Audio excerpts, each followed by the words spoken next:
Cek. Cek.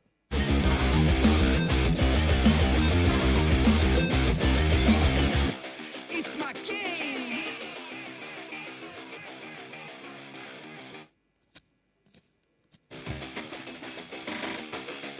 It's my world.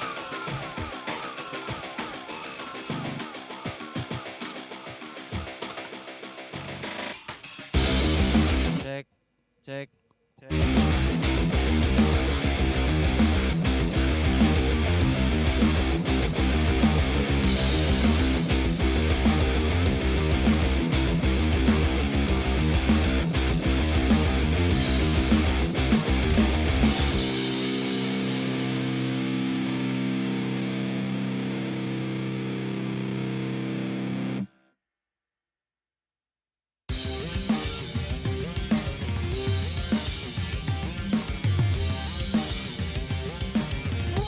Esports.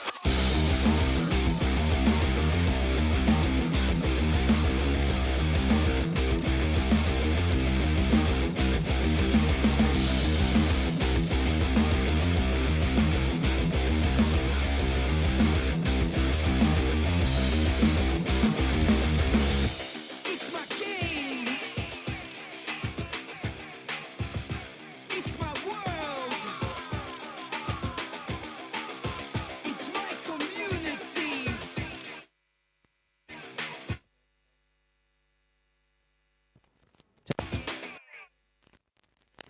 Cek.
my game.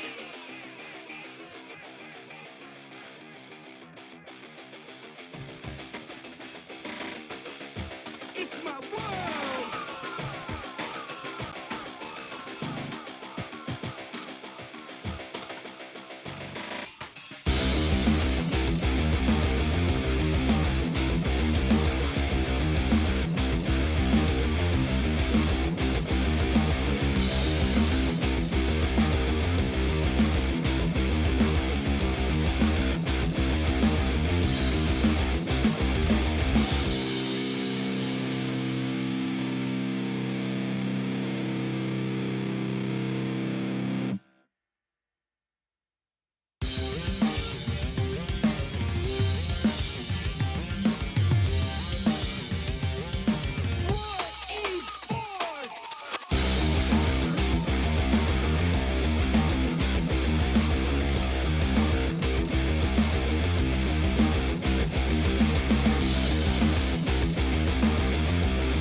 It's my game.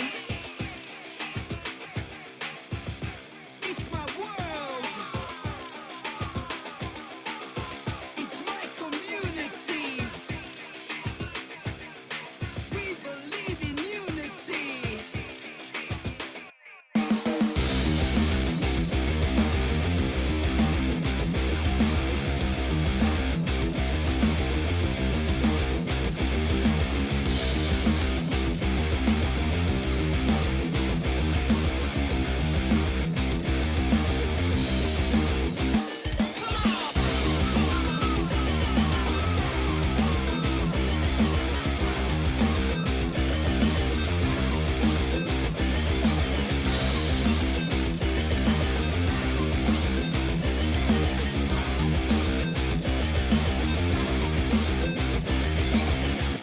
It's my game.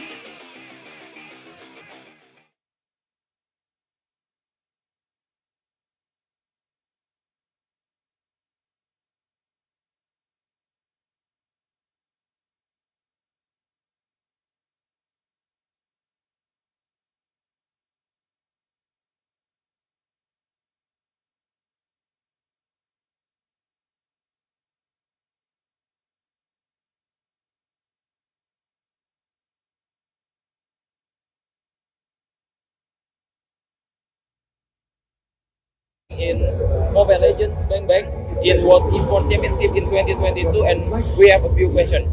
So the first question: are you satisfied with your performance in this match? It's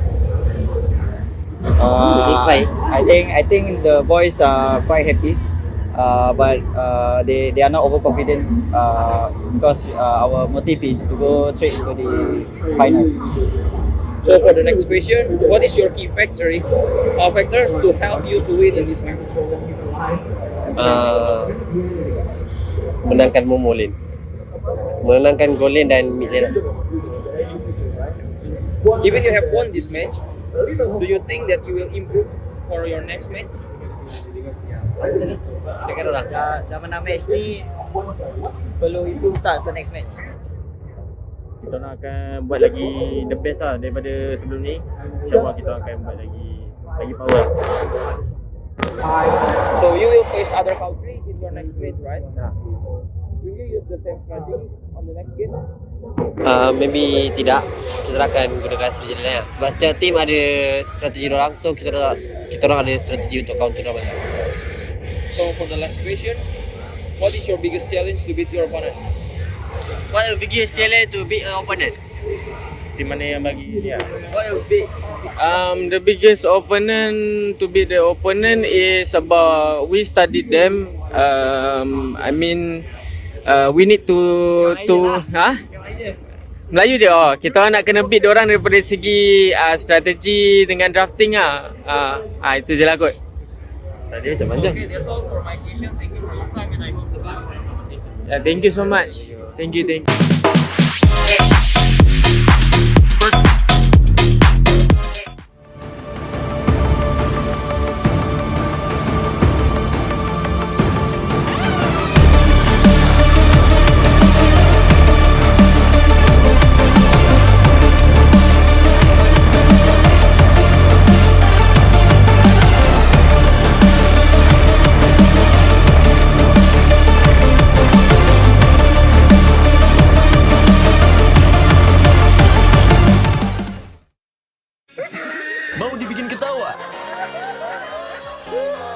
dibikin mewek? Mau dibikin ngeri-ngeri sedep? Mau dibikin kaget? Mau dibikin penasaran? Mau dong! Di sini gudangnya informasi yang bikin kalian update gak kelar-kelar setiap hari. Ini baru Trans 7. Apa ya? Makanan yang harganya receh tapi enaknya mantul. Banyak pengen loh, ini dia. Menu receh, harga receh, dijamin enaknya mantul. Enak banget. Coba Mel. Apapun yang kamu pengenin, di sini referensi lengkapnya. Ada yang ngiler. Jajan terus bareng makan receh dan enaknya mantul. Ini baru Trans 7. We are getting the grid forming here at the Mlbb circuit. Musim balap motor 2022 telah usai. Namun jiwa petualang untuk memacu adrenalin di atas roda 2 masih terus membara. Away we go in Indonesia. Oh, what a dramatic start. Mendaki gunung lewati lembah, Baru mulai belum apa-apa, udah terjebak motornya. menyusuri hutan, bahkan pelosok daerah yang jarang terjamah. Sangat ekstrim dan sangat menyulitkan waktu. Dengan latar belakang alam yang bersahaja Stunning island of Mlbb. Mana nih tuh lampunya kok? dan cara berkendara dengan kearifan lokal. Can you believe it? Banyak rintangan dalam sebuah perjalanan. And the bike's on fire. Terjatuh adalah pelajaran. Goodness me, that was vicious. Kembali bangkit sebuah keharusan. Deru petualangan tanpa henti, bertualang di negeri sendiri. Unbelievable. What a finish.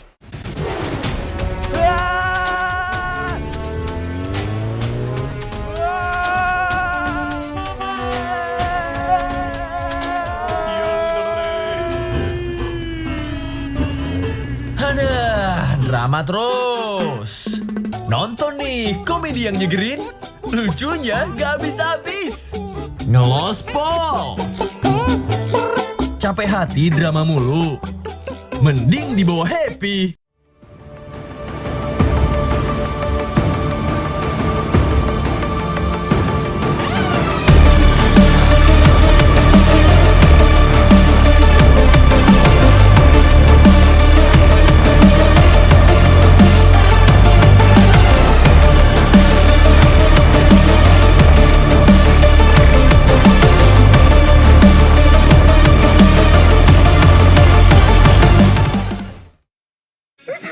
Mau dibikin ketawa?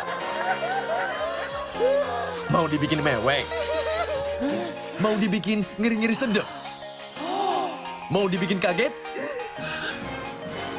Mau dibikin penasaran? Mau dong! Di sini gudangnya informasi yang bikin kalian update gak kelar-kelar setiap hari. Ini baru Trans 7. Apa ya? Makanan yang harganya receh tapi enaknya mantul. Banyak pengen loh, ini dia. Menu receh, harga receh, dijamin enaknya mantul. Enak banget. Coba Mel. Apapun yang kamu pengenin, di sini referensi lengkapnya. Ada yang ngiler. Jajan terus bareng makan receh dan enaknya mantul. Ini baru Trans 7. We are getting the grid forming here at the Mlbb circuit. Musim balap motor 2022 telah usai.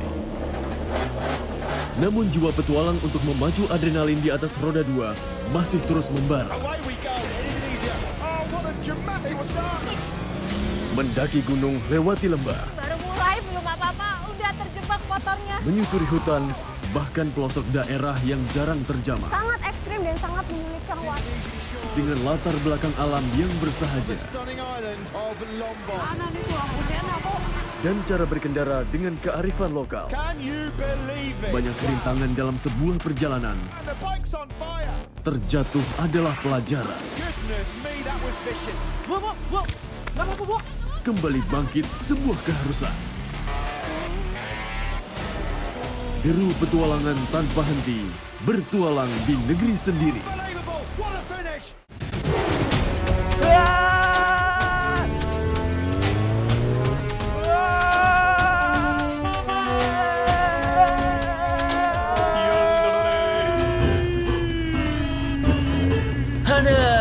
drama terus. Nonton nih komedi yang nyegerin, lucunya gak habis-habis. Ngelospol. Capek hati drama mulu, mending dibawa happy.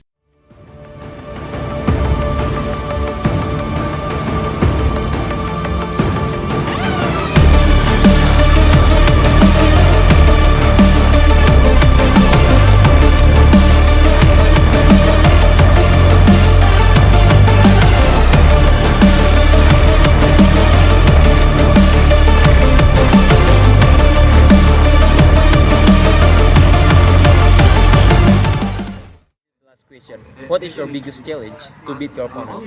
I'm sorry. What is your biggest challenge to beat your opponent? ¿Cuál es el principal desafío que tienen para vencer a sus rivales? Estudiarlos y entender cuál es su forma de juego para poder contrarrestarla. Yeah. So our biggest challenge is to understand our rivals, so we can think of a strategy to overcome them before they come after us. Okay, that's all for all my questions. Thank you very much for your time, and I hope the best for this competition. Thank you.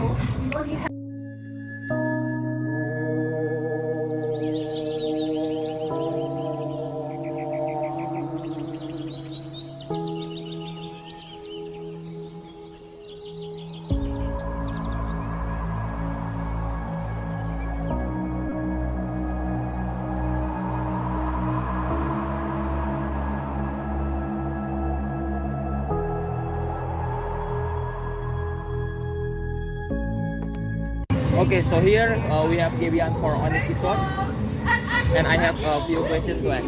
So the first question, how confident are you for the Indonesian Mobile Legends national team to win in this competition?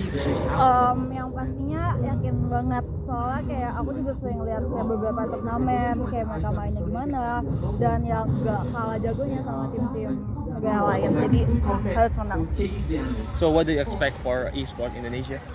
E-sport Indonesia sekarang kan udah dibilang lumayan maju juga ya maksudnya dibanding negara-negara lain selain Filipina. Jadi ya semoga bisa lebih berkembang lagi, bisa lebih maju lagi, bisa banyak event gede lebih Iesf. Amin. So okay, for the last question, what is your opinion for Iesf? Opinion ya, udah oke banget sih. Apalagi tadi aku lihat kayak dari tahun ya, dari 2009 sampai sekarang itu kayak udah hebat banget, tetap pertahanin, dibikin jauh lebih baik lagi. Okay, that's all. So, welcome to the Iesf 15 World Esports Championships Bali 2022 with me Sigit as your villa host.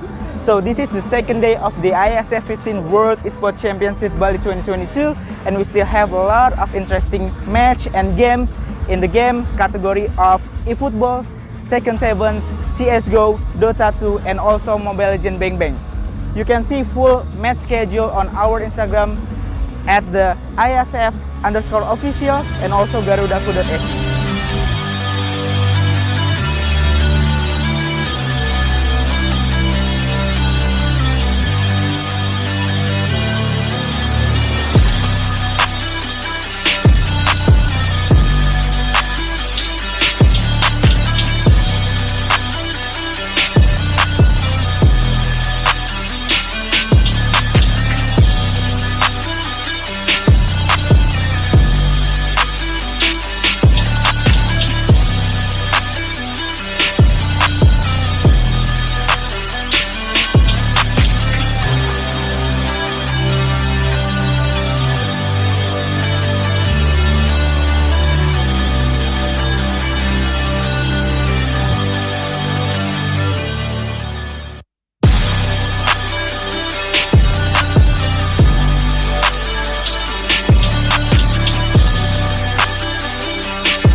So, before we go, did any of you miss the excitement of the day one? Don't worry, here's the recap day one of the Iesf 15 World Esports Championship Bali 2022. Enjoy!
saya membuka secara resmi 14th World Esport Championship.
dibikin mewek?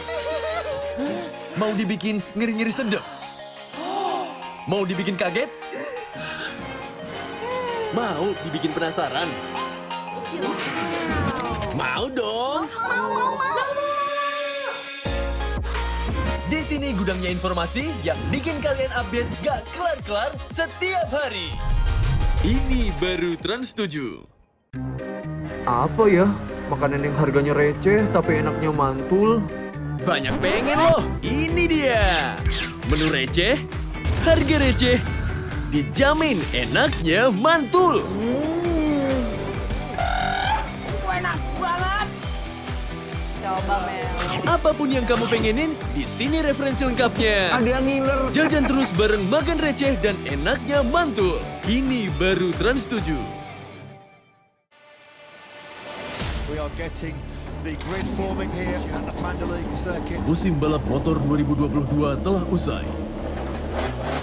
Namun jiwa petualang untuk memacu adrenalin di atas roda 2 masih terus membara. Away we go, Indonesia. Oh, what a dramatic start.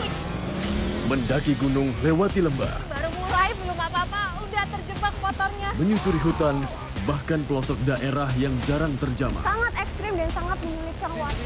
Dengan latar belakang alam yang bersahaja Stunning island of Lombok. Mana nih tuh aku enak kok.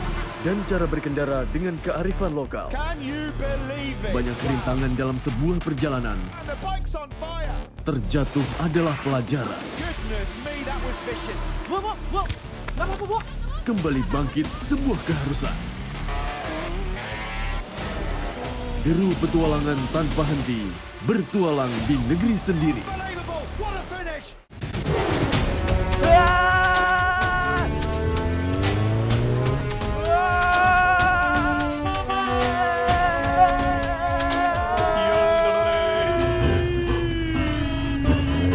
Aduh, drama terus.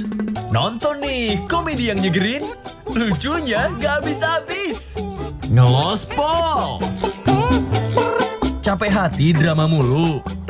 Mending dibawa happy.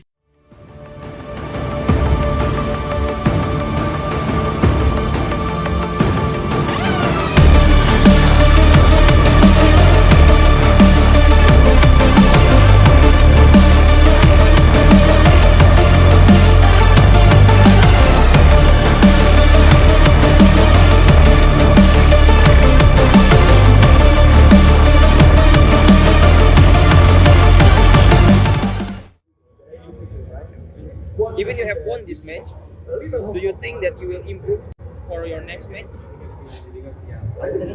Second orang. Dah menang match ni perlu improve tak untuk next match? Kita nak akan buat lagi the best lah daripada sebelum ni. InsyaAllah kita akan buat lagi power. So you will face other country in your next match, right? Will you use the same strategy on the next game? Maybe tidak. Kita akan gunakan strategi lain. Sebab setiap tim ada strategi orang, so kita orang ada strategi untuk counter orang. So for the last question, what is your biggest challenge to beat your opponent? What the biggest challenge to beat an opponent? Tim mana yang bagi dia? What the big? The biggest opponent to beat the opponent is about we studied them. We need to Melayu je. Kita nak kena beat diorang daripada segi strategi dengan drafting itu je lah kot. Tadi macam panjang. Okay, that's all for my question. Thank you for your time and I hope the game. Thank you so much. Thank you.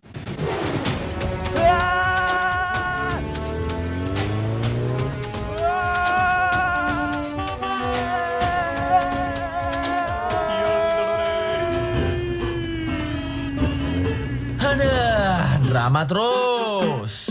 Nonton nih, komedi yang nyegerin. Lucunya gak habis-habis. Ngelospol. Capek hati drama mulu. Mending dibawa happy.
begin again at the Iesf 14 World Esports Championships Bali 2022. This is the day of the Iesf in Bali. So, we've been through a lot of excitement in day 1 and day 2. The competitions between countries around the world is increasingly becoming more competitive and a lot of action here. So today we have 5 different games category that will be played, like eFootball 2023, CSGO, Mobile Legends, Dota 2 and also Tekken 7. So before that, I remind you to follow our social media so you can see live updates, see match schedule and result on the Iesf Instagram, ISF_officials and also garudaku.ac. Before we go watch today's match, here's the sum recap day 1 of the Iesf 14 World Esports Championship Bali 2022. This recap is dedicated to you guys, so enjoy the show.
All right.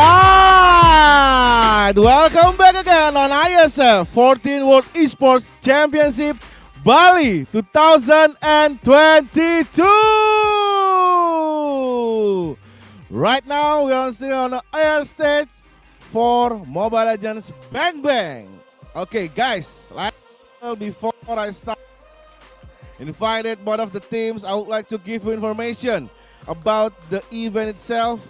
So the Iesf 14 World Esports Championship will be a part of the Indonesia Esports Summit 2022, an annual celebration of the country's esports ecosystem initiated by Iesf and PBSI, with the goal to involve all esports stakeholders in Indonesia, including game publishers, game developers, pro teams, athletes, influencers, brand, community, media in the country, of course.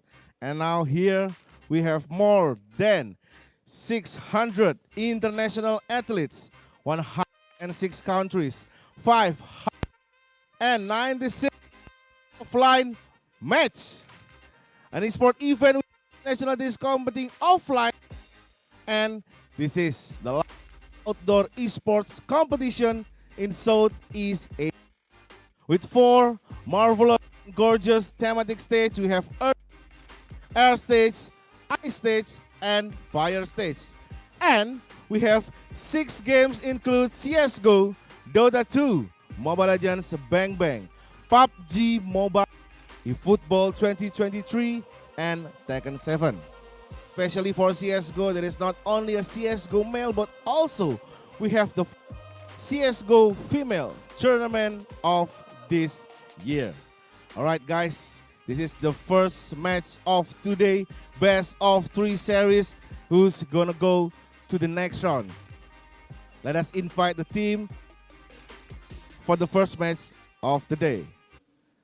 And now, please welcome Cambodia!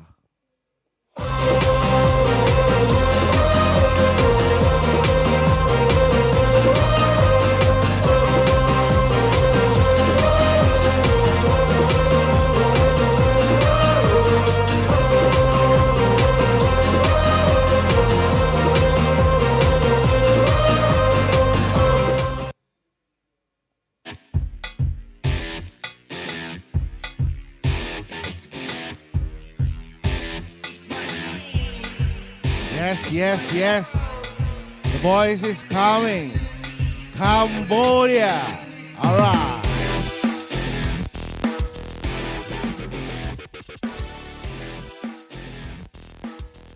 And now, please welcome Malaysia.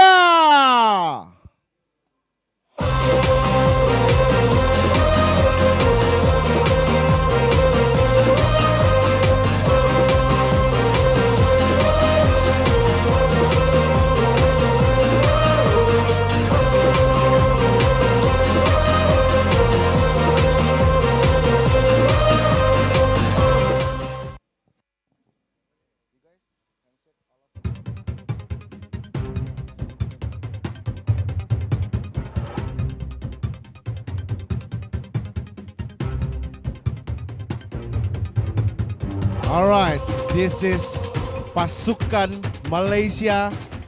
All right, they got the move for the first match of today. Mobile Legends Bang Bang on Iesf 14 World Esports Championship. Are you ready for today? Yeah, ready. How do you say good luck in Cambodia? Samnalo. Samnalo. All right. What about you? Are you ready for today? Ready. How do you say good luck in Malay? Good luck. Semoga berjaya. Semoga berjaya. All right, guys, you can handshake each other, all team. Good luck. Samelo. Semoga berjaya. Giving us a good performance, of course, and the sportsmanship also. All right, who's gonna be the winner for the first match of today? So, I will take to the caster that will lead the game for today. Please welcome once again, Momo and Arashi.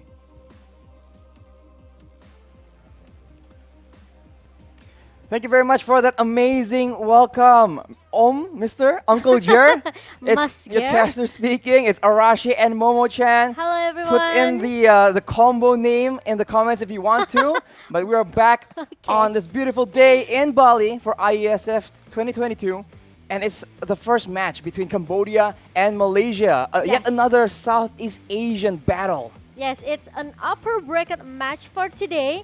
But today, like yesterday, we will have 3 matches for today. So please stay tuned until finish because it's gonna be, a long day. It's already been, it's day number 3, right, for today. So I think we already had 2 teams that need to go back and to say goodbye yesterday. Yes. Unfortunately, we Namibia and also Slovenia that has to leave this tournament, but we still have another team. They are still competing in this tournament, and now for the first match, Cambodia and also Malaysia.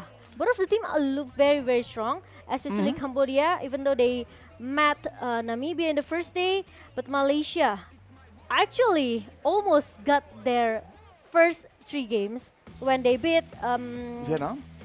No, sorry? Malaysia and Vietnam, right? Vietnam, yes. Vietnam almost turned back the table in the first day when they met Malaysia, right? It's almost their first 3 games for Malaysia, but finally they succeed to just close it with 2-0. But today, I think Cambodia is totally different than Vietnam. Both of the team look very strong, but I just feel that Vietnam, they always try to give us something new each day, right? Like yesterday they beat Namibia as well, looking very fast. 6 minutes game from Vietnam, but today 6 minutes. 6 minutes yesterday, but today I don't know.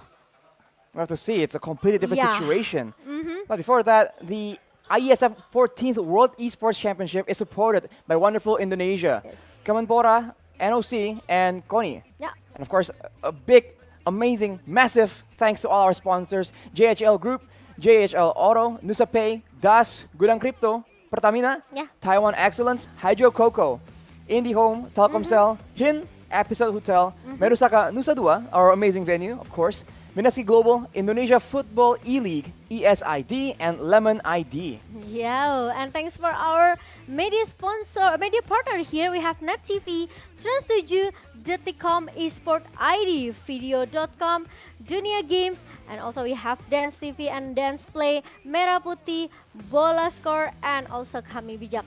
This event won't be possible without all the amazing support. So thank you very much. But now, back to business.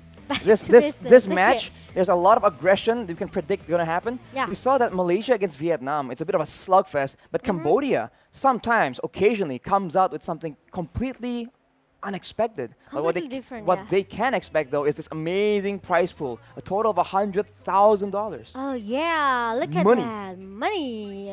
For the champion, they will take home 50k US dollar. For the runner-up, they will just take 30k US dollar, and for the third place, they will have to 20k US dollar. And as you can see, the total prize pool is very, very big.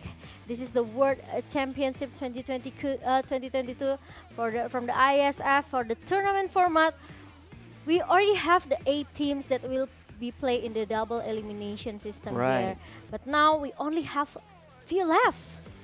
We're down to the top contenders here, which is why the matches are only gonna get more intense, more interesting, and usually it will get a lot slower because now any kind of mistake will be very, very difficult. And today, Cambodia against Malaysia, Argentina against Indonesia, and Vietnam with the opponents to be disclosed afterwards, depending on the results of the first 2 matches, of course. So we have a lot to look forward to, but in case you guys missed it, especially yesterday, it was a very interesting situation. Indonesia actually coming out on top against the Philippines. The Philippines. And afterwards, you can see that it's Namibia and Vietnam, and of course Slovenia and the Philippines. And now, as a result, we have, for the most part, the upper bracket slots filled in already, and we can look forward to even more intense matches. Yeah, agree with that. 6 teams left in ISF, and who's gonna be the big 4 first, right? Who's gonna secure the slot into the final bracket? Not grand final, but only the final bracket, because who's the strongest will stay in the upper bracket. And today we will have maybe another team that need to say goodbye, because we also have a lower bracket match for our last match for today. Exactly. It's always a very tough situation when you have to say goodbye to a team that they have tried so hard, they have invested so much time and effort, but unfortunately, competitive nature of the tournament means that there must be a loser and a winner. That's but of right. course, we have all the teams in ISF right now have our full support, and we hope you guys at home will also give all these teams your full support. Even though your main team, the team you support, might be a different team, you can't help but respect that are matching up with them in ISF. So we can look forward to a very exciting match. Agree with that, Arashi. Respect is a must for all of the, maybe you guys, our supporters from all of the country here. And welcome to the day number 3. Let's talk about Cambodia and Malaysia. We know how strong Malaysia, especially for Mace. On the first day, he showed us, like an amazing solid performance, because 1 versus 3 for Mace, he's not easy to take down this guy. But before we talk more about Mace, Yams also give us a best performance in the first day when they beat Vietnam, right? Yep, because the roamer position is so impactful right now. Yeah. But on the other side, talking about impact in the gold lane, right? OP and Momo, these are players with so much responsibility, and if you look at the stats, actually, you do see a bit of fluctuation. The kill per game and the kills, it's pretty standard, but the gold per minute is where OP has an edge. But the KDA, though, Momo, has been actually so devastating because his team wants that aggression. So he is relied on a lot more. And when the games get so chaotic, the same way you see every single Malaysian game, you can't help but already come to expect a high amount of kills for either team. Actually, it might just be even back and forth yet again. That's right. If we talk about the gold lane, it's very interesting to talk about this position, because we know how strong the team has to rely on them, right? Especially in the mid to the late game, especially for the very, very, very late game. Especially if you bring an assassin as a jungler, it means you cannot bring that game too late, right? Because some of the assassin, their damage will a little bit fall off in the late game, maybe in the minutes number 16 or number 18, right? You have to really rely on your gold lane here. But the problem is, we've seen that Momo play really well with his Beatrix. And it's gonna be a homework as well for Vietnam because we know Hehe with Cloud yesterday from the Vietnam looking very good as well. Not only Cloud and of course a 1-1, but Malaysia still able to survive and even stay in the upper bracket. And now Cambodia is the next country they have to beat. And now it's the same old game of drafting against the Malaysians, right? You have no idea what's gonna go where, who's gonna play what. And so it begins for Cambodia. The Phobias as a first ban is quite interesting. I don't think we've seen it being prioritized that much. But for Malaysia, that Kaja is just way too flexible, way too useful, and I don't think they want to allow Cambodia to get their hands on such a dynamic, a confusing pick. Along with that though, that's that Diggy being banned away by Cambodia. And this is something that Malaysia usually does. Ban away or pick that Diggy, as we mentioned, and then stack up the crowd control. But already a different situation here. Angela has been banned from Malaysia. And maybe they have some information that we are not aware of. It's interesting because Cambodia, they always ban out these Phobias. The first day when they met Namibia, maybe Namibia not looking very strong in the first day, right? But Phobias always be a prior ban from Cambodia. So there must be something that they don't actually make this their god laner being distracted. There's some guy who can, trying to dive in the back line? Dive going into the back line, especially if he has a big damage there. So no Phobius, no Diggy. Malaysia, they ban out that Angela and also Kaja. I really like how they prior this Kaja because we know how strong Kaja right now. Not only as a roamer, but also as a jungler here. But there's no 1-1 as well from Cambodia. Ooh, a 1-1 ban to ensure that Malaysia, whoever is in the gold lane, because we never really know with Malaysia, will not be able to outplay with that 1-1. And for Cambodia though, it really seems like they want to punish a lack of, well, almost a lack of counter for mobility because they've banned away the Phobias that can punish dashes, ban away the Diggy as well, they can lock people down. So I think they just want to go with something very mobile, something they can go in and out again and again and confuse Malaysia that way. But of course, that is a playstyle that the Malaysians are not foreign to. They like doing that themselves, so we'll have to see. As Momo-chan mentioned, it's a very interesting banting phase, but the Fanny actually will be the final choice for Malaysia. So they will try to contest that Leo Mort and also Wait Joy already can be played. Because the information that I've got, that actually they cannot play this Joy. They cannot play this Joy, right? Yes. So interesting. I think we saw. I think it's gonna remake since there's a, I don't know. Vexana and all. Oh no, actually it's not a remake. I think because if we'll see. Yeah, we'll see. All Because if is the next pick for Malaysia with Benedetta. Benedetta and the Iesf. A lot of mobility, but also a lot of mobility denial.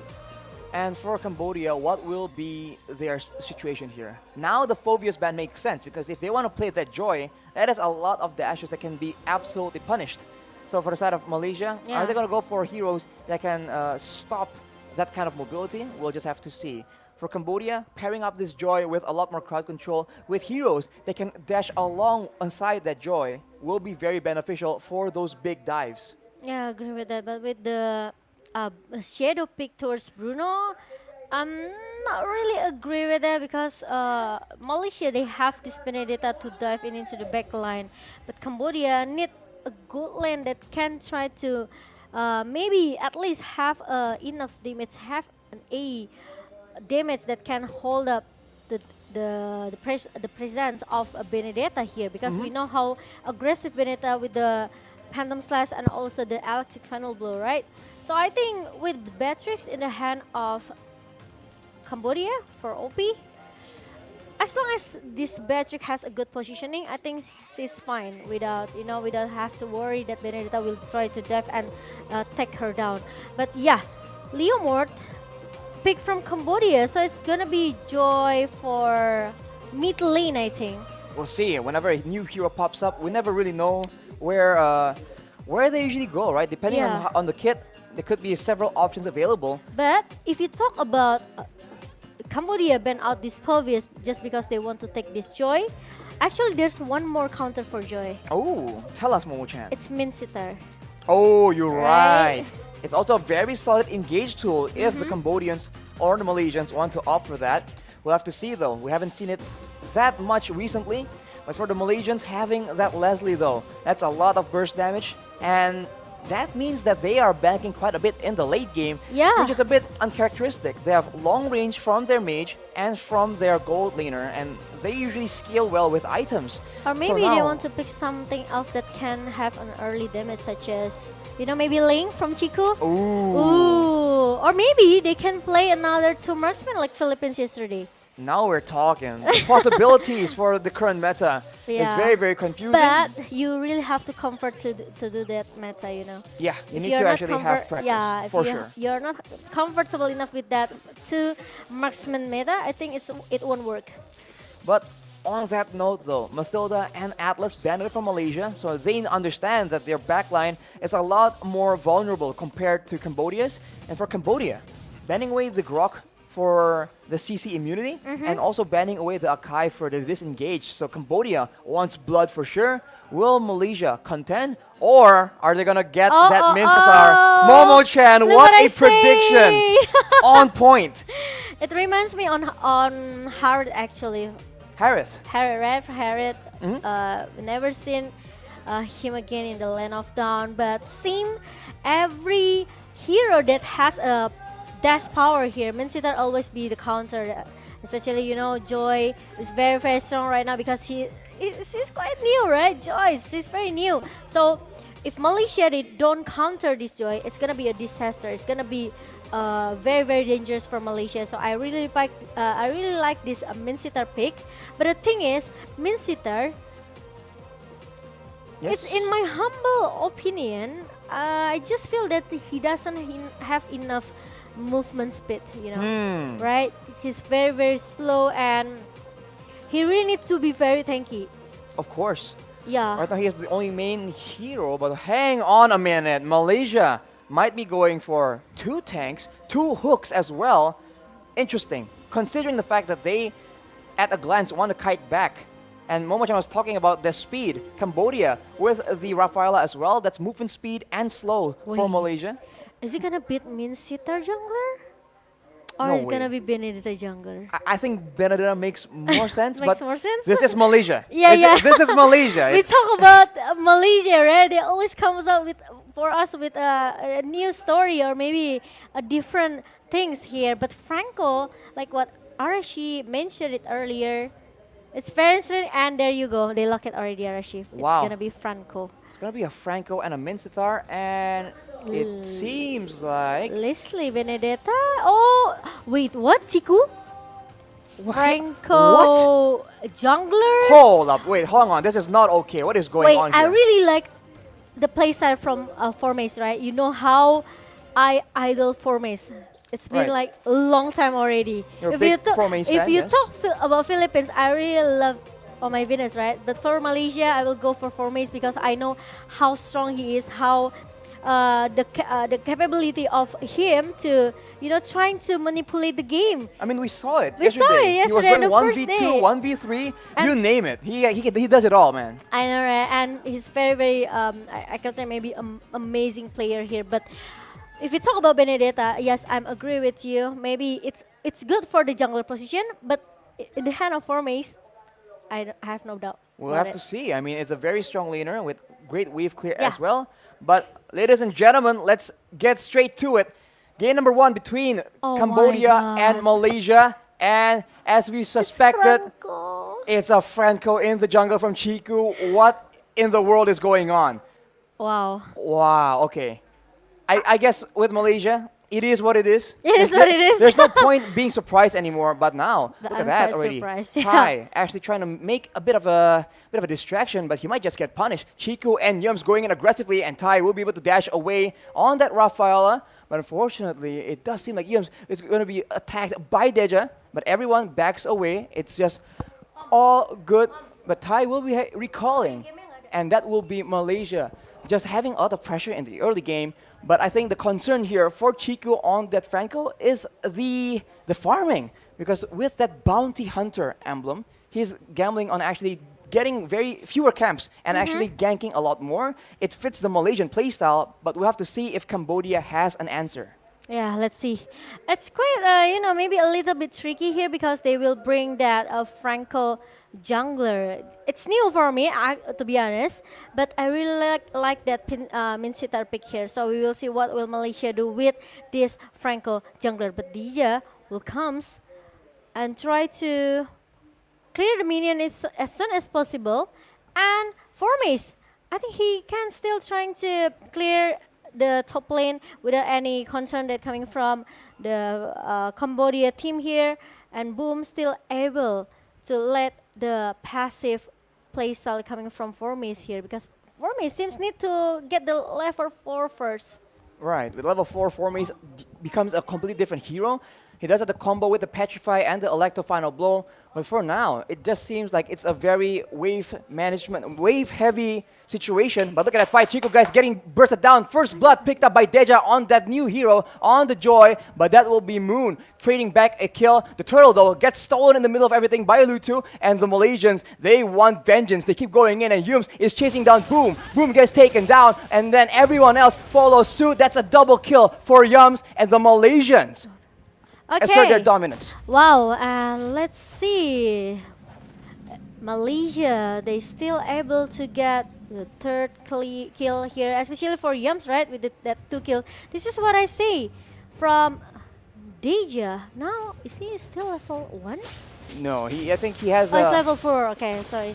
Exactly. This hero is just so mobile, and there's so much burst potential. You don't really notice it, but the small amounts of crowd control combined with the dashes, it's just completely annoying to deal with. And in that mid lane, look at that wave clear. That just gives the Cambodians a lot more wave clear to play around with. But of course, against 2 hooks from the Malaysians, it might be a bit too dangerous for them to not watch where they are gonna move. And Yums, I think it's kind of important for his presence, and Momo needs to flick out because he saw 3 members in the bottom lane trying to punish her and giving a pressure since the early game. We talk about this later, right? So the Malaysian composition, actually they are trying to play into the mid until the late game composition because they need sometimes. But meanwhile, we talk about that OP has been, doing his homework. Doing his homework and getting that kill. Momo gets taken out, and the Malaysians are on that back foot. Deja on this Joy. That pressure allows them to actually play so aggressively and secure a turret at the bottom side. Formis has rotated to try and alleviate some of this pressure, but it's clear that the Malaysians are struggling to keep up. It's a tough situation for them for sure, especially because all these very aggressive early game heroes with a lot of wave clear. The Beatrix, the Joy, the Lapu Lapu even. There's just a lot of tools in the hands of the Cambodians to manipulate these waves. They only have this Benedetta if they want to play the rhythm in the early game actually. And for me it's not enough because we know Benedetta still needs some item, maybe on War Axe or maybe some the Bloodlust Axe for the lifesteal here. So need some time as well for Formis. So I think Malaysia, they will try to play a little bit passive here until the minute number 6 or 7, until at least Momo got his Berserker Fury. Or maybe Blade of Despair. Well, we say that they will play passive, but they were the ones who initially got the abundance in kills. So we'll have to see. I think these turtle situations are where things get a bit confusing because sometimes which team prioritizes the turtle might just get caught off guard, and that seems to be the approach that a lot of these aggressive teams have been taking. You can take the early turtle, but then we'll take 2 or 3 members, and it will still be worth it that way, especially if they can translate that man advantage into a turret objective. But for now, both teams are just waiting around, but Cambodia are the ones that seem to be wanting to orchestrate dives. Okay, and now 2 members in the top lane here. Yum still able to survive. The King's calling up, but OP got a lot of time and space as well. Look at that, the electrifying bits open up from Dija, but the cover-up coming from Malaysia. Look at 3 member Chico guys trying to hold up a little bit, and look at the dual manipulation really on time. In the perfect timing, they got Lutu, but not really maybe a lot of advantage for Malaysia. They get Lutu, but they lose their top lane turret in the process. Definitely not the result that they would ideally want. They have 2 hooks, but for the most part, Cambodia have no issue at all bringing the fight to them. And now, boom, with the Bloodlust Axe, will be able to sustain even more in the early game fights. And we see that the Malaysians, they are struggling to secure those kills after getting the members of Cambodia low enough in those big fights. Yeah, and now Cambodia, I just feel that they know what they have to do in the early game. They know Malaysia is looking very, very, maybe I can say not strong enough to counter all of the damage that Cambodia have. So they have to play a little bit patient here from Malaysia. They try to make some space for Momo, especially Momo has been taken down once, right?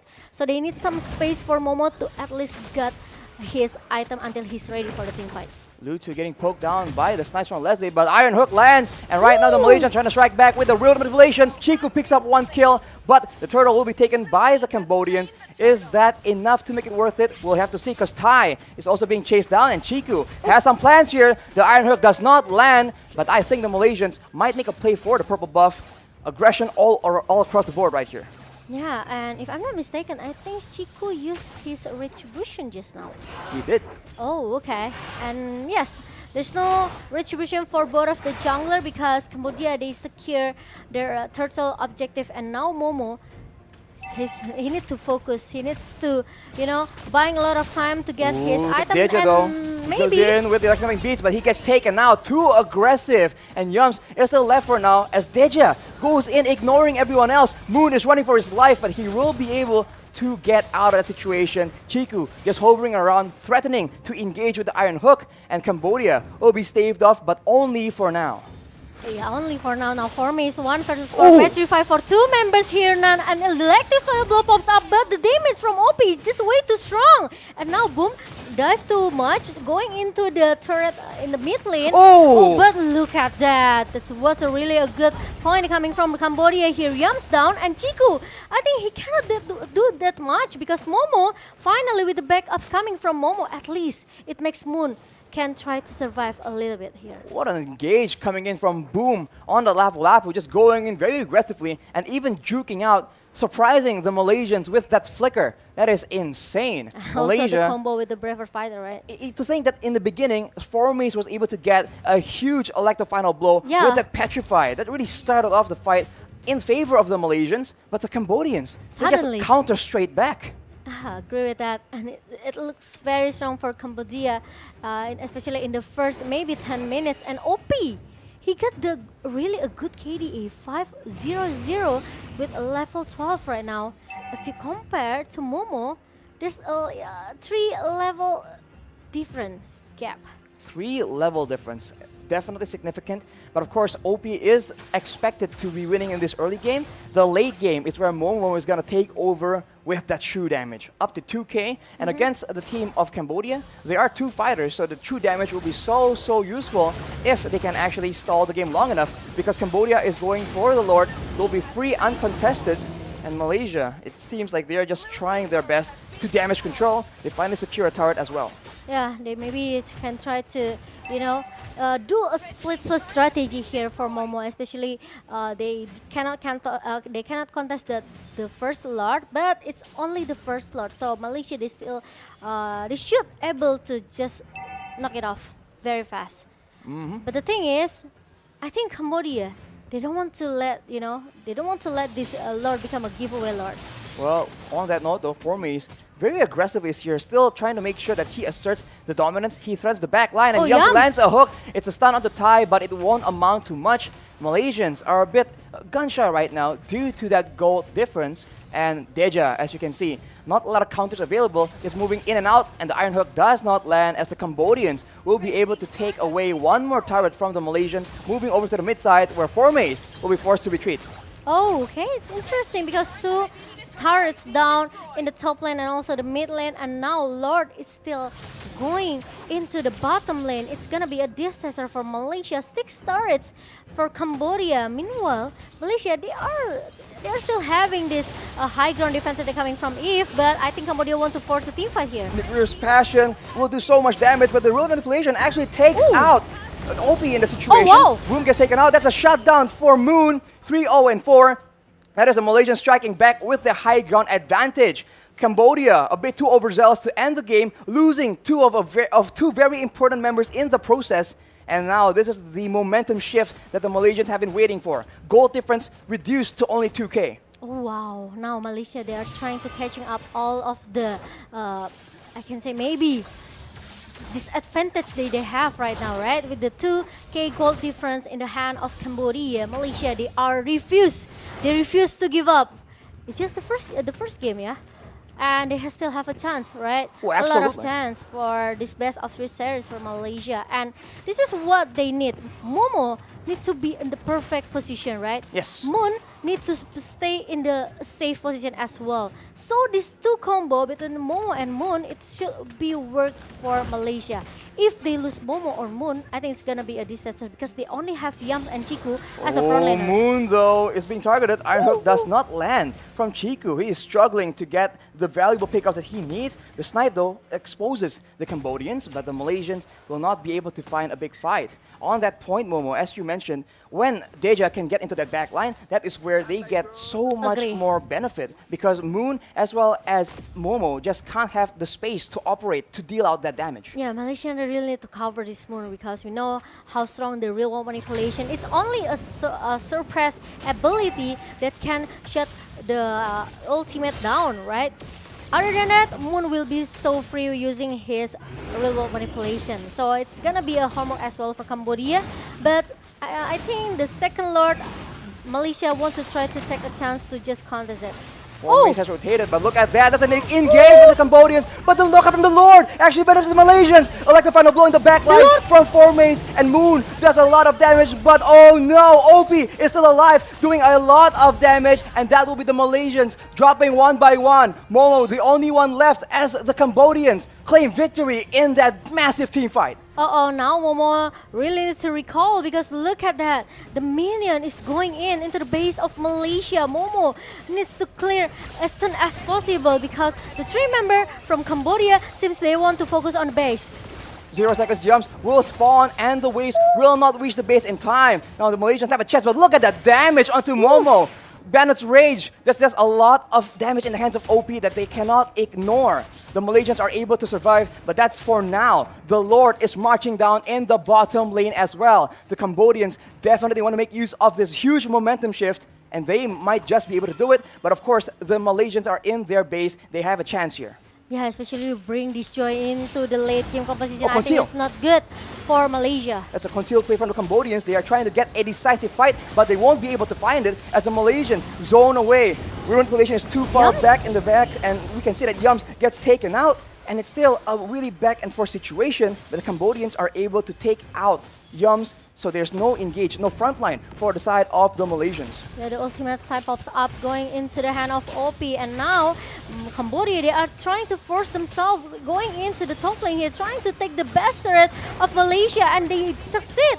And now it's gonna be the next mid turret here, and it's gonna be the left base turret for Malaysia. So I think it's gonna be a disaster. Look at that, the Phantom Sin pop up. Moon trying to survive here with a good positioning. The Ruang Manipulation pop up. I think Cambodia, they will take the game number 1 RSG without any doubt at all. I could say Joy is very, very strong in this game.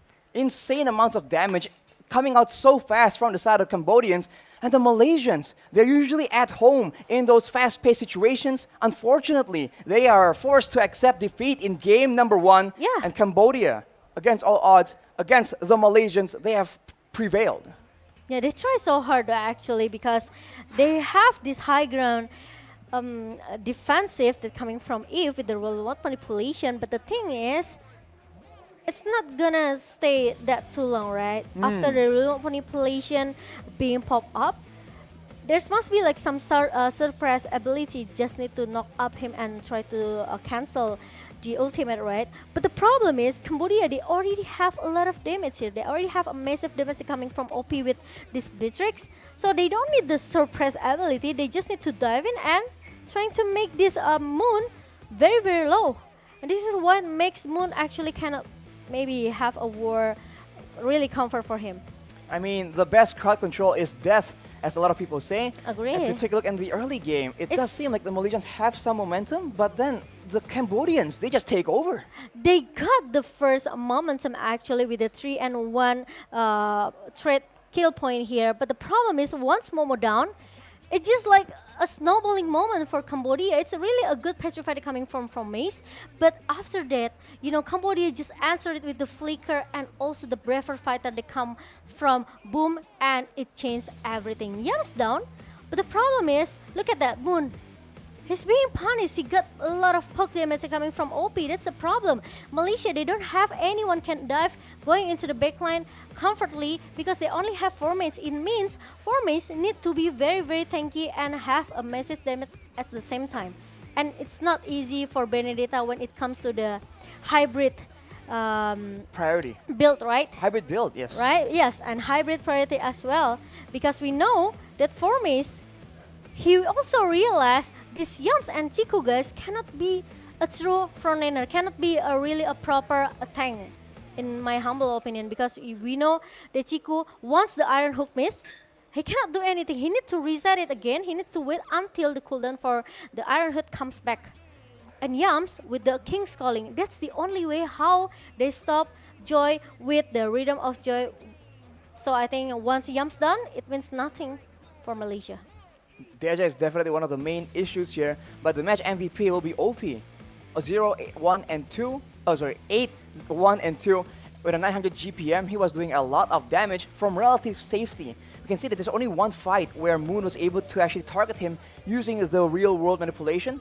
Other times, not even close. Deja here, the mid laner with a 2, 0, and 5 score, he was doing a lot of damage, and that is just crazy. The mobility.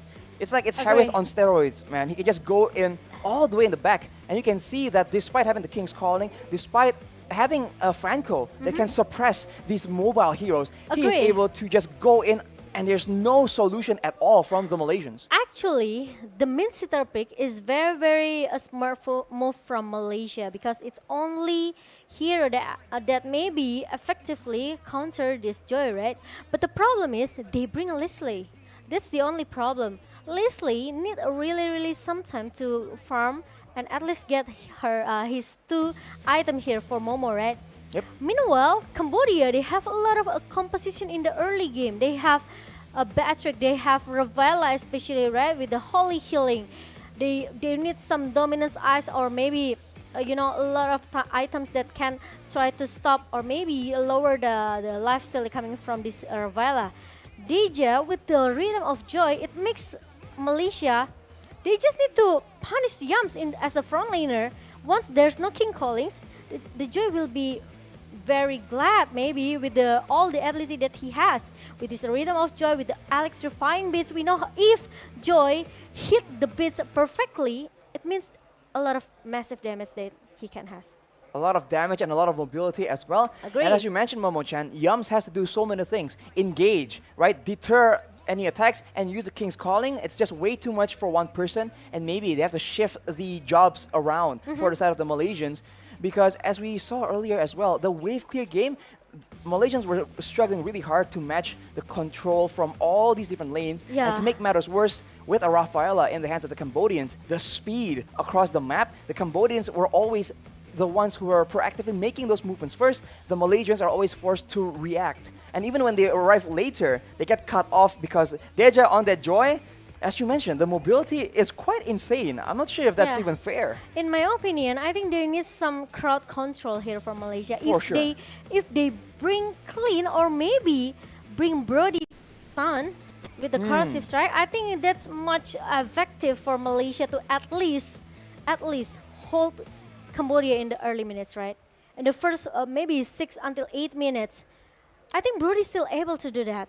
Or maybe Clean, because Clean has a really huge basic damage, right? It is a lot stronger in the early game, and maybe in this meta right now, the early game matters just as much, because there's no way your opponents who have a stronger composition will let you just cruise into the late game. They will keep punishing you, and Cambodia, we see right here, absolutely tries their best to do that, and it worked out. Yeah, Malaysians were they're in such a tough situation. Yeah, and the first day and the second game, we've seen a lot of, you know, a fast game here. 6 minutes game, 8 minutes game, 15, 12, 11 minutes. It means that the team who are very dominate the game, they can get that early the early tempo here, so they can keep snowballing and snowballing until they finish the game, right? Right. It means the early game is very important right now, and the composition for the draft, it has to be very fair, I can say, so they can have Balanced. the balance. Yes, balance. So they have the early composition, maybe from the assassin trying to make some time for the marksman, especially in the gold lane here, to get some item. Then going into the mid until the late game, it's on the gold clan hand. That's it. Exactly. Right? Everything hinges on the select to few balance heroes. the draft. Exactly. The balance here is going to be so important. But speaking of balance, we need a balanced time schedule as well. So we'll be taking a short break, ladies and gentlemen. Stay tuned with me, Arashi, and Momo-chan here Yes. for game number 2 and possibly the final game from Cambodia against Malaysia. Stay tuned. Jason.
in again at the Iesf 14 World Esports Championships Bali 2022.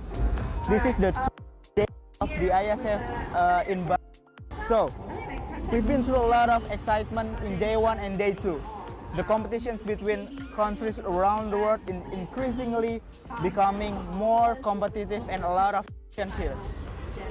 So today we have 5 different games category that will be played, like eFootball 2023, CSGO, Mobile Legends, Dota 2, and also Tekken 7. So before that, I remind you to follow our social media so you can see live updates, see match schedule and result on the Iesf Instagram, ISF_officials, and also garudaku.ac.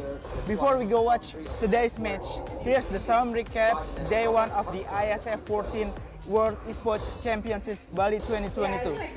This recap is dedicated to you guys, so enjoy the show.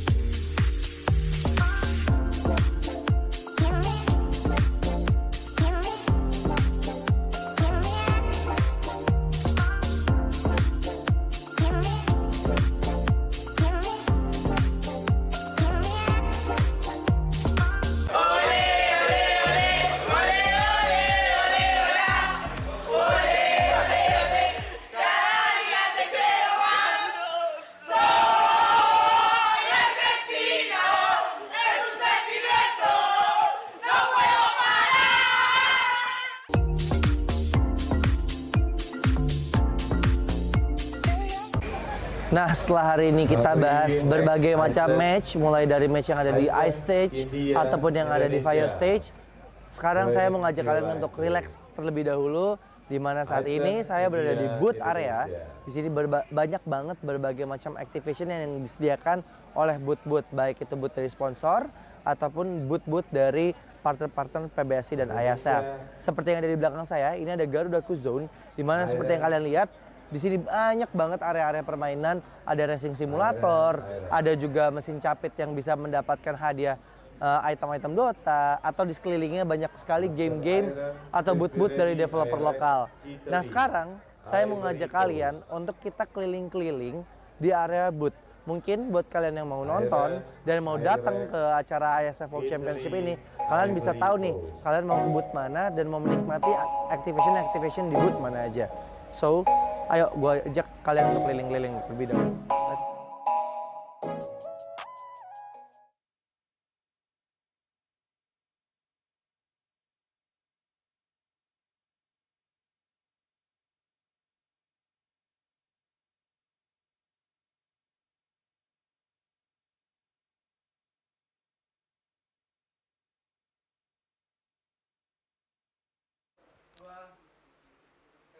Ladies and gentlemen, back with your casters right here, Arashi and Momo-chan. Welcome back to Iesf Bali 2022 for game number 2 between Cambodia and Malaysia. Surprisingly, Cambodia succeeded to get the game number 1 here, and Malaysia seems they are still not able to counter this Joy, right? They still cannot find how to stop this Joy here. So I think Joy will be 100% be banned out. Or picked. Or picked maybe? We'll have to take a because look. Malaysia will be the first pick. It should be the first pick, right? For the second game here. But Cambodia, so far so good. So far very good. Very good. They can control the early game here. Yes. But we are going to see the draft ban and pick. And especially we know how important the first 3 banning phase, right? So let's see. Let's see what will be banned out for our second game. And I think a big thing to be talking about is Chiku on this Franco with the Bounty Hunter. Interesting, but did it work? I don't think so. I mean, at least in that game, it didn't seem that he had the impact he desired, or the team as a whole didn't really benefit a lot from that Franco pick.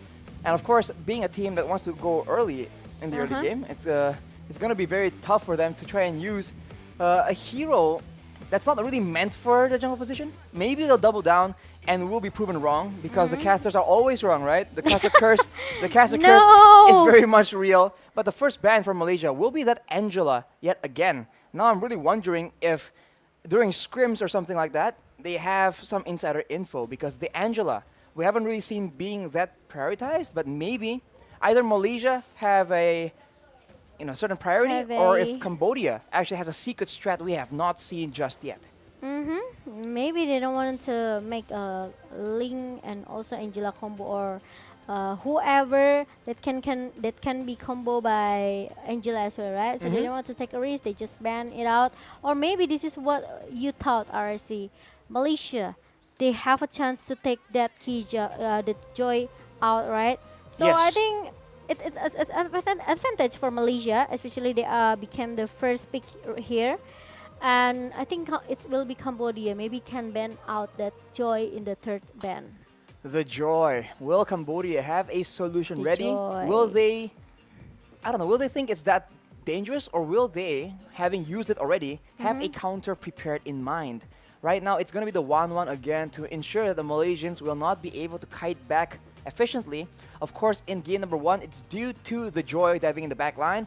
Without that joy in the picture, will they still require to ban the 1-1? But I guess in the hands of the Malaysians, 1-1 could be a bit too dangerous to let open.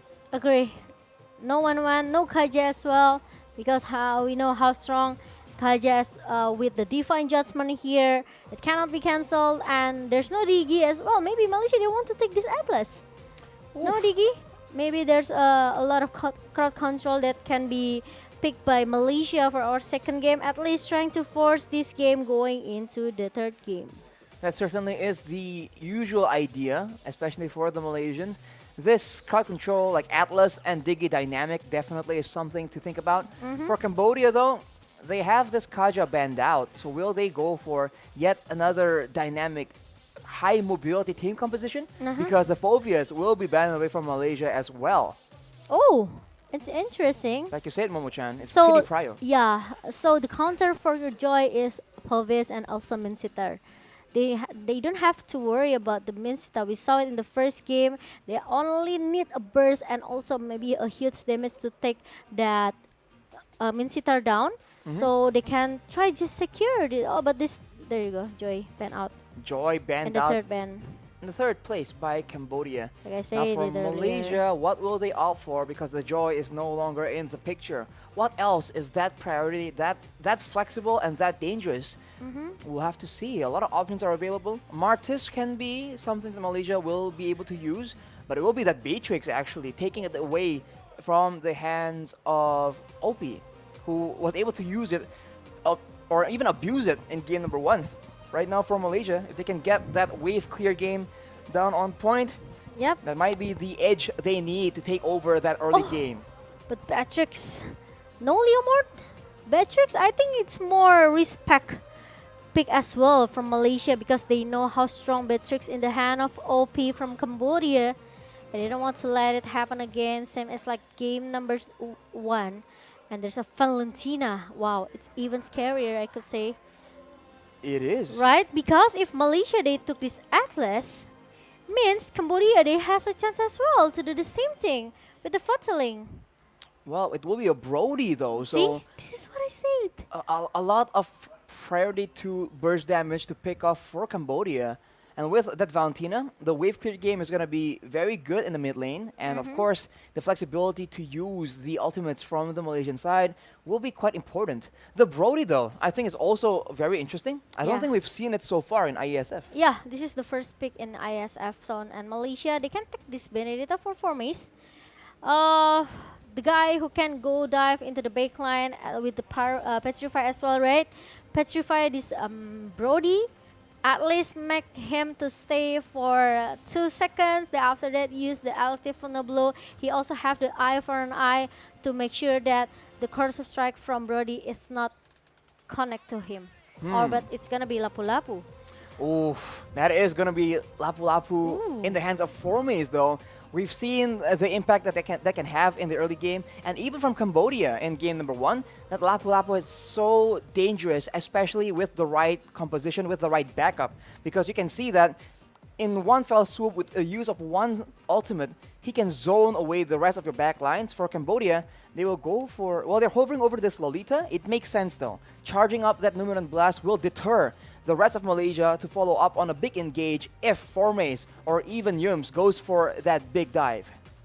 Okay, and now there's gonna be Lolita as a counter for Batrix and Matilda here. So there will be a Guardian Bulwark to handle all of the damage that Malaysia has. Especially we know how painful the Soul Bloom in the early for Matilda, right? Yes. So Lolita, this Lolita could be the counter, could be the answer for Cambodia. But going into the second banning phase, it's gonna be Eve. Eve and Gushen. Okay. Huh. Malaysia, I mean, I didn't think that there's a lot of setup per se for a Gushen or for a Eve to be that devastating. But of course, Cambodia probably have other things in mind as well. So now, final ban for Malaysia after banning away that Fanny. I think the Assassins in the jungle is definitely what is concerning for both these teams. Leomord, though, will finally be banned out as well. On paper right now, the front to back really favors Malaysia. The team fight favors Malaysia, so I think Cambodia will go for an Assassin to maximize especially the early game situation where they can go and gank the side lanes on the back of the stun from the roamer or the gold laner himself, and Carmilla actually will be the one in the jungle, so I'm completely wrong. Okay, but it's okay because we've seen Carmilla in the first day, right? Because Yes. this Cambodia team, they always like to use this Carmilla as well. So Cambodia, they know with this Carmilla, with the Curse of Blood, they know how to make the combo between the Curse of Blood and also the Numeron Blast. So the crowd control for Cambodia is enough, and the Valentina, it depends on who will he copy right now. Because he has Matilda with the Circling Eagle as the frontliner of Malaysia.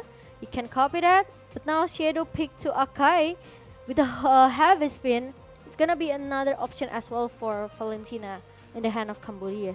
Right, so a lot of crowd control already, but the it damage Kagura? is going to be what is concerning Oh here. my god. Valentina can provide enough with the Shadow Strike and the King Shift, but for Malaysia, having a Kagura right now, a bit of security, outplay potential, and of course a huge burst follow-up depending on who engages that fight. But for Cambodia, are they going to go and select that Cho? I think- It will not be for now. They keep us guessing way too much, man. I was gonna say maybe they can try to pick this Yuzong, right, for Ooh. going into the backline.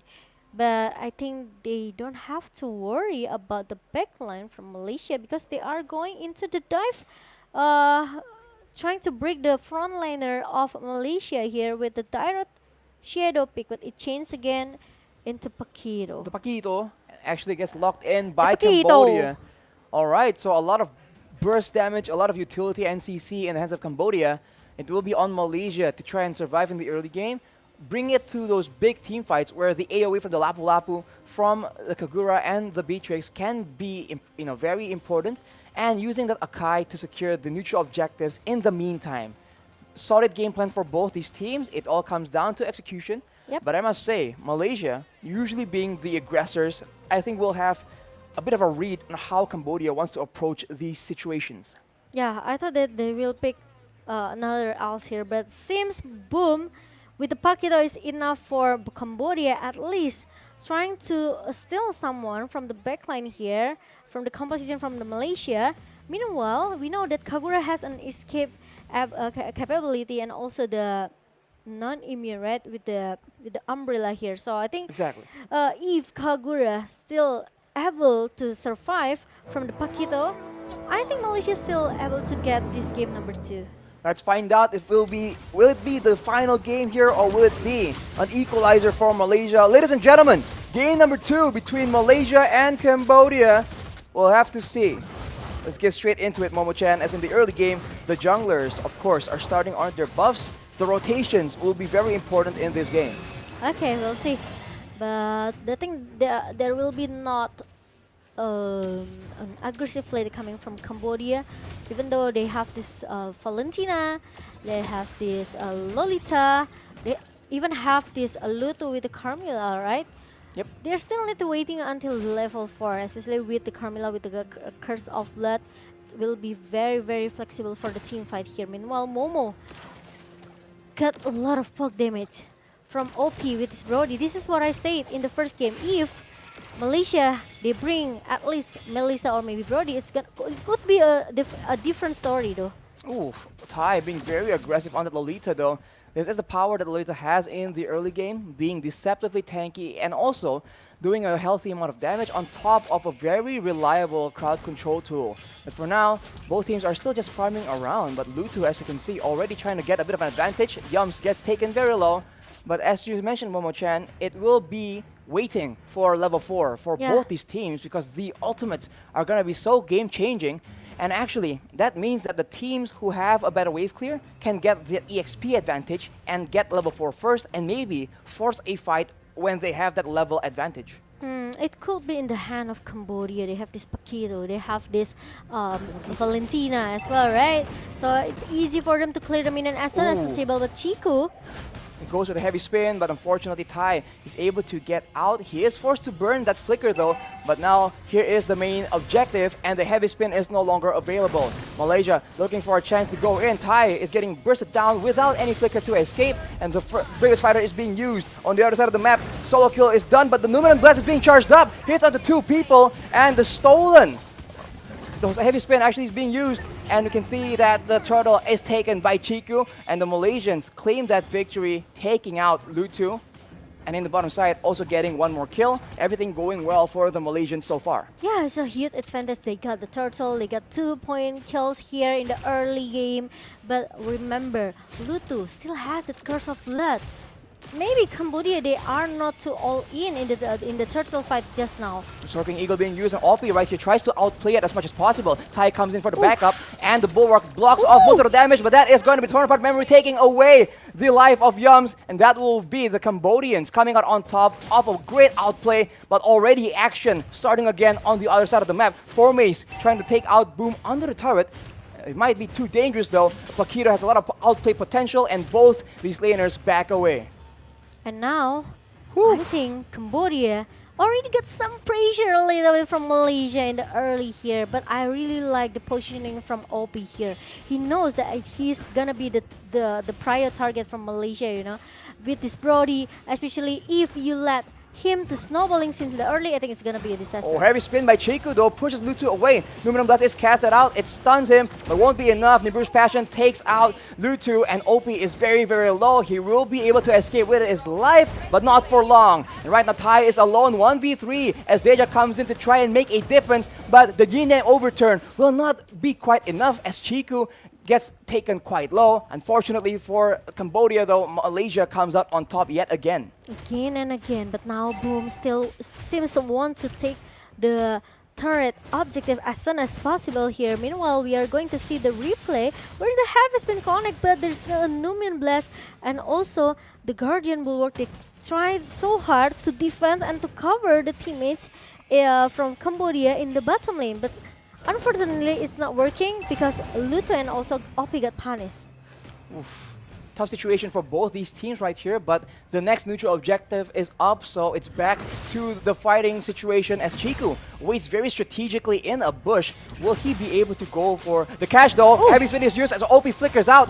It's very fortunate for him, but now with the Circling Eagle already used by Yums, it will be the Malaysians having tempo. They take the turtle, but now the Cambodians are striking back. They want compensation, and they will be able to take Chiku out, and everyone is backing away. It's a 1-for-1 trade, but wait a minute. Boom gets taken out by Moon on the other side of the map off camera as Formace once again does Formace things. 1v3, still trying to actually overpower the Cambodians. They won't be able to take him out though, and he will be able to back away. Okay, level 7 for Formace, and look at that. 1 versus 2 in the mid lane, he's still able to hold the massive damage coming from Cambodia. It means it's gonna be another homework to be done from Cambodia. The Dominance Ice, maybe the Demon Hunter Sword as well for OP. It's gonna melt down all the defensive item that Formace have. But as we're taking the replay just now, the very good setup Numian Blast coming from this Lolita T, and also again and again with the I'm on you from Deja. it makes that he can copy that heavy spin from Chiku, guys. So it's for the team fight actually Cambodia. They're looking very very solid. If I am you from Deja, that can try to take that heavy spin and lock another lock for Chiku. Like I said, right? Because Chiku is gonna be an important key fight for Malaysia. He is one of the main engagement tools. He is looking Yeah, for that's one more right. play in the top side, but it won't be enough. And he runs into There you Deja go. as well as Tai, and he's taking a lot of damage. But of course, he is a tank. He walks out, but on the other Oh. side, yet again a dive coming in from Momo as well as jumps. On the Oh, top side, Formace doing Formace things. It won't be enough though. Heavy spin pushes him against the wall, and the Cambodians will be able to take him and one more turret in one fell swoop. But the Malaysians very quickly trading out, getting more objectives, and actually they might just come out on top here. Yeah, they can get to, they can do the invasion if they want to right now. They can take this purple buff, they can take all the jungle from Cambodia, but Cambodia seems doesn't care at all. They also can do the same thing. They try to do the split push to the top lane and even take the turtle objective, which is they know that there's gonna be an engagement coming from Malaysia anytime. Chiku using that heavy spin there, a bit proactive, but unfortunately no follow-up just yet. Back to the default as Formace actually almost loses his turret. It's so low. Unfortunately for Cambodia though, it will still be standing as Chiku here gets jumped on. Unfortunately, not enough mobility in the hands of the Cambodians, and both teams seem to be looking for something, but they don't really quite sure. No, they don't really know what. Numen Blast is casted out, and the Malaysians zone away. The flicker though, it lands on the two people, wow. and Cambodia capitalizes. That's a kill for Boom, and that is another one.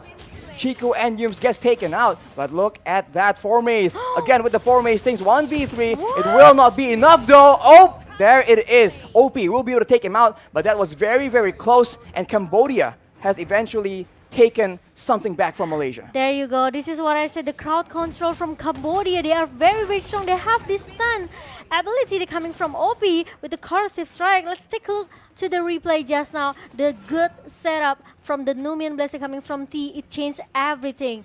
It wants the team fight from Cambodia. Maybe Formace came with the River Fighter trying to punish that T down. But the thing is, look at that. The corrosive strike really, really on point. And also the torn apart memory from OP. It makes Formace, of course, get shut down.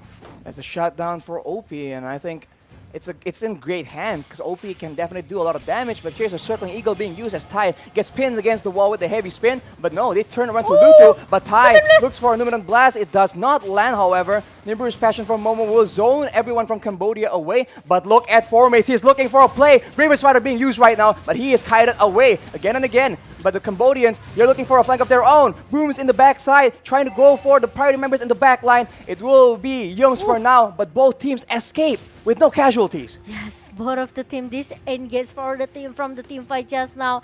And look at how Chiku used that heavy spin. I think needs to be in the perfect timing, And you right? can't change Because- mid combo like that. Yeah, that's right. Because it's not easy in the minutes number 9 to follow up the heavy spin as what Chiku wants, right? Because once the heavy spin pop ups and there's no follow-up damage coming from Malaysia, it's gonna be a little bit useless initiation here from Chiku.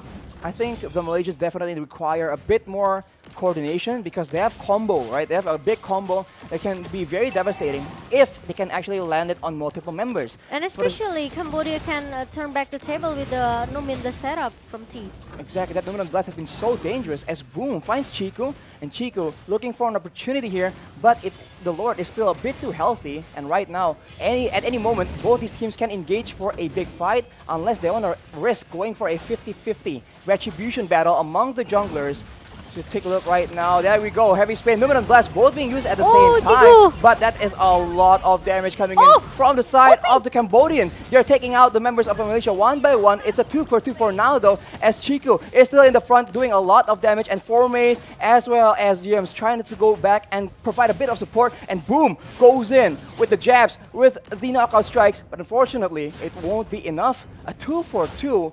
and that was just Oh complete no. chaos. Uh-oh, and now T is trying to recall back because Malaysia now they have this Lord. They are going into the bottom lane. But remember, this is the first lot.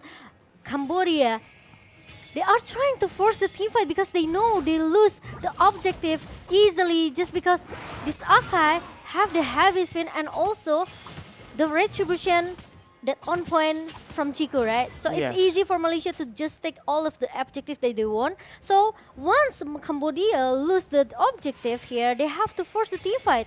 At least they need to get like 2 or 3 members for them to hold this Lord. But the problem is now Lord is already marching down into the bottom lane. Malaysia's waiting for an opportunity here, but watch Boom, because Boom is one of the main problems here, able to flank around and do a lot of damage onto Moon as well as Momo. That is what happened in the previous fight, but the Malaysians very smartly rotate away. They take the first turret, but look at Tai going alone in the front line. That will be a mistake. He has the Immortal, but right now, heavy spin being stolen by Deja as well. Numen Blast being popped, and the Malaysians actually maintain their composure. They keep going for this fight, but Formace going in and out, in and out. The Cambodians have no idea what exactly is his game plan right here. They're trying to adjust, and it's still no casualties due to that Immortal, but that will be that Immortal cooldown in the hands of Tai. But I think it's gonna be a Malaysia game right now because look at that. I think OP needs a little bit more damage here because with the turnaround memory pop up just now, he hasn't give a damage that actually Malaysia needs here. Let's take a look for the item. He has that Blade of Heptasis and also the Malefic Roar for the attack penetration and Blade of Despair. So there's still no Demon Hunter Sword that can melt down all of the defensive hero that Malaysia has, such as its Akai and also Lapu Lapu. The Dominance Eyes in the hand of T and also Boom. So I think it's enough. But I think, yeah, they just need more damage for, especially for OP, because OP, if we talk about the positioning, he's he's having a nice position here. He's having a good positioning, but the thing is, he needs more damage to melt down all of the members from Malaysia. That's a problem when you're playing a Brody, right? You have a lot of burst damage, a lot of utility, but you don't really have the same kind of DPS that Momo or that Beatrix can bring to the table. So he needs a bit more items, and they have to try and get the right fight. We saw that earlier. If Moon and Momo gets taken out, automatically Malaysia have very little DPS to work with, and I think that will be the main idea here for the side of the Cambodians.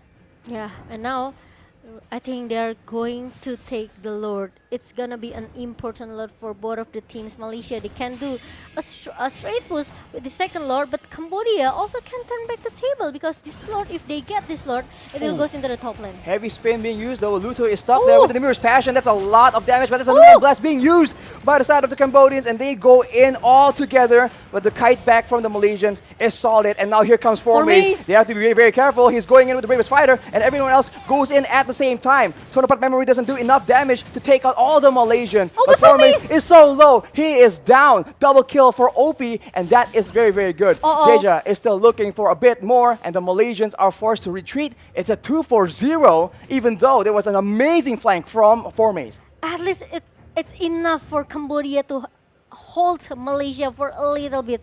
2 members down from Malaysia, and now it's chance for Cambodia to take this Lord. Let's take a look for the replay. Really a good heavy spin coming from Chiku, guys, but like we mentioned it earlier, if there's no follow-up from Chiku, it's gonna be a little bit, you know, unfortunately for this Akai. But we know that actually Deja, he already countered that with the heavy spin as well. Now 4 member, 5 member, 4, 5. Oh, here we go. The Youngs goes in, and it's countered by the stolen heavy spin. But everyone from Cambodia is so low. Malaysia pounces on the opportunity. That is gonna be Tai taken out by Chiku, but Lutu has not given up just yet. He won't be able to make a game-saving play, though. The Lord gets secured. Formace takes out Lutu. It's a 2-4-0, and the Malaysians, they're out for blood. 30 seconds, 23 seconds on Tai for the death timers. They can definitely get some turrets in this situation. Or it's gonna be a straight push coming from Malaysia. Look at that, the Super Minions comes in into the base, and now it's gonna be a disaster from Cambodia, Archie. Boom goes in, but he gets taken out by Momo. but that might just be enough. The Malaysians are waiting for the next wave, but that stolen heavy spin though is being used by Deja to buy a bit of time. He gets taken very, very low, and look at that. Members from Cambodia have come up, and look at the damage coming in from OP, man. They are going for the base, and the Malaysians will barely be able to secure game number 2. Oh my God, Arashi, did you see that? So close. There's still a minion comes up from the base of Cambodia, but unfortunately, Malaysia, they are just so focused to force this game going into game number 3. They are no strangers to these high stakes moments, man. This is how they like to play. Everything hanging on the edge. At any moment, it could be a victory or a defeat. That is the Malaysia we've come to know and love. And Cambodia, they understood that firsthand. They unfortunately were unable to secure that clean sweep, so we are going to game number 3. They almost hold Malaysia a little bit here with the, the 2 members down right in the Lord pit just now. But the thing is, Malaysia realized that Cambodia already used a lot of resource skill just now. Yes. So why don't we force the team fight here? They've tried to force it 5 versus 5 in the Lord pit for the second time. Then after they got T, who we know that actually the Nomian Blast setup is very, very important from Cambodia down. It's gonna be, a key for Malaysia. For sure. I mean, there's also the fact that the Lord has done so much damage to the members from the Cambodian team, and that is just so difficult to deal with, especially in that late game when Malaysia has so many ways to start a fight. Yums flew so far with that circling eagle to start off that fight, and as you always know, the follow-up from the members of Malaysia is absolutely solid, man. Solid, absolutely solid. And how tanky this Chiku and also Formis, right? It's not easy to take these 2 men down because they have a lot of defensive items, especially we know this Akai with the heavy spin and also the jungler position, it means he has an opportunity to take the objective easily if you compare to Cambodia. I think that it's part of their game plan, having utility. And heavy spin with the retribution, that combo has been around, but Malaysia brings it back. It's a bit of a throwback almost. But there's so many moments here where it's just so intense. You saw that Formis was going in so aggressively, almost making it happen, but not quite. And on the other side, there's times where OP just went out of control and starts taking out members from Malaysia one by one. So it just makes for such a high adrenaline game. Yeah, I agree with that. And look at that. Cambodia, they almost did it, right? Look at this. This is the first team fight.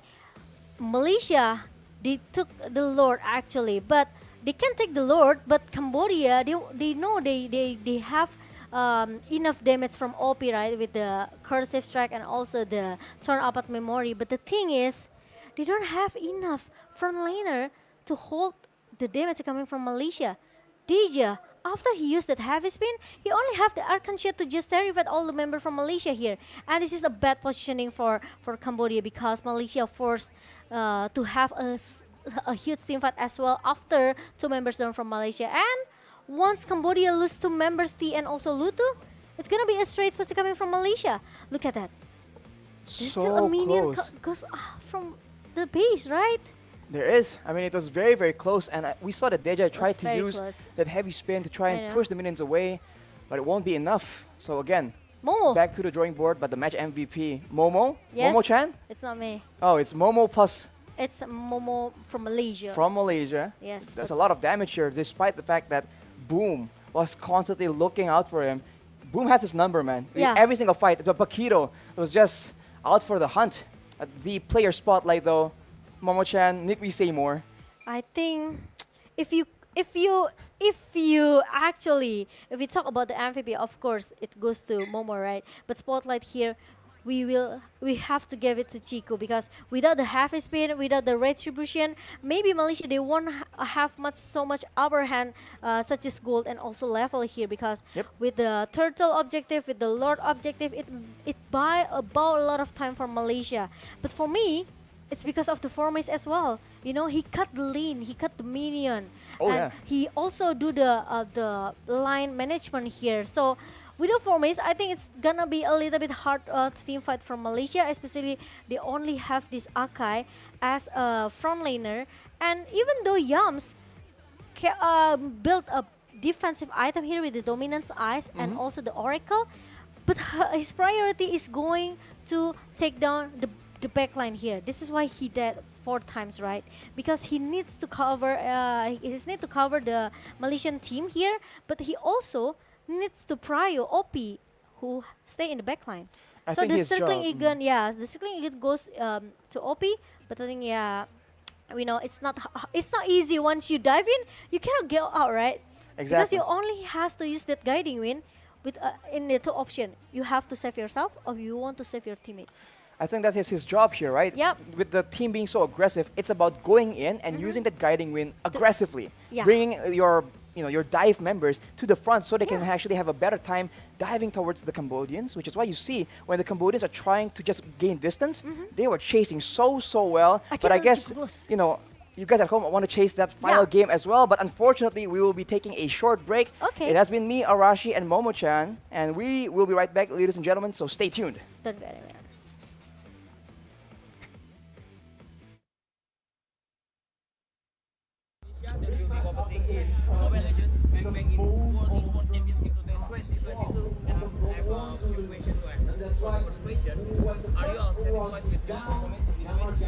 Saya kau jawab ya?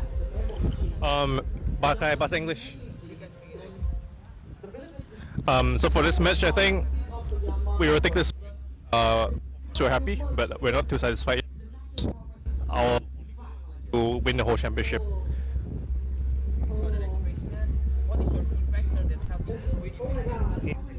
Key factor that was win this match is everyone's hard work. Everyone really put in the effort, the time, and mainly just trust between everyone over here and everyone doing their job. Because without everyone's contribution, we wouldn't have been able to do it. So even you have won 2 matches, do you think there are things that you can improve for the next match? There's definitely many things that we can improve. There was a lot of mistakes that we made as well in both games, so we will look through our games and fix our errors. Okay, so you will be facing other country in your next match, right? Yeah. Will you use the same strategy for the next game? Strategy-wise, we cannot really disclose, but I can assure that we still have other strategies out there, and we will see what we want to pull out for each different team.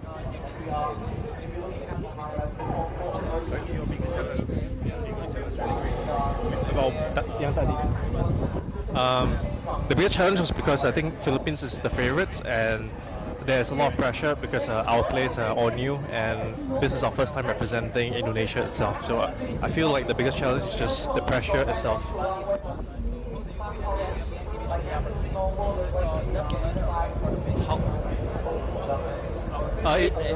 It feels really great to win the M3 champions, but we know that there's a possibility that they will make a comeback, and we will eventually might face them again. So we're happy for now, but we're not too happy yet. So for the last Asian question, we know that the weather in Bali is hot, right? And the game is on the upper stage. So does the weather affect for the match? I would say the setup overall is really good. The weather doesn't really affect us, and the setup, the equipment, everything covers the weather, so we don't really feel the heat. Thank you so much. Indonesia, jaya jaya jaya. Okay, thank you, congratulations Indonesia. Thank you. Okay, so hello everyone. We have Daki here as an ex-professional Mobile Legends player from Indonesia. Okay, hello. So the first question is, what do you think about this match, Indonesia versus Philippines? Sebelum match ya, pakai bahasa Indonesia aja ya. Jadi menurutku matchnya itu bagus banget, tapi menurutku Indonesia masih punya PR karena secara early Filipina lebih bagus, masih lebih bagus, tapi secara mid game mungkin tadi Filipina over PD, ada yang game 1 over PD akhirnya Indonesia bisa balikin, tapi maksudnya menurutku kemenangannya belum clean aja. So who is the top opponent for Indonesia in ISF? Filipina. How much confidence are you that Indonesia will be the winner for this competition? 70% ya. So for the last question, any future hope for esport Indonesia? For esport in Indonesia is semoga banyak tim baru bisa masuk MPL termasuk GPX. Okay, thank you. That's all. Thank you.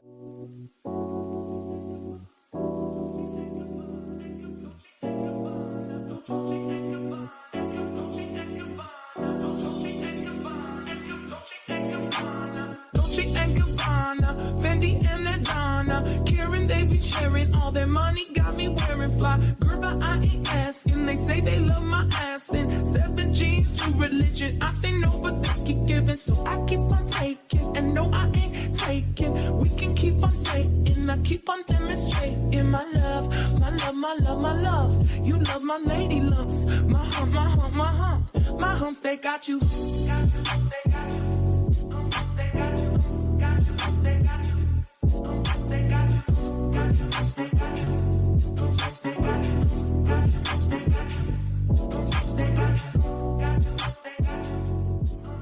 Dolce and Gabbana, Fendi and Adana. Karen, they be sharing all their money, got me wearing fly. Girl, but I ain't asking. They say they love my ass and 7 G's to religion. I say no, but they keep giving, so I keep on taking. And no, I ain't taking. We can keep on taking.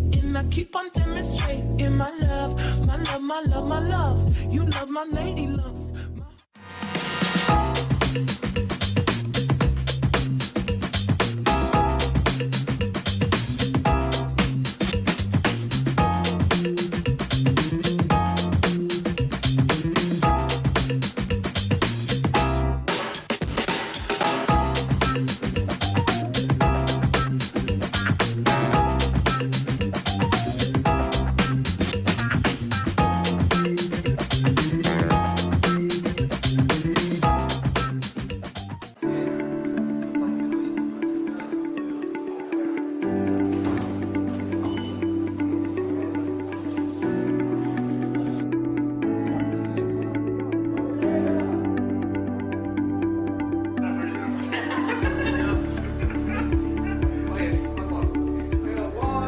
So today we have Lotus from Chile, and they will be competing in the World Esports Championship 2022.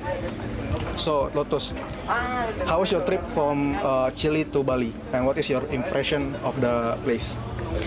Was a very long trip. We came from Chile. We have 3 connection flights: Chile, Houston, Tokyo, Indonesia, Jakarta, Bali. So it was a very long trip, 2 days in a row, but it was a lot of fun. We had a lot of fun too. Totally worth it.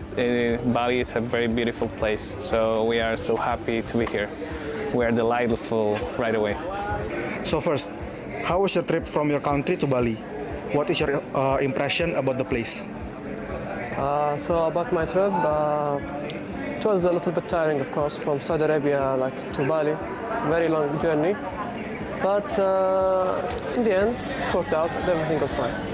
And my impression was very great. The place here is wonderful, amazing, beautiful place. And yeah. So about the competition, how do you guys prepare for this championship? Well, we are a stack from Mexico, of course.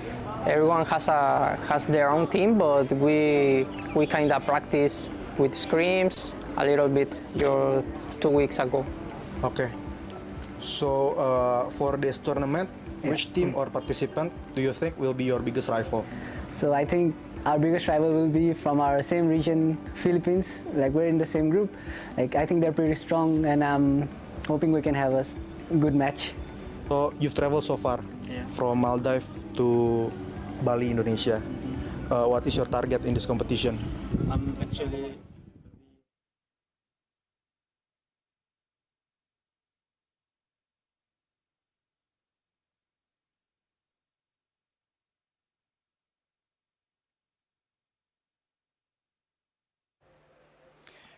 Ladies and gentlemen, welcome back. This is your caster, Arashi and Momo-chan speaking. Yay! And back at it again with Cambodia against Malaysia. Still in the game number 3. Game number 3 right now, the final game. If you guys missed it, in game number 1, the Cambodians were able to take out Malaysia in quite decisive fashion. In game number 2, it was a bit of a back and forth, that Malaysia comes out on top in the middle of all that chaos. Yeah. And now we're in the unpredictable game number 3. But it's still in the upper bracket match. So whoever loses in this match, they still have to continue to play again later in the third match, right? For today, it will against Vietnam, if I'm not mistaken. Well, while we're at it and talking about this very exciting game, don't forget about Telkomsel, guys. Oh, what happened? And especially if you're looking for a very fun game, there's this game called The Return of the Condor Heroes. And I must say, say what you want, but there's a lot of downtime right here as casters, and it's been a very interesting game. It's great. It has great gameplay and so many different characters that would get you into it, man. There's something for everyone. You like the cool guy, the cute guy, whichever. So you can make your favorite warrior, be the strongest warrior in that world, and of course you can make a clan with your buddies. With your buddies, and then get to be the #1 unbeatable clan. So download it on Google Play Store or the App Store if you prefer those. And for more information, you can visit the website at condorheroes.duniagames.co.id. So don't miss out. Get in on the fun, guys. Let's go. And other than that, for you guys who's staying in Bali, maybe you have to come to Merusakan Nusa Dua because we have our booth Telkomsel here. You can redeem your point, you can trade your point. Maybe if you log in daily, you have some point, right? If you credit your if you credit your phone, you will get some point as well. So make sure you check your Telkomsel apps here. Once you already have enough points, you can trade it with the amazing merchandise. You can get the free drinks as well. Free drinks? Free drinks. If you want to join to play fun games in the booth, it's also you can do everything actually in the booth Telkomsel. So make sure if you are staying in Bali, don't forget to visit us in the Merusakan Nusa Dua. Right, and use your Telkomsel points, man. You gotta use and get that value, man. Yeah, that advantage, man. As a member of Telkomsel, you know, you also can get smartphone at a point auction. Wow, really? A smartphone? Yeah, maybe you can get the Samsung Galaxy A35 5G. 5G. Wow, oh my God. Anyways, okay. Now that got all the fun stuff out of the way, we are gonna go to the drafting phase quite soon. To the tough game. The tough. In the final game is always going to be the most high stakes, and the drafting phase, man. We saw game 1, game 2, quite a stark contrast. And I think it's always such a headache for the coaches for sure, thinking, okay, what do we do here? How do we deal with what exactly caused, even in the first place, identifying what caused the defeats in game #1 or game #2, and then how do we change that? How do we solve these problems? I think problem solving is just such an underrated skill. But we're back at it again, Momo-chan. One thing for sure, Arashi Hoshi. Yes. Joy needs to be banned out. Yes. Right? No question. I think so. And Malaysia has a chance to do that because Cambodia is gonna be the first pick for our game #3. The first pick here is gonna be Cambodia, so I think they're gonna force that Joy ban, like you mentioned, Momo-chan. The Phobius will be a prio ban for Cambodia. Funny enough, it's always a prio ban for the first pick team, I think. If I recall the pattern correctly. Yes. Angela, though, is being banned by Malaysia again. So maybe, right, now that I'm looking at things, maybe Malaysia thinks that Cambodia likes what do you want to call it? They like relying on OP to be the main damage dealer. We see it again and again. In game #1, huge damage. In game #2, on that Brody even, OP was just making the plays left and right. So maybe they're afraid that Cambodia is going to funnel all the protection, all the utility onto OP, and he will take over the game. So denying the Angela, I think it's going to be I think that's the main idea if we try and predict and look into the minds of the coaches. But along with that, it's going to be the Kaja. It's gonna be a Kaja for sure, and Malaysia, they have a chance to ban out this Joy for sure. They don't want to deal with Joy like the game #1. So I think it should be Joy, right? Because if not Joy, I think it's gonna be a disaster because we've seen in the game #1, Min Sitar is not enough. Or maybe Malaysia wants to try again. They let Cambodia pick this Joy. Oh, they ban out the Atlas. Oh, okay. Oh, this is what I say. They let this Joy into the hand of Cambodia, and Malaysia can take again that Min Sitar as the counter. Or maybe they don't want to bring a tank jungler for Chico. They can bring something else. They can bring another damage dealer jungler, such as maybe Ling, right? Or maybe Hayabusa for Chico. So many options for the man known as Chico, guys. But like clockwork, Cambodia has picked up that Joy, so Malaysia definitely needs some kind of solution. Absolutely. Lockdown, mobility. Obviously. Well, Beatrix will be one of the main choices here. Of course, the wave management is what's important. What makes that Joy so obnoxious is the fact that he can clear the wave so fast. So if Malaysia can match the clear, maybe it will be pretty manageable. We'll have to see. Yeah, but Patrick and maybe Lapu-Lapu could be the prior for Malaysia, because we've seen as well Lapu-Lapu in the hand of Boom, right? Maybe it's not really a prior target for Malaysia, because Boom as an XP laner, he just need to clear the waves. The wave as soon as possible, right? And the problem from the XP laner is they always like to play, the cutting strategies. So it makes you won't realize that actually there's someone can try to attack you from the blind spot. That's the only problem when you try to face the EXP laner here.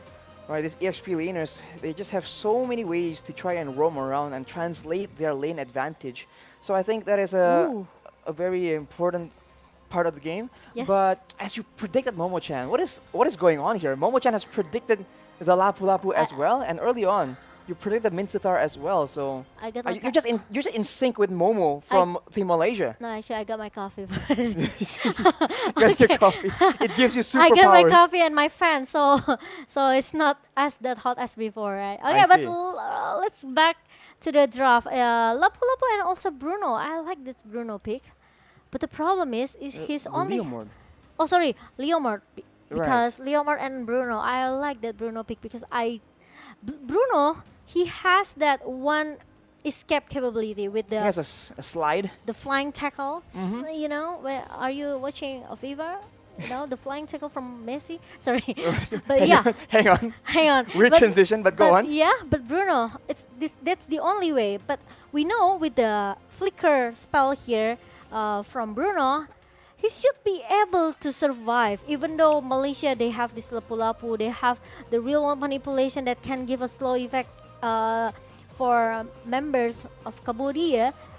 As long as he has a good positioning, we know we've seen it right in the game number 2 with OP with Brody. How many times that actually Malaysia tried so hard to take him down, and he is able to and survive. he's able. Yeah, that's the thing. So I think Malaysia needs something else. What else? That they have to bring something that can go back into the gold lane and even maybe have enough CC to stop this Bruno with all the escape ability that he has. Might be a very aggressive roamer that can actually serve that role. We'll have to see. Right now, the Mincetar has been banned by Cambodia as well, so they recognize the need to deny these dash denials from Malaysia, deniception. But Malaysia has banned away the Diggy and the Rafaela as well, not wanting them to be able to kite away from the aggression. Because for Malaysia right now, they do have the Iesf with a lot of slow. So if a Diggy or Rafaela can speed up the rest of the members of Cambodia, that might be a solution that Malaysia does not want Cambodia to have. Final ban will be that's Franco though, but I'm guessing that they are not expecting that Franco to be in the jungle from Malaysia. Yeah, I think Malaysia shouldn't take it anymore, so shouldn't bring the same, maybe the same draft like in the game number 1. But Malaysia, I just feel with the composition that Cambodia has right now, they need someone that can have a early damage here. They already have this Batrix. I think it's enough. If you compare to Leslie, Batrix is way more maybe, I could say a little bit safe here from the positioning, from the damage, right? Because Leslie in this item, Batrix does as well, but he still have a basic damage, a little bit damage from Batrix if you compare to Leslie. But a Ruby pick from Malaysia, I think they have to bring an assassin jungler. Perhaps we have to see because there's a bit of a rock paper scissors situation here. Because if Malaysia can have advantage for Moon, for example, they can zone OP away. But if the Joy becomes a big problem, then automatically Moon cannot deal or cannot zone like that. So a lot of situationals here. But for Cambodia, first the Matilda as well as the Yutong, that is a lot of dive here. 2 fighters, 1 mage/assassin, and in addition to that, the Matilda. So many dashes, so many ways to engage on. And Malaysia does have a Ruby, but are they gonna? Oh, they go for the Baxia. Whoa, that's fast clear, and that is crowd control and regeneration denial from the Turtles' prison. So it makes sense on paper, but will it work out? This is a very interesting draft from both these teams. Oh my god. Oh, and I like that skin, Yams. New skins. Aspirants from Oof, the Aspirant skin. from Malaysia here. And Baxia as a jungler for Chiku, guys. I'm not sure because I have my own, I have my own opinion about the draft, right? Because Really? for me, it's better for Malaysia to take the assassin damage here because I just feel that they are lacking of damage. They really, they have the Batrix here. They have a Lapu Lapu. But yeah, they have a Iesf as well. Yeah, but bringing Baxia into the game number 3, I think they have to make an active rotation here. If not, it's gonna be If not, it's gonna be a little bit hard for Malaysia. Well, without further ado, let's get into the final game between Cambodia and Malaysia. Will we see finally Cambodia sealing the deal, or will Malaysia have a reverse sweep victory? But it's after this a few short messages, lol. Okay, Rashi, I got what your point is. It's like a commercial break. It's like a commercial Waiting for break. a bit of a pause. But I agree, Momo-chan. That is a very, very solid point. When you pick up Baxia, you need speed. You need to be rolling around. They need to see you rolling, and they have to start hating. Because otherwise, it's a bit of wasted potential for Baxia. With the fast clear, with the mobility, if you just stay and farm up, you're not getting the full value. But if Malaysia can abuse it and combine the speed of the Baxia with the slow from the Iesf, I think they have a very solid winning solution here. Yeah, and the thing is, the thing is, Cambodia has Joy, right? Yes. We know how fast this hero, especially in the mid lane, he will have a lot of damage with the Genius one, maybe the magic penetration coming from Joy. It will mix the rhythm of Joy and also the electrifying bits here. Has a massive damage for Joy. So I think if Malaysia, they cannot stop this Joy to wandering around, I think it's gonna be a huge problem for Malaysia. They've done it in the game number 1, right? Yep. Even though they have this Min Sitar and also Franco as a lock hero, but the thing is, they only have a Ruby. Exactly. So there's less solutions here, and it's so situational, right? Depending on how the game goes, who gets ahead, who gets shut down. The mid game is so unpredictable, but just like that, we're back into the game as Lutu takes his orange buff. And right here, you can see Deja just getting so aggressive, doing a lot of damage onto Yums. And in the early game, Moon will require some items to be that aggressive, to be that impactful. But look at that slow, right? This is the utility we've been talking about. Oh, as OP takes a cheeky free gold buff. Yes, thank you. And there you go. OP. He can clear the minion quite fast here, but there's really nice stole coming from Lutu. Drive-by retribution to secure the right? lethal. Yep, and OP, not really in a good position here, Arashi, but he's totally aware that might be Malaysia don't want to give a lot of space for him to farm, right? So he needs to play a little bit patient here for OP until he gets the level number 4, or maybe even the first turret in the top lane. Look at both teams just contesting the gold buff, but Yums is forced to use his flicker as the pressure in the early game is just so much. Mathilda, Joy, Leomord, these are all top-tier heroes in the hands of top-tier players. The Malaysians need to respect it, but look at Momo here, trading hits against OP, but the backup is here for both these teams. Fortunately for Momo, Yums is still in the picture, so they can't really just engage recklessly. And OP, I know Bruno passive is giving a critical, right? Oh, but the really nice stall coming from Yams. Meanwhile, in the bottom lane, Lutu is very, very low, and Chiku almost takes him out. Formaze actually goes for the play, takes away his life. But look at Moon, he's getting jumped around. He's kiting away with the sprint, but it won't be enough. But Formaze doing Formaze things with a double kill, going for more. He is trying to actually excel in this 1v2 confrontation. The Petrify Furious Dive combo comes in, and unfortunately, he is taken down. Yums will be trying to trade it back, but Boom will be able to survive as Chiku, in the midst of everything, yoinks away that turtle. yeah, and look at that. Now Cambodia, they're having a lot of pressure in the bottom lane, especially, right? Because Momo still able to have a 1v1 situation as well with OP in the top lane. So there's no an urgent rotation that Malaysia has to do. Ooh, that's an I'm offended. A follow-up with some damage from Moon, but he is so vulnerable right here, being dashed away. Look at that damage. The World Translation will buy a bit more time with that shielding, but it won't be enough as Yums is the next target. But look at that. What is this hero, man? Deja is just out of control right now. Chiku finally makes his way up there, but it will be too late. 2 members down off the back of this Joy, just out of control.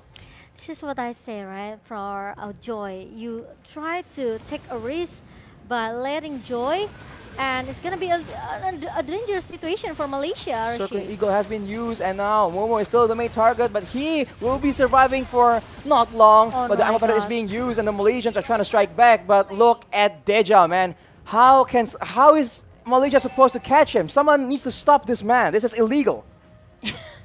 Absolutely, yeah, I agree with that, because once you know that there's a Joy available to be picked by your opponent here, you already have to, prepare for the worst here. You don't have Min Sitar, you only have a Ruby, but the problem is Ruby with the I'm offended won't be enough unless Malaysia, they took 4 mace, go to join the team fight here. I think it will be maybe more effective for Malaysia here, because once the I'm offended being used by Yums, they still have the River Vital to stun this Deja. Deja back at it again with them dashes, but Chiku guys will be able to secure his purple buff. And I think the positioning, right, the formation from the Malaysians need to be revised a bit, because Moon has been caught again and again, but Chiku, at every point he can just roll and start engaging with that shield unity. The turtle is up right now and both teams are going for it. As we mentioned, if everything goes front to back, certainly Malaysia has a chance. But the Black Dragon form, along with everything, Chiku actually gets the steal still. But look at Deja all the way in the back. Moon is zoned away and the Malaysians are split in 2. But the Cambodians cannot capitalize. And Chiku, he gets it done. Wow. Chiku, finally. Even though he got the 3 assists, I think it's enough for the early. I guess very low with the I'm offended. But Deja 1v3, he doesn't even care. Momo gets taken out. He's unstoppable, literally. And that is Cambodia, just not respecting the Malaysian potential at all. Circling Eagle is popped right here again. Yums is alone. Moon will try and actually do some crowd control.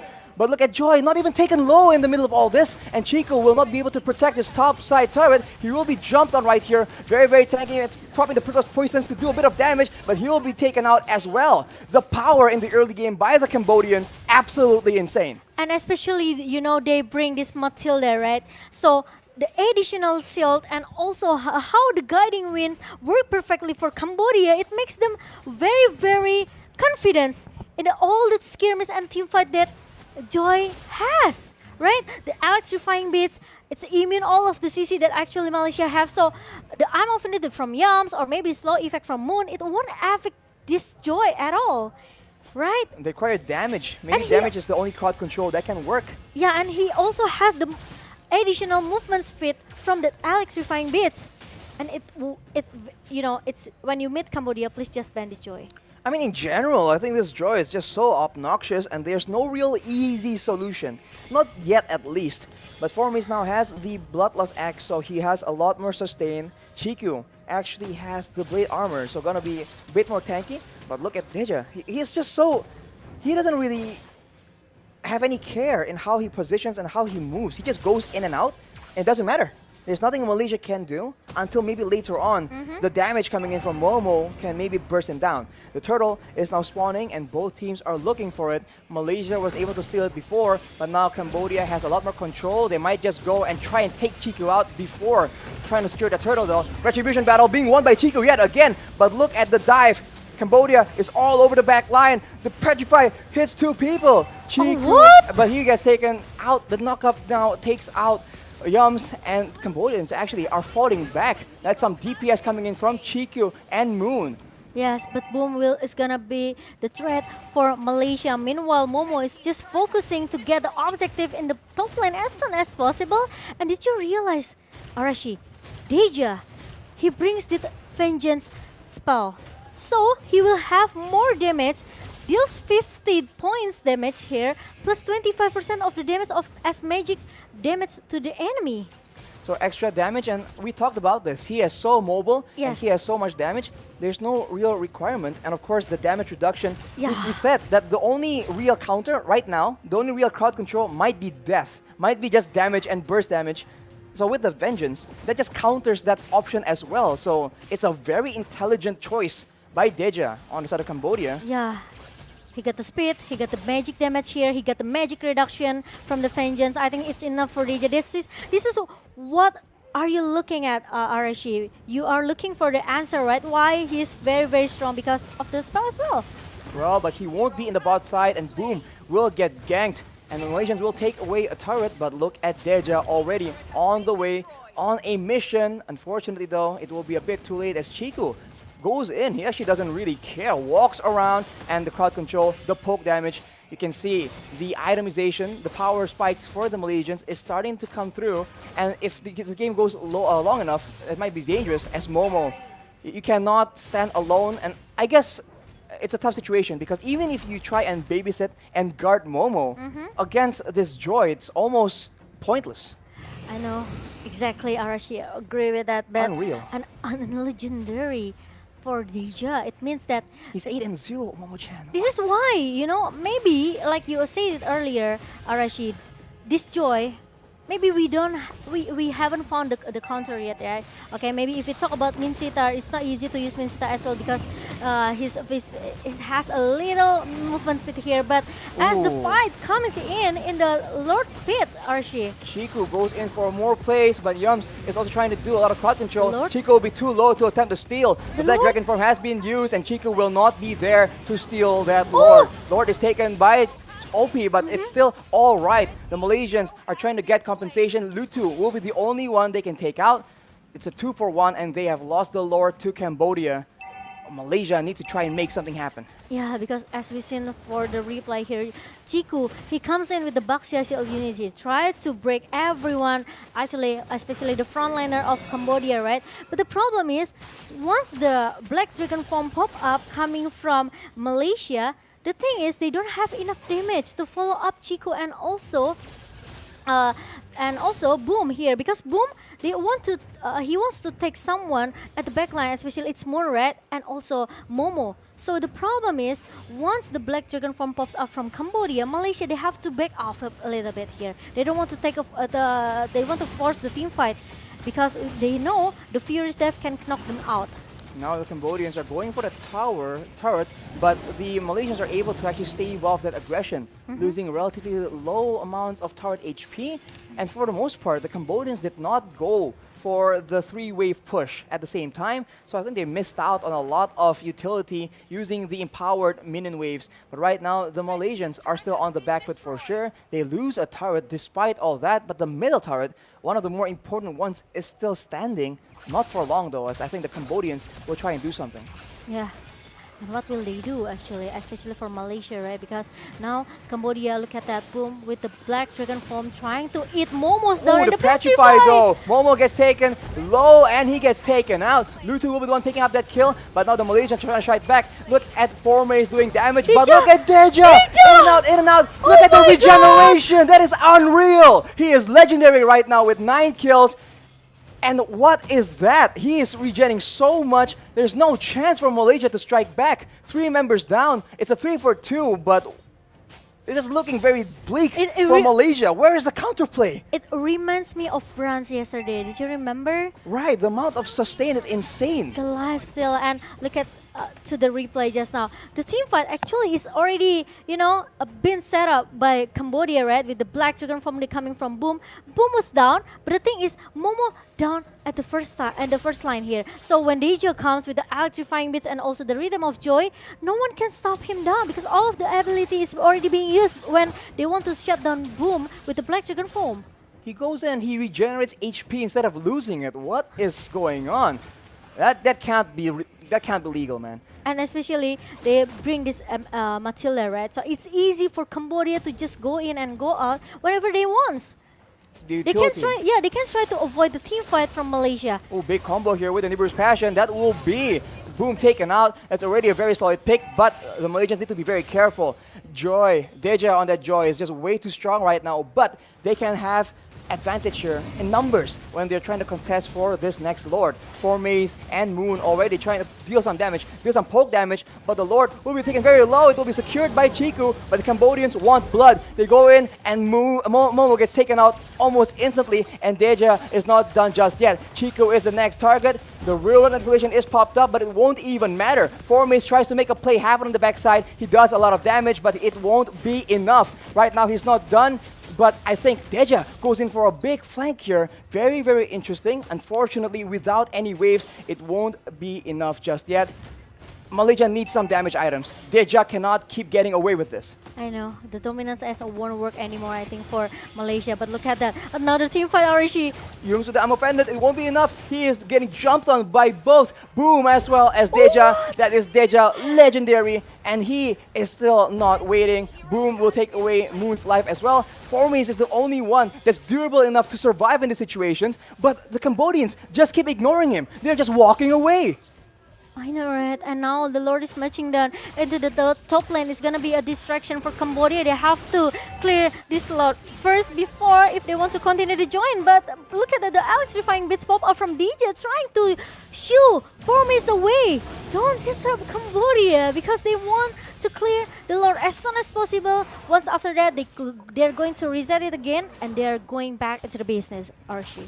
It's so difficult for Malaysia right now because even if they secure the Lord, look at how easily it's cleared, how easily it's dealt with. They have no chance to even walk with that Lord. Look at the item, okay? He has, the first item is Genius one. It means he already has the magic penetration since in the beginning. And now with the Genius one that has burn effect, right? It's make his painful, and oh my god, 35% magic damage from the Holy Crystal is being done. It's done for DJ. So it's, I don't know what will Malaysia do because I think with all of the magic defense coming from Malaysia, it's still one enough. You know, with the Athena Seal, the Radiant Armor, and also maybe they need an Oracle as well because they need this lifesteal from Malaysia at least to stay for the team fight here.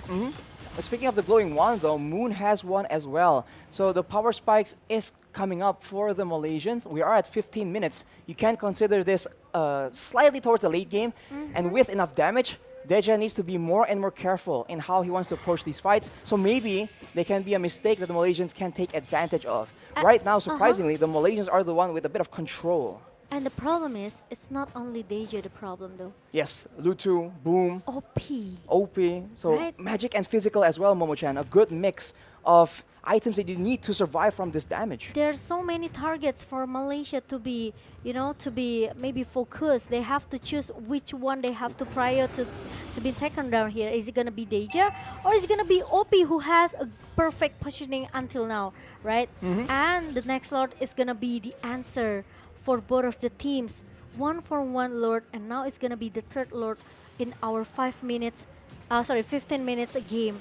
And now Malaysia, they have to do some pick off. They have to at least take down one member before they start the big fight, 5 versus 5 with Cambodia. Well, they have to get a pick off and on the right target as well because they can't just go and get any kind of pick off. And right now, they are the ones being zoned away. Formace is coming in. He has the items available to go in. Black Dragon form has been used by Boom towards that back line. And look at Deja just wreaking havoc. And while that's happening, Chiku as well as Formace are trying so hard, but the back line is being absolutely decimated. Deja with the recalls, just disrespecting. Formace, despite his best efforts, will not be able to make anything happen. That's a 3-4-0 for the side of Cambodia, and it's looking like the beginning of the end. Yums and Momo trying their best to try and do something, but it won't be enough. Yums taken very low. That is the first turret. And Cambodia on a steam train, not trying to stop at all, going in for the base turret. Will they continue with a minimal amount of minions? The death timers are still so long. 8 more seconds until Moon is on the base. And look at that, Momo goes in, jumps, tries to stop the minion wave, but it won't be enough. That will be Cambodia, upsetting the majority of the caster predictions. The caster curse strikes again. Cambodia, you guys got it done. Oh my god, 2-1 against Malaysia. And wow, I think it looks very bad actually. Game number 3 for Malaysia, they don't have enough ability to stop only one hero. We might not seen, we might not see that this Bruno do a lot of outplay, right? Well, because there's no need to. He doesn't need to. They only need this DJ go dive in with the rhythm of joy, get a perfect beats. Then after that, once the CC comes from Malaysia, such as maybe I'm offended from Ruby, he just need to pop up that electrifying beats. And with that vengeance, as we mentioned, it just makes it so difficult. Exactly. He does damage. He has sustain, and now with the damage reduction, even if 5 members are hitting or just beating down on him, as we mentioned, the spells are so spammable that eventually you will get taken out. And even if you don't get taken out, the sustain will ensure that you don't get taken out either. And then once the Malaysians think, okay, it's our chance now, the vengeance is down, the spells are on cooldown, he just gets out with the guiding wind. Agree with that. Just so obnoxious. The draft is just too perfect for Cambodia, I could say, for our third game I feel like here. it's just one pick. That one pick made so much difference. No, actually it started from the third banning phase, right? Because we thought that it's not gonna be Atlas that be banned out by Malaysia, but they choose Atlas rather than this Joy. Exactly, it's a very interesting choice. As you take a look at some highlights here, Momo-chan. Yes, look at the highlight.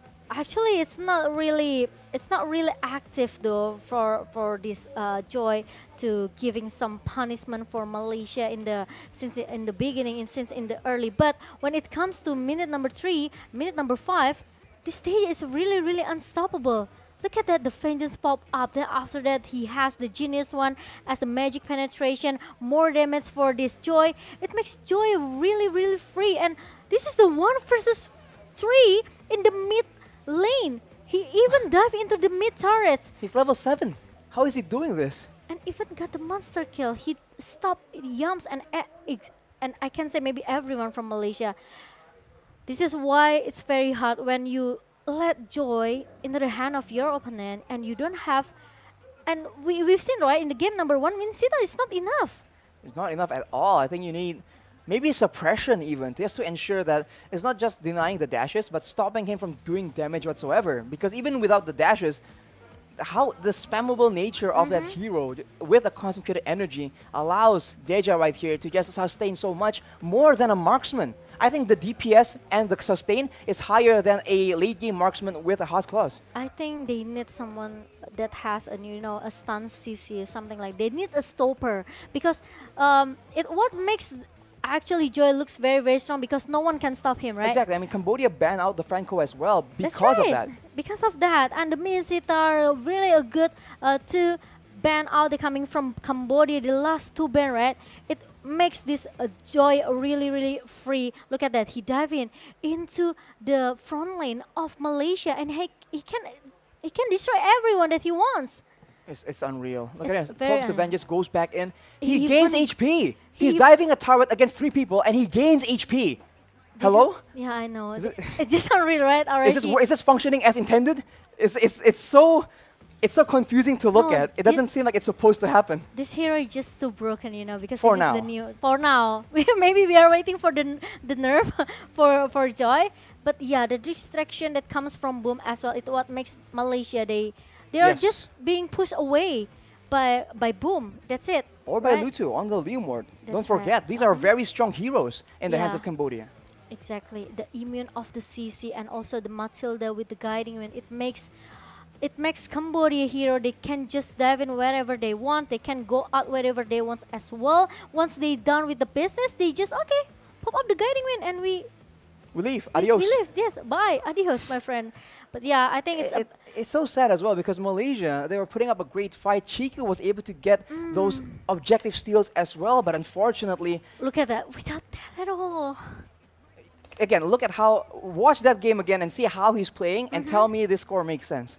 13 almost kills. 91,000 damage dealt and 70,000 damage taken. This is a damage dealer, by the way, who only has essentially 1 defensive item, the concentrated energy. It's not even a real defensive item. It still does damage. He took 70,000 damage. Because he's very confident with the vengeance spells, like he has the 35 magic reduction from that vengeance. The damage reduction. Yeah, this is what makes DJ look very confident and very, this is my playground. Exactly. This is DJ's playground. You're in my turf now. Yeah. Exactly. Get out of my land of dawn. But it's it's not over yet for Malaysia, because Malaysia, they have to go down into the lower bracket. As we see, the player spotlight is gonna be T, you know, with this Matilda again and again. A perfect draft, I could say. They have an additional shield from this Matilda, right? From the guiding wind. He has the circling eagle, can goes into the back line. So probably Batrix and also if won't be that safe as what they want, they think though. And Joy just need to follow up as soon as possible. Look at that 13-0-4. He has the holy crystal, that the last item that makes this Deja become more unstoppable. And there he has the Oracle actually for a bit more HP. This is why and the lifesteal, augment right? the concentrated energy as well. Mhm. But still, come on, it's he has 10,000 damage taken less than T, who has been active the whole time. You know, it doesn't really seem fair. If you look at the items here, and it's not like Malaysia didn't itemize properly. Radiant armors on 3 members, right? They were thinking about what to build, how to counter it, and they tried to, they made efforts towards that goal, but it didn't even matter. Yeah, for me, I think because Eve is already being nerfed already, right? Because they make the real manipulation slower than before. It And makes smaller as well. Yeah, it's smaller as well. So it's easy for all the opponents that against Eve can go out from the boxes from the real manipulation ultimate here from Eve. So it's easy to avoid it. That's the first thing. The second thing is they don't need a suppress ability, like I said, because once you want to cancel the ultimate from Eve, you need a suppress ability such as from Kajal with the Divine Judgment, right? Martis as well. But the thing is, Cambodia, they don't need it. They already have a burst damage here. So once Eve do this, low manipulation, okay? He do this, right? Cambodia just, okay, let's grab him. Exactly, everyone just comes in. I know. Yutong, Leo Morn, everyone can stop that real world manipulation. And as you that's mentioned, right. Momo-chan, now it's not really used as a zoning tool because the range is smaller. It's used more as pure utility. The slows, the immobilizers, that is what it's usually used for these days. The Eve Maybe if you bring this Eve into the draft from Cambodia that has a lot of dive-in hero, a lot of burst damage hero, right? It won't work. Maybe it's not that effective as what maybe Malaysia wants, right? Right. The problem is they don't have any stopper. Maybe they have Ruby, but remember the electrifying bits that coming from Deja, it immune all of the CC.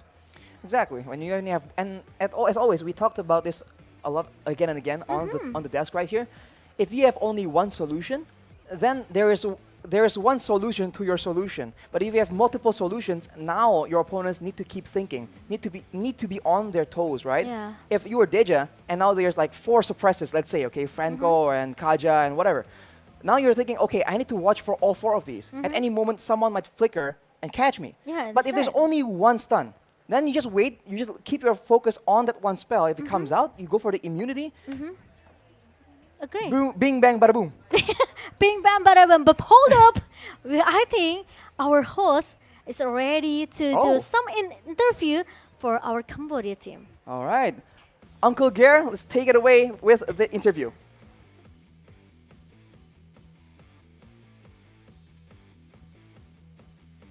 Thank you once again, Momo and Arashi, and congratulations to Cambodia. And I will take a short interview with one of the players. So congratulations once again, bro.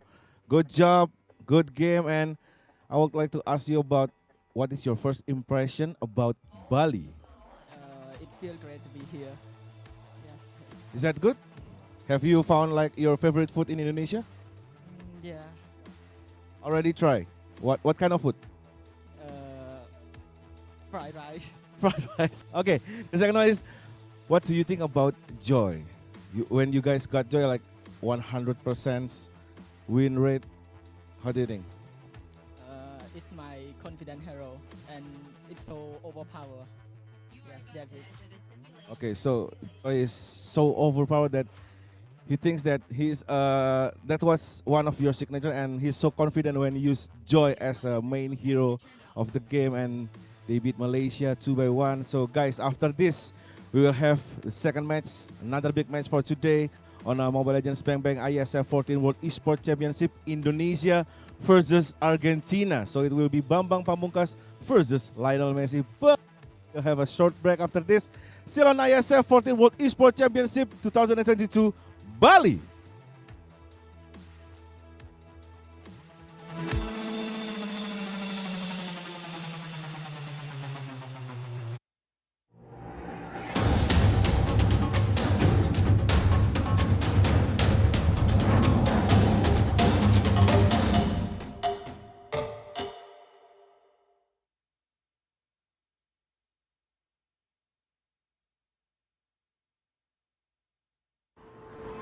Berani melawan keterbatasan demi memberitakan kebenaran.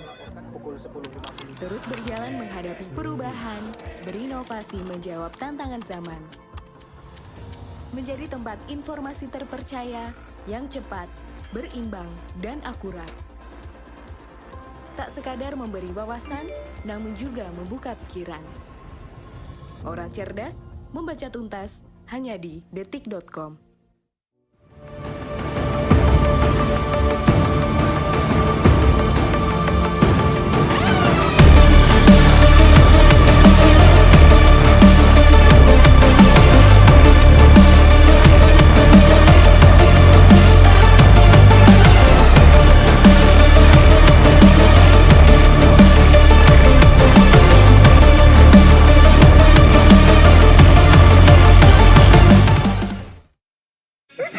Mau dibikin ketawa? Mau dibikin mewek? Mau dibikin ngiri-ngiri sedep? Mau dibikin kaget? Mau dibikin penasaran? Mau dong! Di sini gudangnya informasi yang bikin kalian update gak kelar-kelar setiap hari. Ini baru Trans 7. Apa ya? Makanan yang harganya receh tapi enaknya mantul. Banyak pengen loh. Ini dia. Menu receh, harga receh, dijamin enaknya mantul. Enak banget. Coba Mel. Apapun yang kamu pengenin, di sini referensi lengkapnya. Ada yang ngiler. Jajan terus bareng makan receh dan enaknya mantul. Ini baru Trans 7. We are getting the grid forming here at the Mandalika circuit. Musim balap motor 2022 telah usai. Namun jiwa petualang untuk memacu adrenalin di atas roda 2 masih terus membara. Away we go in Indonesia. Oh, what a dramatic start. Mendaki gunung lewati lembah, Baru mulai belum apa-apa, udah terjebak motornya. menyusuri hutan, bahkan pelosok daerah yang jarang terjamah. Sangat ekstrim dan sangat menyulitkan waktu. Dengan latar belakang alam yang bersahaja Stunning island of Lombok. Mana nih tuh Busena kok? dan cara berkendara dengan kearifan lokal. Can you believe it? Banyak rintangan dalam sebuah perjalanan. And the bike's on fire. Terjatuh adalah pelajaran. Goodness me, that was vicious. Wow, nggak apa-apa, Bu. Kembali bangkit sebuah keharusan. Deru petualangan tanpa henti, bertualang di negeri sendiri. Unbelievable. What a finish.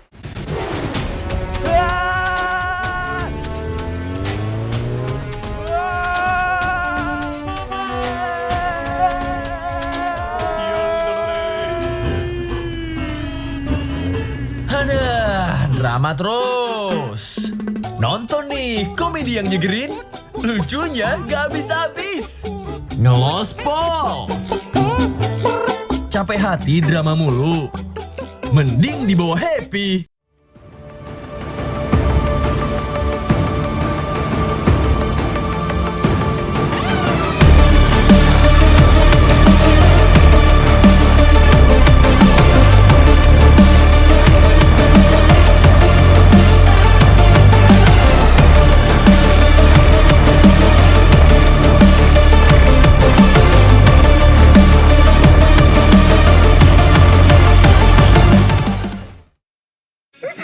Mau dibikin ketawa? Mau dibikin mewek? Mau dibikin ngiri-ngiri sedep? Mau dibikin kaget? Mau dibikin penasaran? Mau dong! Di sini gudangnya informasi yang bikin kalian update gak kelar-kelar setiap hari. Ini baru Trans 7. Apa ya? Makanan yang harganya receh tapi enaknya mantul. Banyak pengen loh, ini dia. Menu receh, harga receh, dijamin enaknya mantul. Enak banget. Coba Mel. Apapun yang kamu pengenin, di sini referensi lengkapnya. Ada yang ngiler. Jajan terus bareng makan receh dan enaknya mantul. Ini baru Trans 7. We are getting the grid forming here at the Mandalay circuit. Musim balap motor 2022 telah usai. Namun jiwa petualang untuk memacu adrenalin di atas roda 2 masih terus membara. Away we go in Indonesia. Oh, what a dramatic start. Mendaki gunung lewati lembah, Baru mulai belum apa-apa, udah terjebak motornya. menyusuri hutan, bahkan pelosok daerah yang jarang terjamah. Sangat ekstrim dan sangat menyulitkan waktu. Dengan latar belakang alam yang bersahaja Stunning island of Mlbb. Mana nih tuh aku kok. dan cara berkendara dengan kearifan lokal. Can you believe it? Banyak rintangan dalam sebuah perjalanan. And the bike's on fire. Terjatuh adalah pelajaran. Goodness me, that was vicious. Kembali bangkit sebuah keharusan. Deru petualangan tanpa henti, bertualang di negeri sendiri. Unbelievable. What a finish.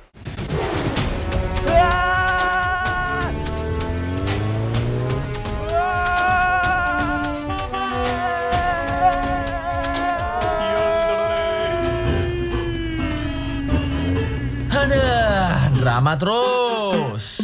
Nonton nih, komedi yang nyegerin. Lucunya gak habis-habis. Ngelospol. Capek hati drama mulu. Mending dibawa happy.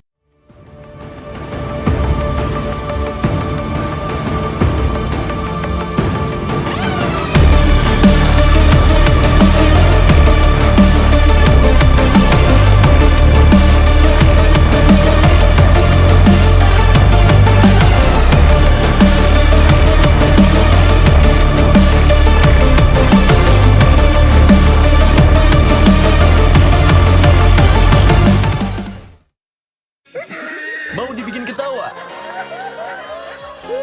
Mau dibikin mewek? Mau dibikin ngiri-ngiri sedep? Mau dibikin kaget? Mau dibikin penasaran? Mau dong! Di sini gudangnya informasi yang bikin kalian update gak kelar-kelar setiap hari. Ini baru Trans 7. Apa ya? Makanan yang harganya receh tapi enaknya mantul. Banyak pengen loh, ini dia. Menu receh, harga receh, dijamin enaknya mantul. Enak banget. Coba Mel. Apapun yang kamu pengenin, di sini referensi lengkapnya. Ada yang ngiler. Jajan terus bareng makan receh dan enaknya mantul. Ini baru Trans 7. We are getting the grid forming here at the Mandalay circuit. Musim balap motor 2022 telah usai. Namun jiwa petualang untuk memacu adrenalin di atas roda 2 masih terus membara. Away we go in Indonesia. Oh, what a dramatic start. Mendaki gunung lewati lembah, Baru mulai belum apa-apa, udah terjebak motornya. menyusuri hutan, bahkan pelosok daerah yang jarang terjamah. Sangat ekstrim dan sangat menyulitkan waktu.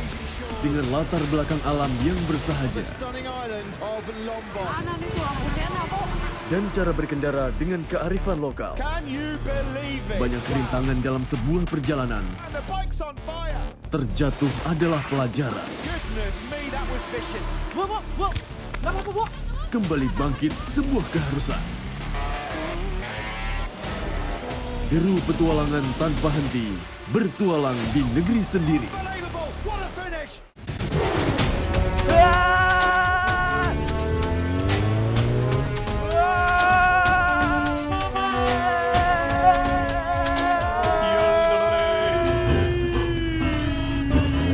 Aduh, drama terus. Nonton nih, komedi yang nyegerin. Lucunya gak habis-habis. Ngelospol. Capek hati drama mulu. Mending dibawa happy.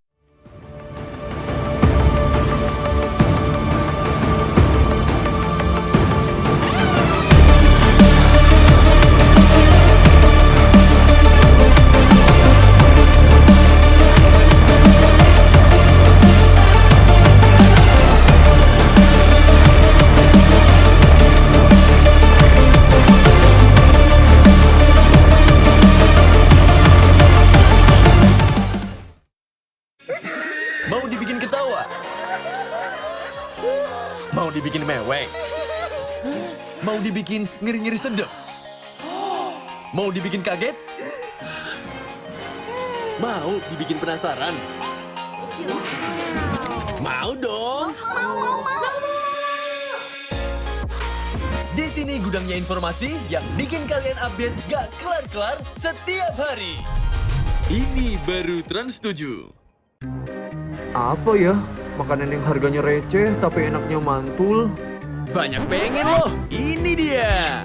Menu receh, harga receh, dijamin enaknya mantul. Enak banget. Coba Mel. Apapun yang kamu pengenin, di sini referensi lengkapnya. Ada yang ngiler. Jajan terus bareng makan receh dan enaknya mantul. Ini baru Trans 7. We are getting the grid forming here at the Mandalay circuit. Musim balap motor 2022 telah usai. Namun jiwa petualang untuk memacu adrenalin di atas roda 2 masih terus membara. Away we go in Indonesia. Oh, what a dramatic start. Mendaki gunung lewati lembah, Baru mulai belum apa-apa, udah terjebak motornya. menyusuri hutan, bahkan pelosok daerah yang jarang terjamah. Sangat ekstrim dan sangat menyulitkan waktu. Dengan latar belakang alam yang bersahaja Stunning island of Lombok. Mana nih tuh lampunya kok? dan cara berkendara dengan kearifan lokal. Can you believe it? Banyak rintangan dalam sebuah perjalanan. And the bike's on fire. Terjatuh adalah pelajaran. Goodness me, that was vicious. Kembali bangkit sebuah keharusan. Deru petualangan tanpa henti, bertualang di negeri sendiri. Unbelievable. What a finish.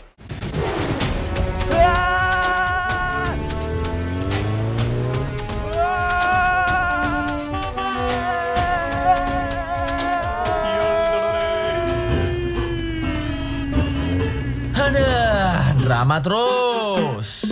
Nonton nih komedi yang nyegerin, lucunya gak habis-habis. Ngelospol. Capek hati drama mulu. Mending dibawa happy.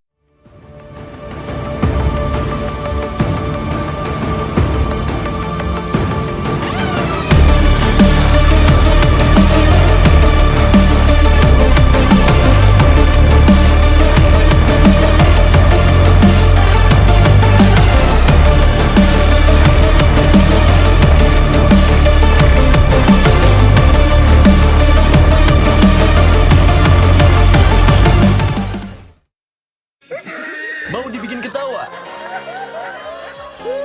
Mau dibikin mewek? Mau dibikin ngeri-ngeri sedep? Mau dibikin kaget? Mau dibikin penasaran? Mau dong! Di sini gudangnya informasi yang bikin kalian update gak kelar-kelar setiap hari. Ini baru Trans 7. Apa ya? Makanan yang harganya receh tapi enaknya mantul.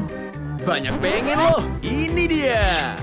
Menu receh, harga receh, dijamin enaknya mantul. Enak banget. Coba Mel. Apapun yang kamu pengenin, di sini referensi lengkapnya. Ada yang ngiler. Jajan terus bareng makan receh dan enaknya mantul. Ini baru Trans 7. We are getting the grid forming here at the Mandalay circuit. Musim balap motor 2022 telah usai. Namun jiwa petualang untuk memacu adrenalin di atas roda 2 masih terus membara. Away we go in Indonesia. Oh, what a dramatic start.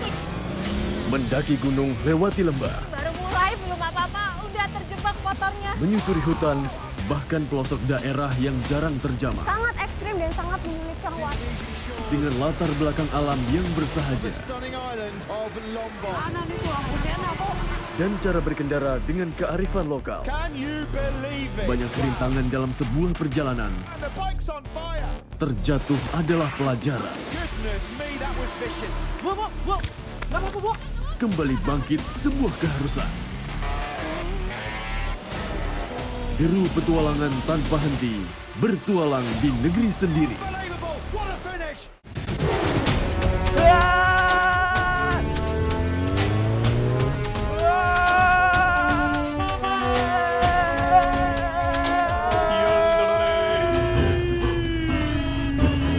Aduh, drama terus. Nonton nih, komedi yang nyegerin. Lucunya gak habis-habis. Ngelospol. Capek hati drama mulu.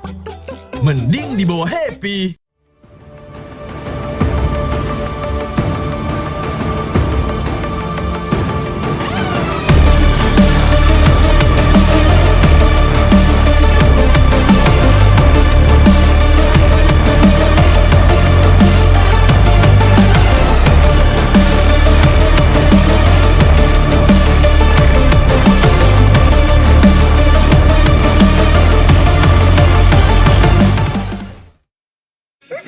Mau dibikin ketawa? Mau dibikin mewek? Mau dibikin ngeri-ngeri sedep? Mau dibikin kaget? Mau dibikin penasaran? Mau dong! Di sini gudangnya informasi yang bikin kalian update gak kelar-kelar setiap hari. Ini baru Trans 7. Apa ya? Makanan yang harganya receh tapi enaknya mantul. Banyak pengen loh, ini dia. Menu receh, harga receh, dijamin enaknya mantul. Enak banget. Coba Mel. Apapun yang kamu pengenin, di sini referensi lengkapnya. Ada yang ngiler. Jajan terus bareng makan receh dan enaknya mantul. Ini baru Trans 7. We are getting the grid forming here at the Mlbb circuit. Musim balap motor 2022 telah usai. Namun jiwa petualang untuk memacu adrenalin di atas roda 2 masih terus membara. Away we go in Indonesia. Oh, what a dramatic start. Mendaki gunung lewati lembah, Baru mulai belum apa-apa, udah terjebak motornya. menyusuri hutan, bahkan pelosok daerah yang jarang terjamah. Sangat ekstrim dan sangat menyulitkan waktu. Dengan latar belakang alam yang bersahaja Stunning island of Lombok. Mana nih tuh Husena kok? dan cara berkendara dengan kearifan lokal. Can you believe it? Banyak rintangan dalam sebuah perjalanan. And the bike's on fire. Terjatuh adalah pelajaran. Goodness me, that was vicious. Kembali bangkit sebuah keharusan. Deru petualangan tanpa henti, bertualang di negeri sendiri. Unbelievable. What a finish.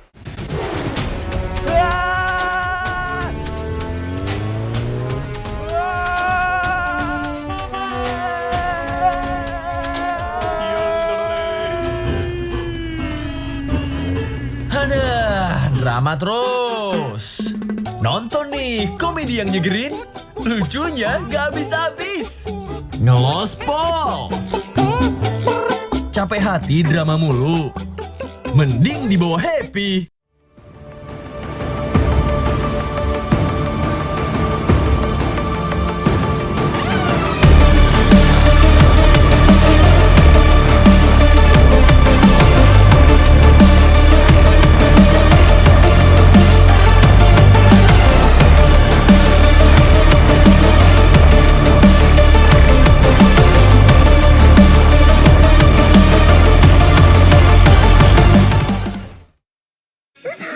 Mau dibikin ketawa? Mau dibikin mewek? Mau dibikin ngeri-ngeri sedep? Mau dibikin kaget? Mau dibikin penasaran? Mau dong! Mau. Di sini gudangnya informasi yang bikin kalian update gak kelar-kelar setiap hari. Ini baru Trans 7. Apa ya? Makanan yang harganya receh tapi enaknya mantul. Banyak pengen loh, ini dia. Menu receh, harga receh, dijamin enaknya mantul. Enak banget. Coba Mel. Apapun yang kamu pengenin, di sini referensi lengkapnya. Ada yang ngiler. Jajan terus bareng makan receh dan enaknya mantul. Ini baru Trans 7. We are getting the grid forming here at the Mandalika circuit. Musim balap motor 2022 telah usai. Namun jiwa petualang untuk memacu adrenalin di atas roda 2 masih terus membara. Away we go in Indonesia. Oh, what a dramatic start. Mendaki gunung lewati lembah, Baru mulai belum apa-apa, udah terjebak motornya. menyusuri hutan, bahkan pelosok daerah yang jarang terjamah. Sangat ekstrim dan sangat menyulitkan waktu. Dengan latar belakang alam yang bersahaja Stunning island of Lombok. Mana nih tuh aku kok. dan cara berkendara dengan kearifan lokal. Can you believe it? Banyak rintangan dalam sebuah perjalanan. And the bike's on fire. Terjatuh adalah pelajaran. Goodness me, that was vicious. Kembali bangkit sebuah keharusan. Deru petualangan tanpa henti, bertualang di negeri sendiri. Unbelievable. What a finish.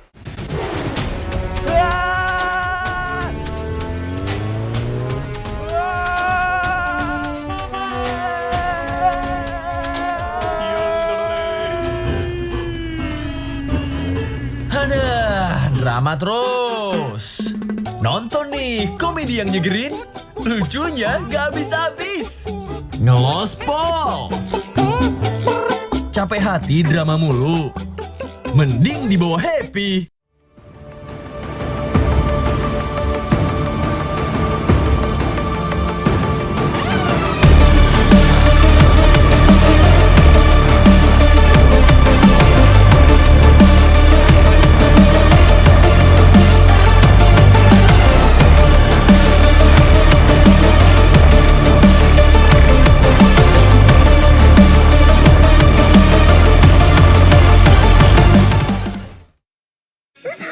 Mau dibikin ketawa?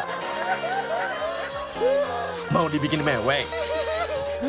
Mau dibikin ngeri-ngeri sedep? Mau dibikin kaget? Mau dibikin penasaran?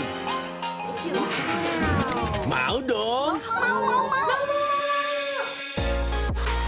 Di sini gudangnya informasi yang bikin kalian update gak kelar-kelar setiap hari. Ini baru Trans 7. Apa ya?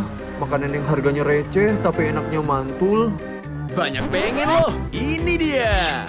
Menu receh, harga receh, dijamin enaknya mantul. Enak banget. Coba Mel.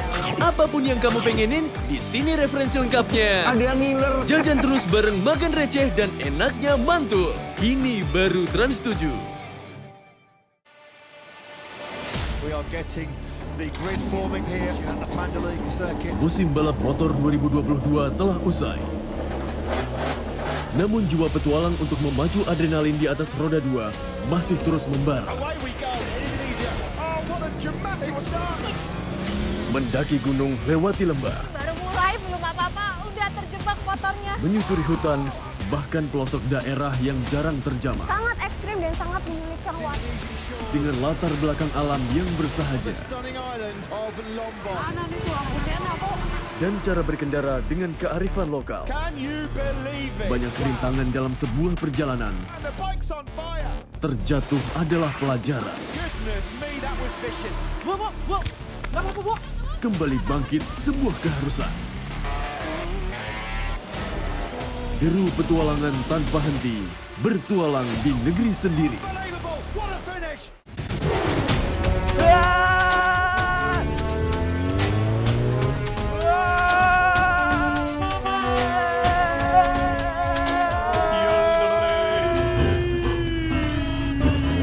Aduh, drama terus. Nonton nih, komedi yang nyegerin. Lucunya gak habis-habis. Ngelospol. Capek hati drama mulu. Mending dibawa happy.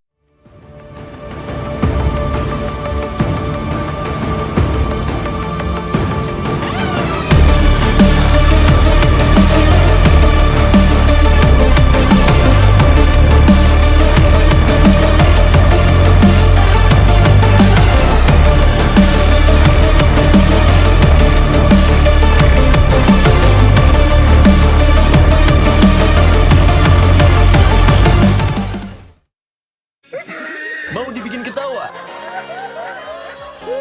Mau dibikin mewek? Mau dibikin ngeri-ngeri sedep? Mau dibikin kaget? Mau dibikin penasaran? Mau dong! Di sini gudangnya informasi yang bikin kalian update gak kelar-kelar setiap hari. Ini baru Trans 7. Apa ya? Makanan yang harganya receh tapi enaknya mantul. Banyak pengen loh, ini dia. Menu receh, harga receh, dijamin enaknya mantul. Enak banget. Coba Mel.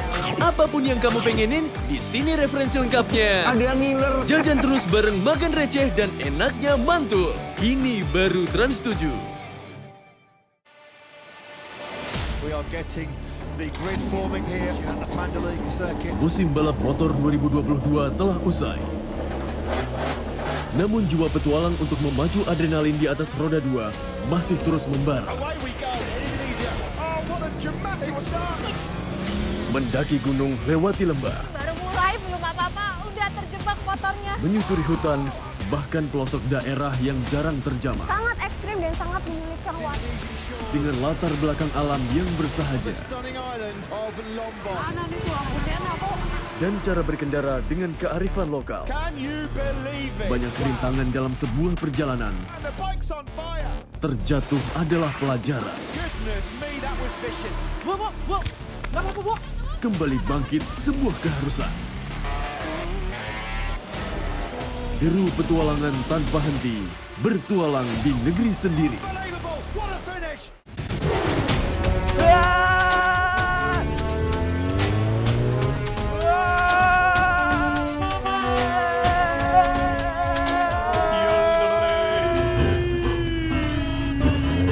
Aduh, drama terus. Nonton nih, komedi yang nyegerin. Lucunya gak habis-habis. Ngelospol. Capek hati drama mulu. Mending dibawa happy.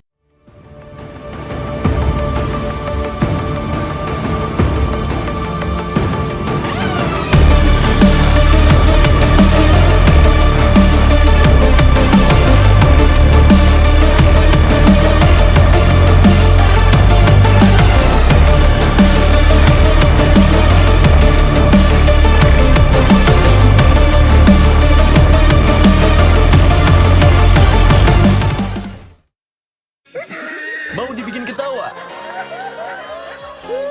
Mau dibikin mewek? Mau dibikin ngeri-ngeri sedep? Mau dibikin kaget? Mau dibikin penasaran? Mau dong! Di sini gudangnya informasi yang bikin kalian update gak kelar-kelar setiap hari. Ini baru Trans 7. Apa ya? Makanan yang harganya receh tapi enaknya mantul. Banyak pengen loh, ini dia. Menu receh, harga receh, dijamin enaknya mantul. Enak banget. Coba Mel. Apapun yang kamu pengenin, di sini referensi lengkapnya. Ada yang ngiler. Jajan terus bareng makan receh dan enaknya mantul. Ini baru Trans 7. We are getting the grid forming here at the Mandalika circuit. Musim balap motor 2022 telah usai. Namun jiwa petualang untuk memacu adrenalin di atas roda 2 masih terus membara. Away we go in Indonesia. Oh, what a dramatic start. Mendaki gunung lewati lembah, Baru mulai belum apa-apa, udah terjebak motornya. menyusuri hutan, bahkan pelosok daerah yang jarang terjamah. Sangat ekstrim dan sangat menyulitkan waktu. Dengan latar belakang alam yang bersahaja Stunning island of Lombok. Mana nih tuh aku kok. dan cara berkendara dengan kearifan lokal. Can you believe it? Banyak rintangan dalam sebuah perjalanan. And the bike's on fire. Terjatuh adalah pelajaran. Goodness me, that was vicious. Kembali bangkit sebuah keharusan. Deru petualangan tanpa henti, bertualang di negeri sendiri. Unbelievable. What a finish.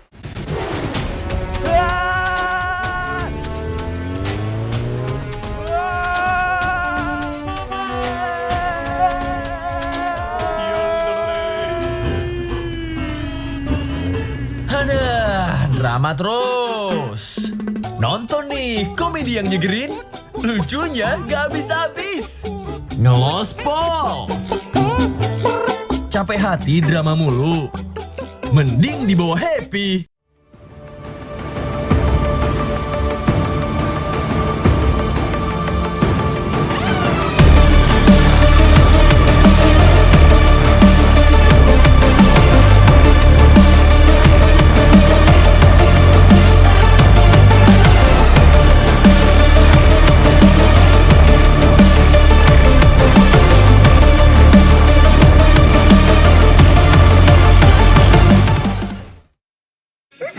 Mau dibikin ketawa? Mau dibikin mewek? Mau dibikin ngiri-ngiri sedep? Mau dibikin kaget? Mau dibikin penasaran? Mau dong! Di sini gudangnya informasi yang bikin kalian update gak kelar-kelar setiap hari. Ini baru Trans 7. Apa ya? Makanan yang harganya receh tapi enaknya mantul. Banyak pengen loh, ini dia. Menu receh, harga receh, dijamin enaknya mantul. Enak banget. Coba Mel. Apapun yang kamu pengenin, di sini referensi lengkapnya. Ada yang ngiler. Jajan terus bareng makan receh dan enaknya mantul. Ini baru Trans 7. We are getting the grid forming here at the Mandalay circuit. Musim balap motor 2022 telah usai. Namun jiwa petualang untuk memacu adrenalin di atas roda 2 masih terus membara. Away we go in Indonesia. Oh, what a dramatic start. Mendaki gunung lewati lembah, Baru mulai belum apa-apa, udah terjebak motornya. menyusuri hutan, bahkan pelosok daerah yang jarang terjamah. Sangat ekstrim dan sangat menyulitkan waktu. Dengan latar belakang alam yang bersahaja Stunning island of Lombok. Mana nih tuh aku kok. dan cara berkendara dengan kearifan lokal. Can you believe it? Banyak rintangan dalam sebuah perjalanan. And the bike's on fire. Terjatuh adalah pelajaran. Goodness me, that was vicious. Kembali bangkit sebuah keharusan. Deru petualangan tanpa henti, bertualang di negeri sendiri. Unbelievable. What a finish.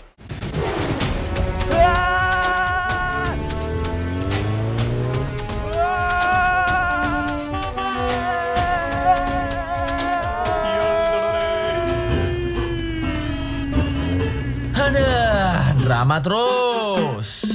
Nonton nih komedi yang nyegerin, lucunya gak habis-habis. Ngelospol. Capek hati drama mulu, mending dibawa happy.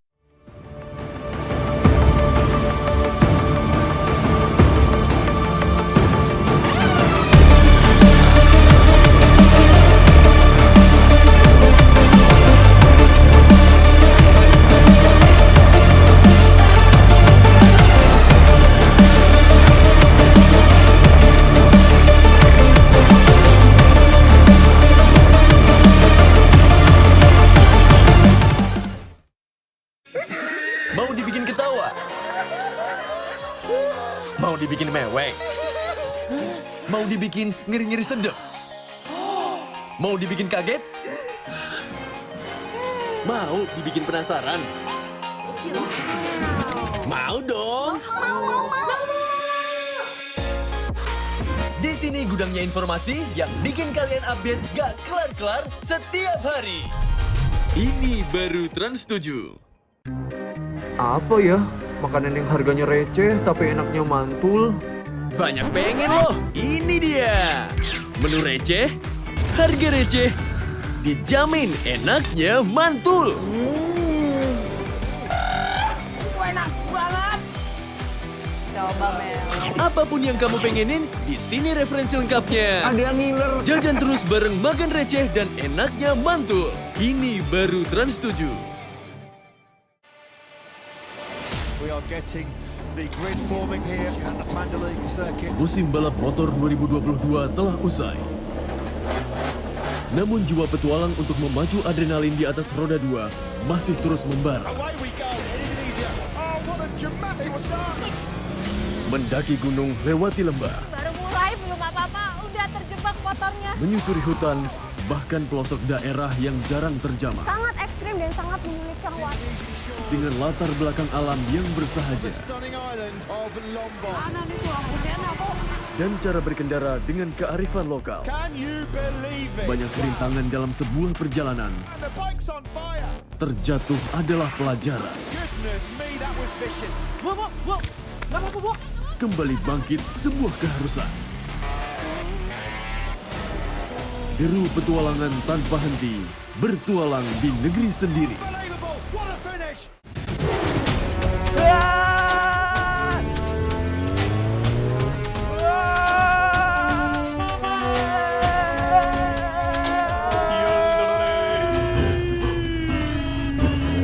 Ada drama terus. Nonton nih komedi yang nyegerin, lucunya gak habis-habis. Ngelospol. Capek hati drama mulu. Mending dibawa happy.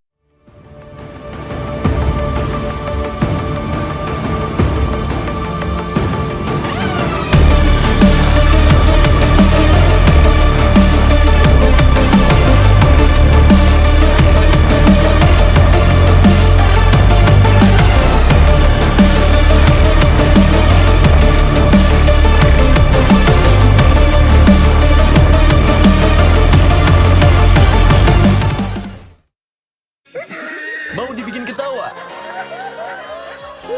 Mau dibikin mewek? Mau dibikin ngiri-ngiri sedep? Mau dibikin kaget? Mau dibikin penasaran? Mau dong! Di sini gudangnya informasi yang bikin kalian update gak kelar-kelar setiap hari. Ini baru Trans 7. Apa ya? Makanan yang harganya receh tapi enaknya mantul. Banyak pengen loh, ini dia. Menu receh, harga receh, dijamin enaknya mantul. Enak banget. Coba Mel. Apapun yang kamu pengenin, di sini referensi lengkapnya. Ada yang ngiler. Jajan terus bareng makan receh dan enaknya mantul. Ini baru Trans 7. We are getting the grid forming here at the Mandalay circuit. Musim balap motor 2022 telah usai. Namun jiwa petualang untuk memacu adrenalin di atas roda 2 masih terus membara. Away we go in Indonesia. Oh, what a dramatic start. Mendaki gunung, lewati lembah, Baru mulai belum apa-apa, udah terjebak motornya. menyusuri hutan, bahkan pelosok daerah yang jarang terjamah. Sangat ekstrim dan sangat menyulitkan waktu. Dengan latar belakang alam yang bersahaja Stunning island of Mlbb. Mana nih tuh lampunya kok? dan cara berkendara dengan kearifan lokal. Can you believe it? Banyak rintangan dalam sebuah perjalanan. And the bike's on fire. Terjatuh adalah pelajaran. Goodness me, that was vicious. Kembali bangkit sebuah keharusan. Deru petualangan tanpa henti, bertualang di negeri sendiri. Unbelievable. What a finish.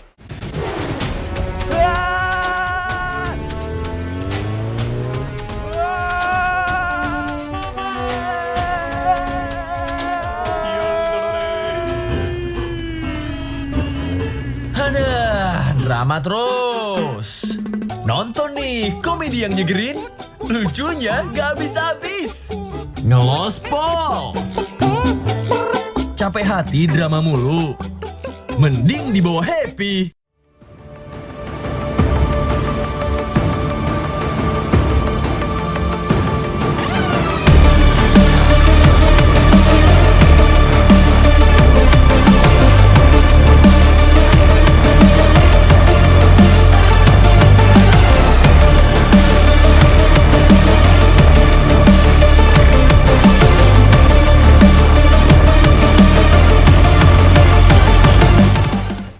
It's a very long trip.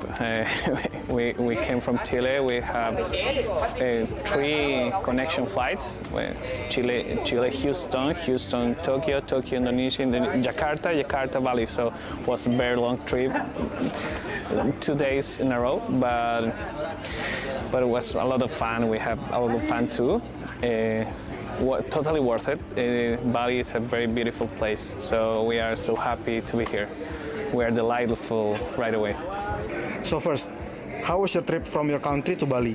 What is your impression about the place? So about my trip, it was a little bit tiring, of course, from Saudi Arabia to Bali. Very long journey, but in the end, it worked out. Everything was fine, and my impression was very great. The place here is wonderful, amazing, beautiful place. Yeah. So about the competition, how do you guys prepare for this championship? Well, we are a stack from Mexico, of course. Everyone has their own team, but we kind of practice with scrims a little bit 2 weeks ago. Okay. So for this tournament, which team or participant do you think will be your biggest rival? So I think our biggest rival will be from our same region, Philippines. Like we're in the same group. Like I think they're pretty strong, and I'm hoping we can have a good match. So you've traveled so far from Maldives to Bali, Indonesia. What is your target in this competition? Actually, we look forward to be in the top 1 or 2. Okay. As we know, this is the biggest esport tournament in the world. Do you have any pressure on your shoulder, and how do you deal with them? Actually, obviously it's a tournament, right? There'll be a lot of pressures, but then I think we'll be good in handling it. Okay. So you already been through several stages of Iesf qualification. What is the key of success for you in order to qualify for this tournament? Well, the key is practice a lot, have fun again. I mean, focus on the game, study the game. The game is your life in a competition. We also know that there have been a significant growth of the esport industry for the past few years, and there are many esport fans that want to represent their country, just like you. Yeah. Do you have any advice or tips for them so they can achieve that dream? So I think we should all remember, like, it's a team game, so we should solely not only focus on ourselves, and we should maybe focus on the team and how to grow as a team together, and sticking together through the thick and thin. I think that would be the greatest tip I can give. Okay, so that's all for my questions. Thank you. Thank you for your time, and I hope you the best. Thank you for this tournament. I hope the best for Mexico team. Thank you so much. We hope that too. Thanks to you, Pong. Thank you so much. Thank you.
memilih negara kita sebagai penyelenggara sekitar 42 juta ya e-sport ya, pemain e-sport tentunya akan bisa menyebarkan ini bisa menghidupkan ekosistem daripada e-sport itu sendiri. Tentunya akan berpengaruh secara ekonomi dan kesehatan. For this event, and hopefully Bali and Indonesia will get a really good name in the international, right? Is going to influence a positive creativity in humanity and a new way to socialize, a new way to be together, a new way to be friends. When a parent looks at a kid in the computer with headset on and talking. Salam Sports. Jaya, jaya, jaya. Okay. Okay, thank you so much.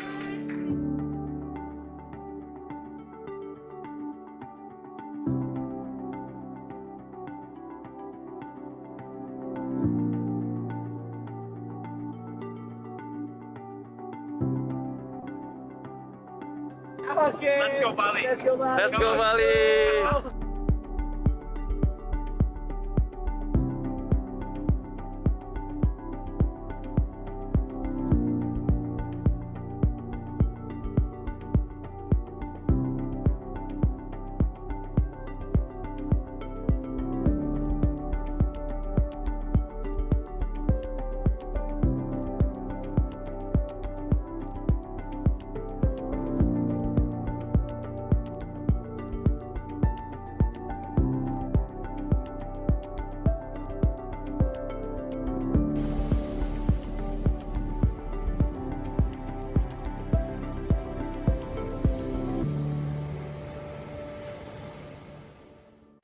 So, welcome to the Iesf 15 World Esports Championships Bali 2022 with me Sigit as your villa host.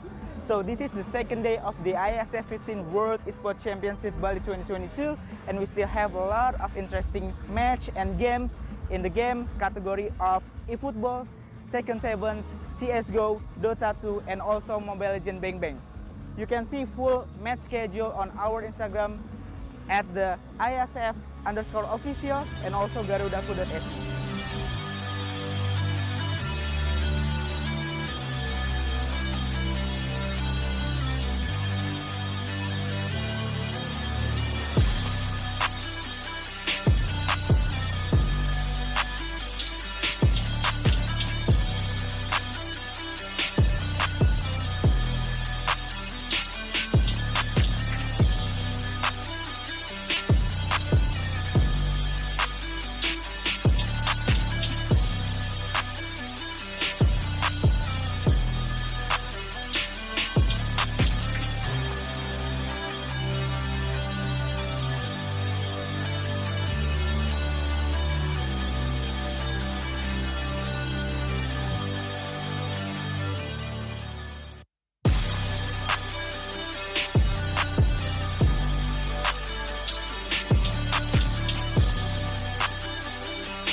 So, before we go, did any of you miss the excitement of the day one?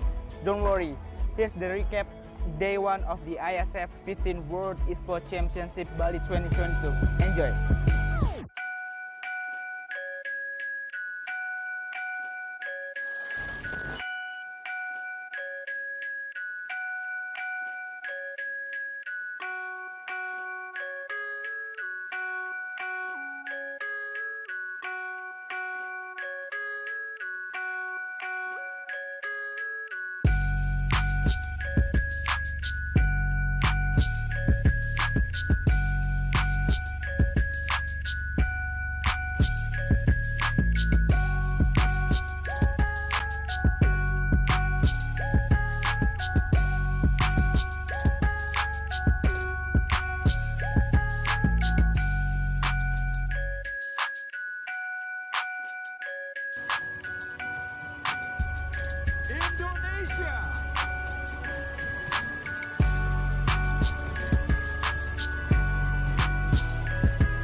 Saya membuka secara resmi 14 World Esports Championship.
Nah, setelah hari ini kita bahas berbagai macam match, mulai dari match yang ada di Ice Stage ataupun yang ada di Fire Stage. Sekarang saya mau ngajak kalian untuk relax terlebih dahulu, di mana saat ini saya berada di booth area. Di sini banyak banget berbagai macam activation yang disediakan oleh booth-booth, baik itu booth dari sponsor ataupun booth-booth dari partner-partner PBSI dan Iesf. Seperti yang ada di belakang saya, ini ada Garuda Zone, di mana seperti yang kalian lihat, di sini banyak banget area-area permainan, ada racing simulator, ada juga mesin capit yang bisa mendapatkan hadiah item-item Dota, atau di sekelilingnya banyak sekali game-game atau booth-booth dari developer lokal. Nah, sekarang saya mau ngajak kalian untuk kita keliling-keliling di area booth. Mungkin buat kalian yang mau nonton dan mau datang ke acara Iesf World Championship ini, kalian bisa tahu nih, kalian mau ke booth mana dan mau menikmati activation di booth mana aja. So, ayo gue ajak kalian untuk keliling-keliling terlebih dahulu.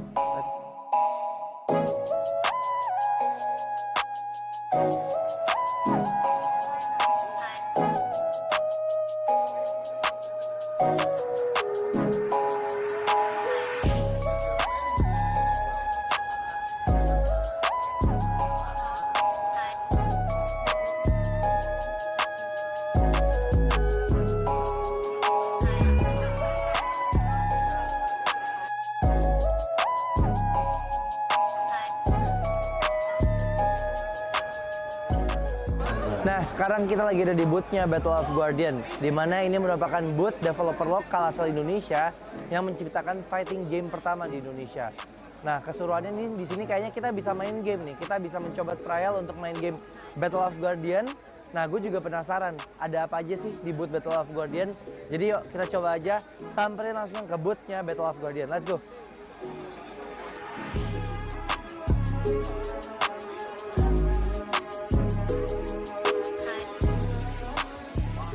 Nah, aku sekarang udah sama Kak Jenny selaku strategisnya ya Mbak ya. Strategisnya dari Battle of Guardian. Nah Mbak, aku mau nanya-nanya nih sedikit tentang apa sih sebenarnya Battle of Guardian itu. Mungkin teman-teman di sana masih banyak yang belum tahu. Mungkin boleh tolong dijelasin Mbak. Oke, Battle of Guardian sendiri adalah game fighting pertama dari Indonesia yang kita mengusung konsepnya Web3 nih. Oke. Jadi kita mengusung pakainya itu sistemnya blockchain gitu dari beberapa karakter. Nah, beberapa karakter kita itu juga terinspirasi nih dari beberapa legenda dan story-story lokal. Seperti kita juga ada kalau yang Macan Putih. Macan Putih itu adalah dari Prabu Siliwangi atau Cindaku. Oke. Lalu juga kita ada yang perempuan itu ada namanya Sofia. Sofia itu kita juga terinspirasi dari Nyi Roro Kidul. Oke. Lalu juga kita ada Aling Dharma atau kalau misalnya di dalam in-game kita namanya Mata. Oke. Gitu. Kalau di dalam in-game-nya sendiri kan aku lihat ini ada banyak fighter ya Mbak. Yeah. Nah sebenarnya apakah ini ada jenis-jenis fighternya gitu nggak sih? Apa semuanya tuh kategorinya sama gitu? Ada, kita ada 3 kategori fighters di game kita. Ada dari Guardians, ada dari Demon, dan juga dari Human. Tapi kalau Human di sini adalah ceritanya tuh udah cyborg, jadi setengah human, setengah robot. Oh, gitu. Jadi mereka memiliki special skill sendiri nih. Oke. Kira-kira total ada berapa karakter sih Mbak yang udah ada sekarang atau yang mungkin rencananya bakalan ada nih di Battle of Guardian? Sekarang ini untuk in-game kita udah keluarin 40 plus karakter. Oke. Tapi kita juga akan tetap develop sih. Kita ada beberapa yang masih kita on hold gitu. Oke. Nah ini nih guys, seru banget. Berarti ini bisa dimainin di mana Mbak nih? Ini kita akan ada di PC Games. Oke. Ini only PC Games, tapi langsung ke website kita aja Battle of Guardians. Dari situ kalian bisa download game ini di PC kalian sendiri. Udah bisa main sama, mungkin aku mau main sama temen aku yang ada di luar kota gitu, atau ini baru bisa offline gitu Mbak? Bisa, kita ada 2 mode, ada offline mode sama ada turnamen mode. Kita juga ada PvP. Oke. PvP jadi secara online, kita akan nyari match secara online gitu. Jadi bisa dari nggak cuma dari luar kota, tapi bisa juga dari luar negeri gitu. Nah, buat kalian yang suka main fighter game, cobain Battle of Guardian. Ini karya lokal loh. Ini fighter game dari Indonesia pertama kali berarti ya Mbak ya? Iya. Dan Battle of Guardian ini juga udah dipertandingkan sebagai kompetisi eksebisi ya kemarin di Piala Presiden ya Mbak ya? Nah sekarang aku penasaran Mbak, ada apa aja sih di dalam booth-nya Battle of Guardian di acara Iesf ini, dan sekiranya kalau penonton mau kesini tuh ya tadi mereka bisa ngapain aja dan mungkin ada hadiah-hadiah gitu nggak sih? Ada banget. Kita akan ngadain turnamen. Sebenarnya nanti turnamen kita akan ada di water stage. Oke. Itu akan di tanggal 3, 4, sama 9. Itu prize pool-nya akan ada di 10 juta. Kita akan bagi-bagi nih. Nah, tapi di sini juga kita ada fun match. Jadi di sini kalian bisa coba game-game kita. ada tiga ini. Kalian bisa coba pakai arcade games, bisa juga pakai joystick nih untuk mencoba beberapa experience-nya beda-beda nih. Benar. Nah, kalau arcade games tuh yang kayak pro player gitu iya, kan. bener. Gitu. Oke. Jadi ada pakai arcade-nya sendiri, mesin arcade-nya sendiri. Nah, selain kita showcase game kita sendiri, kita juga ada nih beberapa merchandise yang kita eksklusif banget nih untuk Iesf. Seperti jersey, terus baju yang aku pakai nih sekarang, kaos yang aku pakai. Lalu kita juga ada karakter, jadi ada 3D printing karakter. Kita juga ada figur, ada juga keychain. Gitu. Nah, boleh nggak aku izin nih? Mungkin buat teman-teman di sana juga penasaran gimana sih game Battle of Guardian. Aku izin main dulu, boleh nggak, Mbak? Boleh banget. Yuk, kita main yuk. Siap. Yuk.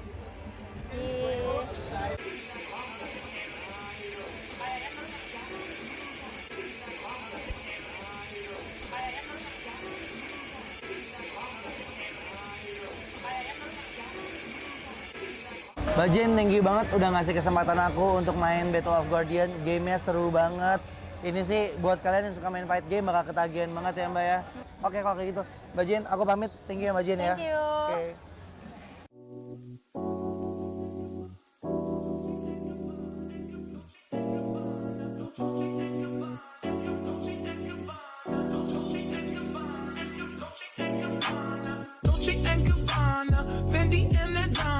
Karen, they be sharing all their money, got me wearing fly. Girl, but I ain't asking. They say they love my ass and 7 G's to religion. I say no, but they keep giving, so I keep on taking. And no, I ain't taking. We can keep on taking. I keep on demonstrating my love, my love, my love, my love. You love my lady lumps, my hump, my hump, my hump.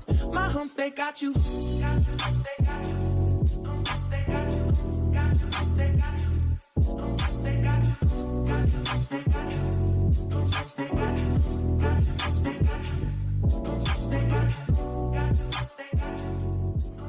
Dolce and Gabbana, Fendi and Adana, Karen, they be sharing all their money, got me wearing fly. Girl, but I ain't asking. They say they love my ass and 7 G's to religion. I say no, but they keep giving, so I keep on taking. And no, I ain't taking. We can keep on taking. I keep on demonstrating my love, my love, my love, my love. You love my lady lumps.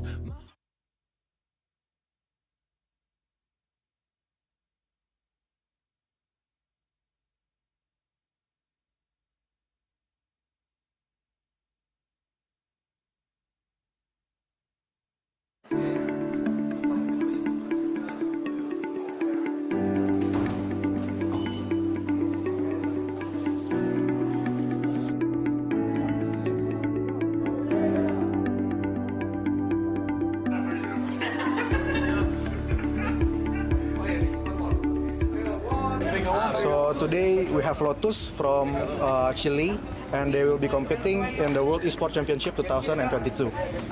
So Lotus, how was your trip from Chile to Bali, and what is your impression of the place? Was a very long trip. We came from Chile. We have 3 connection flights: Chile, Houston, Tokyo, Indonesia, and then Jakarta, Bali. So it was a very long trip, 2 days in a row, but it was a lot of fun. We had a lot of fun too. Totally worth it. Bali is a very beautiful place, so we are so happy to be here. We are delightful right away. So first, how was your trip from your country to Bali? What is your impression about the place? So about my trip, it was a little bit tiring, of course, from Saudi Arabia to Bali. Very long journey, but in the end, it worked out. Everything was fine. And my impressions was very great. The place here is wonderful, amazing, beautiful place. And yeah. So about the competition, how do you guys prepare for this championship? Well, we are a stack from Mexico, of course. Everyone has their own team, but we kind of practice with scrims a little bit 2 weeks ago. Okay. So for this tournament, which team or participant do you think will be your biggest rival? So I think our biggest rival will be from our same region, Philippines. Like we're in the same group. Like I think they're pretty strong, and I'm hoping we can have a good match. So you've traveled so far from Maldives to Bali, Indonesia. What is your target in this competition? Actually, we look forward to be in the top 1 or 2. As we know, this is the biggest esport tournament in the world. Do you have any pressure on your shoulder, and how do you deal with them? Actually, obviously it's a tournament, right? There'll be a lot of pressures, but then I think we'll be good in handling it. Okay. So you already been through several stages of Iesf qualification. What is the key of success for you in order to qualify for this tournament? Well, the key is practice a lot, have fun again. Focus on the game, study the game. The game is your life in a competition. We also know that there have been a significant growth of the esport industry for the past few years, and there are many esport fans that want to represent their country, just like you. Yeah. Do you have any advice or tips for them so they can achieve that dream? So I think we should all remember, like, it's a team game, so we should solely not only focus on ourselves, and we should maybe focus on the team and how to grow as a team together, and sticking together through the thick and thin. I think that would be the greatest tip I can give. Okay, so that's all for my questions. Yeah, thank you. Thank you for your time, and I hope you the best. Thank you for this tournament. I hope the best for Mexico team. Thank you so much. We hope that too. Thanks to you, Pong. Thank you so much. Thank you.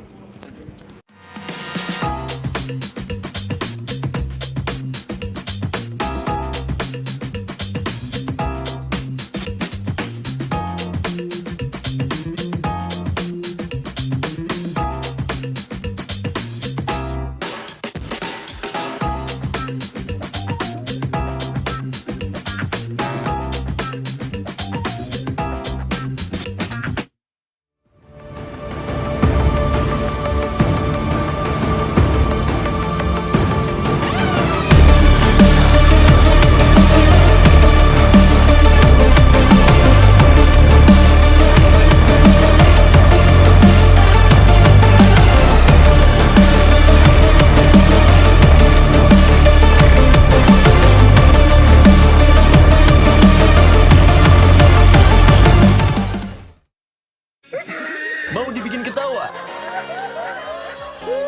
Mau dibikin mewek? Mau dibikin ngiri-ngiri sedep? Mau dibikin kaget?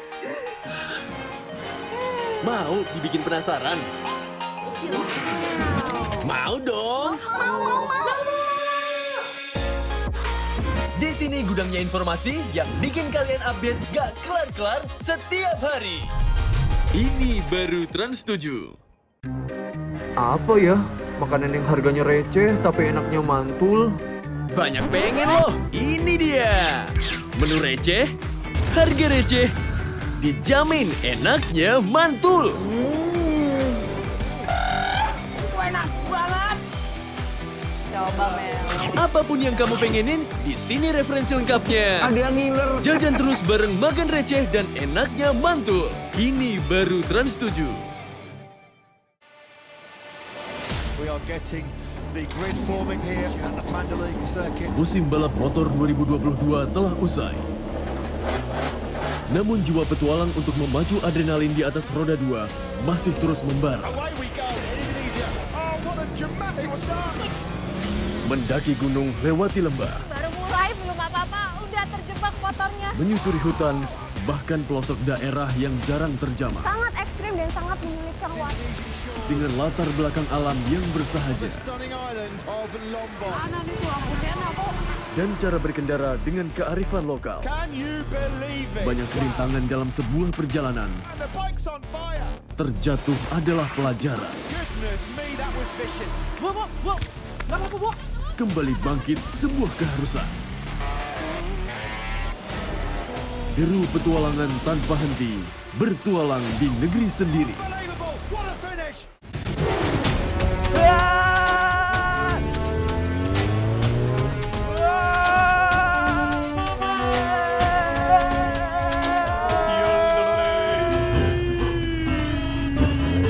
Aduh, drama terus.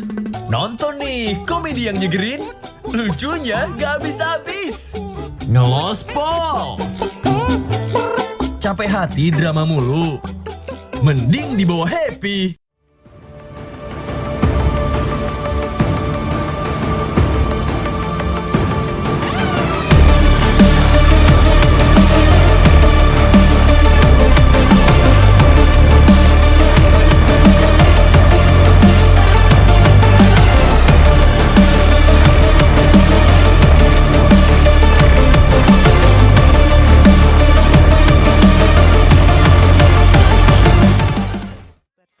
You can creating your own esports community, join tournament, searching for player database, esports company, or even community in every game category.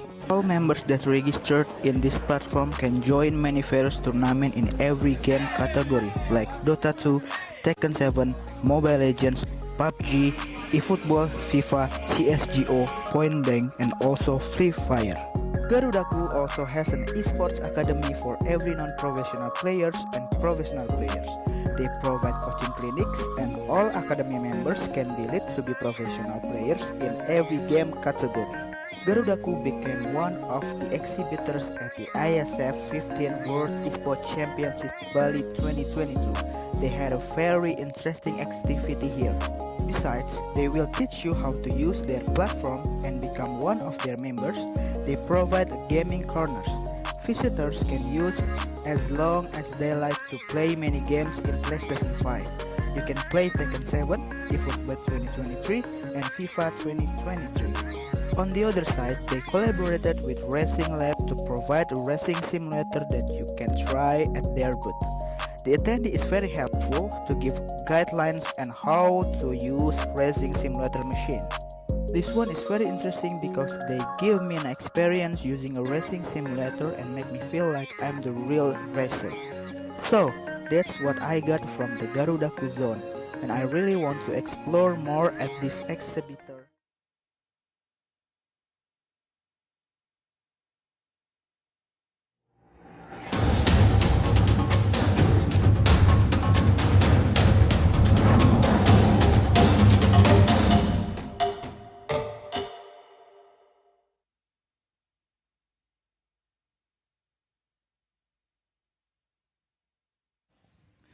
All right.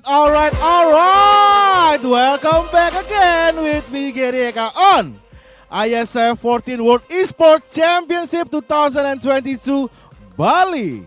And like you said before, we are still on the air stage.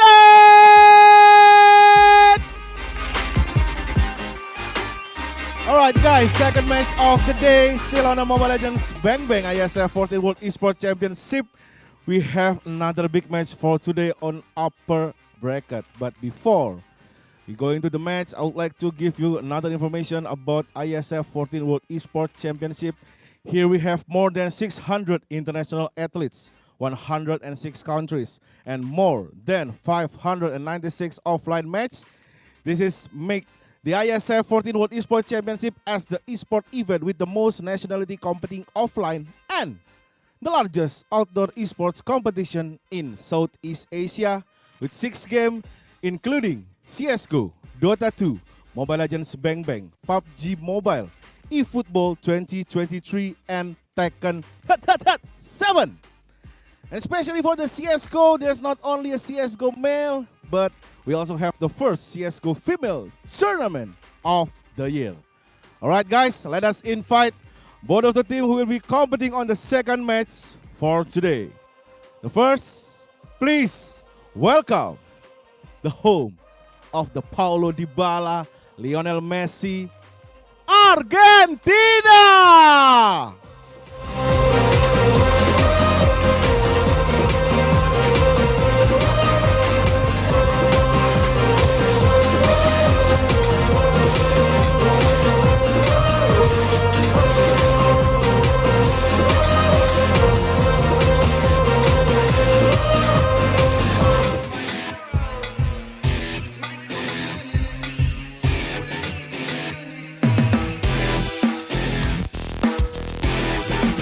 All right, here it is. The boys from Argentina. Hola, amigos.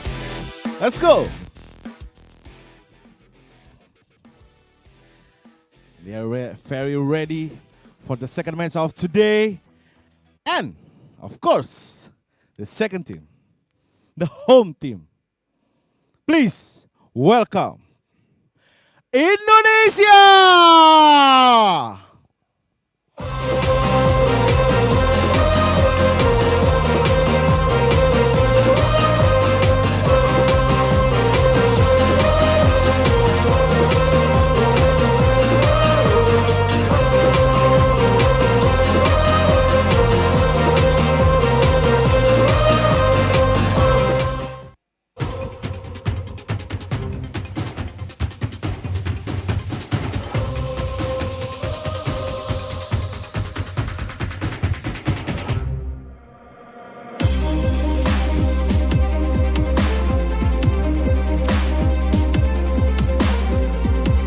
Mungkin dalam kancah sepak bola Indonesia tidak ada apa-apanya dengan Argentina, tapi inilah dia, ini rumah kita, ini saatnya kita akan buktikan kalau mungkin kita kalah di sepak bola, kita libas mereka di Mobile Legends Bang Bang. Are you ready for today?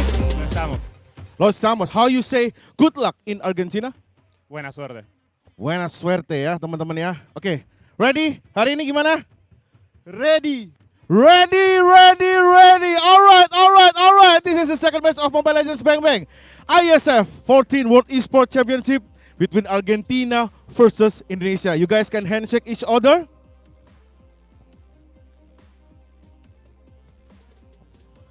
Good luck for everyone. Alright, you guys can going to your room and then this is it. This is the time who will be going to the upper bracket with Cambodia. Is it Argentina or Indonesia? Oh, will be a good match for today. All right, let's take to the caster that will lead the game for today. Please welcome once again Mirko and Arashikes.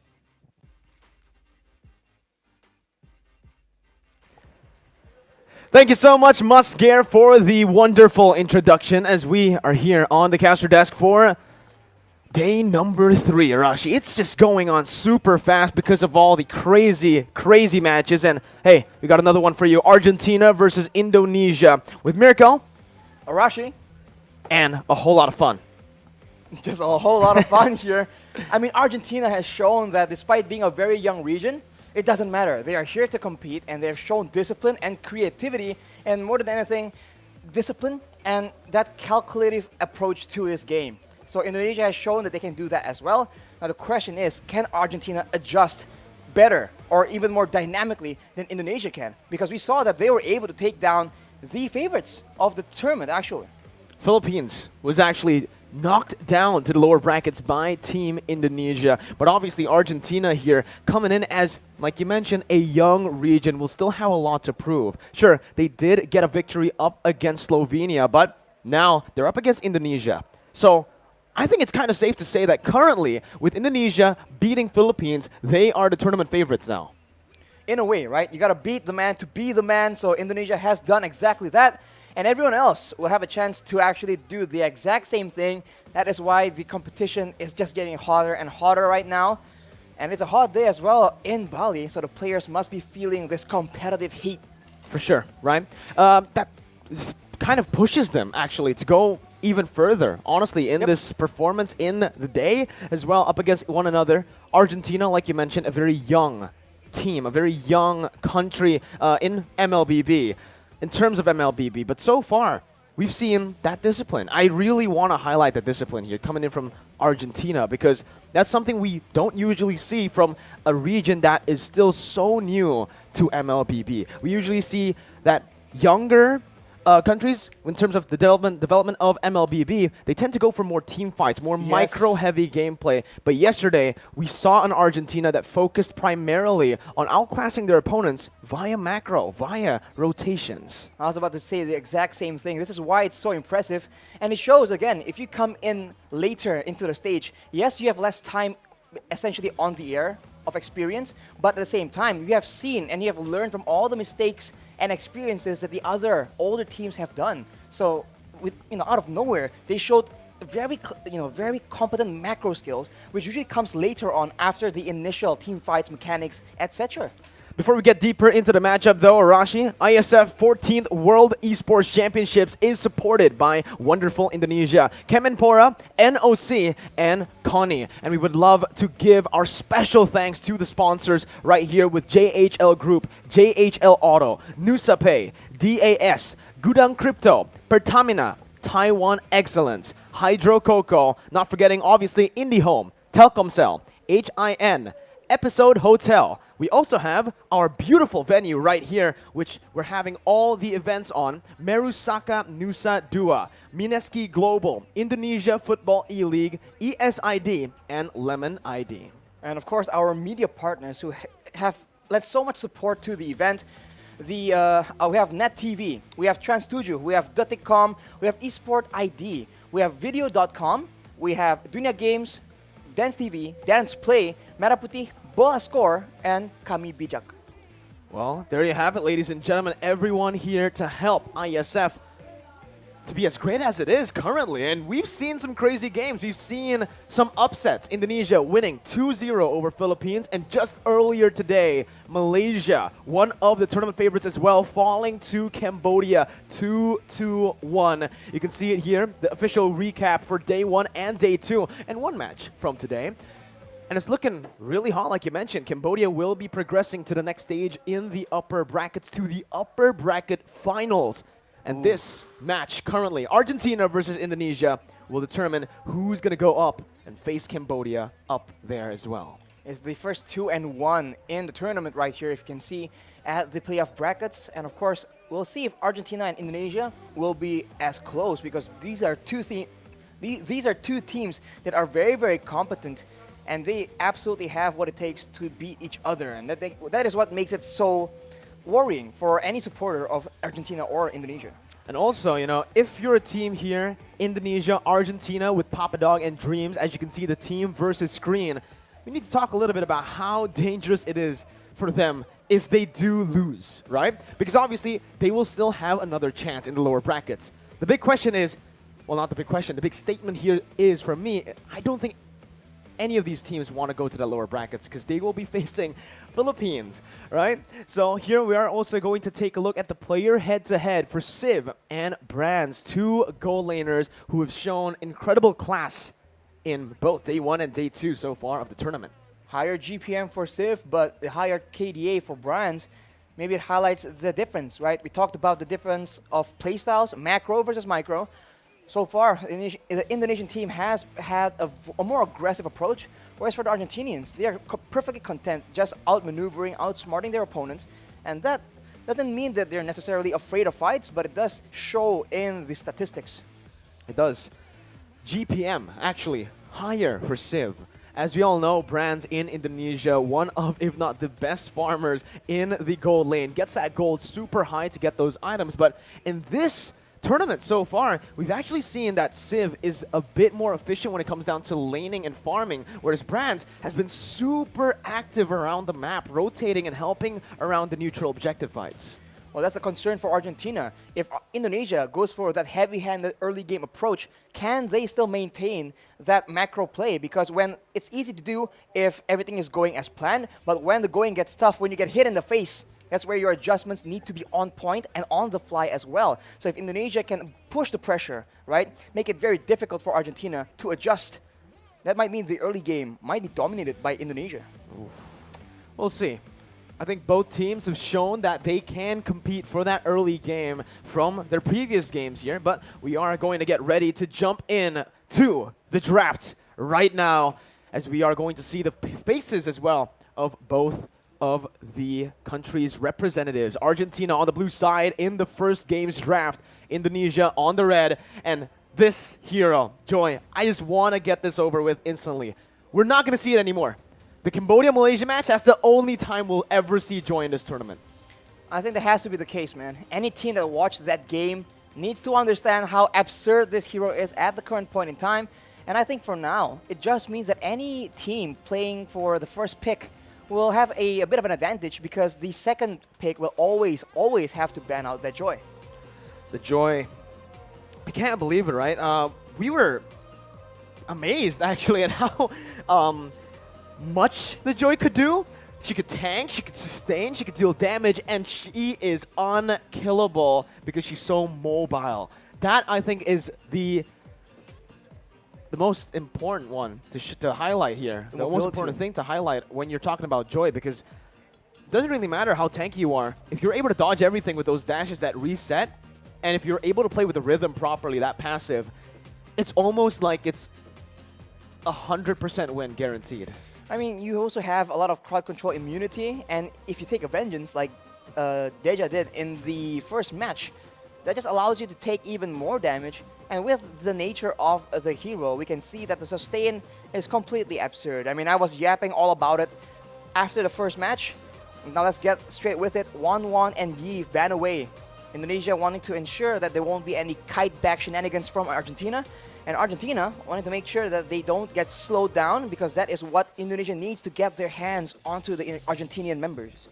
Argentina, so far in their match up against Slovenia, we've only seen them play early game compositions, right? We haven't seen them get taken to that later stage, like you mentioned. So maybe this might be it for Indonesia. They might actually want to prolong the game. Played a bit passively here up against Argentina, who is definitely a threat now for everyone. They are, I believe, the dark horses here. None of the teams in the upper brackets and even in the lower brackets currently can be overlooked, as we are going to see the final ban from Team Indonesia. 1-1, Joy, but Leomord, Martis, both still up for grabs. And I think it should be amongst those two, maybe even the Valentina if they want to just throw it out there. But it's actually going to be the Diggy here that's banned out by Indonesia. The Kaja is still available for both teams to pick up as well. It'll all hinge on the last ban from Argentina and the first pick, because it seems like there's a lot of very good heroes available, and I think that in a way gives Indonesia a bit of an advantage. So now what they ban will for sure decide what they pick up as well. Are they going to go for the obnoxious early game to enable the rotations and the gameplay, or are they going to go for something a bit more aggressive, and it's going to be an Atlas first pick? Whoa. It does seem like Argentina have missed their third ban. I'm looking at it right now. Only 2 bans from Team Argentina, so we'll get this sorted out. I don't know if this is a mistake, but we will give you information right as we get it. Diggy was the final ban for Team Indonesia right now, as we are going to see the second pick come off, or the first pick from Indonesia on that red side. With the Atlas pick, Indonesia can just safely pick up the Akai. We know that the Akai has just been a solid counter towards these Atlas compositions. It can also be flexed over to the XP lane and the jungle. But another hero that's open, a signature pick for Taz, the Fanny, and Dreams, who was able to really pop off on the Kaja. He gets a comfort pick as well. 2 comfort picks for the Indonesian side.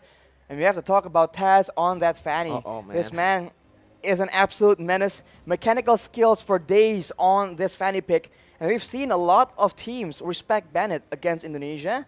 So we'll see if this will come to haunt Argentina later on. They go for that Fredrin. Solid front line, solid crowd control, and quite the dominant, sustainable lane in the off lane. So already a difference in priorities for both these teams, but you can see that the Roamer pick is so important. It sets the tone for the early game, and it's the main tool you rely on when you need to get information, when you need to catch people off guard. And as we talk about utility, Faramis pops up.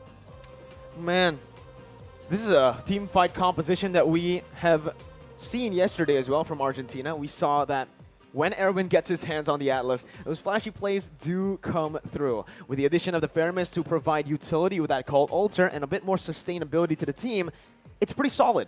The thing is, though, you gotta take a look at Indonesia's composition here with the Fanny that kind of nullifies that clumped up style of play that Argentina are looking to go for. Indonesia can definitely now look for more pick-off heroes, more stronger laners in general to find the winning lane, and to maybe snowball from the get-go. We mentioned late game. Maybe Indonesia wants to go for that, but so far in their draft, it feels completely early game. We want to get it rolling from the start. And with the Beatrix pick here, that's another hero with a lot of AoE damage that can really nullify this Cult Altar. Aside from just the AoE damage, you have to talk about the wave clear. Right now, Kaja, Fanny, Beatrix, that's a lot of wave clear for Argentina to contend with. And we talked about it again and again, as always. But when you want to have good macro game, you need to have good wave clear to establish your lane dominance, your lane pressure. Otherwise, you are stuck watching for those minion waves, and you cannot rotate as efficiently. For Argentina, Faramits and Fredrin, they're okay, but I don't think so far their composition can even compare to the amount of wave clear that Indonesia has. And I think that is going to be completely abused unless Argentina picks something up for themselves. Well, we'll have to see how it plays out, Arashi, as we are going to see the Hayabusa get banned out for Indonesia here. They actually opted to go for that, knowing that yesterday Jotun was able to have such an amazing performance, juking Team Slovenia out with that Hayabusa on that quad shadow. But now it's a respect ban towards Saikots, who is also a menace on that Yuzong. Good respect bans coming in from Argentina and Indonesia in the second phase, and you can kind of expect Indonesia now to start narrowing down the jungle. Just keep going down, or maybe just try to take away the heroes that can lock the Fanny down. Because right now, what Argentina are lacking is that single target lockdown that can really stop the Fanny. And if you look at the options available, not really much. I mean, the Franco could be an option, but Argentina have way too many heroes that would actually make it to the roamer position. And now Brody has also been banned by Indonesia. That's some good crowd control. Usually another option we see is the Moskov, I was about to say, with a knockback, with the stun as well, and the mobility. All solid choices, unless Indonesia can come up with something to deter that completely, although Argentina will ban away that Benedetta as well. We haven't seen a whole lot of the Paquito here, but it is Saikots' comfort hero back when he was in the MDL. In the MPL, it was banned from him completely. But here he does have a chance to actually pick that up. Go for the Paquito in the XP lane. And for the mid lane, Hijume usually likes to go for just the Lilias, the Iesfs, that right now has been banned out. So the option for Hijume is most probably the Lilia, the Farsa. Lilia makes sense, a bit more survivability, a lot of AoE damage in the big fights, and just as we say that, it does get locked in. And now for Argentina, what could it be, man? They need some DPS for sure, and this is the problem. When you're in the current meta, anything can be played in the jungle almost. It can be a utility tank, it can be marksman-ish, it can be assassin-orientated, and considering that they're against Fanny, I think a fighter makes sense, but then they'll be very, very locked in into a front-to-back situation. And Indonesia, the flanks we saw from Saikots have been very, very dangerous. So they go for the Karina, can be used as a tank as well, and they have that Melissa to deter all these dive potential.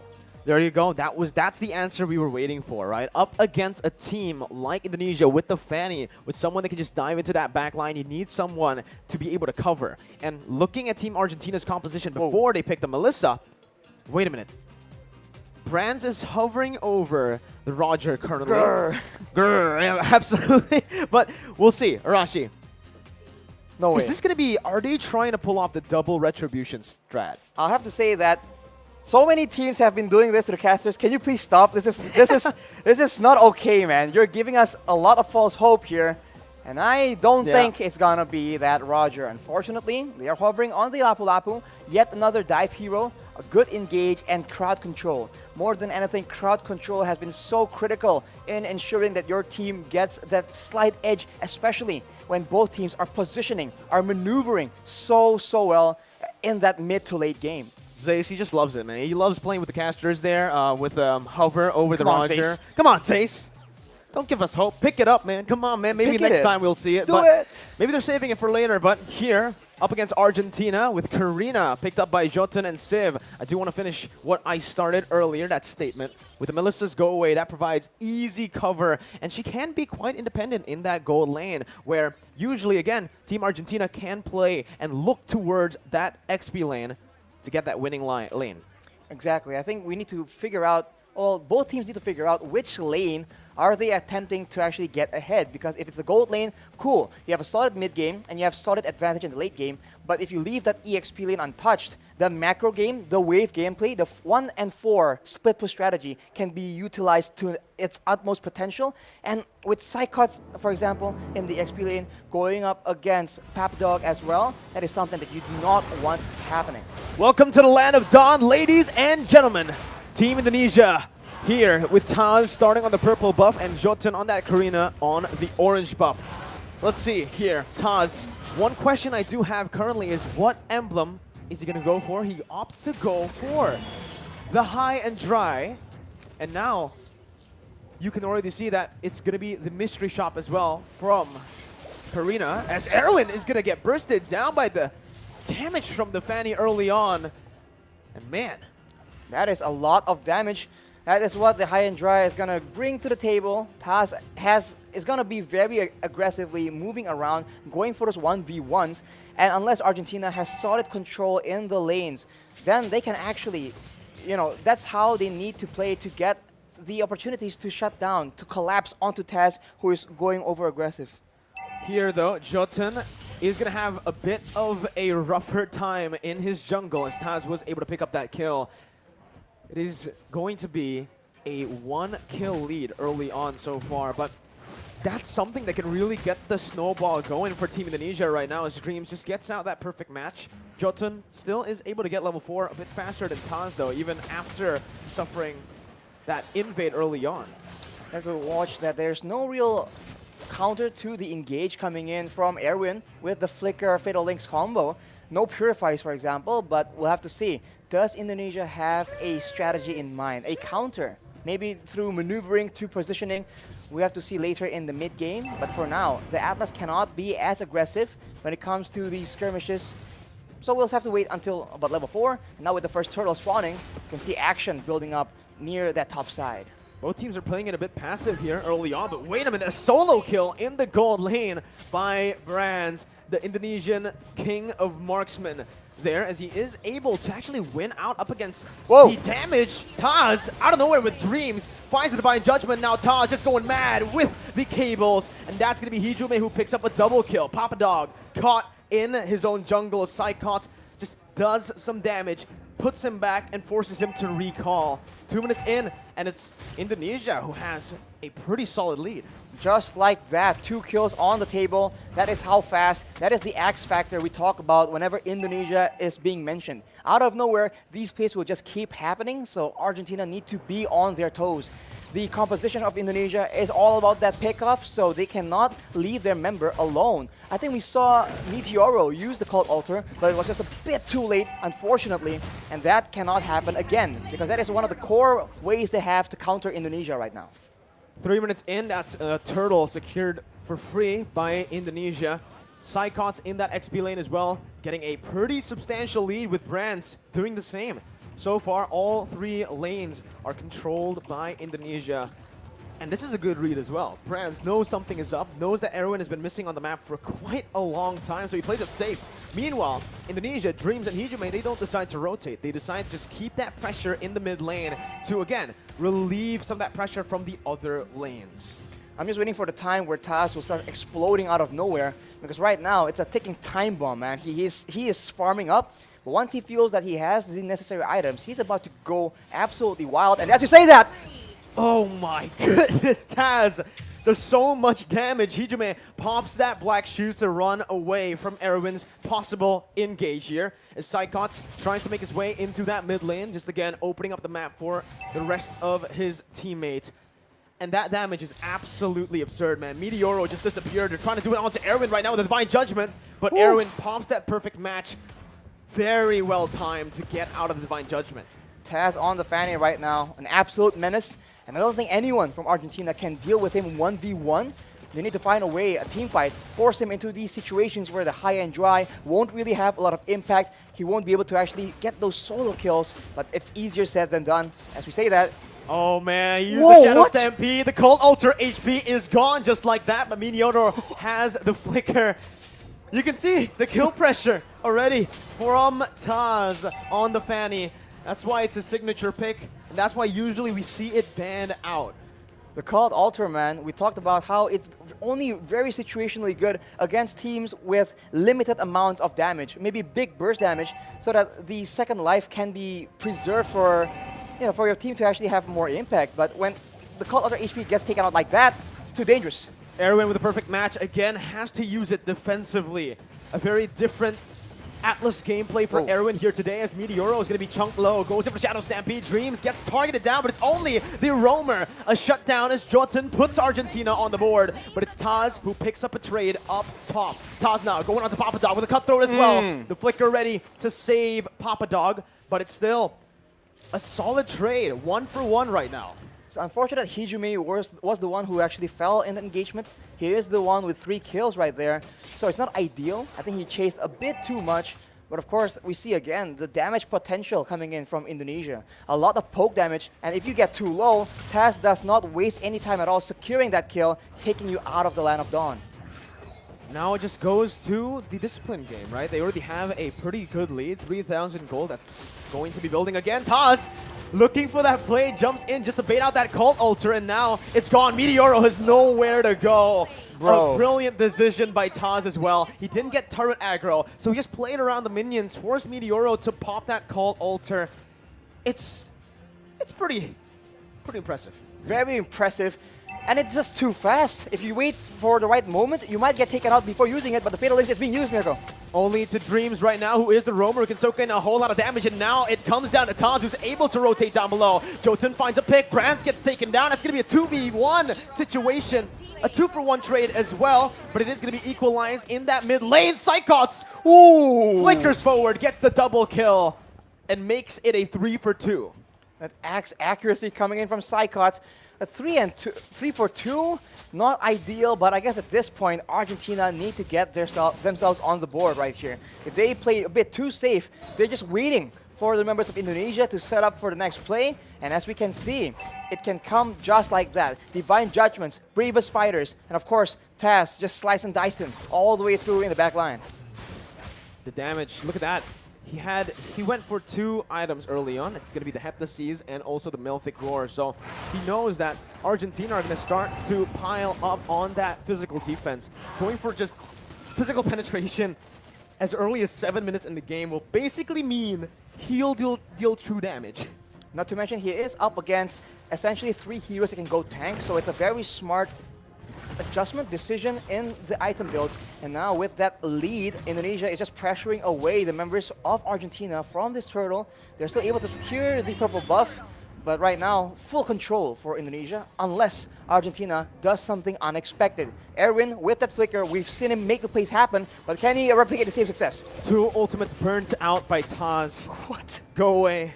Cult Alter, 2 very crucial ultimates when it comes down to the team fights. And just like that, the engage potential that Argentina had, the pick potential with Erwin, it disappears because of the counter engage that Indonesia can constantly threaten with. Dreams jumps in, finds the Divine Judgment onto Meteoro, knowing he does not have that Cult Alter.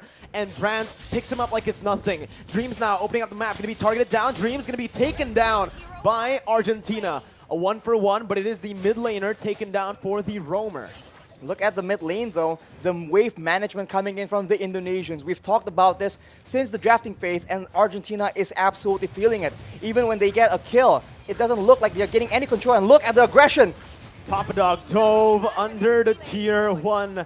Taz styling, and Hijime picks up the kill. Papa Dog 0-1 currently. Again, he tried his best early on. He went even in lane against Psychots, but because Taz has had such a good time around the map, just getting kills and getting the snowball rolling, he can start to melt these tanks down. Psychots up top waiting in the bush, jumps in with the Bravest Fighter, forces the go away before the fight even starts. Erwin is forced to use the perfect match now as Psychots gets caught, but he baits enough of the resources out. One frontliner for another. Erwin for Psychots as Indonesia looks for the re-engage. And Taz is a monster. Jumps in like it's nothing, jumps out like it's nothing. How is he able to maneuver like in curves on a fanny? We see linear movements with the cables, but this man, he is drifting right now. It does feel like he's drifting, you know, he's playing those cables in a way where it looks like he is actually going around the walls. But this... is his signature hit. This is the reason we usually never see it get left open. And this man was a mid laner, so now in the jungle position, this man is just flexing all his mechanical skills, the killer instinct as well. And when he is that accurate with the cables, how can you like play as a backline for Argentina, but Papadog is the one being targeted? Melted down instantly here by Psychons and Brands. Erwin tried his best to pop that conceal and the perfect match to reach towards his teammate, but Papadog just gets bursted down too fast because, again, of the items. Even Brands with the Hunter Strike in the Melfic Roar, with the BOD completed so early on. Man, he can actually just burst that whole team. Yeah, right as I say it, on cue, Brands pops that Renner, gets Meteoro to a quarter of his HP, swaps to the Bennett and clears out the wave easily with the BOD completed. Now, I need to ask you a question, Arashi. Argentina, how do they come back in the game, if it's even still possible? They need to get a shutdown somehow, some way, man. I mean, they have some tools to get a catch, but they need to make the proactive movement. They can't wait for Indonesia to go in like this. Well, the Cult Ultra's there. Erwin gets baited in by Taj with the cables. Meteoro falls as well as that Psychons who finds the double. Brands completing the Haas Claws will mean that he will no longer need to recall. He can just hit a few minions, go for a few creeps in the jungle, and get back to full HP. Jotun trying his best to look for a play. Toss and Brands with that combo. The snipe from the purple buff and Taz with the cables as Psychos jumps in once again onto the Bravest Fighter. But it is going to be the go-away pop as well by Argentina. Meteoro backing off. Call Ultra already used. 11 minutes in and 2 base turrets have fallen. See the discipline coming in from the Indonesians, having so much momentum and yet so patient. Snipe does not connect from Brands, but like I said, now with the Cold Altar, when do you pop it? Is it when Taz comes flying in? Is it when Brands is charging up the Snipe because he can one-shot you as well? It's such a tough situation, especially when all the responsibility is on you to keep your teams alive. Meteoro with a Cold Altar, and we can see that Erwin, he is definitely feeling the pressure. He needs to make a play, but if he tries too hard, if he forces it, this is what will happen. Indonesia can absolutely take over. 12 minutes in. This is, so far today, we have seen longer games than yesterday, right? I think the longest game we saw yesterday was 11 minutes, and today we saw a game go all the way. Dreams, though, looking for the pick, finds it like it's nothing, but it's going to be the Cold Ultra, which is placed down. Taz looking for the plays, waiting for the Cold Ultra HP to be shrink down, to be melted down as he goes in for a re-engage. Getting the base turret, getting back as well, baiting a whole lot of resources for Brands to free hit on that back line. 2 members falling for Argentina. Meteoro and Civ, the 2 damage dealers, are still up, but the Snipes connects onto Civ, and that will mean Civ will have to recall. Taz finally rejoining his team, jumps in onto Jotun, goes in for the cut though, finds Meteoro, and he's looking for a double kill, looking for a triple kill onto Civ now. He does get it in the end, a triple kill for Taz up against Argentina in a dominant game 1. Dominant for sure. This is why the Fanny has been so prioritized. It is disgusting. What is that damage, my guy? It comes in, it's just so much damage so fast. Because if there's some time for Argentina to try and react to it, to try and counter it, maybe there'll be some kind of fighting chance. But within a split second, even with the Cult Altar, it's just instantly taken out. It's so tough to play around that, and lethal. We did talk a little bit about that, right? We did mention that this Cult Altar and the composition that Argentina went for is a composition that really struggles up against a mobile assassin like the Fanny. If you want to look for that Fatal Links, you're not going to be able to find it at will up against a Fanny. You need to firstly chain him down, lock him down, or force him to make a mistake, using all of his energy before you actually go for it. No one was able to lock down the Fanny. That was the main concern from us casters as well when we dissected Argentina's draft, and that's what came back to haunt Argentina in the game. No lockdown whatsoever means that the Fanny can free hit. All the way in the early game, man, even the tankiest of members from the side of Argentina gets melted down, and they are constantly guessing. Is Taz going to come from above, from below, from the sides, all over the place? And to make things worse, even when they are being careful about the Fanny engage, you can see that Psychots with the signature just flanking around. It's just so difficult. Indonesia essentially have so many different tools to bait out this utility. Even if they don't want to get close, they can just use Brands and go for those snipes to try and soften up the targets. And then from there, Taz can go in, Dreams can go in with the Divine Judgment, Psycuts can dive in as well. So Argentina, they have just so many problems that they can't have any solutions to. And slowly but surely, Indonesia just abused the mobility, the speed, the wave clear as well. We talked about this. Look at the waves, man. Indonesia always have control, and when Argentina shows up on the map, Indonesia spent no time at all just punishing the fact that they even dare show themselves in the Land of Dawn. Again, right? The call The curves. The curves as well from Taz there. The moment he tries or the moment he pulls the trigger is always when that cult altar has been popped up. This is the moment where, again, Taz went in, Erwin looked for an engage, but Taz was just too slick with the movement, enabling his team to look for that re-engage right as the Fatal Links gets popped in. And this was that final moment where Taz, again, waited for the go away, waited for the cult altar, jumps back in right on cue, and he jumps back out, baiting Papa Dog to walk back up so that he can get gunned down by Brands. In the late stage as well, Civ, he pops the Wind of Nature, and once he does that, he will have no more resources to actually defend himself. Obviously, your match MVP will go to the hands of this man right here, Taz. The mid laner, the jungler. At one point, he actually was the goal laner as well for EVOS. You're right. This man has been playing all the roles, and you can see that the experience has helped him to actually look for these ganks, look for these openings around the map. He just knows how to read the situation. He knows when is the most optimal time to go in and go out, because there's so many times where it seems like he predicts the counterplay coming and he mind games them instead. And then once you're in that situation, now you're concerned. Is he here, is Taz going to go in all in, or is he just baiting out? And when you're hesitating, you get taken out by everything, the follow-up, the dive coming in from Indonesia. And of course, player spotlight here is going to be Hijume from Indonesia as well. He is one of the main wave clear tools in that early game. He was also a lot of slows, a lot of DPS whenever the team just wants to go for those objectives. It all began with the laning phase, right? The game always starts there. And honestly, if you roll it back, right before the first kill from Taz, I think we were just talking about how he's waiting for the right moment, and then blink and you'll miss it. It's so sad because if you take a look at the draft, Arashi, I think the main mistake started there for Argentina, where they went for 2 bans and maybe they just mistimed it. They did not go for the third ban. The third ban was empty. Right. No ban by Argentina. And I think that was the Fanny ban. That's where the Fanny was supposed to go for Argentina, right? They wanted to do it maybe, but again, mistimed. And I think there was no official rematch because I think it was just a mistake by one of the players there, going for a ban a bit too late. Therefore, it's the first time here that we have seen only 2 bans for one team in the first phase. It's definitely a disadvantage. I mean, in some tournaments, right? If you don't display sportsmanship, for example, they punish you by removing 1 ban. So that's definitely a big problem.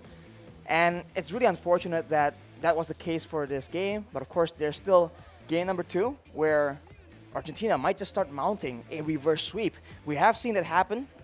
We are no stranger to reverses in the world of Mobile Legends. Teams are very, very competent and they have that mental fortitude to go the distance. Absolutely. Looking at a team as young as Argentina, they can only go up from here. It's the learning progress for them. Losing game number 1 after making a fatal error in the draft will mean that this is a lot of room for them to, again, improve, progress, coming into game number 2 up against Indonesia.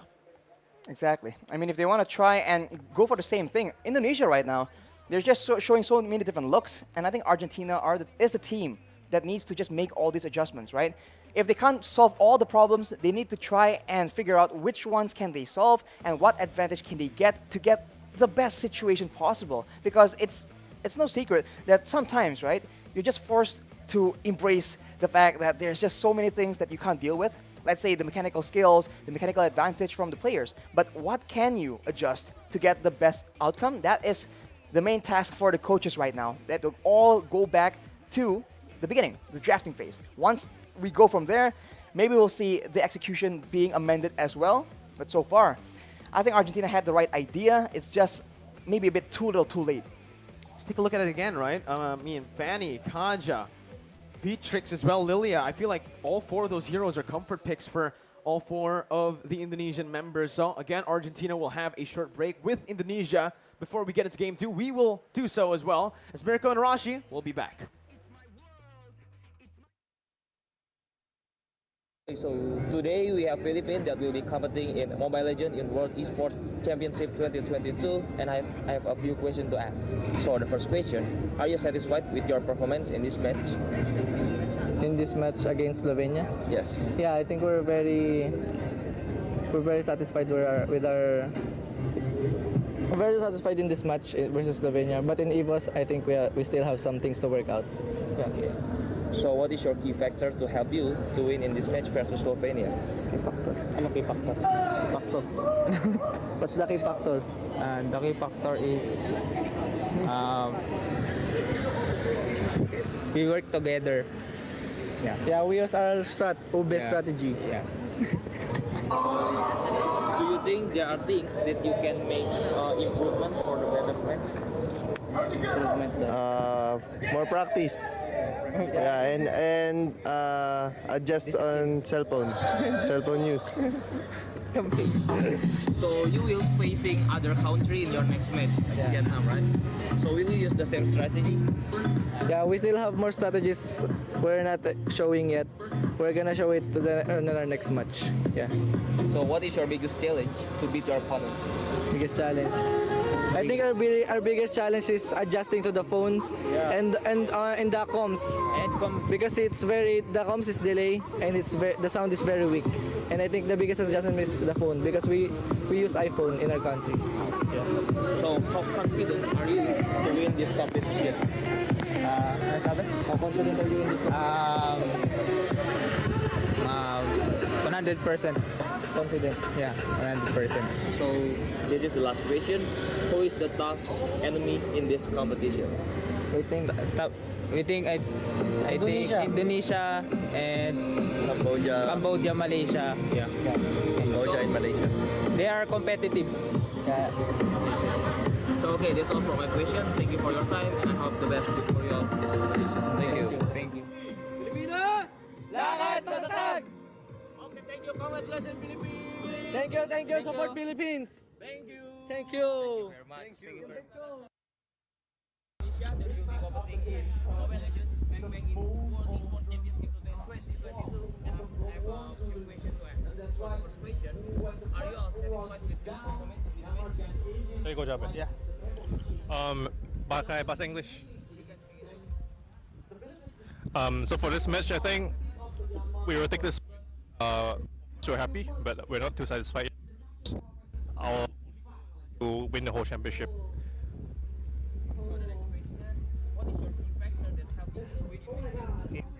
Key factor that was win this match is everyone's hard work. Everyone really put in the effort, the time, and mainly just trust between everyone over here and everyone doing their job. Because without everyone's contribution, we wouldn't have been able to do it.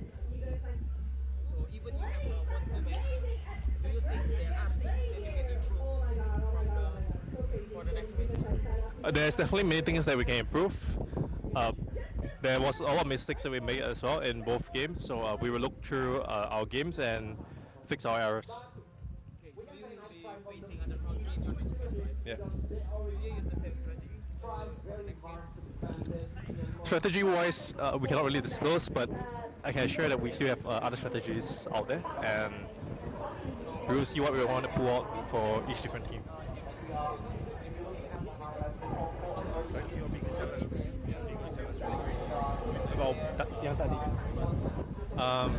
The biggest challenge was because I think Philippines is the favorites, and there's a lot of pressure because our players are all new, and this is our first time representing Indonesia itself. So I feel like the biggest challenge is just the pressure itself.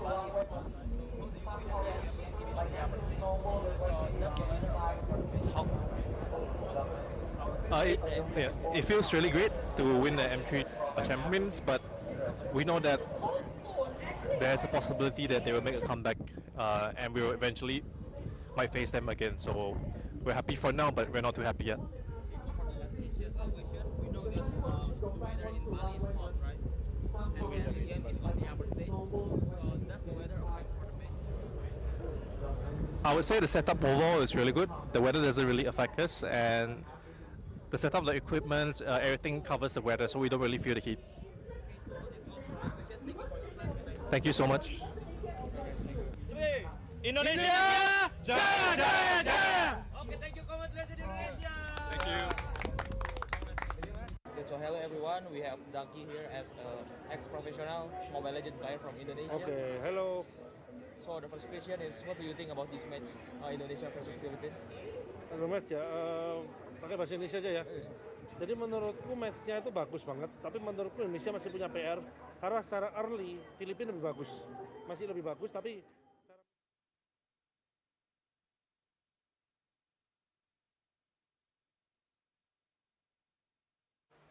Welcome back, ladies and gentlemen, with Mirko and Rashi on the English caster desk for game number 2. Let's see, once again, Indonesia on match point 1-0, taking the lead early on with a dominant game with the Fanny. That Fanny is just too dangerous to let loose, honestly, especially in the hands of Taz. It's a signature hero that people just absolutely avoid. It's always banned, it's always picked away, and I think Argentina learned it the hard way. So we have to see what the adjustments are. I hope they don't try and counter it with a pick, because I think this man has seen it all. He knows how to deal with it. I think banning it is the safe option. And as Mirko mentioned, there was a ban slot available, so I think that will be where the Fanny will be placed. Now I do have a question, right, for Argentina. Do they want to actually swap their sides here and opt to go for the red side, or do they want to stick to the blue side and this time just look to go for that ban earlier, right? Find that ban. It does seem like they are going to swap sides, though. Argentina now on the red side, prioritizing, again, the 2 picks. But you can see the Kaja ban already for Argentina. And for Indonesia, it's Diggy again. So they switch sides, so they're forced to ban out the Joy. If things go that way, so we'll have to see. That's one ban slot gone. If they trade Fanny for the Joy, it's not that much better. So I'm wondering what the plan is. We'll have to see. Indonesia bans away the Faramis, very curiously enough. I didn't think that personally the Faramis was that big of an issue, but perhaps Indonesia has a different plan in mind. The Joy, as predicted, is banned away. So now it seems like Argentina is going to be forced to ban this Fanny unless they are willing to fight Indonesia on their own terms. The Joy ban comes through, Arashi. They are not looking to trade it off, but like you mentioned, with the Joy ban now, with Argentina opting to go for the red side, it does give them a lot more heroes to actually look for to ban. Leomord, Martis, again, 2 heroes that so far we haven't seen this series, but can still definitely come up. Fanny, Valentina, Wanwan. There's so many bans that you can prioritize, that you can go for here. At this point, Argentina and Indonesia, it does feel like both of them just want to let everything go. Let's trade, you know? We'll ban Valentina, but we'll still leave all those heroes open, and it's now up to Argentina to decide whether they want to trade with Fanny, Wanwan. I think with the Fanny, like you mentioned, don't try to counter it, right? The Fanny's been banned every single game so far, even against other teams. Yeah, not just against Indonesia. us. It is a very, very strong hero. Mobility, dueling prowess, burst damage, speed. Fanny has so many attributes in her favor. Speed. And for Indonesia, they have that Valentina banned out, and I've been very surprised with how willing teams are to let go of that Valentina. It's been working out for a lot of teams, but Indonesia will have none of it. And with that Fanny ban, that means we're gonna see the Wan. I'm a happy man. My hero finally coming up in Iesf, because I was thinking I'm cursed, because every time you cast, this is the second 1-1. Exactly. When you and Momo-chan casted and the 1-1 was picked up, I was like, dang, I wanted to be the one who casted 1-1. Finally, I get a chance to. 1-1 picked up, first picked by Indonesia, but 1-1 is a hero that now has counterplay. You can actually counter it with a lot of movement, a lot of mobility. Argentina pick up a hero with mobility that can help other members as well with the utility. Mathilda pick up, but they can also just go for something. I think for the Irithel, it's a bit too early. They already see that. Ooh! There you go. Range as well becomes an answer. And utility. Slows, the utilities coming in, and obviously the damage has just been adjusted. Well, I'm a happy man. You already know I love myself some Iesf. So you're Team Argentina and I'm Team Indonesia based on our heroes. Oh, hang on. Is this how it's gonna be? I'll have to see for the draft. So far, I think Iesf has a lot of potential, and Agreed. combined with a movement, as you mentioned, Mirko, with the guiding winds, it allows Argentina to be very fluid with their approach to big team fights. But of course, Indonesia has something to say about that as well. If they get crowd control of their own, some dive, for example, I think they can still throw a wrench in the plans of Argentina. It will be a Lolita and a Beatrix? Oh, but sorry, a Benedetta. Both B, my bad. Both B, both BE actually, right? Ooh. And here, it is also the Lolita pickup, like you mentioned, Arashi. Again, Lolita is a hero that can actually act as a counter as well towards the Wanwan. Nullifying the crossbow attack, even the first ability. So that it does not hit that weakness point on the back. But Argentina now can just go for something like the Irithel, a hero that's super solid with the Electro Flash up against the Wanwan with the sprint as well. Can usually shut the Wanwan down. But Argentina decide to opt for Judson's comfort pick. This is a hero we saw he was able to pop off on yesterday up against Slovenia, and they're trying to find that same success. He will be trying to use the Hayabusa against a Wanwan though. A very slippery hero, a lot of mobility. Now we're already into the second banning phase.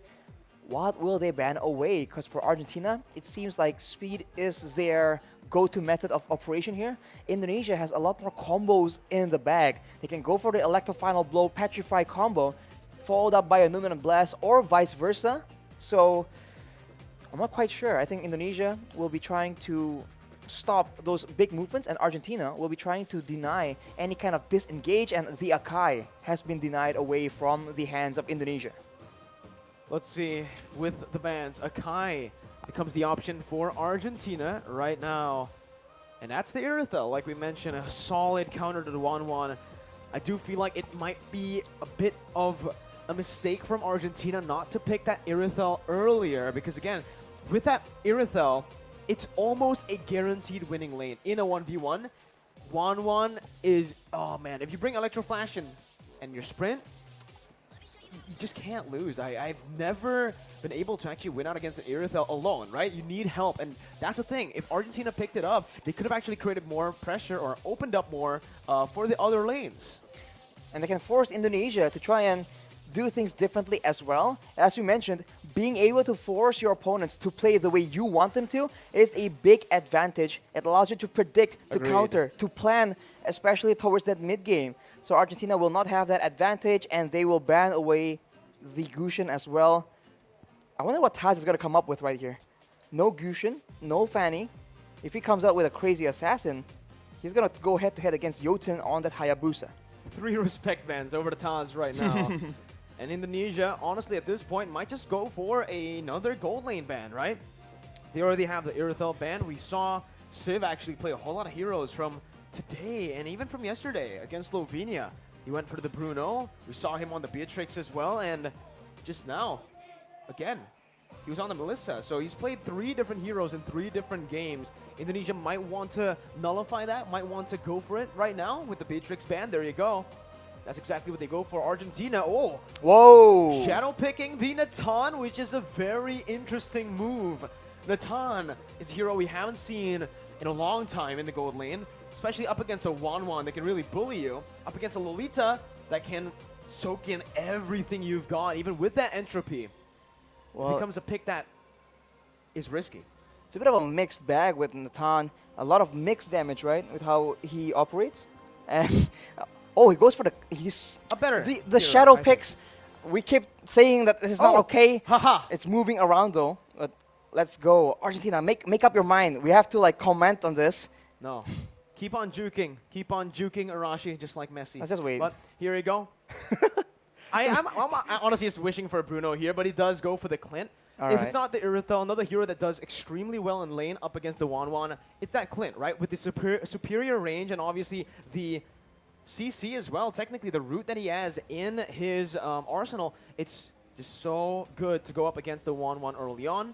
But as we all know, Clint is very easy to pick off, and Indonesia are trying to punish that, hovering over that Selena to put some more kill pressure down. Remember, in 1v1, Clint wins. But it's never 1v1 in the gold lane anymore. Exactly. And now with a Lolita, it's a very oppressive hero in the early game because you're actually tanky, but you have a deceptive amount of damage. It doesn't seem like it's going to be a lot, but it is a lot. And yikes, it's going to be the Yuzong and the Lilia. So is this a jungle Benedetta? It is a jungle, unless they pull off a jungle Yuzong. We saw it once before, not by Taz. Phoveus is the attempt to counter from Argentina. But as we've mentioned before, I think, Phoveus isn't a hard counter for a 1-1. It can be a problem, especially if Phoveus is doing well. But otherwise, a 1-1 can absolutely outplay around that demonic force. Both heroes that Argentina are trying to counter with the Phoveus, 1-1 and Benedetta, have counterplay to the Phoveus, right? The Benedetta can just time the dashes with the demonic force, and same for the 1-1. It's the same case. 1-1 can just dash out of that demonic force range when he pops it, right? You do get another proc, but if you're brought back to the base, it will not matter in the end. And that's the thing we've mentioned many times before. But Arashi, there is a catch. If Phoveus wins in the early stage, gets to a point where he actually does so much damage, before 1-1 gets the attack speed to be able to actually get herself outside of the demonic force range, Phoveus becomes an insane counter towards 1-1. It's almost unplayable as a 1-1. And I think right now, as we enter the Land of Dawn, we might see an interesting battle spell come out from Phoveus. I was expecting a Vengeance. Because usually, you need to go for that Vengeance if you are up against a 1-1 on the Phoveus in a losing lane like this. But it is not the Benedetta that he's up against, right? It is the Yuzong. Exactly. Well, Yuzong is also a very oppressive hero in the laning phase.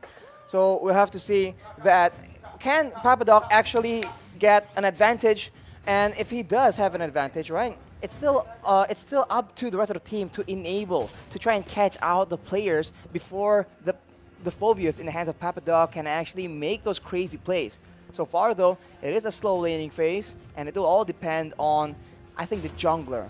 So far, we've seen that both these teams like taking it easy all the way till number 4, but in this game, it's a bit more scrapping going on. Let's see, right now, Indonesia early on, already 1-1 actually winning out in the lane up against Clint right now, and Brad's is actually able to get out. Wait! In the XP lane, it's a it's a gank. It's a gank there, from 2v1. Erwin taken very low. That's the Inspire popped in. Brands looking for that kill onto Erwin. Will not be able to find it, but it's a lot of damage, and that pressure has been alleviated off the other members. Dreams gets caught. That's going to be the shadow kill to pick up another 1-for-1. This time, Argentina with their comfort picks are doing better. Argentina strikes back in the early game. Again, you can't take this team lightly. They are a serious contender in the tournament right now. Indonesia, they need to be a bit more careful because if they let Yutun start snowballing, that can't be good for them as well. These squishier laners are going to be quite vulnerable, but I guess Brands will be the one that will be feeling the bulk of that aggression. Indonesia, though, already first onto the neutral objective now. Picks it up.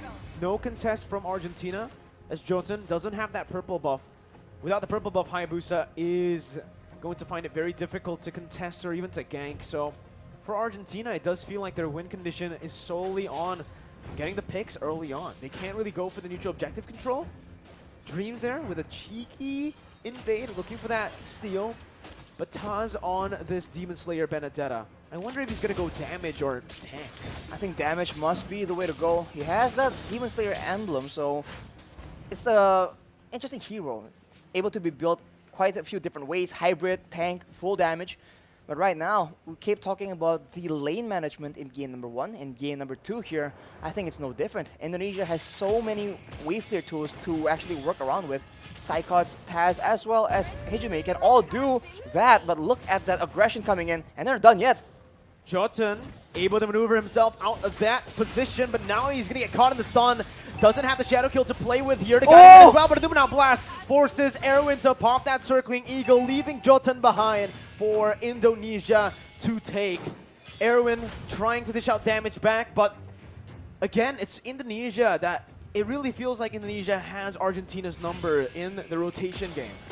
You can see how they can just have such a good read on Argentina because Dreams, he charged the Numenal Blast preemptively towards the top side. So they are a few steps ahead in these very messy skirmish engagements. And I think Taz is waiting. He's trying to try and steal that purple buff. Does he have backup though? That's the main question. He's all alone here. He's still looking for that retribution battle, but decides to back off. Using the Eye for a 9 to get out of the circling eagle. Meanwhile, in the XP lane, Hijime and Psychots finds a kill. That's the second kill over to Papa Dog, who's not having a blast on this Phobius in that XP lane, Arashi. We mentioned it, up against the Yuzong. It's going to be really difficult to lane, especially with the ganks that's constantly just being placed by Indonesia. Not only are they having a Phobius fall behind, they're having Psychots on the Yuzong, just absolutely wrecking it in that EXP lane. That can't be good as the Indonesians are pushing the aggression, and look at that. Real world manipulation popped in. Jotun looking for an opening as Hijime jumps back to the black shoes, but it's going to be caught by Jotun, who is very patiently waiting.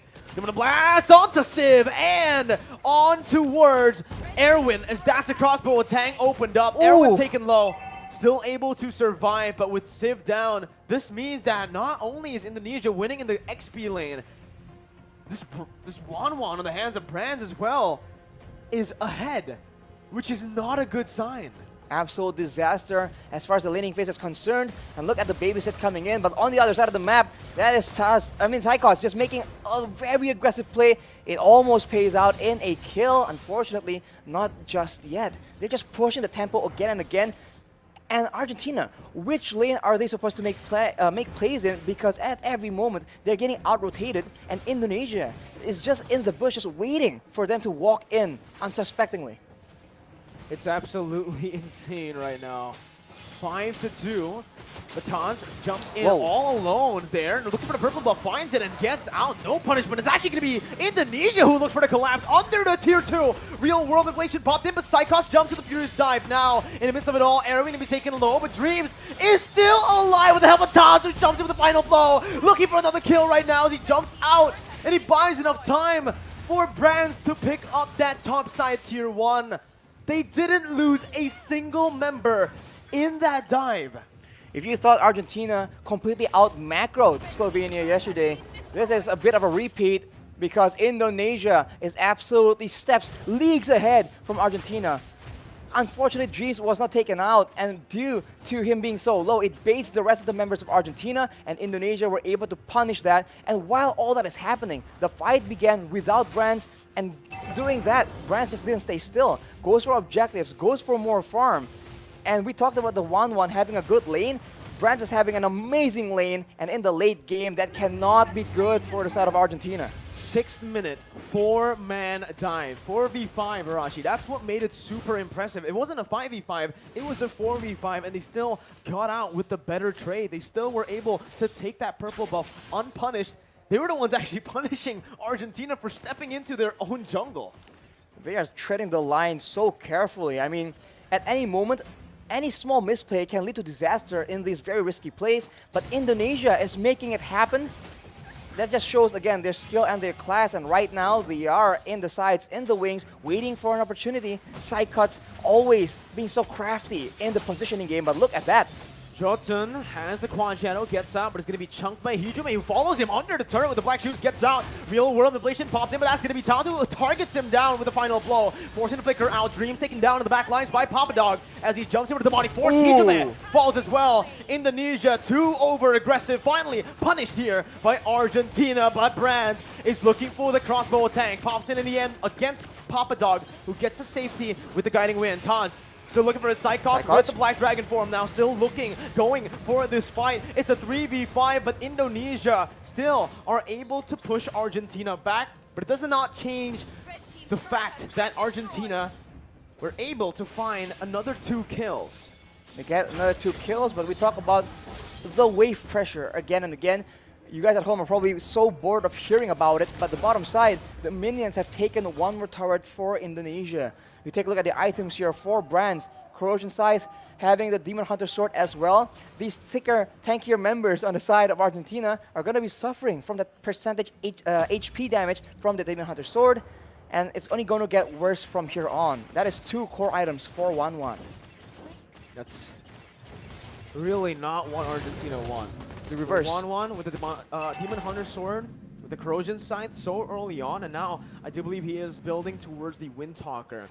which is going to be, again, that countermeasure for Brands to go up against the Phobias. When you start to have more attack speed, and when you start to be able to actually dash faster than the Demonic Force, that's when Wanwan can actually somewhat counter the Phobias. Taz is all alone, and he actually baits the entire team, baits some resources as well for Psychots. Goes over to Black Dragon form, petrifying Jotun. And just like that, that's the jungler taken out. That's also Meteoro who falls in the mid lane to Brands. Papa Dog isolated, zone away from the rest of his team as he'll be stunned up and he will be slain up in the top side. Look at Brands. 3-0. Brands pushing in the mid lane without a care. He is alone. He is staring two members of Argentina in the face. It doesn't matter. He is so ahead right now. He has that confidence, the mechanical skill. And look at that. He's behind the turret. That is, you're not supposed to do that as a marksman, but Brands doesn't care, I guess, as Indonesia wrestles away the control in the jungle from Argentina. But look at that right now. They're just sieging the base as much as possible, and the base turret passive has popped. I can speak based on experience that on the 1-1, if you're Snowball, you can do whatever you want. Yeah. So we'll see once again. Psychots wants to do whatever he wants as well with the Black Dragon form, just penetrating into that base, zoning 4 members away from the base turret. As Brands and Hijume just sieges it down. Taz now a little late as the Numenal Blast cancelled out, but he flickers forward, getting the damage and the stun onto Meteoro, who's forced to flicker back out again. Taz now under the turret range, forced to back away. Shadow Kill popped in, won't be able to find enough damage to take anyone down. That's another resource, the real world manipulation by Meteoro to defend. 10 minutes in, Indonesia have cracked 1 base turret and are looking for the second in the mid lane. Arashi, it's looking grim. It's gonna be Hijume who dumps back with Black Shoes. Demonic Force popped in by Papa Dog. And they do not want to stop. They just have the superior siege right now. They're going for damage on the members of Argentina and also the base turrets, but they're going again. Papa Dog looking for the play, but it is just going to give Brands enough weakness points to pop that crossbow of Tang. Erwin low, forced to recall, and Indonesia are looking for the end. 2-0. Psychots jumps in again with that signature Petrify on 3. Finds a double before they end the game. 2-0. Indonesia will meet up against Cambodia in the upper bracket finals. What a performance, man. And multiple members from Indonesia, they have their signature heroes, and I think teams need to start taking notice. It is just so dangerous. We saw Taz with the Fanny in game number 1. In game number 2, we see Psychots on that Yuzong. Complete destruction, man. You cannot allow these players to get those picks. It's just, again, Indonesia this time, right? In the first game, the Fanny was left open, Kaja as well for Dreams, but this time it was the 1-1. And obviously, that Yuzong. So they traded 2 for 2. In the end, that's the thing. If you go for the red side, you will need to ban out technically more heroes because of the threat of the first pick, right? The Joy, these crazy heroes that are first pick prio favors the blue side currently, as so far we have seen the blue side find a bit more success than the red in terms of the win rate. And you can see it here as well with Joy finally now available to actually pick. It's an auto ban. You need to get it out. If you don't, we saw what happened. We indeed saw what happened. I'm still in disbelief. I still don't think that makes any sense. But you know, who am I? What do I know? I merely comment on the games being played.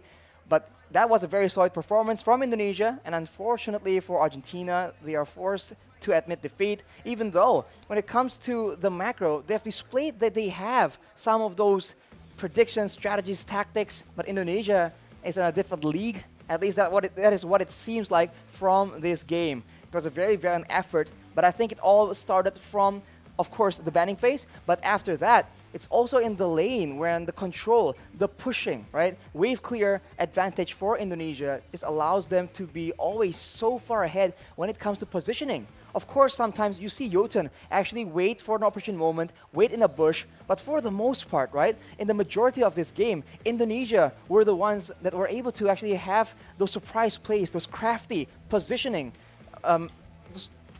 decisions, like from Psychots in the side bushes. And when the fight gets going, when it's a massive fight and there's enough space, enough time for Argentina to get their damage out, they can match Indonesia. This one trade here was very favorable actually, but in the grand scheme of things, Indonesia just calmed down. They went back to figuring out, okay, what formation, what strategy works against Argentina right now, and slowly but surely, they again show that discipline, they get the objectives, and Argentina, in an effort to try and get a different result, trying to make sure that they're still in the game, they end up getting caught out in different situations, away from their base, and Indonesia punished them, and with that advantage, slowly but surely, they are able to end that game 2-0. 2-0 in this game. Even though in terms of kills, it does feel a bit closer. It was a faster game that Indonesia were able to end it at 11 minutes. It was 11 minutes. Saikot on that Yu Dong. If you give it to him, you know he's going to pick up that MVP. 5-0 and 4, 748 GPM, 33,000 damage dealt. And if you take a look at the numbers, it's not too impressive, right? Yeah. You need to take a look at what he does in the game. He's not a paper man. He's not a person that you can read just on paper, right? You need to watch his gameplay to actually see how he cuts the wave, how he actually looks for that opening, to look for that crazy flank. Because, sure, he did it against Argentina here. He did it against Philippines yesterday. Exactly. It's just the impact he has in that game that really is, I guess to some people, underappreciated for sure.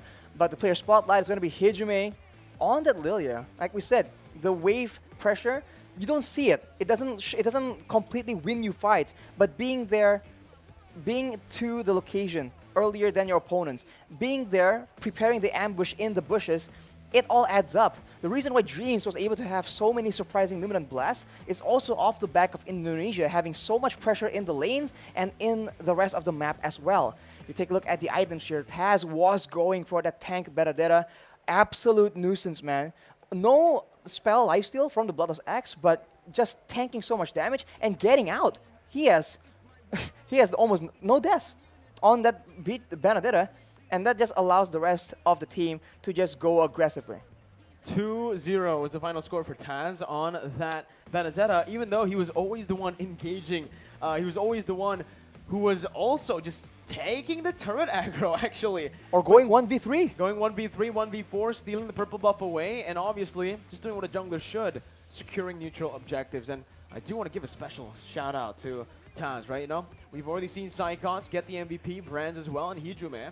Almost every member, but Taz, his Retribution game, I don't think he's missed a single Retri battle so far from the first game he's played up until this one, the fourth. Not to mention the mechanical skill, man. People need to take notice. On that Fanny, on that Benedetta, it's clean. He's clean with it. And with this kind of meta, it really does feel like it favors Taz with his hero pool. But we are going to throw it over to Masger for Uncle Gare for an interview with one of the Indonesian players. So Arashi, me and you, we're going to hand it over to Masger. Take it away.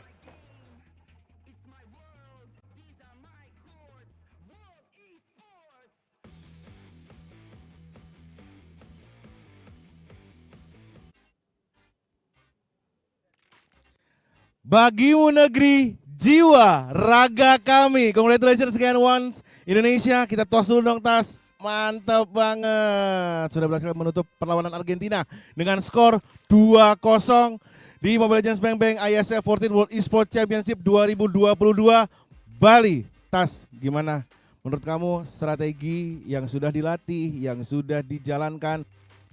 Tadi udah dimainin belum? Belum semua sih. Kayak masih banyak aja sih. Itu kayak baru sebagian kecil lah. Pasti bakal banyak kejutan juga. Masih bakalan banyak kejutan. Terus untuk nextnya, siap untuk melawan tim manapun yang akan menunggu? Pasti siap. Pasti siap. Target juara berarti ya? Ya pastilah, kita bawa merah putih di sini. Kita bawa merah putih di sini. Oke, terima kasih sekali lagi Tas sudah bisa ngobrol-ngobrol. Oke guys, we're going to the commercial break before the third match between Vietnam versus Filipina, still on Iesf 14 World Esports Championship 2022 Bali.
Garudaku is a product created by PBSI or Federations of Esports Indonesia.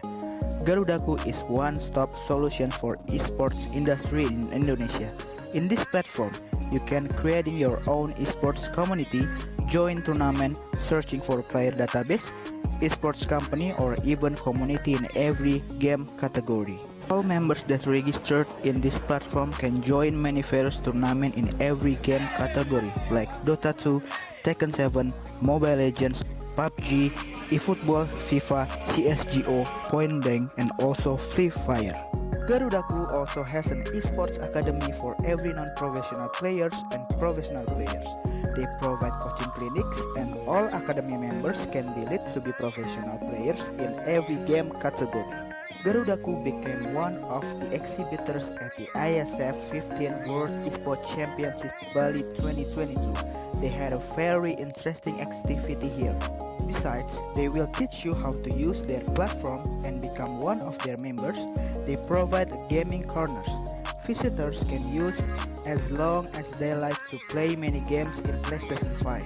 You can play Tekken 7, eFootball 2023, and FIFA 2023. On the other side, they collaborated with Racing Lab to provide a racing simulator that you can try at their booth. The attendee is very helpful to give guidelines on how to use racing simulator machine. This one is very interesting because they give me an experience using a racing simulator and make me feel like I'm the real racer. So, that's what I got from the Garudaku zone, and I really want to explore more at these exhibitor areas. So keep following me and stay tuned.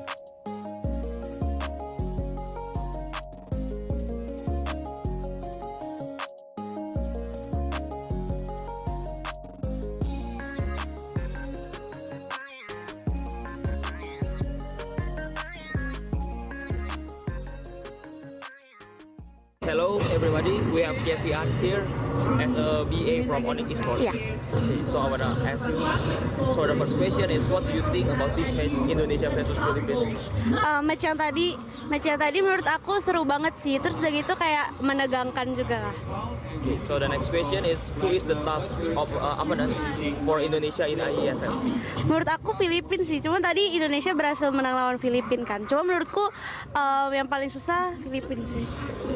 So how much confident are you that Indonesia will be the winner for this competition? 100% dong. Kita harus percaya diri. So for the last question, any future hope for esports Indonesia, especially Mobile Legends? Semoga makin berkembang, terus udah gitu semoga bisa berjangka panjang. Thank you. Thank you. Thank you for your time. Esports Indonesia. Thank you Kak Jessia. Selamat datang di sebuah pengalaman perjalanan baru Indonesia bersama Journey. Terbang bersama kami untuk melihat pariwisata Indonesia. Sirkuit internasional, bentang alam, ragam atraksi budaya, produk lokal asli Indonesia, warisan budaya, keamanan dan kenyamanan. Journey membawa keramahan Indonesia ke dunia. So today we have Philippines that will be competing in Mobile Legends in World Esports Championship 2022, and I have a few questions to ask. So the first question, are you satisfied with your performance in this match?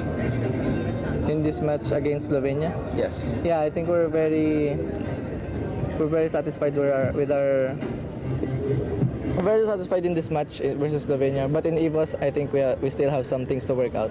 Okay. So what is your key factor to help you to win in this match versus Slovenia? Key factor? Ano key factor? Factor. What's the key factor? The key factor is we work together. Yeah, we use our Mlbb strategy. Yeah.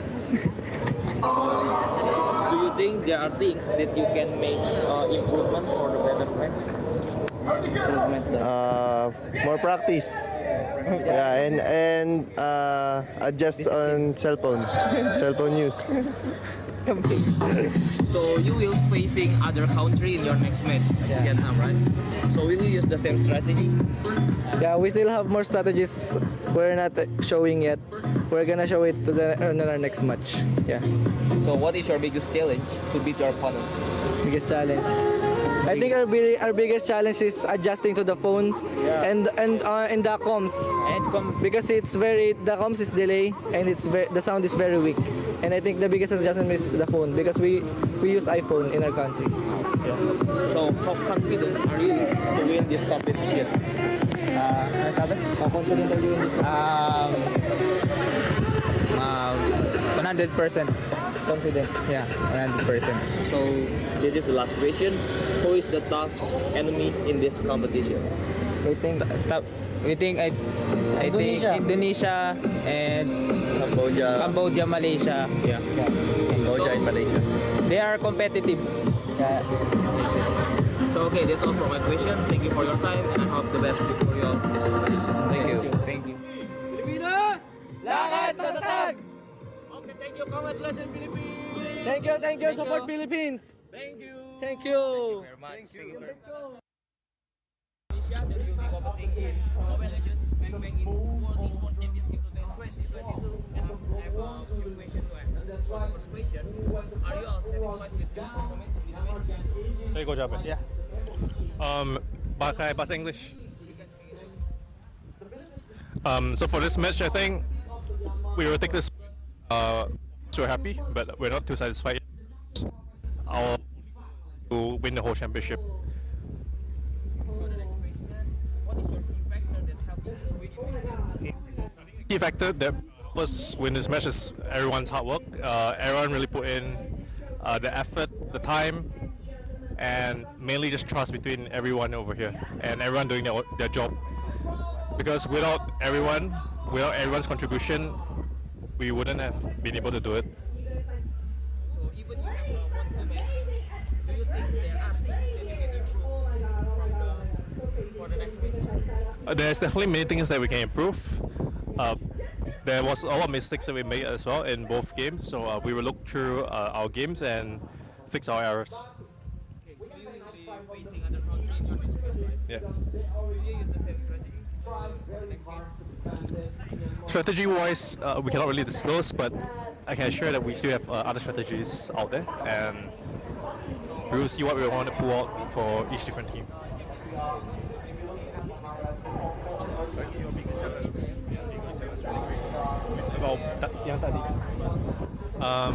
The biggest challenge was because I think Philippines is the favorites, and there's a lot of pressure because our players are all new, and this is our first time representing Indonesia itself. So I feel like the biggest challenge is just the pressure itself.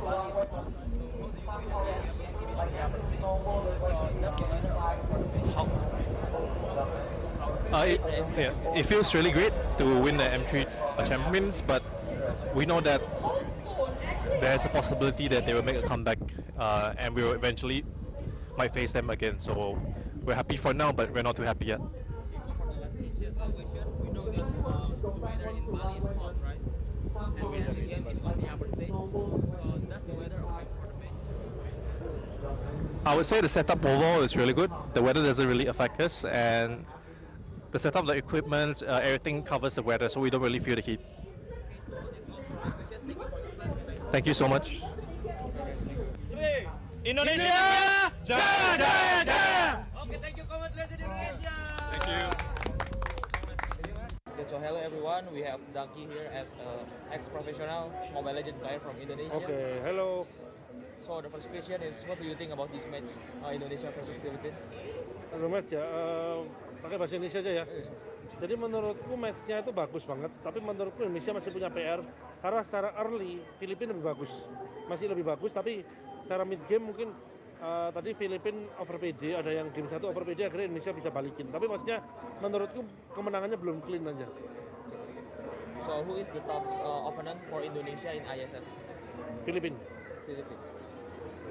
How much confidence are you that Indonesia will be the winner for this competition? 70% ya.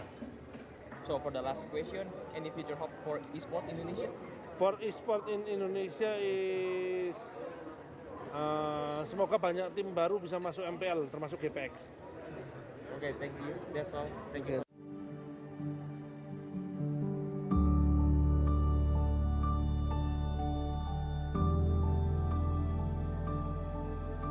all it takes is one dream. One dream that becomes a journey. To drive an ambition. Believing in yourself. Persevering challenges. Always focused on the dream. To grow aspirations. Having the will to keep going. Building a future with a legacy. Knowing dreams can come true. Over 11 years of growth. The spirit of entrepreneurship created possibilities.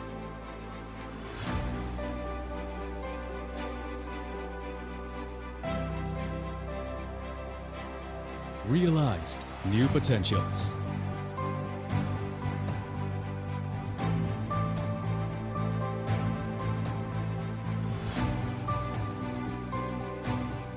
Innovate for the better.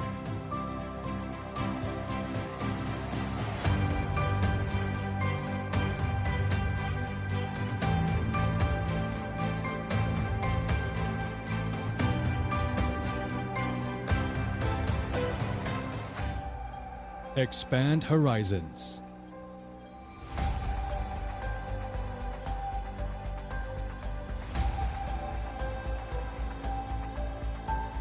To change lives.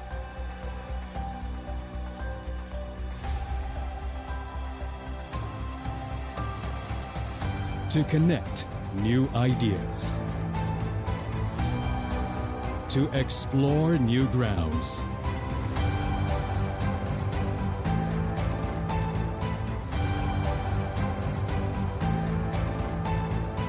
With the future in sight.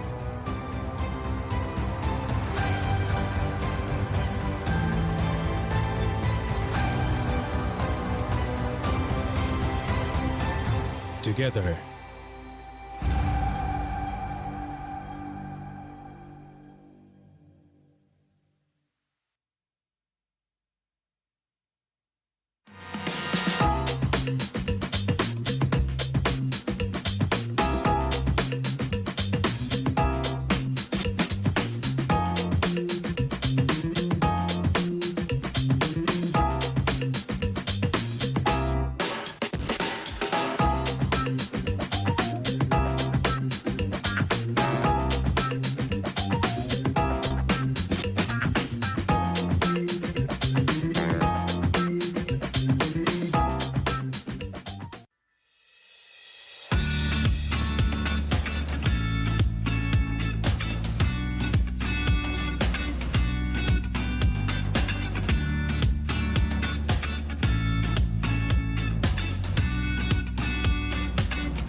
So today we have Lotus from Chile, and they will be competing in the World Esports Championship 2022.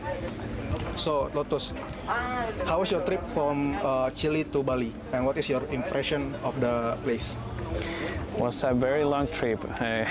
We came from Chile. We have 3 connection flights: Chile, Houston, Tokyo, Indonesia, Jakarta, Bali. So it was a very long trip, 2 days in a row, but it was a lot of fun. We had a lot of fun too. Totally worth it. Bali is a very beautiful place, so we are so happy to be here. We are delightful right away. So first, how was your trip from your country to Bali? What is your impression about the place? So about my trip, it was a little bit tiring, of course, from Saudi Arabia to Bali. Very long journey, but in the end, it worked out. Everything was fine. And my impression was very great. The place here is wonderful, amazing, beautiful place. Yeah. So about the competition, how do you guys prepare for this championship?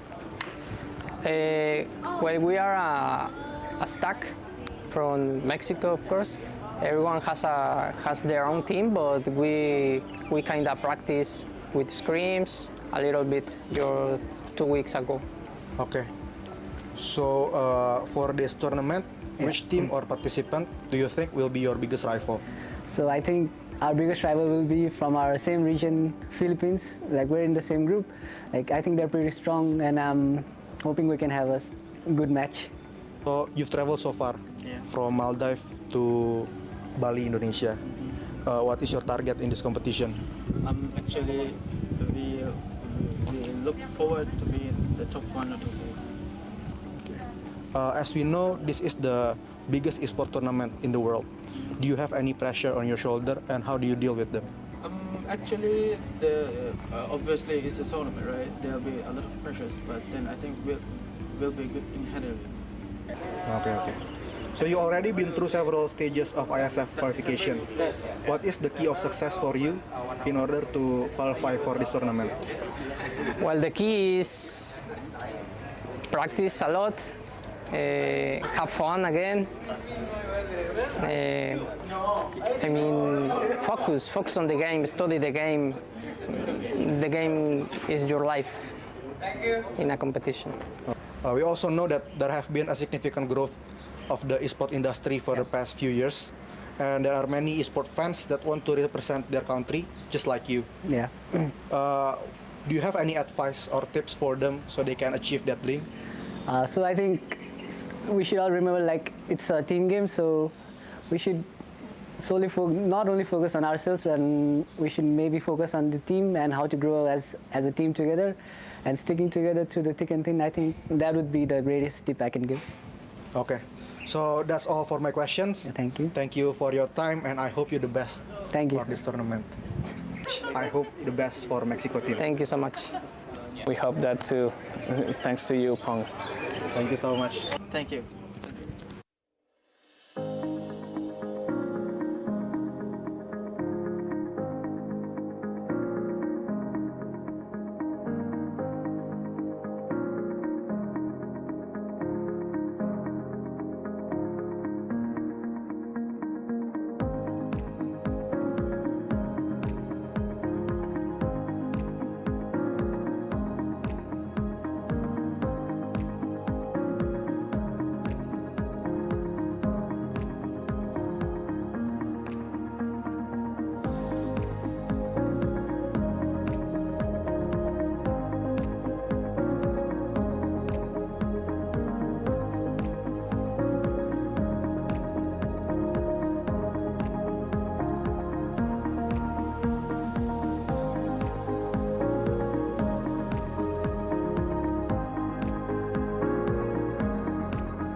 dibikin mewek?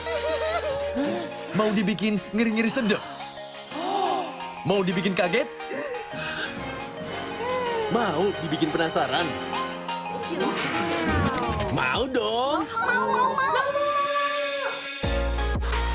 Di sini gudangnya informasi yang bikin kalian update gak kelar-kelar setiap hari. Ini baru Trans 7. Apa ya? Makanan yang harganya receh tapi enaknya mantul. Banyak pengen loh. Ini dia. Menu receh, harga receh, dijamin enaknya mantul. Enak banget. Coba Mel. Apapun yang kamu pengenin, di sini referensi lengkapnya. Ada yang ngiler. Jajan terus bareng makan receh dan enaknya mantul. Ini baru Trans 7. We are getting the grid forming here at the Mandalika circuit. Musim balap motor 2022 telah usai. Namun jiwa petualang untuk memacu adrenalin di atas roda 2 masih terus membara. Away we go in Indonesia. Oh, what a dramatic start. Mendaki gunung lewati lembah, Baru mulai belum apa-apa, udah terjebak motornya. menyusuri hutan, bahkan pelosok daerah yang jarang terjamah. Sangat ekstrim dan sangat menyulitkan waktu. Dengan latar belakang alam yang bersahaja Stunning island of Lombok. Mana nih tuh Husena kok? dan cara berkendara dengan kearifan lokal. Can you believe it? Banyak rintangan dalam sebuah perjalanan. And the bike's on fire. Terjatuh adalah pelajaran. Goodness me, that was vicious. Kembali bangkit sebuah keharusan. Deru petualangan tanpa henti, bertualang di negeri sendiri. Unbelievable. What a finish.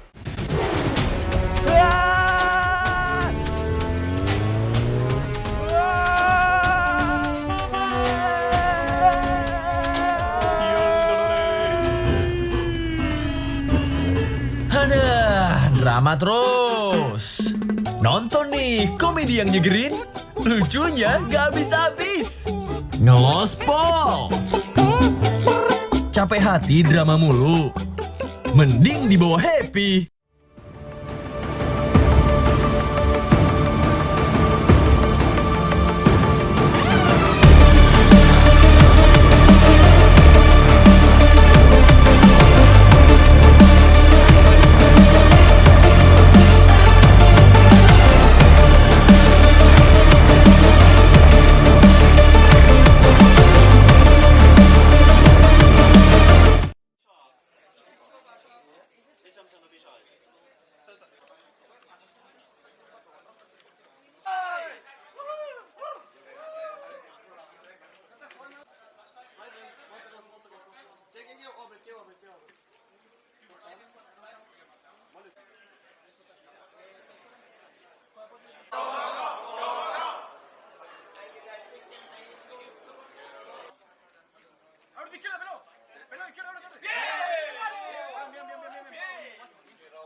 Nah, setelah hari ini kita bahas berbagai macam match, mulai dari match yang ada di Ice Stage ataupun yang ada di Fire Stage.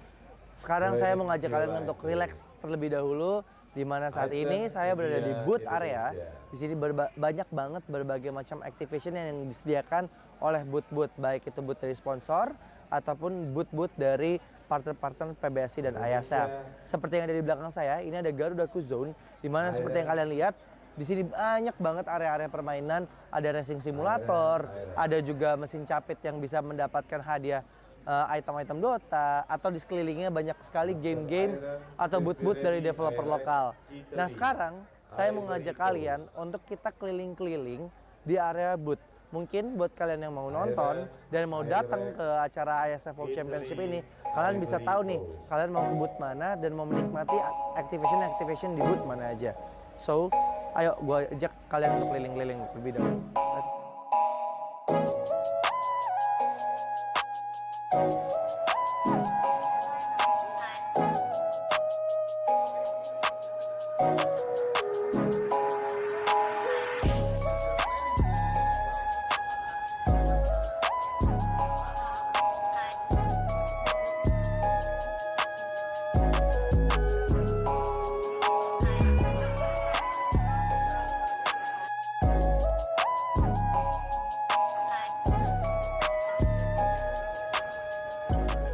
Nah, sekarang kita lagi ada di booth-nya Battle of Guardian, di mana ini merupakan booth developer lokal asal Indonesia yang menciptakan fighting game pertama di Indonesia. Nah, keseruannya nih di sini kayaknya kita bisa main game nih. Kita bisa mencoba trial untuk main game Battle of Guardian. Nah, gue juga penasaran ada apa aja sih di booth Battle of Guardian. Jadi yuk kita coba aja samperin langsung ke booth-nya Battle of Guardian. Let's go.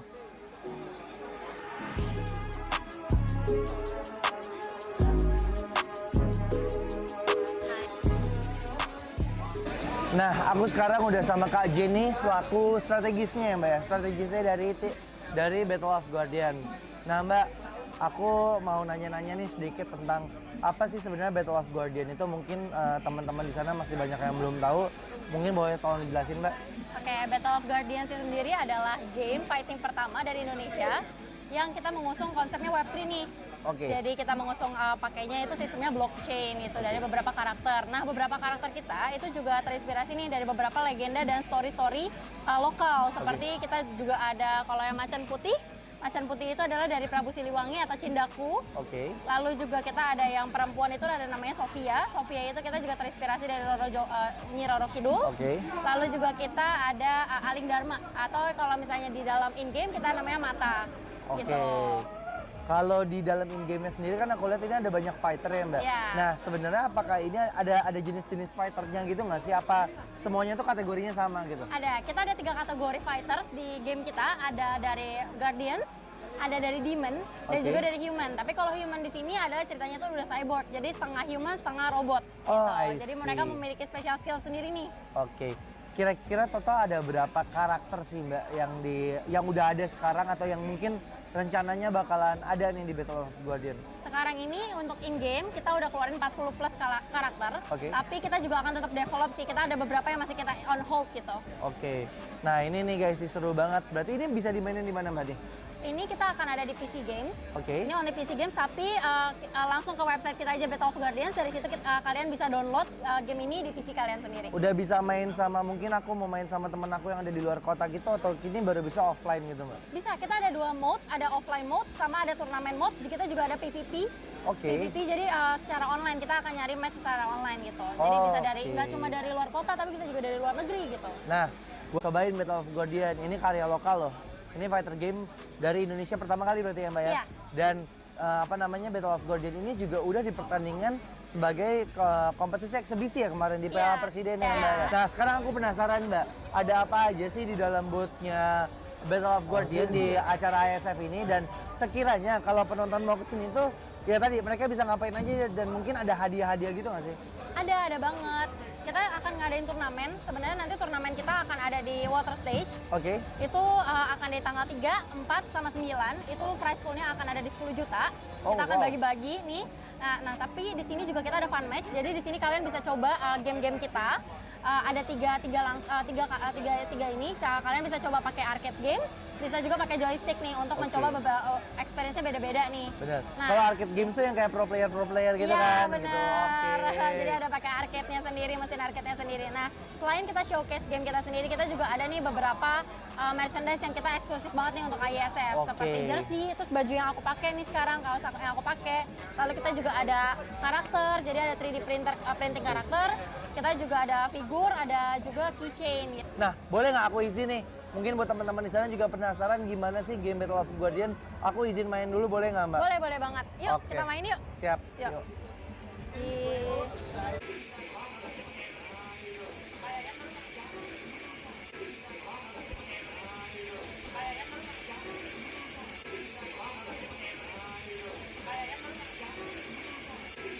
Mbak Jen, thank you banget udah ngasih kesempatan aku untuk main Battle of Guardian. Gamenya seru banget. Ini sih buat kalian yang suka main fight game bakal ketagihan banget ya Mbak ya. Oke kalau kayak gitu. Mbak Jen, aku pamit. Thank you ya Mbak Jen ya. Thank you. Oke. Energi. Selalu ada dimanapun itu. Membawa yang baik menjadi hebat. Karena tidak ada lagi batas. Kemanapun lintasan masa membawa, hingga ke masa depan. Sejauh mana kamu bisa bermimpi? Jawabannya, sejauh yang hati kamu inginkan. Dengan energi dan menggerakkan kamu dan kamu. Pertamina, energizing you.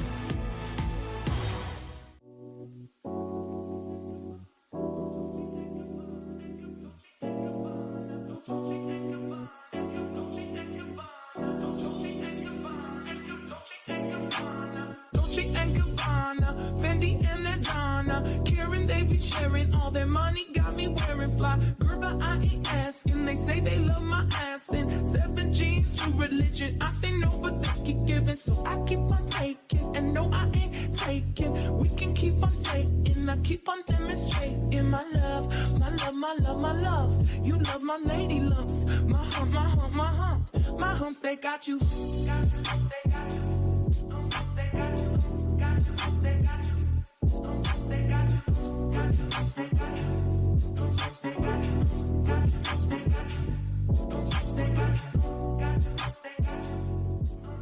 Dolce and Gabbana, Fendi and Adana, Karen, they be sharing all their money, got me wearing fly. Girl, but I ain't asking. They say they love my ass and 7 jeans, true religion. I say no, but they keep giving, so I keep on taking. And no, I ain't taking. We can keep on taking. I keep on demonstrating my love, my love, my love, my love. You love my lady lumps.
So today we have Lotus from Chile, and they will be competing in the World Esports Championship 2022.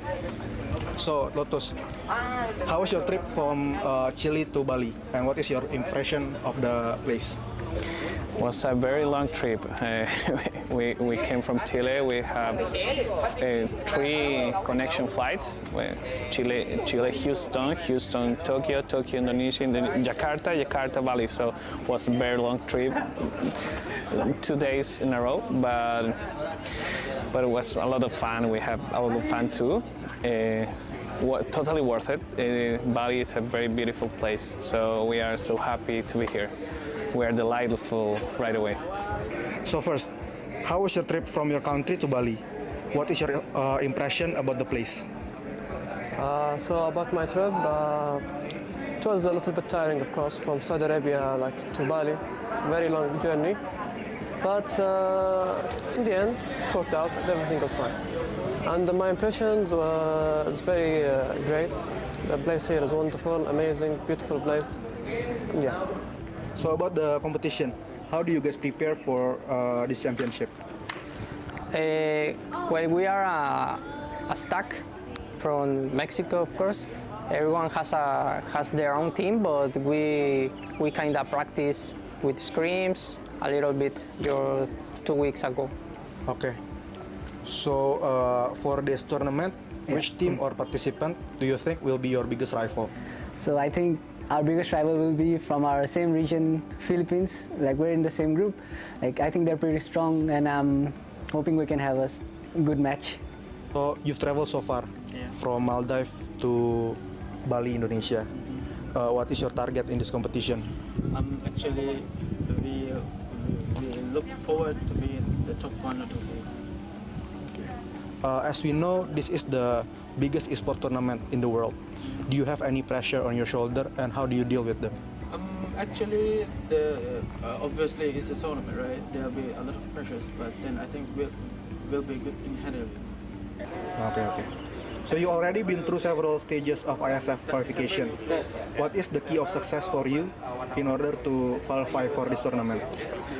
Well, the key is practice a lot, have fun again.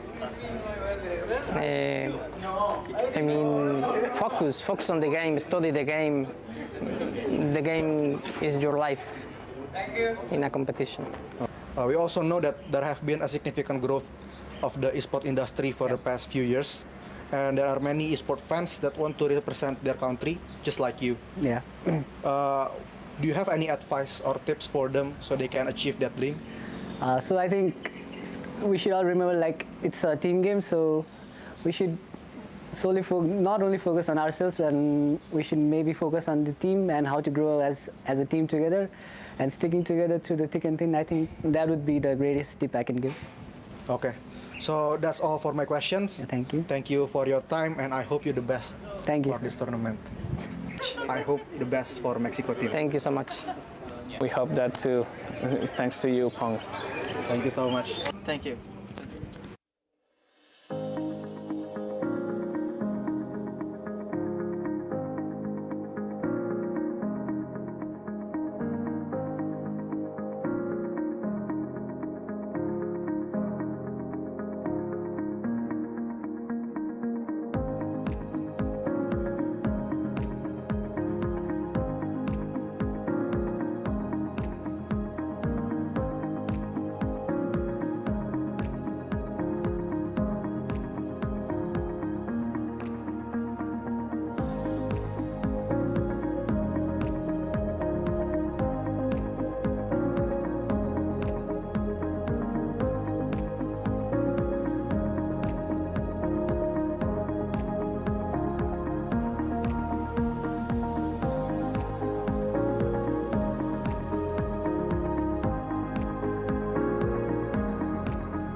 Hi guys, back again with me, Putra Sutopo as your fellow host. So right now, I'm at the Earth Stage area, where this area will be used as the stage for opening ceremony of Iesf 14 World Esports Championship Bali 2022.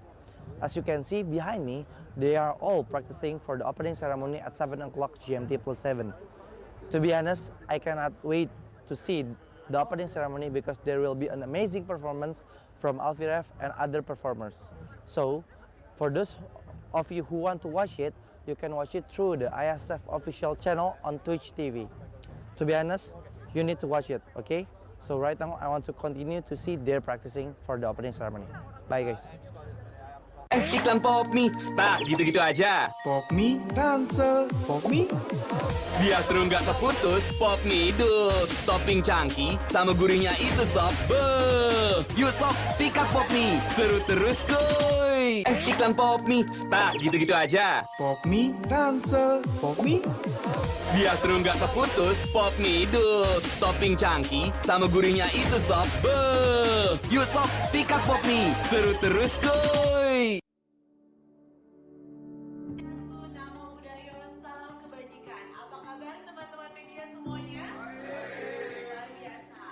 Good afternoon, ladies and gentlemen. Berdiri untuk menyanyikan lagu kebangsaan Indonesia Raya yang akan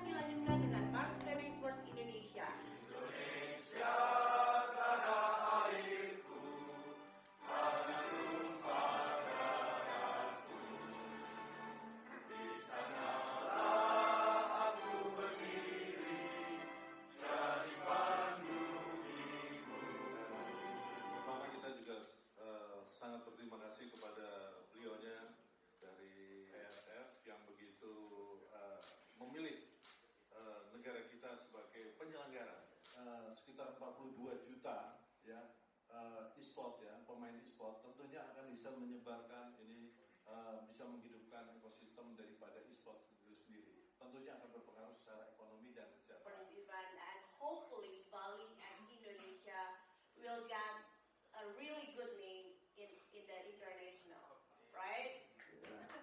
Is going to influence a positive creativity in humanity and a new way to socialize, a new way to be together, a new way to be friends.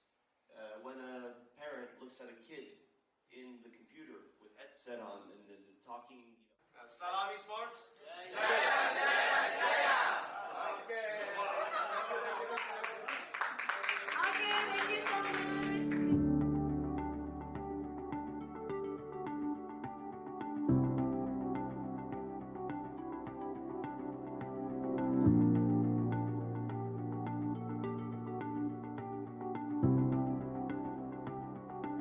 Okay. Let's go Bali. Let's go Bali. Let's go Bali.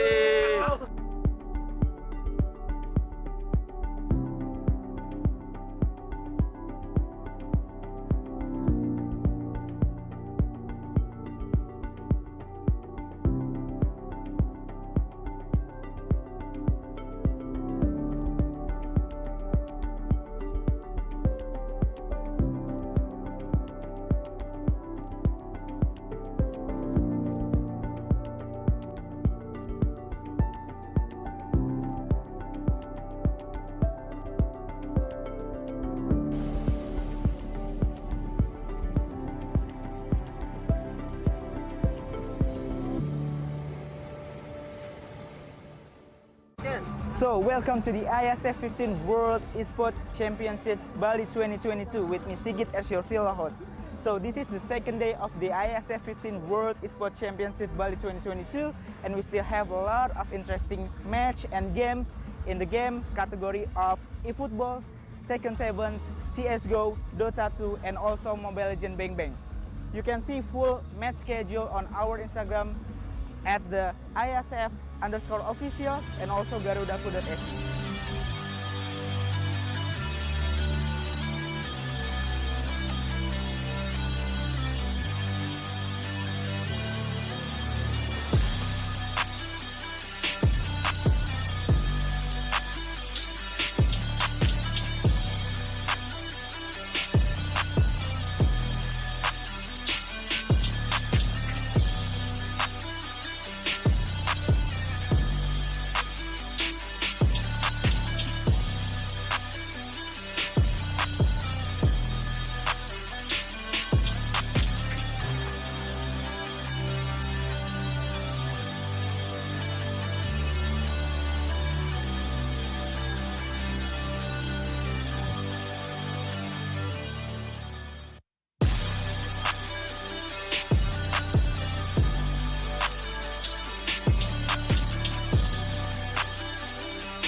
So, before we go, did any of you miss the excitement of the day one?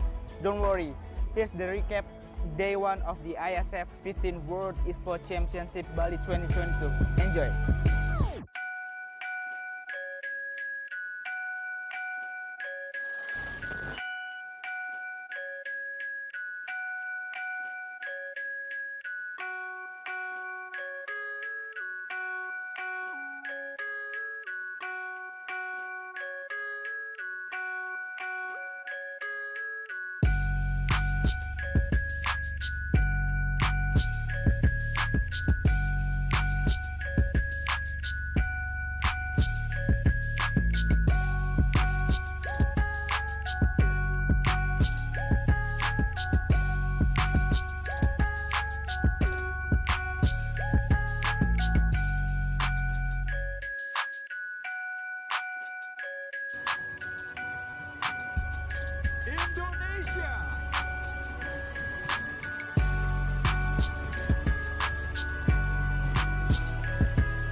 Saya membuka secara resmi 14th World Esports Championship.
Hydro Coco. Why choose Hydro Coco? Healthy, tastes good. Rasakan manfaat air kelapa asli untuk bantu jaga imun tubuh. We choose Hydro Coco. Real coconut water. Hydro Coco. Why choose Hydro Coco? Healthy, tastes good. Rasakan manfaat air kelapa asli untuk bantu jaga imun tubuh. We choose Hydro Coco. Real coconut water.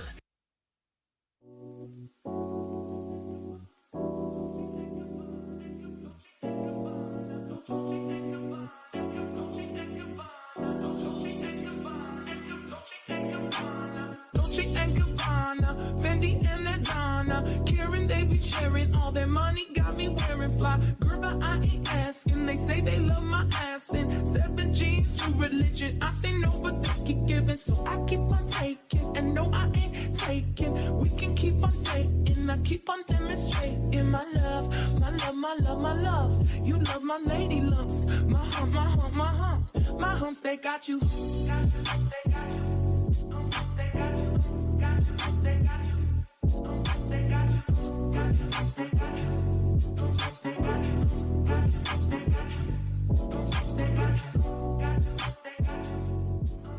Dolce and Gabbana, Fendi and Adana, Karen, they be sharing all their money, got me wearing fly. Girl, but I ain't asking. They say they love my ass and 7 G's to religion. I say no, but they keep giving, so I keep on taking. And no, I ain't taking. We can keep on taking. I keep on demonstrating my love, my love, my love, my love. You love my lady lumps.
So today we have Lotus from Chile, and they will be competing in the World Esports Championship 2022. So Lotus, how was your trip from Chile to Bali, and what is your impression of the place? It was a very long trip. We came from Chile. We have 3 connection flights: Chile, Houston, Tokyo, Indonesia, Jakarta, Bali. So it was a very long trip, 2 days in a row. But it was a lot of fun. We have a lot of fun too. Totally worth it. Bali is a very beautiful place. So we are so happy to be here. We are delightful right away. So first, how was your trip from your country to Bali? What is your impression about the place? So about my trip, it was a little bit tiring, of course, from Saudi Arabia to Bali. Very long journey, but in the end, it worked out. Everything was fine. And my impression is very great. The place here is wonderful, amazing, beautiful place. Yeah. So about the competition, how do you guys prepare for this championship? Well, we are a stack from Mexico, of course. Everyone has their own team, but we kind of practice with scrims a little bit 2 weeks ago. Okay. So for this tournament, which team or participant do you think will be your biggest rival? So I think our biggest rival will be from our same region, Philippines. Like we're in the same group. Like I think they're pretty strong, and I'm hoping we can have a good match. So you've traveled so far from Maldives to Bali, Indonesia. What is your target in this competition? Actually, we look forward to be in the top 1 or 2 3. As we know, this is the biggest esport tournament in the world. Do you have any pressure on your shoulder, and how do you deal with them? Actually, obviously it's a tournament, right? There'll be a lot of pressures, but then I think we'll be good in handling it. Okay. So you already been through several stages of Iesf qualification. What is the key of success for you in order to qualify for this tournament? Well, the key is practice a lot, have fun again. I mean, focus on the game, study the game. The game is your life in a competition. We also know that there have been a significant growth of the esport industry for the past few years, and there are many esport fans that want to represent their country, just like you. Yeah. Do you have any advice or tips for them so they can achieve that dream? So I think we should all remember, like, it's a team game, so we should solely not only focus on ourselves, but we should maybe focus on the team and how to grow as a team together, and sticking together through the thick and thin. I think that would be the greatest tip I can give. Okay, so that's all for my questions. Thank you. Thank you for your time, and I hope you the best. Thank you for this tournament. I hope the best for Mexico team. Thank you so much. We hope that too. Thanks to you, Pong. Thank you so much. Thank you.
Nah, setelah hari ini kita bahas berbagai macam match, mulai dari match yang ada di Ice Stage ataupun yang ada di Fire Stage. Sekarang saya mengajak kalian untuk relax terlebih dahulu, di mana saat ini saya berada di booth area. Di sini banyak banget berbagai macam activation yang disediakan oleh booth-booth, baik itu booth dari sponsor ataupun booth-booth dari partner-partner PBSI dan Iesf. Seperti yang ada di belakang saya, ini ada Garuda Zone, di mana seperti yang kalian lihat, di sini banyak banget area-area permainan, ada racing simulator, ada juga mesin capit yang bisa mendapatkan hadiah item-item Dota, atau di sekelilingnya banyak sekali game-game atau booth-booth dari developer lokal. Nah, sekarang saya mengajak kalian untuk kita keliling-keliling di area booth. Mungkin buat kalian yang mau nonton dan mau datang ke acara Iesf World Championship ini, kalian bisa tahu nih, kalian mau ke booth mana dan mau menikmati activation di booth mana aja. So, ayo gue ajak kalian untuk keliling-keliling lebih dahulu.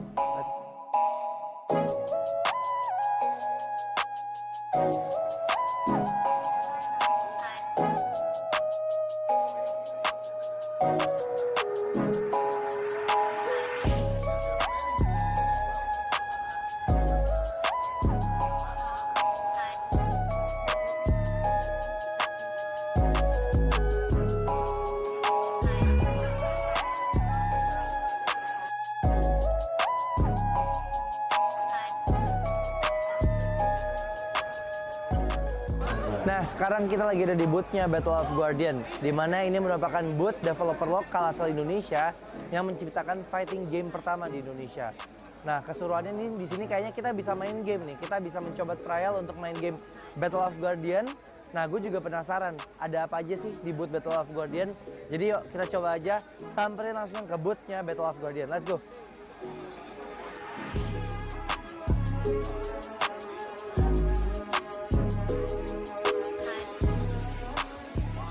Nah, aku sekarang udah sama Kak Jenny selaku strategisnya ya Mbak ya. Strategisnya dari Battle of Guardian. Nah Mbak, aku mau nanya-nanya nih sedikit tentang apa sih sebenarnya Battle of Guardian itu. Mungkin teman-teman di sana masih banyak yang belum tahu. Mungkin boleh tolong dijelasin Mbak. Oke, Battle of Guardian sendiri adalah game fighting pertama dari Indonesia yang kita mengusung konsepnya Web3 nih. Oke. Jadi kita mengusung pakainya itu sistemnya blockchain itu dari beberapa karakter. Nah, beberapa karakter kita itu juga terinspirasi nih dari beberapa legenda dan story-story lokal. Seperti kita juga ada kalau yang macan putih. Macan putih itu adalah dari Prabu Siliwangi atau Cindaku. Oke. Lalu juga kita ada yang perempuan itu ada namanya Sofia. Sofia itu kita juga terinspirasi dari Nyi Roro Kidul. Oke. Lalu juga kita ada Aling Dharma atau kalau misalnya di dalam in-game kita namanya Mata. Oke. Gitu. Kalau di dalam in-game-nya sendiri kan aku lihat ini ada banyak fighter ya Mbak. Yeah. Nah, sebenarnya apakah ini ada jenis-jenis fighternya gitu nggak sih? Apa semuanya tuh kategorinya sama gitu? Ada, kita ada 3 kategori fighters di game kita. Ada dari Guardians, ada dari Demon, dan juga dari Human. Tapi kalau Human di sini adalah ceritanya tuh udah cyborg, jadi setengah human, setengah robot. Oh, gitu. Jadi mereka memiliki special skill sendiri nih. Oke.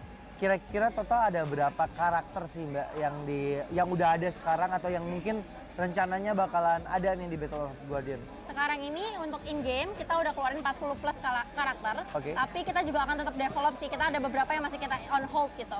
Oke. Nah ini nih guys, seru banget. Berarti ini bisa dimainin di mana Mbak nih? Ini kita akan ada di PC Games. Oke. Ini only PC Games, tapi langsung ke website kita aja Battle of Guardians. Dari situ kalian bisa download game ini di PC kalian sendiri. Udah bisa main sama, mungkin aku mau main sama temen aku yang ada di luar kota gitu, atau ini baru bisa offline gitu Mbak? Bisa, kita ada 2 mode, ada offline mode sama ada turnamen mode. Kita juga ada PVP. Oke. PVP jadi secara online, kita akan nyari match secara online gitu. Jadi bisa dari nggak cuma dari luar kota, tapi bisa juga dari luar negeri gitu. Nah, buat kalian yang suka main fighter game, cobain Battle of Guardian. Ini karya lokal loh. Ini fighter game dari Indonesia pertama kali berarti ya Mbak ya? Iya. Dan Battle of Guardian ini juga udah dipertandingkan sebagai kompetisi eksebisi ya kemarin di Piala Presiden ya Mbak ya? Nah sekarang aku penasaran Mbak, ada apa aja sih di dalam booth-nya Battle of Guardian di acara Iesf ini, dan sekiranya kalau penonton mau kesini tuh ya tadi mereka bisa ngapain aja dan mungkin ada hadiah-hadiah gitu nggak sih? Ada banget. Kita akan ngadain turnamen. Sebenarnya nanti turnamen kita akan ada di water stage. Oke. Itu akan di tanggal 3, 4, sama 9. Itu prize pool-nya akan ada di 10 juta. Kita akan bagi-bagi nih. Nah, tapi di sini juga kita ada fun match. Jadi di sini kalian bisa coba game-game kita. Ada tiga ini. Kalian bisa coba pakai arcade game, bisa juga pakai joystick nih untuk mencoba beberapa experience-nya beda-beda nih. Benar. Nah, Kalau arcade games tuh yang kayak pro player gitu kan. bener. Gitu. Oke. Jadi ada pakai arcade-nya sendiri, mesin arcade-nya sendiri. Nah, selain kita showcase game kita sendiri, kita juga ada nih beberapa merchandise yang kita eksklusif banget nih untuk Iesf. Oke. Seperti jersey, terus baju yang aku pakai nih sekarang, kaos yang aku pakai. Lalu kita juga ada karakter, jadi ada 3D printing karakter. Kita juga ada figur, ada juga keychain gitu. Nah, boleh nggak aku izin nih? Mungkin buat teman-teman di sana juga penasaran gimana sih game Battle of Guardian. Aku izin main dulu boleh nggak, Mbak? Boleh banget. Yuk, Oke. kita main yuk. Siap. Yuk. Yuk.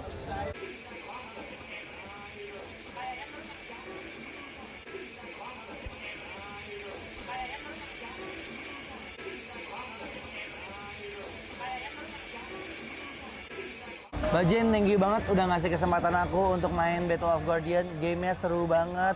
Ini sih buat kalian yang suka main fight game bakal ketagihan banget ya Mbak ya. Oke kalau kayak gitu. Mbak Jen, aku pamit. Thank you ya Mbak Jen ya. Thank you. Oke. Masih bingung cari jasa ekspedisi? Central Cargo hadir sebagai solusi pengiriman barang Anda dengan terus meningkatkan kualitas pelayanan. Sebagai komitmen kami, memberikan pelayanan terbaik untuk Anda. Kini kami telah dipercaya oleh ribuan customer. Di balik pertumbuhan Central Cargo yang pesat, kami memiliki ratusan drop point yang tersebar di seluruh Indonesia. Dalam membangun kepercayaan, kita tumbuh bersama.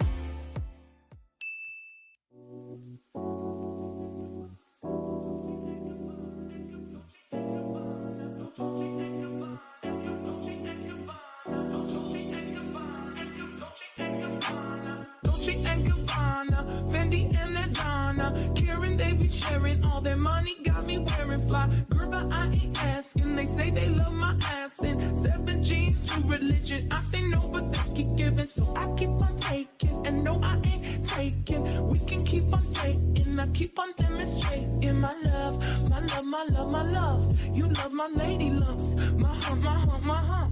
My humps, they got you.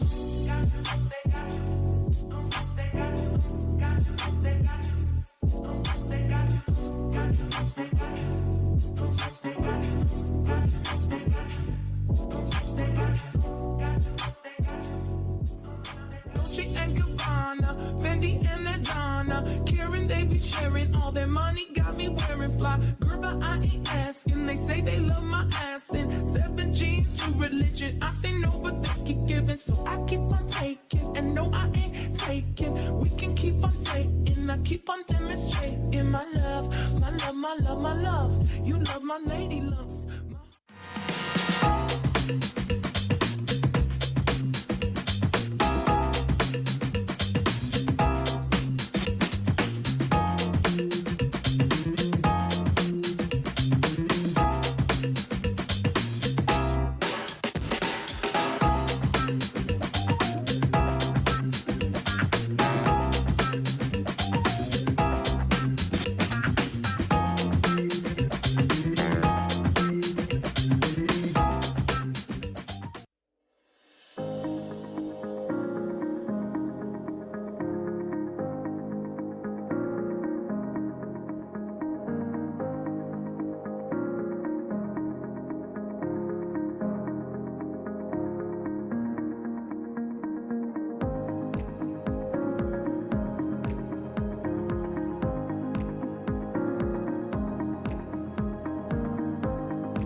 go do it!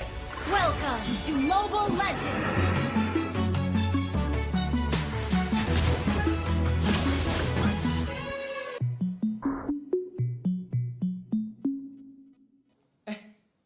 Kok jadi stuck gini sih? Padahal udah mau end loh. Aduh.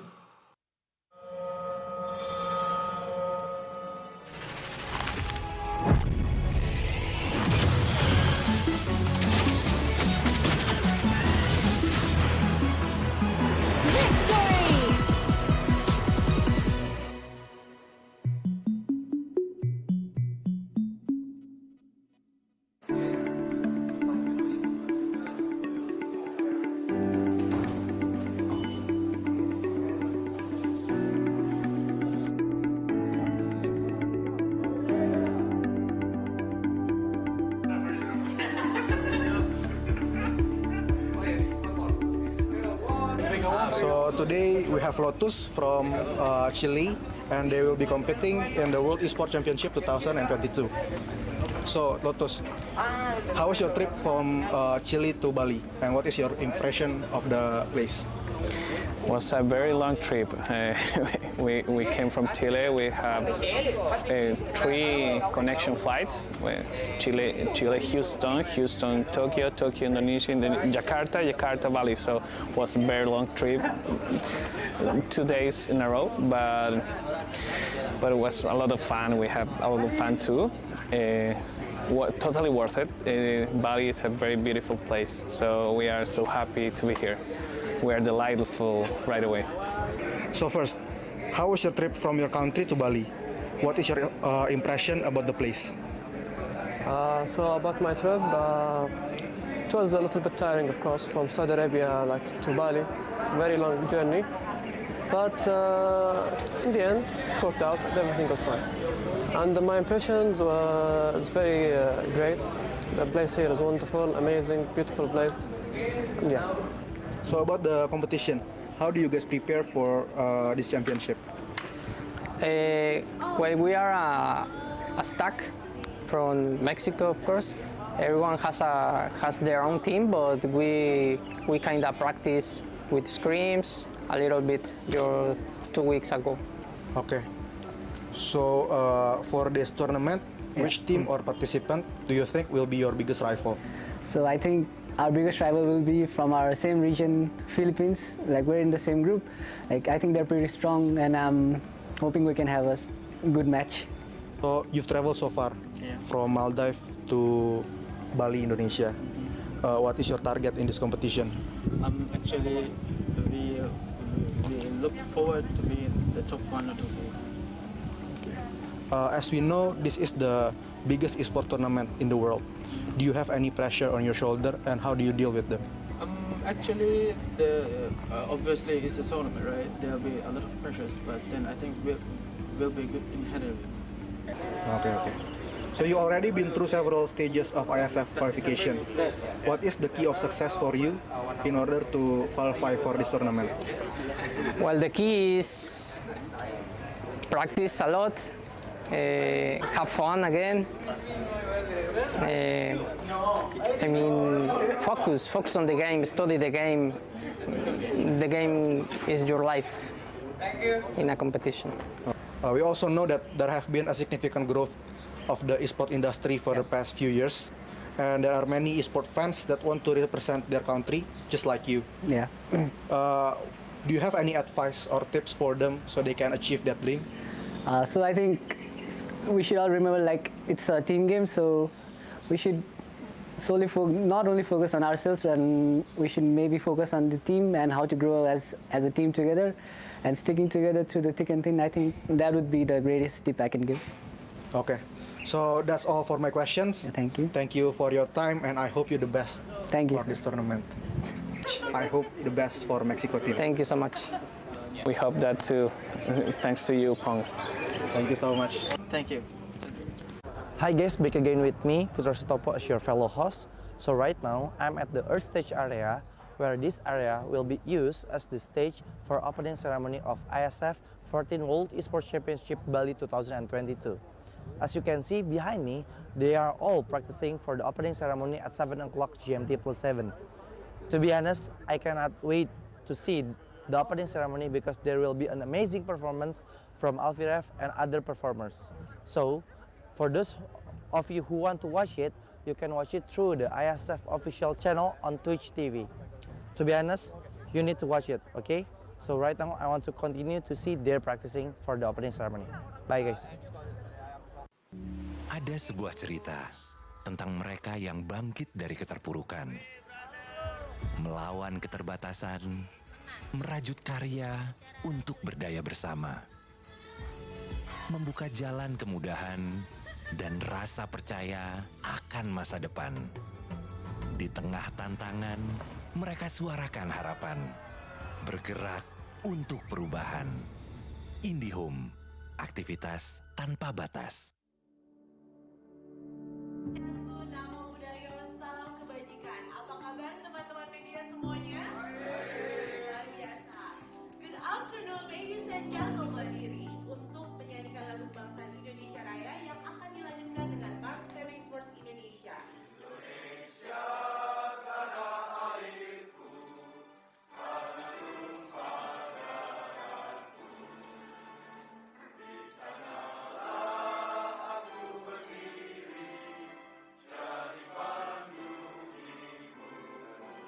Pertama kita juga sangat berterima kasih kepada beliaunya dari Iesf yang begitu memilih negara kita sebagai penyelenggara. Sekitar 42 juta ya e-sport ya, pemain e-sport tentunya akan bisa menyebarkan ini, bisa menghidupkan ekosistem daripada e-sport itu sendiri. Tentunya akan berpengaruh secara ekonomi dan kesehatan. For this event, and hopefully Bali and Indonesia will get a really good name in the international, right? Is going to influence a positive creativity in humanity and a new way to socialize, a new way to be together, a new way to be friends. When a parent looks at a kid in the computer with headset on and talking, Salam Sports. Okay,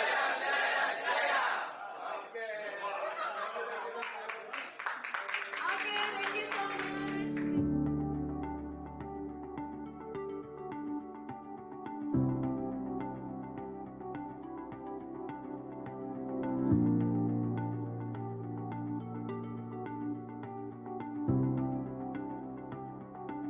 Okay. Let's go Bali. Let's go Bali. Let's go Bali.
Selamat datang di sebuah pengalaman perjalanan baru Indonesia bersama InJourney.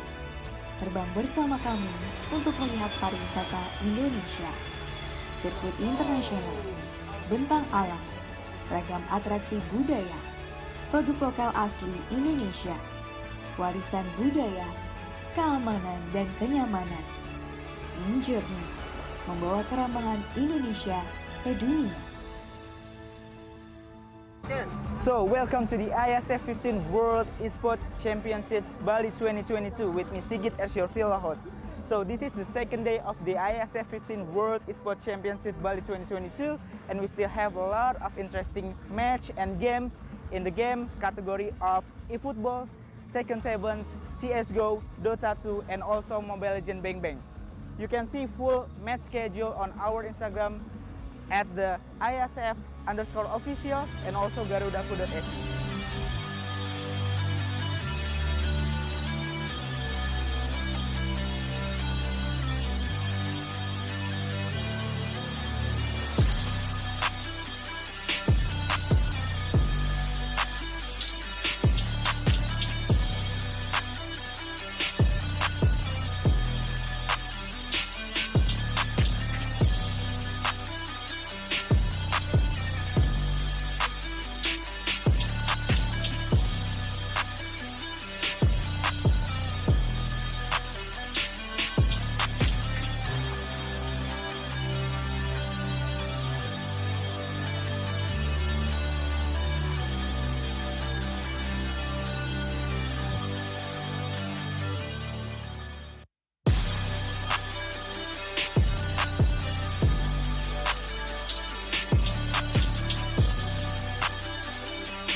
So, before we go, did any of you miss the excitement of the day one?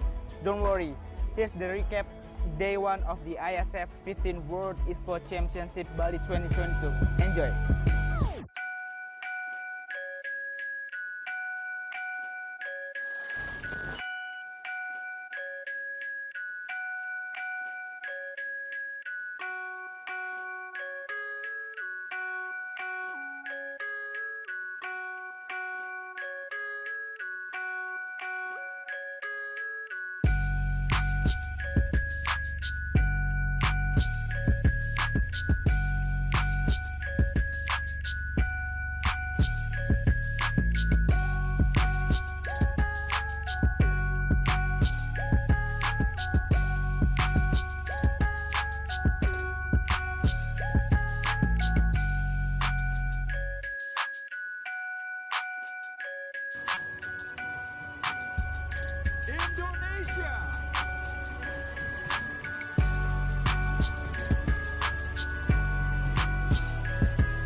Saya membuka secara resmi 14 World Esports Championship.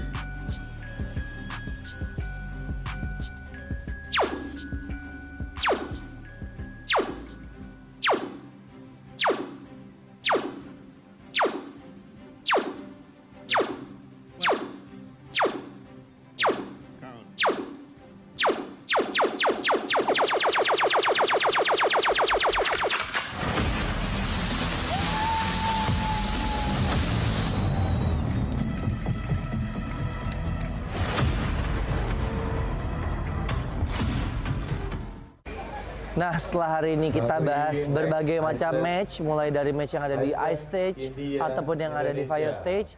Sekarang saya mau ngajak kalian untuk relax terlebih dahulu, di mana saat ini saya berada di booth area. Di sini banyak banget berbagai macam activation yang disediakan oleh booth-booth, baik itu booth dari sponsor ataupun booth-booth dari partner-partner PBSI dan ISF. Seperti yang ada di belakang saya, ini ada Garudaku Zone, di mana seperti yang kalian lihat, di sini banyak banget area-area permainan, ada racing simulator, ada juga mesin capit yang bisa mendapatkan hadiah item-item Dota, atau di sekelilingnya banyak sekali game-game atau booth-booth dari developer lokal. Nah, sekarang saya mau ngajak kalian untuk kita keliling-keliling di area booth. Mungkin buat kalian yang mau nonton dan mau datang ke acara ISF World Championship ini, kalian bisa tahu nih, kalian mau ke booth mana dan mau menikmati activation di booth mana aja. So, ayo gue ajak kalian untuk keliling-keliling lebih dahulu.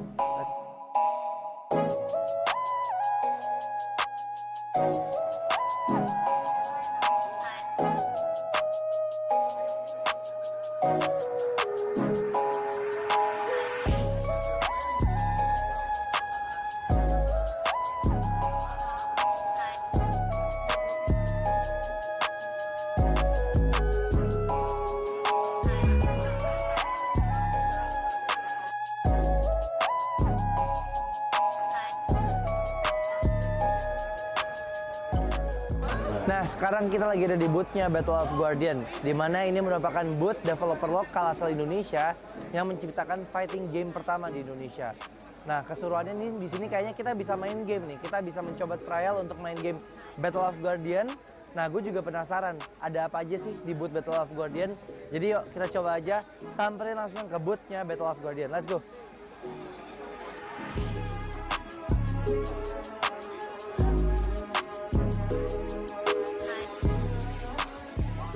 Nah, aku sekarang udah sama Kak Jenny selaku strategisnya ya Mbak ya. Strategisnya dari Battle of Guardian.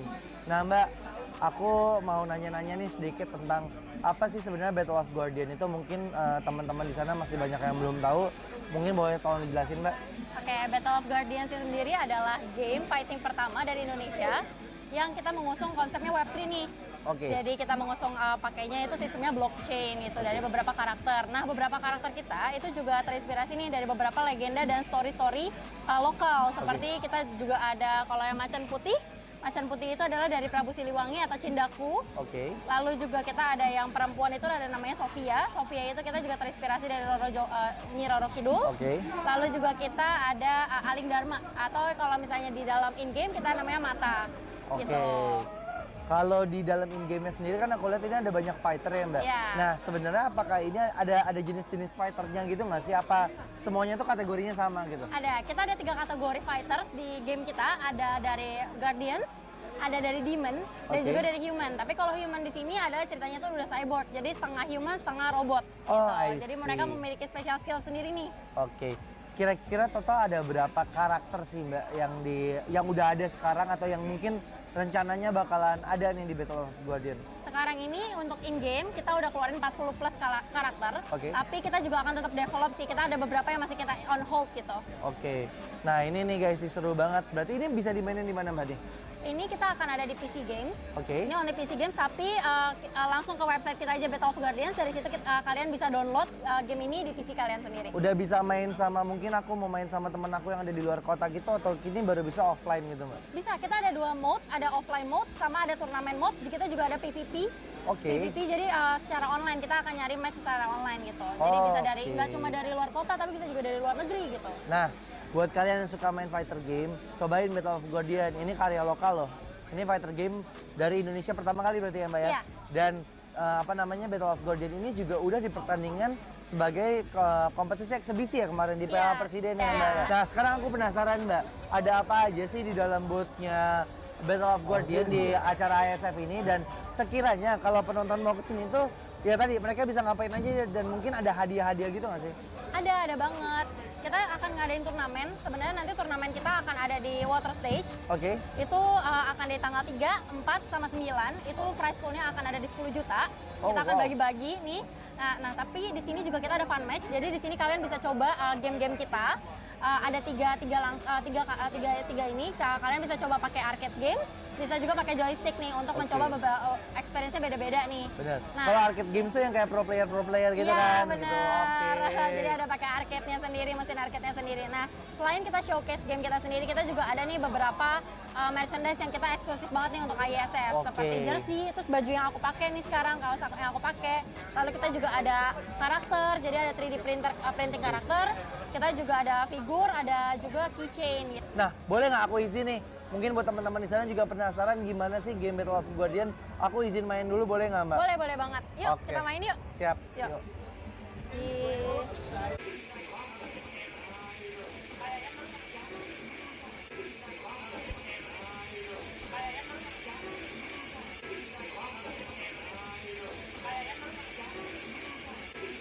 Mbak Jen, thank you banget udah ngasih kesempatan aku untuk main Battle of Guardian. Gamenya seru banget. Ini sih buat kalian yang suka main fight game bakal ketagihan banget ya Mbak ya. Oke kalau kayak gitu. Mbak Jen, aku pamit. Thank you ya Mbak Jen ya. Thank you. Oke.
sharing all their money, got me wearing fly. Girl, but I ain't asking. They say they love my ass in 7 jeans, true religion. I say no, but they keep giving, so I keep on taking. And no, I ain't taking. We can keep on taking. I keep on demonstrating my love, my love, my love, my love. You love my lady lumps, my hump, my hump, my hump. My humps, they got you.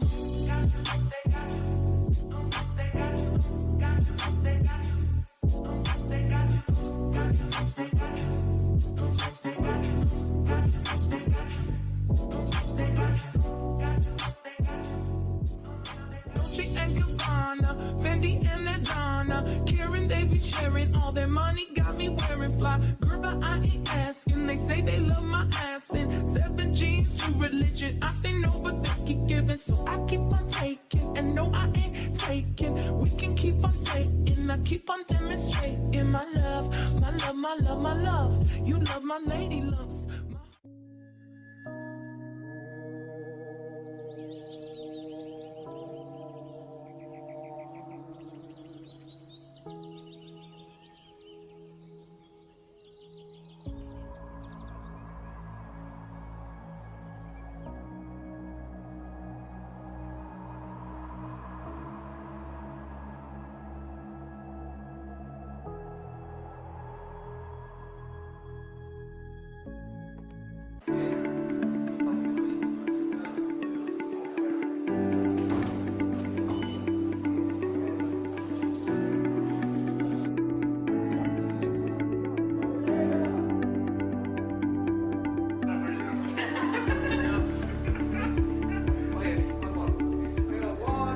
So today we have Lotus from Chile, and they will be competing in the World Esports Championship 2022.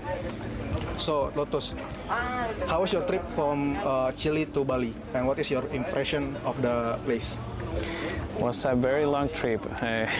We came from Chile. We have 3 connection flights: Chile, Houston, Tokyo, Indonesia, Jakarta, Bali. So it was a very long trip, 2 days in a row. But it was a lot of fun. We have a lot of fun too.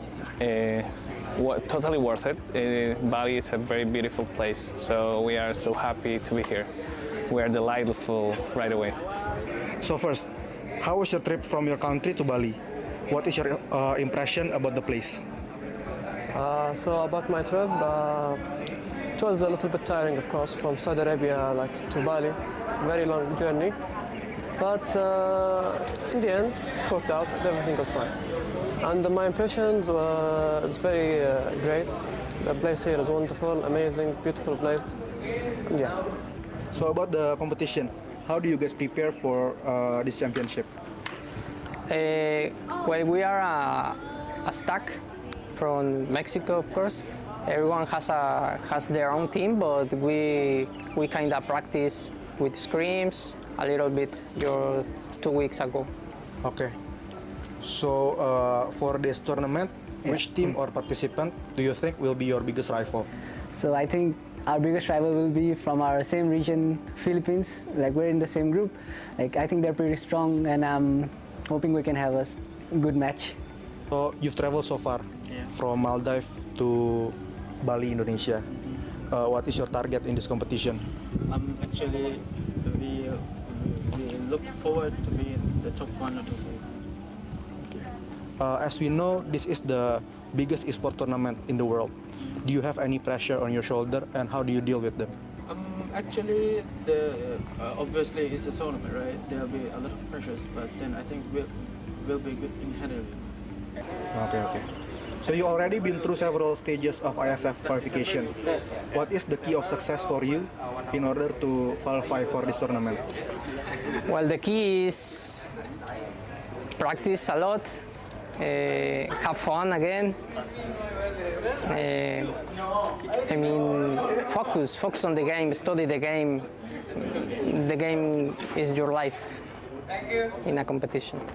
We also know that there have been a significant growth of the esport industry for the past few years, and there are many esport fans that want to represent their country, just like you. Yeah. Do you have any advice or tips for them so they can achieve that dream? So I think we should all remember like it's a team game, so we should not only focus on ourselves, and we should maybe focus on the team and how to grow as a team together, and sticking together through the thick and thin. I think that would be the greatest tip I can give. Okay, so that's all for my questions. Thank you. Thank you for your time, and I hope you the best. Thank you for this tournament. I hope the best for Mexico team. Thank you so much. We hope that too. Thanks to you, Pong. Thank you so much. Thank you.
Hi guys, back again with me, Putra Sutopo as your fellow host. So right now, I'm at the Earth Stage area, where this area will be used as the stage for opening ceremony of Iesf 14 World Esports Championship Bali 2022.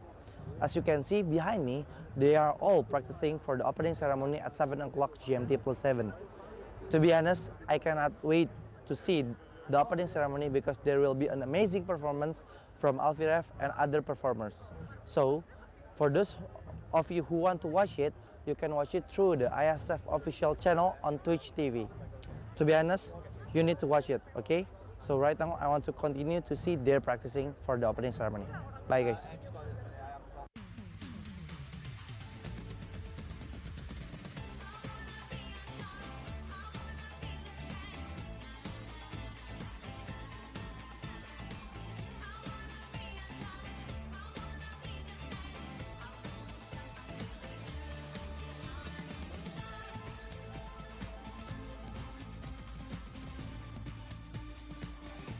Indonesia's Next Top Model Cycle 3, Sabtu dan Minggu, jam 7 malam.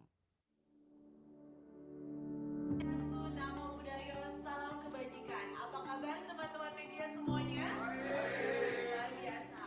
Good afternoon ladies and gentlemen. Diri untuk menyanyikan lagu kebangsaan Indonesia Raya yang akan dilanjutkan dengan Mlbb Esports Indonesia. Indonesia tanah airku, tanah tumpah darahku. Di sanalah aku berdiri, jadi pandu ibuku.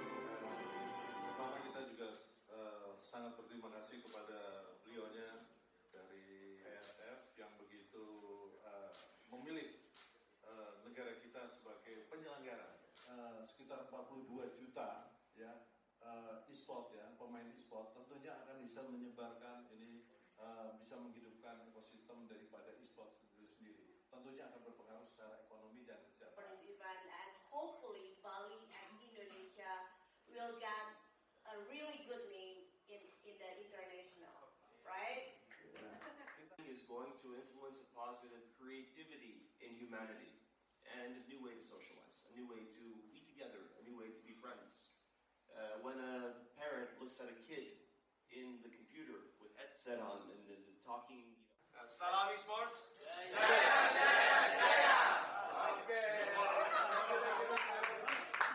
Okay, thank you so much.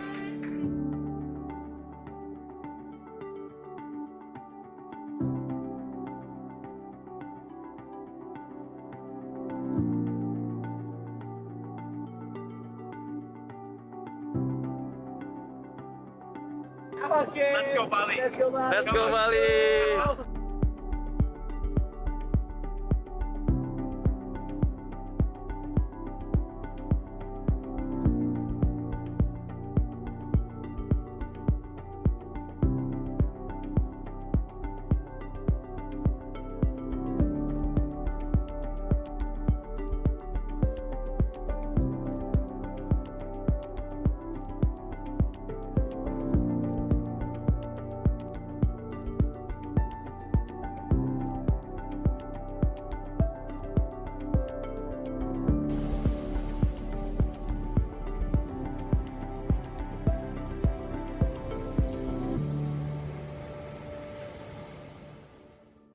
So, welcome to the Iesf 15 World Esports Championships Bali 2022 with me Sigit as your field host. So, this is the second day of the Iesf 15 World Esports Championship Bali 2022 and we still have a lot of interesting match and games in the game category of eFootball, Tekken 7, CSGO, Dota 2 and also Mobile Legends Bang Bang. You can see full match schedule on our Instagram at the ISF_official and also garudaku.se.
So, before we go, did any of you miss the excitement of the day one?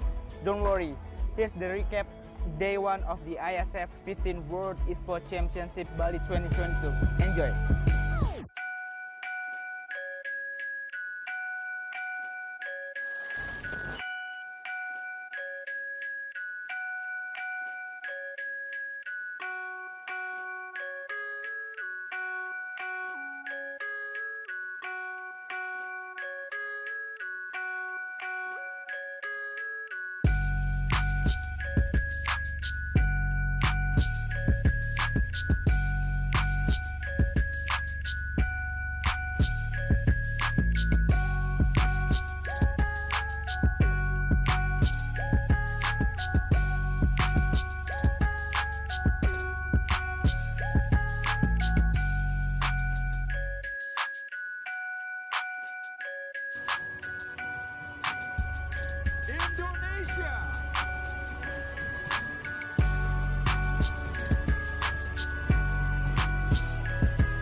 Saya membuka secara resmi 14 World Esports Championship.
Nah, setelah hari ini kita bahas berbagai macam match, mulai dari match yang ada di Ice Stage ataupun yang ada di Fire Stage.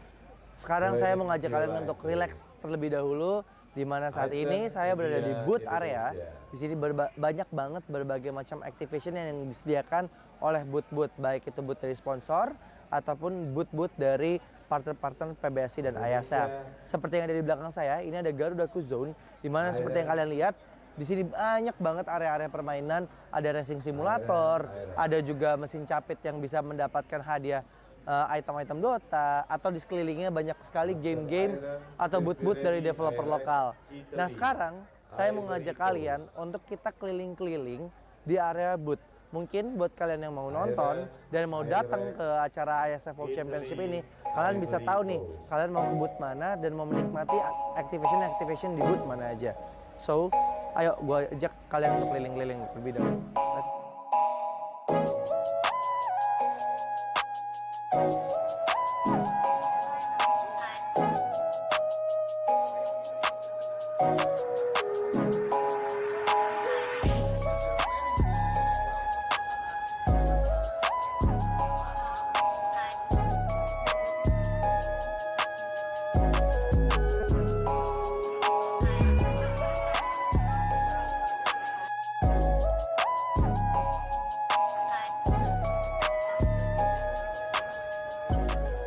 Nah, sekarang kita lagi ada di booth-nya Battle of Guardian, di mana ini merupakan booth developer lokal asal Indonesia yang menciptakan fighting game pertama di Indonesia. Nah, keseruannya nih di sini kayaknya kita bisa main game nih. Kita bisa mencoba trial untuk main game Battle of Guardian. Nah, gue juga penasaran ada apa aja sih di booth Battle of Guardian. Jadi yuk kita coba aja samperin langsung ke booth-nya Battle of Guardian. Let's go.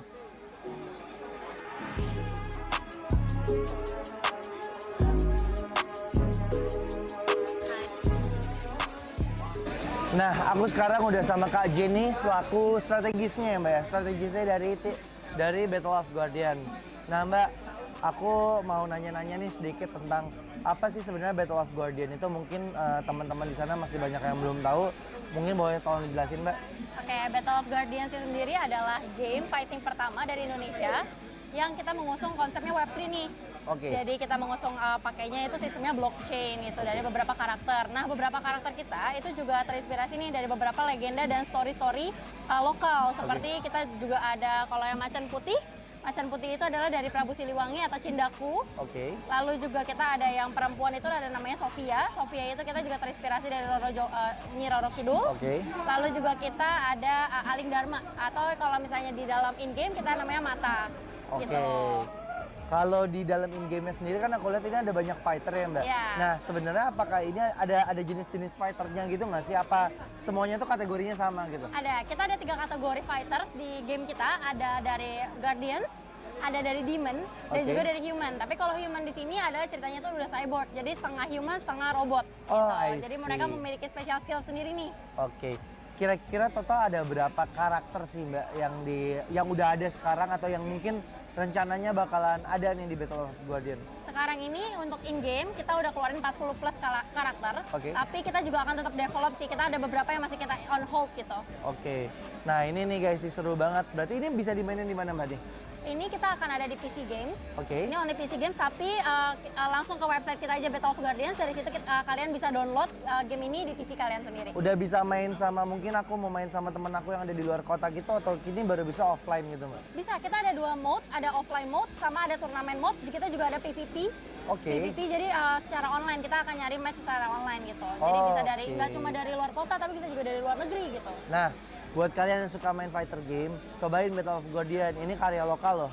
Ini fighter game dari Indonesia pertama kali berarti ya Mbak ya? Dan Battle of Guardian ini juga udah dipertandingkan sebagai kompetisi eksebisi ya kemarin di Piala Presiden ya Mbak. Nah sekarang aku penasaran Mbak, ada apa aja sih di dalam booth-nya Battle of Guardian di acara Iesf ini, dan sekiranya kalau penonton mau kesini tuh ya tadi mereka bisa ngapain aja, dan mungkin ada hadiah-hadiah gitu nggak sih? Ada banget. Kita akan ngadain turnamen. Sebenarnya nanti turnamen kita akan ada di Water Stage. Itu akan di tanggal 3, 4, sama 9. Itu prize pool-nya akan ada di 10 juta. Kita akan bagi-bagi nih. Nah, tapi di sini juga kita ada fun match. Jadi di sini kalian bisa coba game-game kita. ada tiga ini. Kalian bisa coba pakai arcade games, bisa juga pakai joystick nih untuk mencoba beberapa experience-nya beda-beda nih. Bener. Nah, Kalau arcade games tuh yang kayak pro player gitu kan? Bener. Gitu. Oke. Jadi ada pakai arcade-nya sendiri, mesin arcade-nya sendiri. Nah, selain kita showcase game kita sendiri, kita juga ada nih beberapa merchandise yang kita eksklusif banget nih untuk Iesf. Seperti jersey, terus baju yang aku pakai nih sekarang, kaos yang aku pakai. Lalu kita juga ada karakter, jadi ada 3D printing karakter. Kita juga ada figur, ada juga keychain gitu. Nah, boleh nggak aku izin nih? Mungkin buat teman-teman di sana juga penasaran gimana sih game Battle of Guardian. Aku izin main dulu, boleh nggak Mbak? Boleh banget. Yuk, kita main yuk. Siap. Yuk.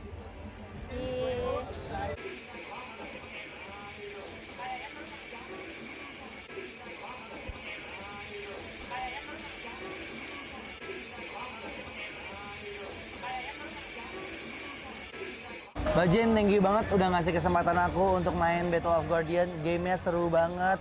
Ini sih buat kalian yang suka main fight game bakal ketagihan banget ya Mbak ya. Oke kalau kayak gitu. Mbak Jen, aku pamit. Thank you ya Mbak Jen ya. Thank you. Oke. Berani melawan keterbatasan demi memberitakan kebenaran.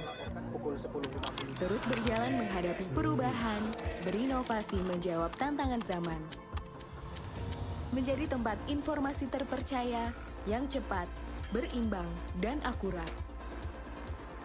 Tak sekadar memberi wawasan, namun juga membuka pikiran. Orang cerdas membaca tuntas hanya di detik.com.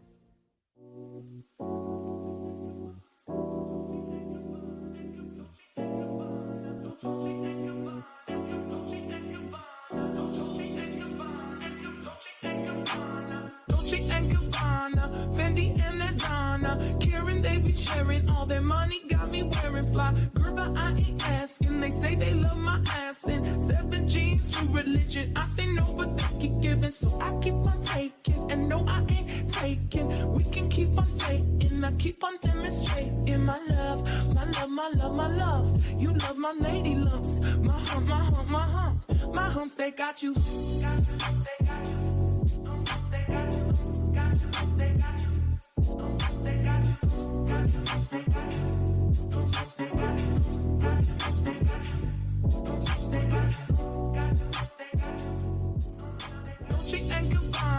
Fendi and Adana, Karen, they be sharing all their money, got me wearing fly. Girl, but I ain't asking. They say they love my ass in 7 jeans, true religion. I say no, but they keep giving, so I keep on taking. And no, I ain't taking. We can keep on taking. I keep on demonstrating my love, my love, my love, my love. You love my lady lumps.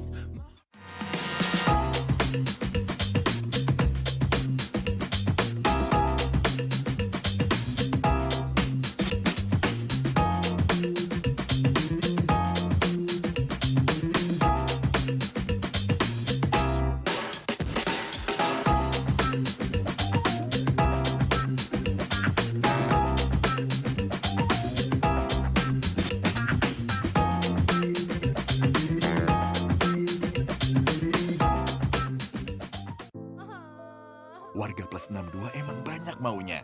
Dari drakoran sampai banjir air mata. Nonton action yang mantul. Sampai nonton tendangan cantik. Maksudnya ini. Mau nonton apapun, semua ada di video. Mulai dari yang bikin berbunga-bunga, keringet dingin, ketawa, sampai bikin gak ngedip. Jadi nonton apa sekarang?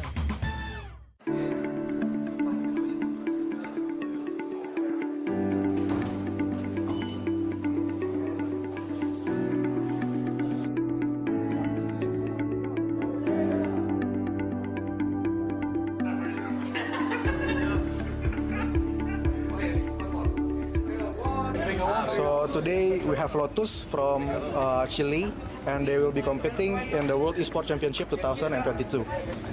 So Lotus, how was your trip from Chile to Bali, and what is your impression of the place? Was a very long trip.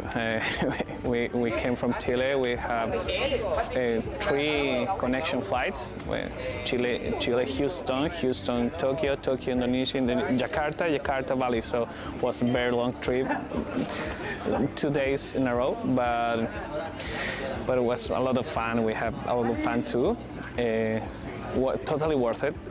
Bali is a very beautiful place, so we are so happy to be here. We are delightful right away. So first, how was your trip from your country to Bali? What is your impression about the place?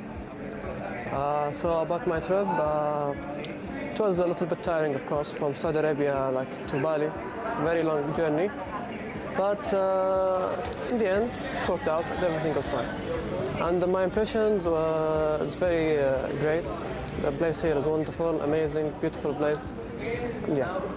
So about the competition, how do you guys prepare for this championship? Well, we are a stack from Mexico, of course. Everyone has their own team, but we kind of practice with scrims a little bit 2 weeks ago. Okay. So for this tournament, which team or participant do you think will be your biggest rival? So I think our biggest rival will be from our same region, Philippines. Like, we're in the same group. Like, I think they're pretty strong, and I'm hoping we can have a good match. So you've traveled so far from Mlbb to Bali, Indonesia. What is your target in this competition? Actually, we look forward to be in the top 1 or 2. As we know, this is the biggest esport tournament in the world. Do you have any pressure on your shoulder, and how do you deal with them? Actually, obviously it's a tournament, right? There'll be a lot of pressures, but then I think we'll be good in handling it. Okay. So you already been through several stages of Iesf qualification. What is the key of success for you in order to qualify for this tournament? Well, the key is practice a lot, have fun again. I mean, focus on the game, study the game. The game is your life in a competition. We also know that there have been a significant growth of the esport industry for the past few years, and there are many esport fans that want to represent their country, just like you. Yeah. Do you have any advice or tips for them so they can achieve that dream? So I think we should all remember, like, it's a team game, so we should solely not only focus on ourselves, and we should maybe focus on the team and how to grow as a team together, and sticking together through the thick and thin. I think that would be the greatest tip I can give. Okay, so that's all for my questions. Thank you. Thank you for your time, and I hope you the best. Thank you for this tournament. I hope the best for Mexico team. Thank you so much. We hope that too. Thanks to you, Pong. Thank you so much. Thank you.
Jangan yang aku bekerja. Jangan suntik-menyuntik. Kamu mau suntik-menyuntik? Saya sih lebih belajar otodidak, nontonin pro player luar, habis itu pelajarin. Dari 1 sampai 10 ya, seberapa jago kamu main? Tukang apa yang kalau dipanggil tengoknya ke atas? Langsung main di bawah. Satu, buah apa yang durhaka? Aku, Mbak. FF. Kalian keras nih, Bos. Itu sih masih pemanasan sih di MPL season yang ke-8. Juga ya. Ternyata 3 yang pernah gitu ya. Salah satu pro player. Baik juga, jadi kayak share-share hal-hal yang positif juga. Disitulah kayak kita cari poin plus minusnya kita buat final itu. Dia nggak coba dicari lagi. Kali ini masih belum ada yang muter video dulu, berhasil. Untung dari tim Aragio nggak ada third party di sini, nggak ada tim lain yang akan ngebersih-bersihin mereka dari sisi lain. Kita main lagi. Ada banyak banget ya di pertarungan berkualitas dan aksi tim. Hi guys, back again with me, Putra Sutopo as your fellow host. So right now, I'm at the Earth Stage area, where this area will be used as the stage for opening ceremony of Iesf 14 World Esports Championship Bali 2022. As you can see behind me, they are all practicing for the opening ceremony at 7 o'clock GMT plus 7. To be honest, I cannot wait to see the opening ceremony because there will be an amazing performance from Alfiref and other performers. So, for those of you who want to watch it, you can watch it.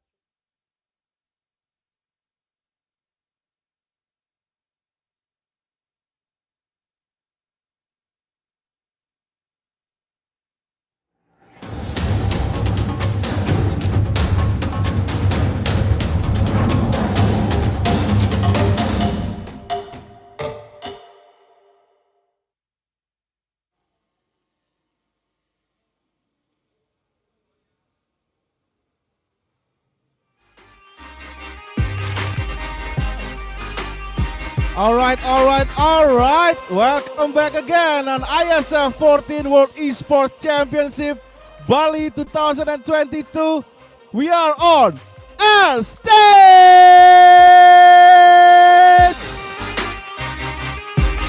Last match for today on our Mobile Legends Bang Bang Iesf 14 World Esports Championship. We're gonna goes to the next round. Will be a good match as a third match for today. So ladies and gentlemen, like usually before we going to the match, I would like to give you information about the event itself.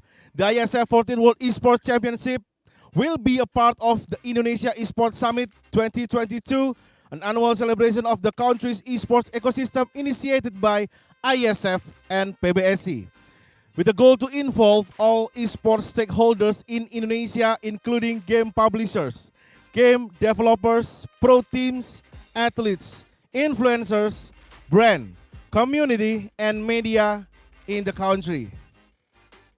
Here, we have more than 600 international athletes, 106 countries, and 596 offline matches. Will make the Iesf the esport event with the most nationality competing offline and the largest outdoor esports competition in Southeast Asia. With 4 marvelous thematic stages, we have Earth Stage, Air Stage, Ice Stage, and Fire Stage, just like Avatar. And Here we have 6 games include CSGO, Dota 2, Mobile Legends Bang Bang, PUBG Mobile, eFootball 2023, and Tekken 7. And especially for CSGO, there is not only a CSGO male, we also have the first CSGO female tournament of the year. All right, ladies and gentlemen, let us invite 2 teams that will compete for the third match of today, Mobile Legends Bang Bang. First, we have Malaysia!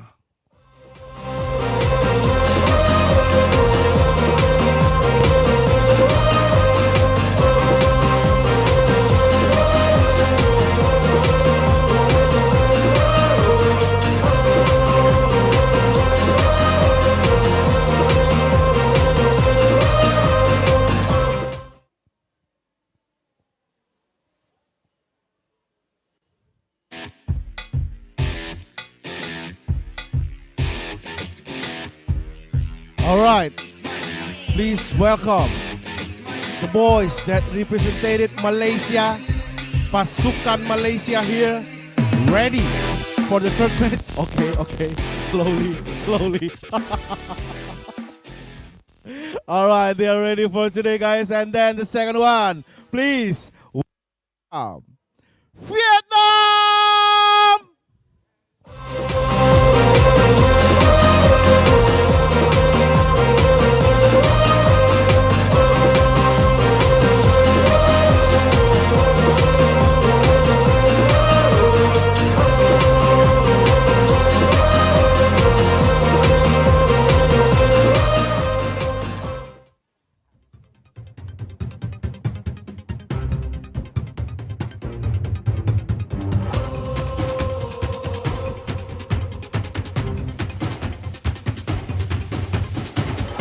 And this is it. The Vietnam squad for today. Ready for the match for Mobile Legends Bang Bang on Iesf 14 World Esports Championship. Okay, guys, are you ready? Ready. All right. How about you? Are you ready? Ready. Ready. Both of the team is ready, and please handshake each other. Good luck, good luck. Selamat berjaya. Berjaya. All right. Okay, guys, let's start the game and tag to the caster that will lead the third match of today. Please welcome once again Mirko and Momo-chan.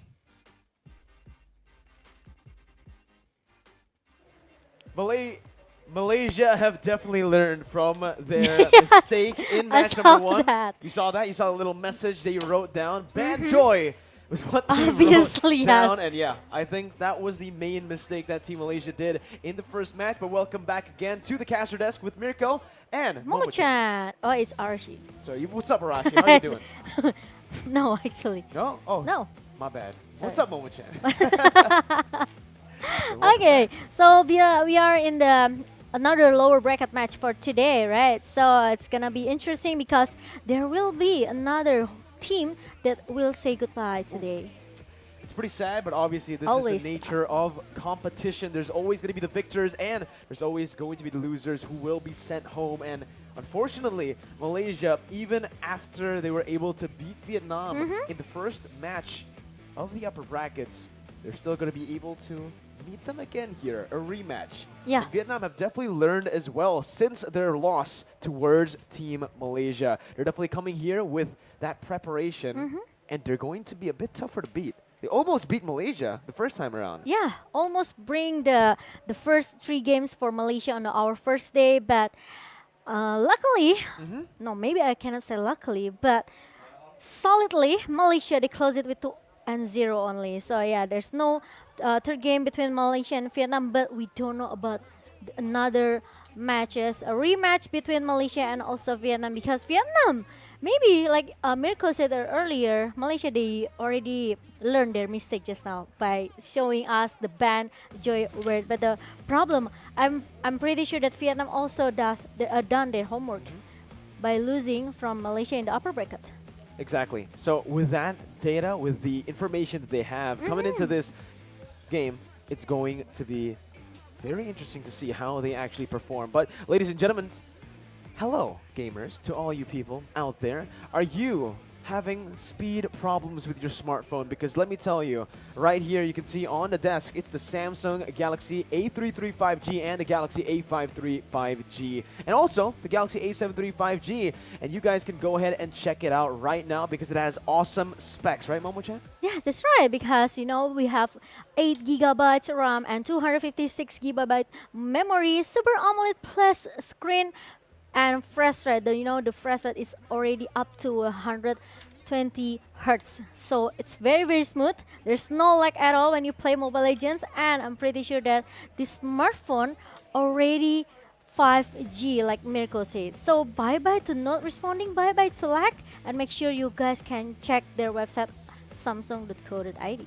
Ever since I got my Samsung phone, I forgot what lag means because of how lag? fast it is. What is lag, What right? is lag? But obviously, Momo-chan, because right now you guys can get it, go ahead, check it out right now. Don't waste a minute and check it out because right now there's a discount, 600,000 IDR, and an awesome gift as well worth up to 360,000 IDR. Plus, also e-vouchers worth up to 500,000 IDR on Samsung.com. Wow. And guess what? It's for everyone because awesome is It's for for everyone. everyone. Amazing. Make sure you guys don't miss it.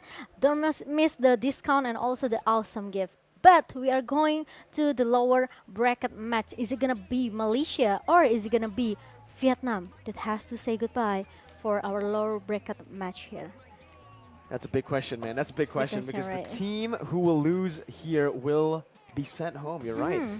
No more chances left. There are no more opportunities to lose out here for both of these teams. They need to go all out. No more saving those strategies that they maybe were trying to do to get to the grand finals first. Yeah, they have to let out their A card here between Malaysia and also Vietnam. Meanwhile, we are take a look with our update playoff bracket here. Malaysia versus Vietnam in the lower bracket, and we also have Argentina versus Philippines.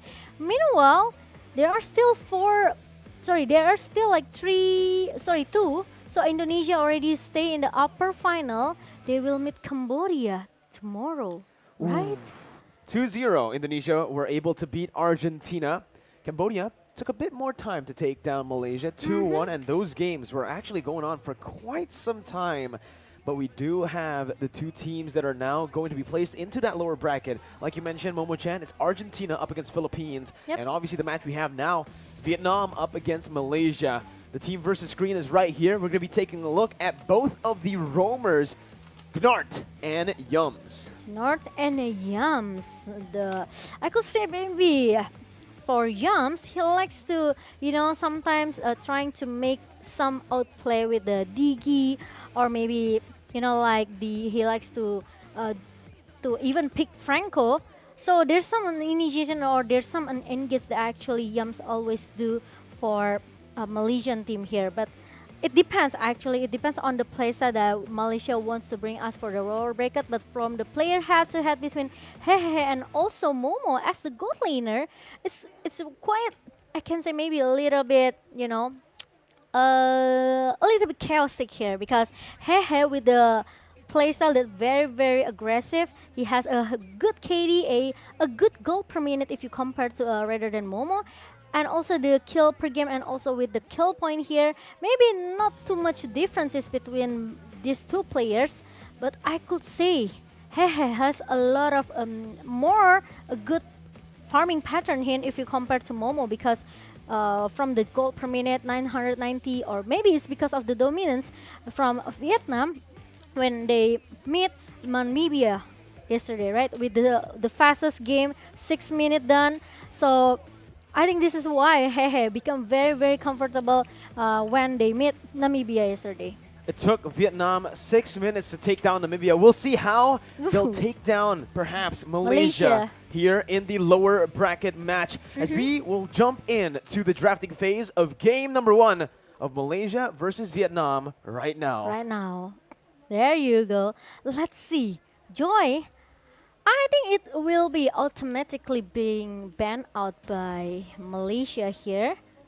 I don't think they want to let the chance for Vietnam to take Joy? the joy. Yeah, for sure. I think we're definitely not going to see the joy opened up again. It went 16-0 up against Malaysia. And just like that, the joy is going to be the first ban for Malaysia. They've definitely learned their lesson after losing to it twice. But the Diggy will also be banned out first by Team Vietnam. This is an approach that we've seen so many times throughout this tournament so far, Momo-chan. And it's always in the first phase. Indonesia banned the Diggy in both Game 1 and Game 2 up against Argentina. We saw the Diggy ban as well come through for the side of Cambodia versus Namibia. Yeah, look at that, the first ban towards Joy. I don't know, maybe Vietnam here, they have another, approach for the ban phase, but there's no Leomord as well. I think they can try to secure it Valentina if they want to. They can definitely look for that. Yeah, so they can ban out the Martis or maybe Benedetta here, or maybe even Kaja. Or maybe they can take the Kaja as the first pick here. You're right. The first pick is still on the hands of Vietnam. They can choose to play the Valentina, pick it up for themselves. They can also go for, like you mentioned, the Kaja, the Martis as well, that we've seen banned out, but we haven't seen played or picked yet in ISF 2022, which is quite interesting because this hero has just gone a buff, and we've seen a whole lot of it early on in the patch, right? We'll see once again here for Team Malaysia as they are going to be banning here. That's the Kaja coming out, the hero we just mentioned. Yep. So there's no Kaja, there's no Divine Judgment. There's still 1-1 left as well, right? 1-1 as well. We also know that right now Fanny is up for grabs. Oh yeah, we saw Fanny from Indonesia just now in the hand of Taz, and pretty scary. It's so scary though. And I think whoever teams that against Indonesia, they have to really respect Taz Fanny here. But no win-win as well for our first game. So it's gonna be another contest for Leomord and also Valentina. Leomord already banned out by Team Vietnam. The Martis, the Valentina, two heroes Valentina still up for grabs. We've also and seen Martis, that. Well, technically, Momo-chan, you would think these prio heroes would be the prio, but for Team Malaysia, we saw a whole lot of crazy last time. Yeah, they picked Franco and Minsathar, and the Franco went to the jungle. So, Chiku guys, this is a man that we've come to know just loves crazy picks. I think crazy is an understatement at this point. He's just a mad genius, right? Sometimes it works, sometimes it doesn't though. It's a very coin flippy style of play. And Malaysia have opted to go and ban the Phoveus, leaving the Valentina up for Team Vietnam. And Martis even though. So is it gonna be Martis or is it gonna be Valentina? I think Valentina is a bit I think it's Valentina, better. yeah. Malaysia, they can take another hero such as 2 OP hero. Maybe it's gonna be Martis or an Iesf or Benedetta for Formace or Eve Lapu-Lapu if they want to. There's Lapu-Lapu as well, right? We know how strong Formace with this Lapu-Lapu. Because even though they banned out this Digi, at least Malaysia, they don't have to worry about the super aggressive and like additional movements with coming from Joy, right? With the electrifying bits here. They won't meet Joy in the first game. So is it gonna be Lapu-Lapu or Matilda as a shadow pick from Malaysia's side? With Martis or it's gonna be Batrix. So there's no Martis as well. Interesting. Yeah, now the big question for me is why did Malaysia ban out that Phoveus? It's definitely to set up for a pick for themselves. I think there's some kind of a respect ban because from the first meeting with Vietnam, they also ban out the Phoveus. Yeah. So maybe there's maybe there's another a top global in the Vietnam side. Maybe, perhaps, Maybe, right? yeah. We'll see, but also definitely they are trying to set up for a dash hero for themselves. Vietnam, though, instantly picking up the Fredrin with no hesitation as they are going to look for that final pick in the first phase. They can go for the Roamer right now if they want to go for something safe. They can also go for the gold lane, but they do opt to hover over the Kufra, which is an interesting pick up against the Mathilda. They can actually stop a few movements, but man, they actually opt to go for the Estes. Gnart has been a very solid support roamer. He's always playing the Angelas, the Rafaelas, and now the Estes as well. These healing heroes have been his comfort. Favorite? His comfort, yeah. Yeah, his maybe favorites. it's comfort as well. Yeah, but yeah, Estes in the hand of Vietnam, it means even though they didn't bring, even though they hasn't picked Faramis as a as the roamer or maybe as a mid laner here, but Estes Hill, we know how annoying it is, right? It is. If we talk about Estes, maybe we know that it's my Venus favorite hero, right? But it's Got the Vietnam, blackest so skin. yeah, but it's Vietnam. It's a different story, and we will see what will happen with Malaysia because they already pick up that Iesf as a high ground hero for defensive or maybe even for the team fight. Iesf is actually going to be the hero picked up by Team Malaysia, knowing that Moon, this is his most comfortable hero when he does play the mid lane. With the Beatrix, the Mathilda, and the Iesf, you kind of understand that, again, Team Malaysia, they are just going for that safe kind of strat. Usually we see Malaysia go for these crazy picks when they are in a comfortable spot, right? When it's the upper bracket game, when it's the second game, when they've already won the first game as well in the best of 3 series, they like to go for some crazy picks. We saw the Ruby jungle, we saw the Franco jungle earlier as well. But now, because they're in the lower brackets, up against a team that, again, they've beaten before. So Vietnam has some data on Malaysia, knows how Malaysia likes to play. They're opting to go for the safer route. The front-to-back composition, Beatrix, Iesf, Mathilda. But I like how they're doing it because they're giving Chiku that space to pick up that final pick. Agree with that. So this is maybe that's what Malaysia strategies has to be because they are really relying on Chiku and also especially Momo. Going into the late Momo game. Chan? No, it's a Momo with the It's just Momo. super double O. It's Momo. Momo. Momo. All right. Momo. And Carmilla, shadow pick from Malaysia, so it's gonna be Carmilla for Chiku, guys. Pretty sure. So we will see what will. Are you sure about that? Yeah. Are you sure he's not going to go to the gold lane? No. Yeah, Of course no. Yeah, we don't know. At this point, it's whenever Todak plays, whenever Malaysia plays, it really feels like you don't know where they're going to go, right? Especially when Malaysia here, when they pick up something like a Carmilla, a hero that we usually don't see on the hands of Chiku. When you talk about Chiku, when you mention Chiku, the first thing that comes to mind, the first heroes that come to mind are these flashy heroes, these game-changing heroes, or just, honestly, the heroes that don't make sense, to be honest, right? He makes them work like no one else. But Team Vietnam now, looking at this composition from Malaysia, this front to back, Vietnam are trying their best to try to split that composition with the Cho. They have that additional CC, that single target, and obviously that knockback with the Way the Dragon to split these members out, to isolate them, and look for an opening. Yeah, if you take a look for the crowd control that Vietnam has here, they have the slow effect from the Astas, but is it gonna be enough? Because Cho, like Mirko mentioned it earlier, it only has a single target CC here with the Way of Dragon, with the knockback here. So I think, oh, there you go. I was asking where's the Martis here, and there you go, Martis for Formace.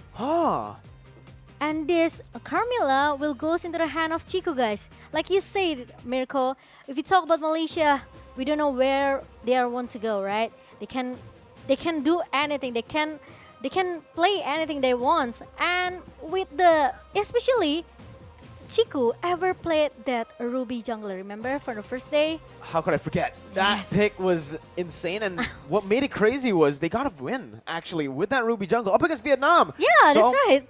They're still trying to go for a little bit of crazy here with the Martis in the XP lane, not a jungle. So it's another curveball over to Vietnam. We'll see how Vietnam handles this crazy pick, this cheesy pick. Cheesy pick. But what do you think about the drafts? I don't know. I'm so curious about the Astas pick here. I was like, it will be effective, especially for the big team fight for Vietnam, but all the best for both of teams. Well, let's jump into the Land of Dawn for game number 1 of Vietnam versus Malaysia. The second time meeting here, this time in the lower brackets, an elimination match with Chiku starting on the orange buff and Joga on the purple buff. Yums already trying his best to invade the enemy jungle to force that retribution so that Chiku can look for a bit more in the enemy orange buff. Yums jumps in. Retribution not popped up though. Joga now just hitting Yums back. Okay, but the purple boss will be taken by Gnard right now, and Yums need to use the flicker to flick out because there are 3 members who chase him around. That's super unfortunate, right?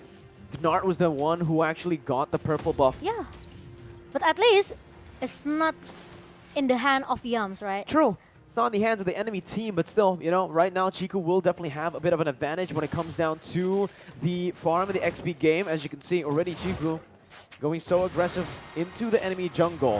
3 members from the side of Vietnam have already rotated in. Chiku still going for it, committing onto it, and finds the retribution.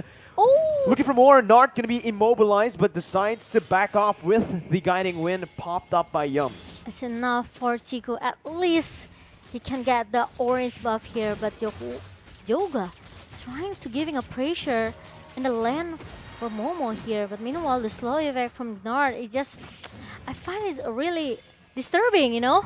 It's very disturbing. It's very disturbing. It's very slow. I think maybe around 70% slow effect, I think.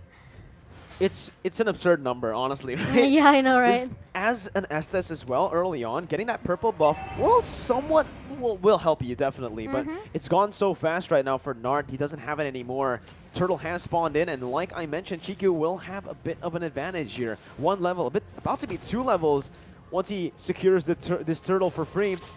A good choice by Vietnam, though, a wise choice as they decide to not contest. But because of that now, with a 2-level lead, Chiku is going for the purple buff, steals it away from Joga, who's still level 3. And Joga's just not having a good time here in his own jungle. Oh my god, it's gonna be a disaster. And the first blood for me suddenly got punished with Vietnam here. Meanwhile, there's gonna be one real manipulation towards the player from Malaysia. I need my help, really need some help, really need a backup follow-up coming from the Vietnam. But Yums is gonna stop, and he still have the guiding winds to make him to stay alive. Clean movement by Yums here, and you can see they bought so much time and so much pressure is alleviated off of that bottom side where Chiku can actually go and steal away that orange buff, invading the enemy jungle and putting some more pressure on the Claude that's currently already behind of Momo on that Beatrix. And with the first blood goes into the hand of Vietnam now, Malaysia, even though they play so aggressive, they trying to invade all of the jungler that Vietnam has, they have to come with the better strategy, I think, or maybe a better team fight here, because if they keep losing from the damage here, I think it's gonna be a disaster because Vietnam will keep snowballing and snowballing. That was painful, man. The Praisers wrap, but for me, still decides to actually walk up to lane. Joga was in that XP lane, looking to go for that lane gank, but will not decide to commit. You can see Chiku, guys. Look at his positioning here already. Trying to go for the purple buff, knowing that he is, again, ahead. But look at the bottom side. River here. His head is going to be caught down, gunned down by Momo on the Nibiru. Meanwhile, Chiku, guys, he steals it again. Joga hasn't gotten a single buff this game. Maybe Malaysia, they realize Vietnam, they don't have any proper tanker, you know. Yeah. There's no really a very tanky hero that can try to cover the jungler here. Especially Joga needs some item for the damage here for Chao. And now Formis and Chiku will play a bit objective here, taking the first turtle, and the king try to contest it, but it's gonna be a little bit fail for the king.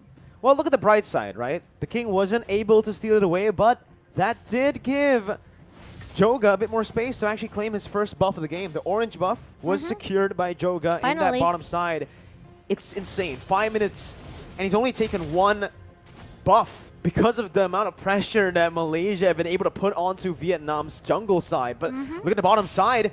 Chiku once again caught on the 1v3, but it's actually going to be Vietnam who's going to be caught around Malaysia's collapse. Nart going to be jumped on here with the real world manipulation as well. Blazing threat to the back lines, but it does not deal enough damage. IMU popped in, Momo jumping in as well, but it's a 1-for-1 trade, a 2-for-1 trade as Momo and Moon are caught down. That's going to be a 4-man Malaysian team that's taken down in that bottom side, and a triple kill for Need My Help. Okay, actually they got 2 members in the first, from the team fight in the bottom lane here. Snart was being able to be shouted down by the player from Malaysia, but after Hehe comes, look at that. He's trying to go in and go back with the battle mirror image that he has, and also very good the way of dragon coming from Yoga. It makes all of the members from Malaysia suddenly being shut down by Vietnam.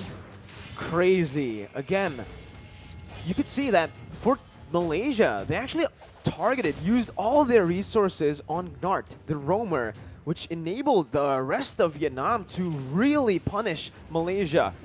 With Need My Help getting free space, they were able to get that triple kill on him, and on a Valentina, that's a snowball here as well. 2 ultimates burnt up in that bottom side. Meanwhile, Forme is already having a tough time up against the Claude and Estes combo, and it should be another siege for Vietnam for free up top. Okay, and now Momo still under pressure, still having an under pressure in the bottom lane. It makes that actually all the players from Malaysia need to really help him. And now the Wave Dragon connects as well towards Momo, and the town even connect, but Momo still able to survive. Uh-oh, the King gets baited in towards the Nibiru's Passion, but it's a 1-for-1, a turret in the XP lane, traded for the kill on the XP laner, the King. It's still going to be Malaysia who actually finds that conversion, though, in the bottom side. So it is going to be still an equal trade. It's a good trade by Vietnam as they actually opt to rotate away from that gold lane towards that top side of the map for the turtle. And this is just so much pressure building up again. Moon is going to be taken low, forced to back off now. The rest of the members finally coming back into this mid lane and looking for a fight. Momo has just respawned. They can't really look for anything too crazy yet. And that's it. That's the end of it. Yeah, I think it's not good as well for Malaysia if they are trying to force the team fight here with Vietnam, right? Because it seems that they are not ready for the skirmish, they are not ready for the team fight that's been brought by Vietnam, and especially they have to make, giving a lot of time as well, space for Momo to get the item first. But look at that! That's the a lot of damage.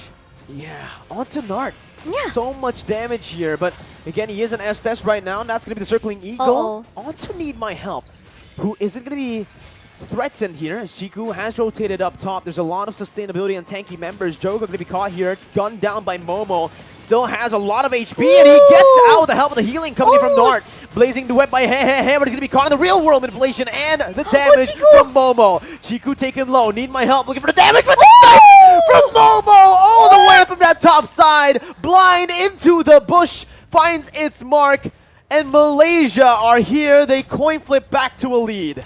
Did you see how Momo and Chiku survived from the team fight in the top lane? Let's take a look at the replay, okay? Finally, Chiku actually almost be able to shut down Joga, but Joga still able to be healed by Janard. But when the Blazing Duet comes in, and the real world manipulation from Moon helps the member from Malaysia here. Meanwhile, Momo with the Renar's Apathy, the sniper, he knows that he was there. It's just a brilliant read, and it's a brilliant team fight by Malaysia. It's a feeling, It shouldn't be. It's a hunting feeling. Yeah. It shouldn't be a brilliant fight for Malaysia, knowing that Vietnam had the lead. The fact that they were able to outplay that based on just mechanics, micro, just shows the Langar style that this Malaysian side has with the Todak roster. As Formaze rotates back into that mid lane, they are looking for mid control before contesting for the Lord. Okay, and now they are trying to make some team fight here with a heal that's coming from Janard. The Blazing of Moon Goddess connects to 5-member, but hey, suddenly got shut down. Real World Manipulation versus Real World Manipulation. Meanwhile, Moon! And also Momo with the Renner's Apathy. And now the Circling Eagle connect as well from Yums, trying to shut down the King as a frontliner of Vietnam, and it's gonna be the double kill for Moon here. Oh my god, 3 members from Vietnam suddenly disappear. I thought they were going to go for the setup. They cleared out the mid wave, and nope, they didn't set up before they cleared off the mid wave. That last minion wasn't necessary. They just went straight on towards Vietnam, and even Vietnam were not prepared for that engage. It came out of nowhere, and you can see, again, the items now being built up by Malaysia as they progress and increase their lead. Momo picks up that top side turret as well, the tier 2. and Momo-chan. Yes. This is just insane, right? Malaysia, the way they play is they throw a curveball at you 24/7. You think they're going to set up. You think they won't take fights, and they always do the opposite. Yeah, and Momo already got his level 12 here. Meanwhile, there's gonna be a little bit skirmish in the bottom lane. The King trying to defend the bottom lane here, but Joga will try to clear the minion as soon as possible. Meanwhile, Hehe is not really in a good positioning here, but Chico again and again trying to force to take the orange buff here, not let Joga to get any physical damage additional coming from the buff. Chiku has got to be the most annoying player to go up against. He goes to the orange buff, and he instantly rotates towards the purple buff. He doesn't care about the Lord. He doesn't care about the turret. He only cares about his friends. Yeah, he doesn't care about his friends. He only cares about making Joga's time in the Land of Dawn horrible. The Blazing Duet was used up there, but a little damage coming from Nibiru's Passion, sniping him down, gutting him down. Even though he wasn't in range, he flickered out late. Malaysia have found 3 again with no setup. They just barge in that mid lane. The base turret wide open, vulnerable for Todak Malaysia to take. Now the base wide open. Joga trying his best to clear the minions out. Malaysia will just opt to go for that top side base turret. And here it is, that bottom side as well. Chiku, guys, is hunting Joga down. Oh my god. As long as Joga doesn't get to play the game, Chiku's going to be satisfied. The snipe by Momo. And Chiku, he's not letting go. He keeps on going. He hates Joga, man. He has his eyes on Joga, and look at that. There's no recall. There's no going back to your home, Joga. And now look at that. 3 members from Soda. They are chasing into their own base. And oh my god. Joga, what are you doing? Now he's trying to survive. Meanwhile, it's going to be a slow effect coming from Moon. And Moon will take the point kill. And what a buying time coming from Joga, right? Try to at least make some time for his friend to show up.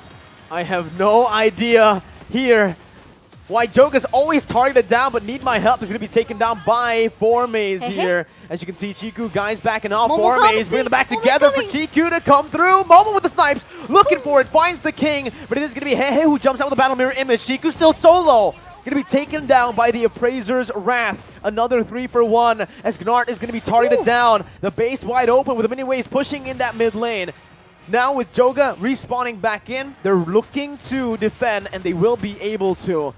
But Momo-chan, what the heck did Joga do to Malaysia to be chased down like that? I think that's personal though, actually. Yeah. Yeah, right? If this is not personal, I don't think that they will trying to chase him until the base of Malaysia, right? And now Malaysia, even though they tried 2 times, tried to finish this game as soon as possible, right? But they failed. So they have to wait for the next Lord. If they want to finish this game, they need the help coming from Lord. But if you take a look from the item, Hehe, it's already have the Wind of Nature. But the team fight, I think Malaysia can try to bait this Lord. Uh-oh, circling Eagle onto Hehe, but there's no follow-up right now. They're going to melt the King down, who is trying his best to sustain around the Lord, but Vietnam backs off. It's a 1 for 0, and it looks like it's a free Lord for Malaysia. There's some distractions from Maze in the top lane, so this is why all the Vietnam players, they have to back off a little bit. Another orange buff still will be done by Malaysia. And now Vietnam, they have to survive. They have to protect their base, and it's gonna be hard for Vietnam because no one can touch Momo. No one can touch Momo No one or can Moon. touch me. Oh, Sorry. Momo-chan is on the caster desk. How are you playing and casting at the same time? That's a question I've always wanted to ask you, but we'll find that answer very, very soon, as it looks like Malaysia just wants to siege the turret down, wants to end the game right here with Chiku, guys, in the midst of it all, in front of it all, just taking all of the damage. Meanwhile, 4Maze and the Lord will just target the base down like it's nothing. It's a 1-0 start for Malaysia in the lower brackets. Wow. The first game was, how to put it in the word? Was dominant. it's dominant from the Malaysia, but it also interesting to watch, you know, Very. right? Very interesting. And Vietnam, even though they almost get their early tempo here, but the problem is Malaysia. They, like you said earlier, they always try to create a split up, a space and also time for Moon or maybe for Momo or even Chiku here, right? With trying to play aggressive in the early minutes, Chiku guys managed to steal that buff from Yoga, and it makes Great. Yoga really, you know, really so hard to catch up with the level, with the gold as well. And this is what makes actually Carmilla looks very annoying, because he has the curse of the right, he has the slow effect as well, so it's not easy for Vietnam to just run away from it.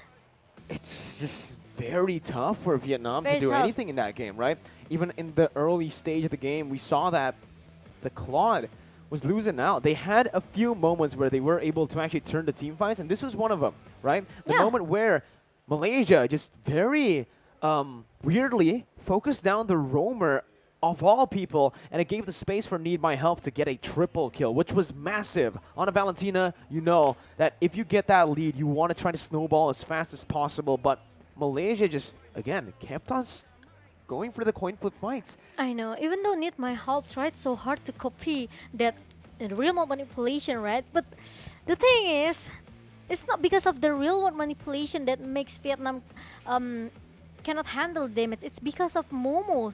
Look at the Arena's apathy. Look at the Nibiru's patient damage here. It's so painful. And Vietnam, even though they have this Astas and the slow evac, 90% slow evac coming from domain of Moon Goddess, the thing is, they cannot handle the damage. They don't have enough item here.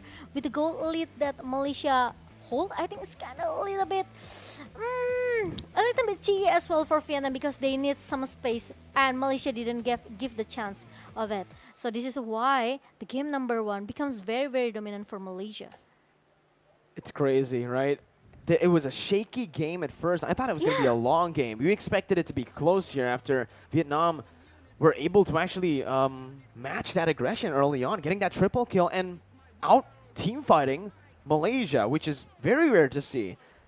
But again, in true Malaysian fashion, they always just team fight, Surprise coin us. flip, go for it, and they always throw that curveball, which is what's really impressive about this team, right? They play in such a unique way that's also so impressive, because I don't think any other team plays this way. Match MVP though, it's Momo on the Beatrix, staying consistent from the early game, only dying once. 92k damage still from Momo. Look, Those snipes, man, those Renner shots. how free he is, okay? How free he was in the first game just now with the Nibirus, even the Renner's apathy shot. No one, maybe, you know, it's because of the gold lane instinct here for Momo. So he knows where's the opponent actually stay inside the bush here. But it's not only Momo who giving a big impact for Malaysia. I think it's because of the Matilda as well from Yams, and also the real manipulation coming from Moon as our player spotlight for our first game with the 11 assists here. And also he deal a lot of damage, almost 91k. If Momo can give 92k, Moon also can give almost 91k damage still. What's crazy about Which Moon is very crazy, yeah. on a Iesf is the fact that he's building utility. He's not building pure damage. He doesn't have a Holy Crystal. It's a glowing wand. It's a genius wand. There's a whole lot of penetration, and we can see it here. No Holy Crystal. He went for, man, what? It's just an enchanted talisman, a glowing wand, and an Ice Queen wand. So not even a genius wand, and he's dealt 90,000 damage with 3 utility items and a brute force breastplate. Yeah, I think that's because of the item as well, with the glowing one for the burn effect here. The slow effect is very annoying. So annoying. It's very annoying. I just found out maybe it's because you know, Vietnam can get this game. Actually, they could get this game because of they bring this assets, right? It will makes the team fight more sustained for Vietnam. But unfortunately, Malaysia, they really counter it. They did.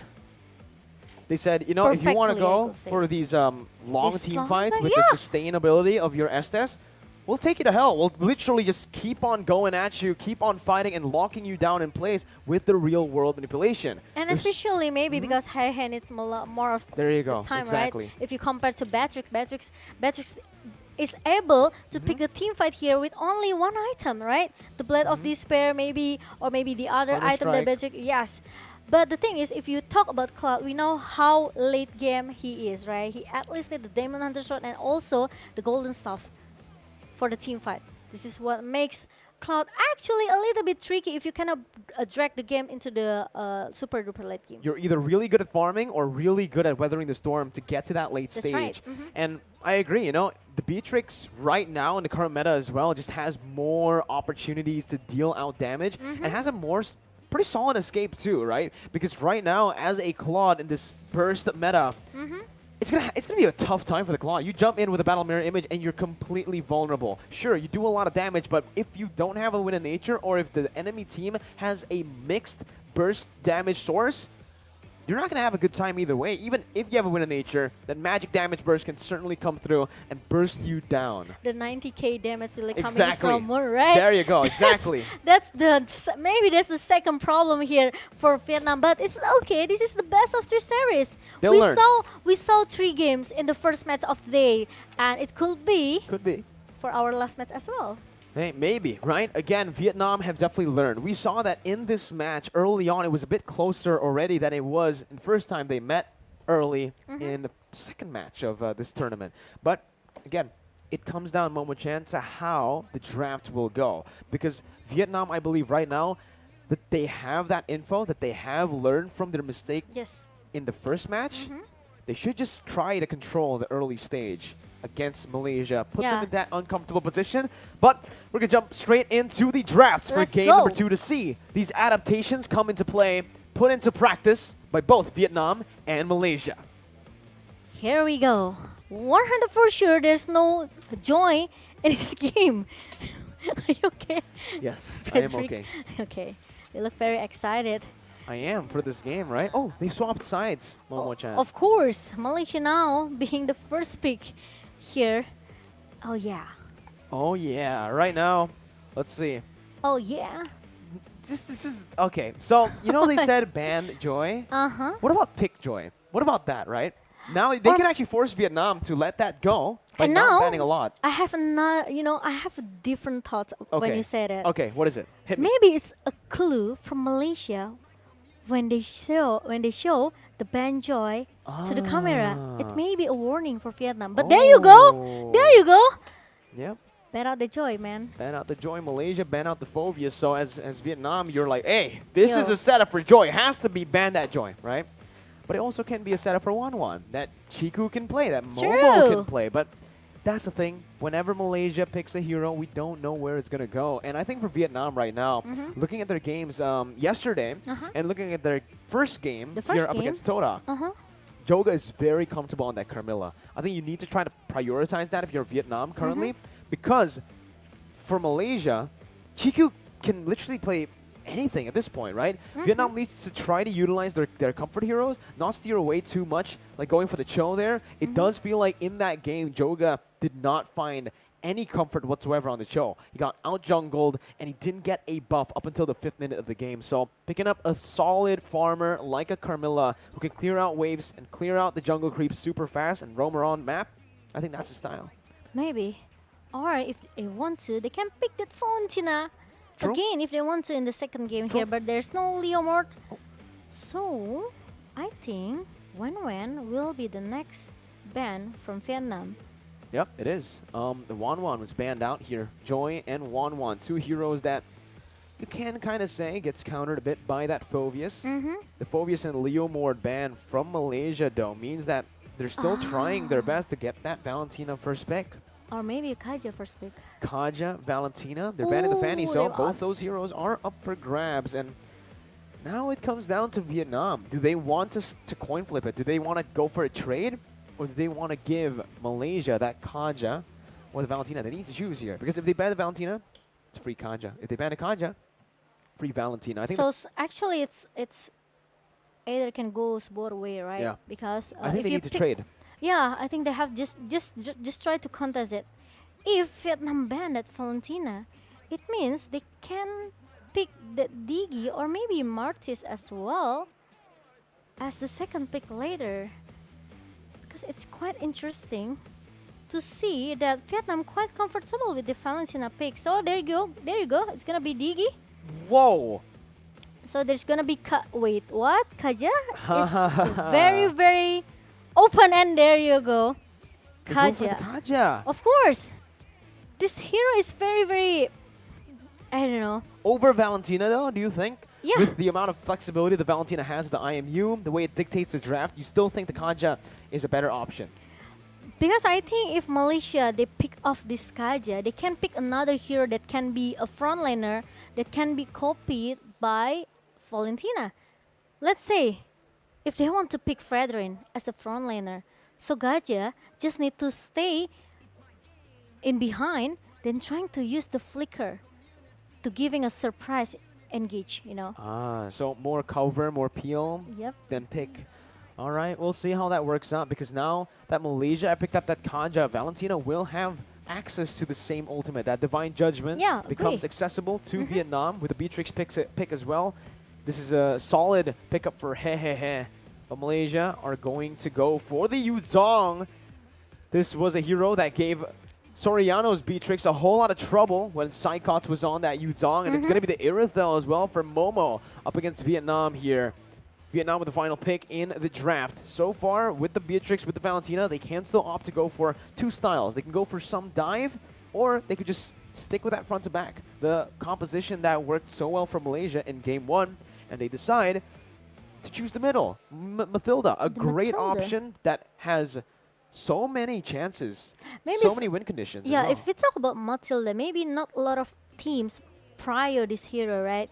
Because they know it's not really, it can goes to both way, you know. When you use Matilda, if you have a good setup with the Circling Eagle and also the Guiding Wind to help your teammates here, it will goes better team fight for your team. But if you use the Circling Eagle and there's no follow-up from your team, because there's someone maybe like Yuzong trying to break everything at the back line, it will go into the worst situation for your team, right? So it can go both way here from for Vietnam by picking this Matilda. But going into the second banning phase, it's gonna be Eve and also Mortis for Vietnam. Show me. Oh, Martis. And also ban Carmilla. Respect for Joga as well. As you mentioned earlier on, right, Joga has found a lot of success on that Carmilla. Not too much on any other hero so far in this tournament. So banning the Carmilla is a wise choice for Malaysia. Vietnam, though, now they've wrapped up their drafting session in the first phase and in the bans. It's up to Malaysia. Do they want to ban a jungler? No, they are just going to go for that Fredrin. A solid front line that's going to cause a lot of problems for Malaysia right now as it looks from their composition. So it does work here. The ban was absolutely on point. Vietnam with the first pick, though, this time in the second phase. I Jungle, know. XP lane. Unless the Valentina goes jungle. I think Malaysia want to keeps to take that Eve though. But it already got banned. Oh yeah, it's too bad. Oh my god. Yeah. Shoo. Shoo. Oh no, the Faramis. Oh, I thought if it's not Eve, maybe it's gonna be Faramis. But Faramis already being stolen by Vietnam now. Okay. Okay, so what will the mid lane be? Wait. So it's a Valentina jungle. Yeah. There you go. All right. Vietnam picking up the Faramis, basically revealing that the Valentina will go to the jungle. And now Malaysia, they can still flex that Kaja into the jungle technically here. It can also just be a solid roamer. Or they could just pick up another jungler here. The Gushin is wide open for the taking, and they're hovering over it. Chiku guys on the Gushin. And for the mid lane. Is it gonna be? Whoa, wait a minute. So Gushin mid? It should be. It should be Gushin mid here. And the Paquito for the jungler. Wait. I think Gushin mid, Kaja jungle, Paquito. No, it's gonna be Yuzong for me, right? Yeah, or it's Paquito mid. See, welcome to Malaysia's draft. This is why it's so tough.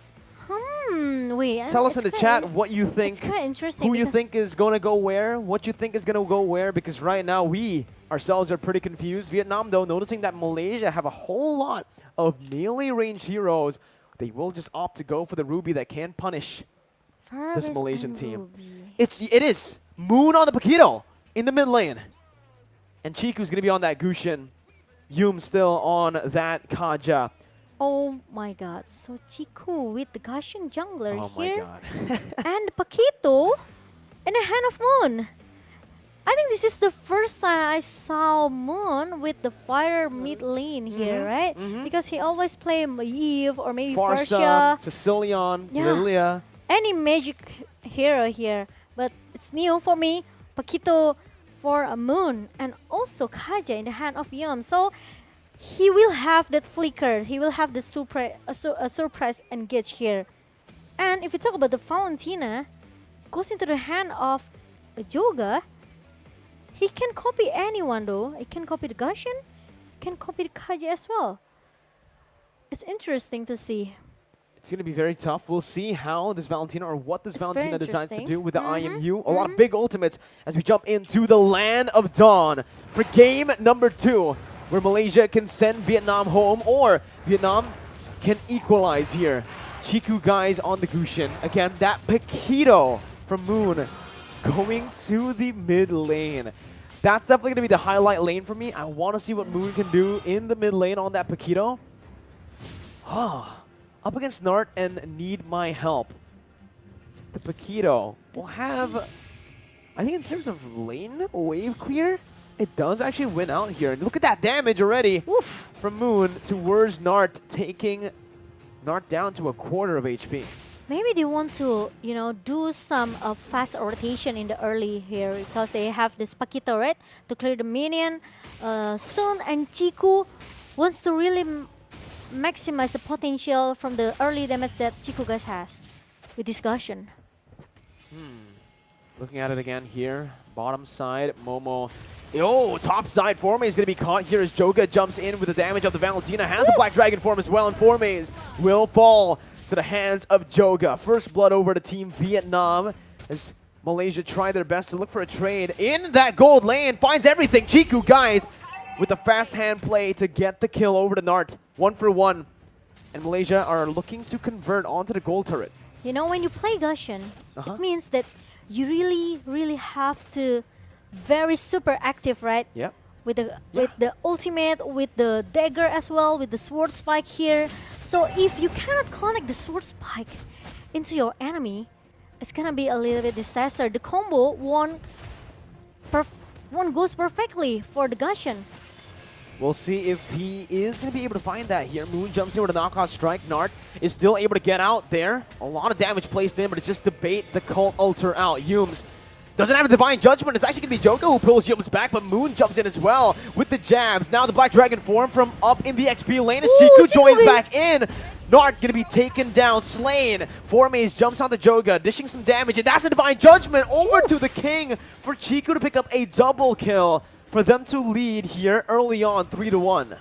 Wow, wow, wow. Look at that Malaysia playstyle, When they try to, going in and out, buying some time to make sure the cover and the cover coming from the top lane here. This is what makes Malaysia actually quite powerful because they know they can play with the timing here. That style of play Kinda. reminds me of a certain someone. Kind of smart, though. Kind of smart, You know who it reminds me of, Momo-chan? What is it? The crazy just go in, Donnie. So that's like a boom bang bada bing moment, right? It's like, Hold up. hold up. Hold up. We're But going yeah, let's talk a little bit about the game. Again, Yes. Momo-chan, Yums here, waiting in the midst. Doesn't have the Divine Judgment, so he decides to just go for some damage. But now it is up to Malaysia to play it slow again, wait for those neutral objectives. But honestly, looking at Malaysia, even if they go for the crazy fights with this lead, kind of good. Kind of good, yeah. But now the tempo a little bit slow down here. Meanwhile, there's gonna be a rotation coming from Malaysia and the Divine Judgment connect. And look at that, Nart. Of course, he won't survive. So much damage onto him. The Viewer's Passion as well. Yum's gonna be hooked there by the Divine Judgment. It's just the roamer for the roamer. It should actually be worth it for Vietnam as Nart is 0-3. Meanwhile, Yums, that's his first death. More gold over to Vietnam. And Moon trying to giving some poke damage here in the mid lane, but I'm off and the connect and Moon!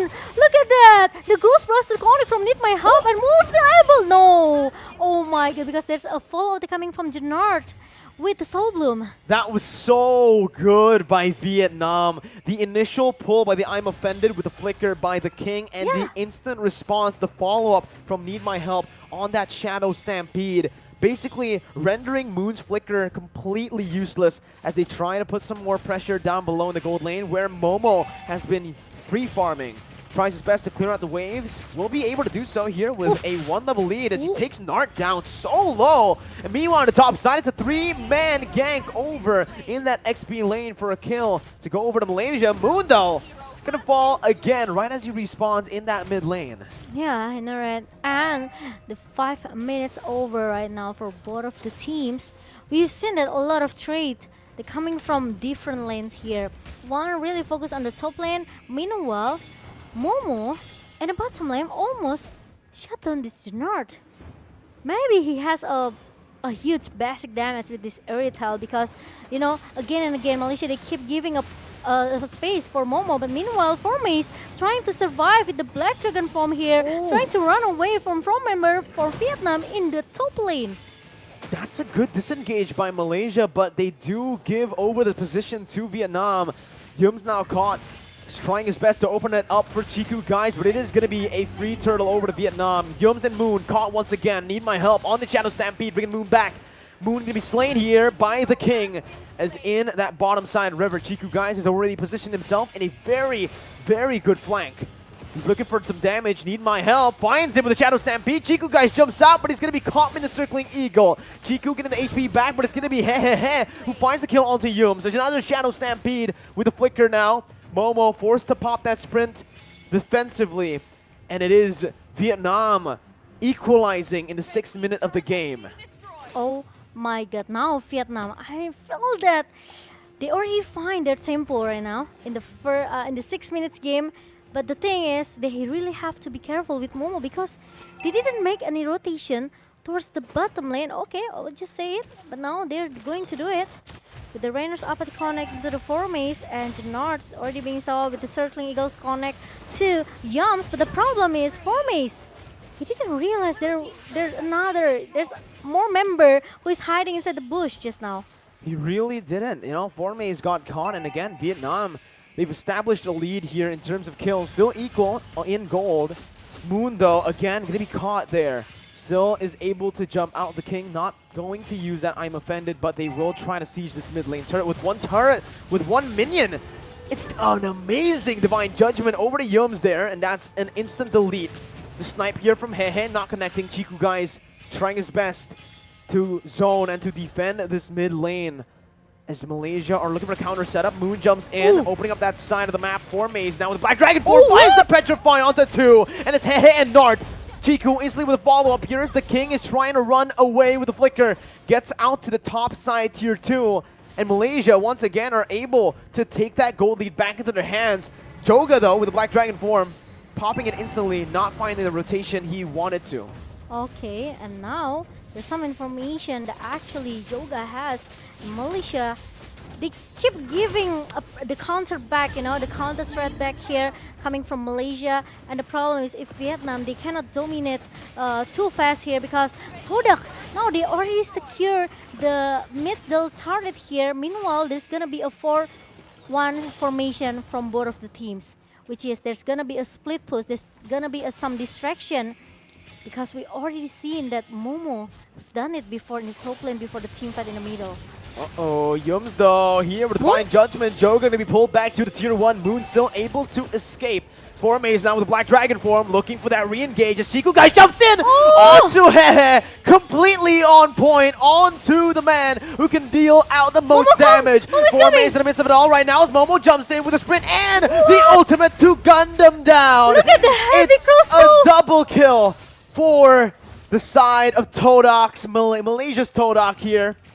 And it is Momo, who's absolutely insane. It's really, the timing is so perfect for Momo. And look at that. Again and again, Malaysia, they hold Vietnam here with only one initiation that coming from Formace with the Black Dragon form. He knows that actually there's no another cult altar because it's already being used. And it's the timing from Momo when he comes. He just swept up everyone. It's a good bait, and it was such a good execution on the team fight. Chiku found that little gap between the marksman and the roamer. Mundo going to be caught in the I'm Offended and the Divine Judgment. Pulled back, but he still gets out for a bit before Yums tries to help him out and gets himself in the crossfire here. Momo, though, jumps in again, dealing a whole lot of damage. The Cold Ulcer plays down. Yums still surviving here. Yums is still alive with the backup, and he buys enough time for the rest of the members to come down on Vietnam. The snipe for Hehehe not connecting, but Chiku finding the first ability on towards Hehe, who's still able to get out. There's not much more commitment, and they will just jump over to the Lord. Yep, and now it's gonna be a free Lord from Malaysia because 3 members from Vietnam has been shut down. And let's take a look to the item that Malaysia has. 8.7k gold in the hand of Momo. Meanwhile, Hehe is struggling to get and even trying to catch up from the gold here. Meanwhile, Vietnam, they try to clear the minion as soon as possible because even though the Lord hasn't show up, but the thing is, they don't want to let Malaysia to secure more objective turret here because they already have 5 turrets in the hand of Malaysia.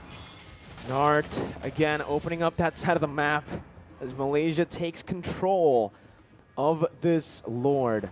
Looking for some base turrets this time around. We usually know that the value of the first Lord, the value you can find usually is just the tier 2s, but I think right now Malaysia definitely has the lead, enough of that lead to go for more. The King stopping Yums from going in to find that Divine Judgment. Malaysia trying their best to shove in the waves in the bottom side and in the mid lane.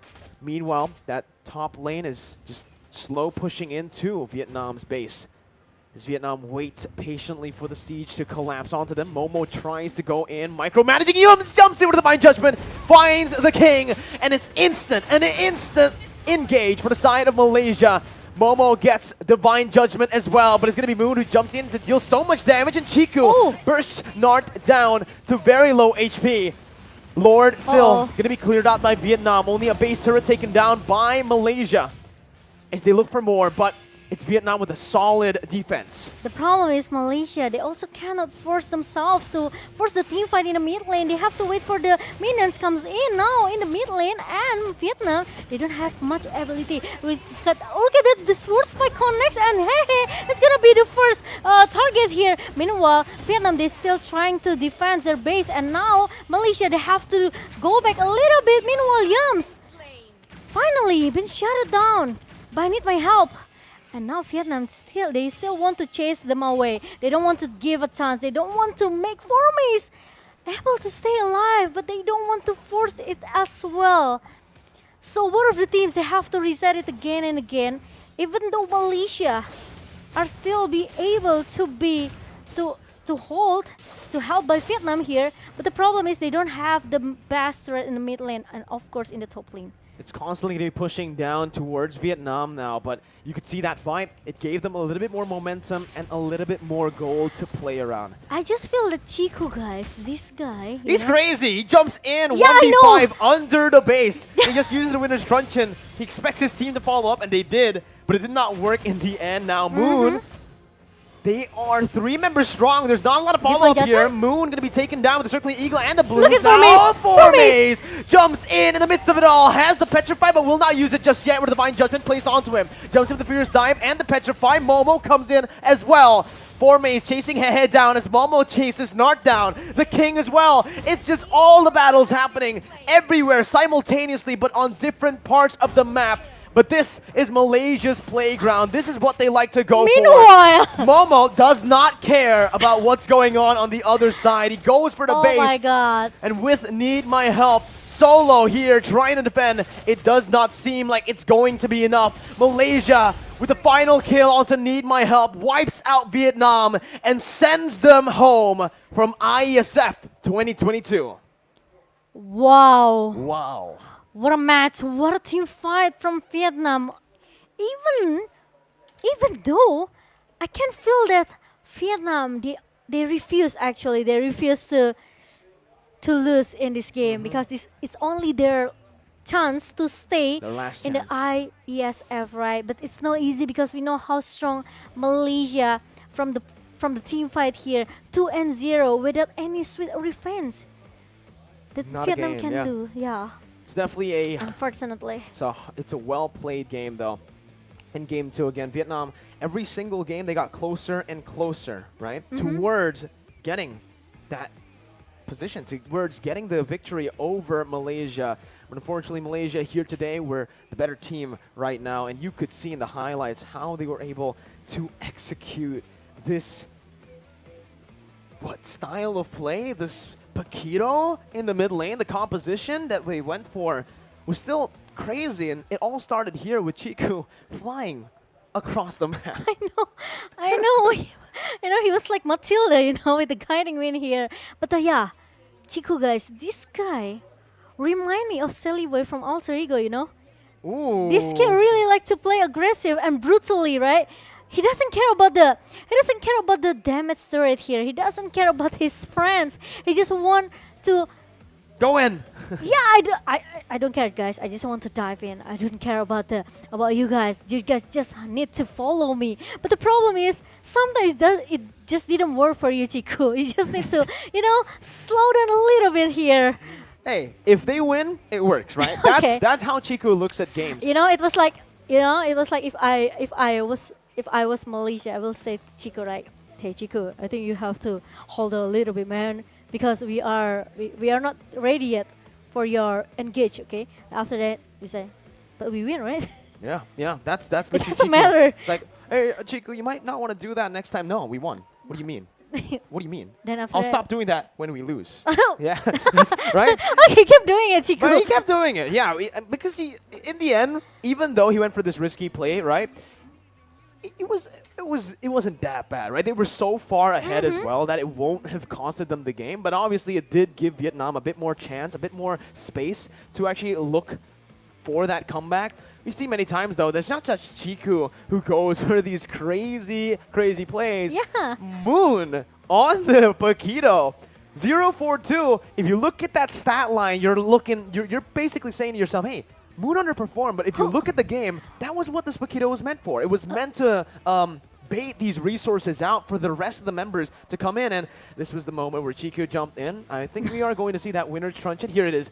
He jumps in, gets He got hair. So it's technically not bad because he did what an assassin should do, right? He almost made Vietnam turn back the temper. He almost baited his whole team, yeah. Luckily, Formis and others, they are totally aware of that condition. But Momo-chan, yes, almost is never enough.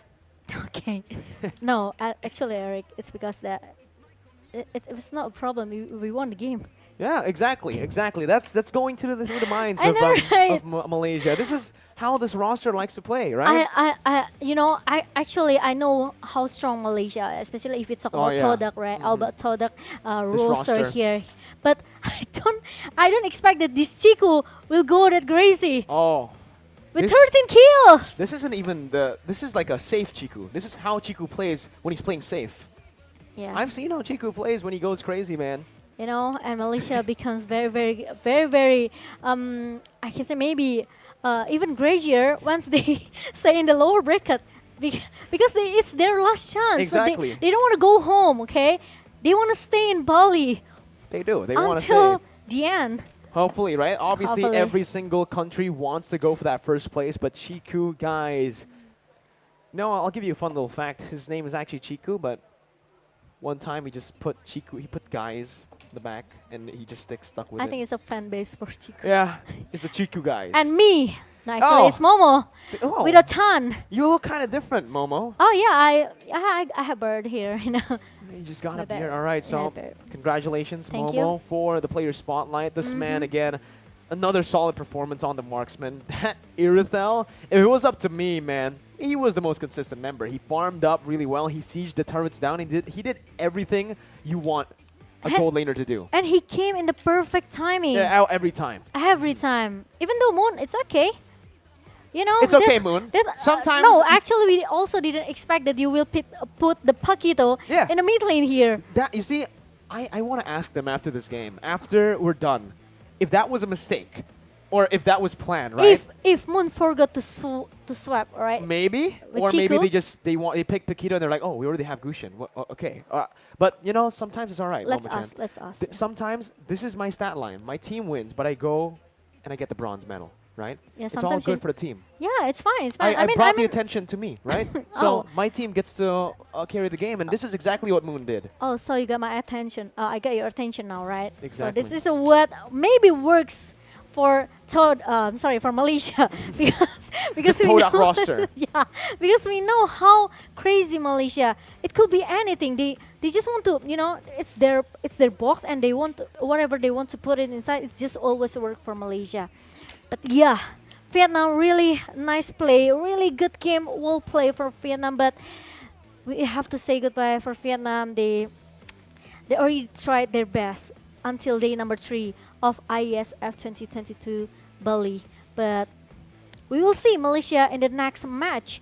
Is it gonna be another Argentina?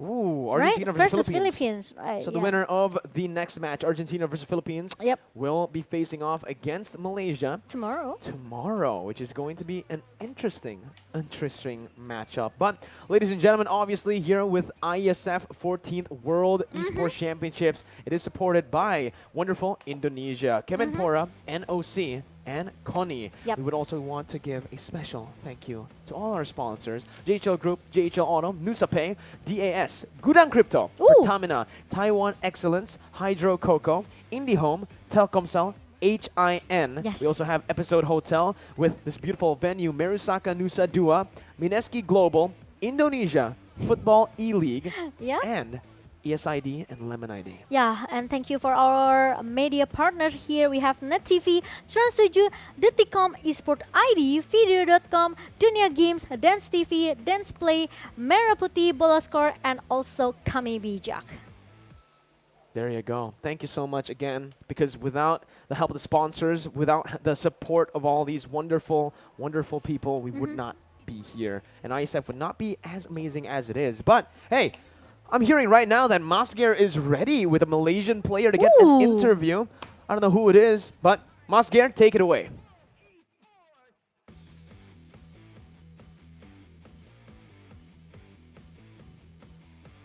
All right, thank you once again, Como. We have duet Como here. Como, it means Mirko and Momo. All right.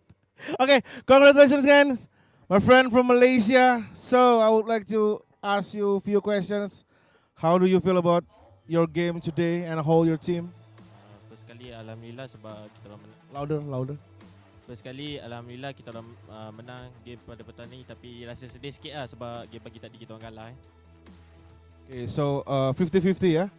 A little bit sad, but in the end, you're happy, yeah? Okay, and what about your next round? Are you confident enough to face any other teams that you will compete?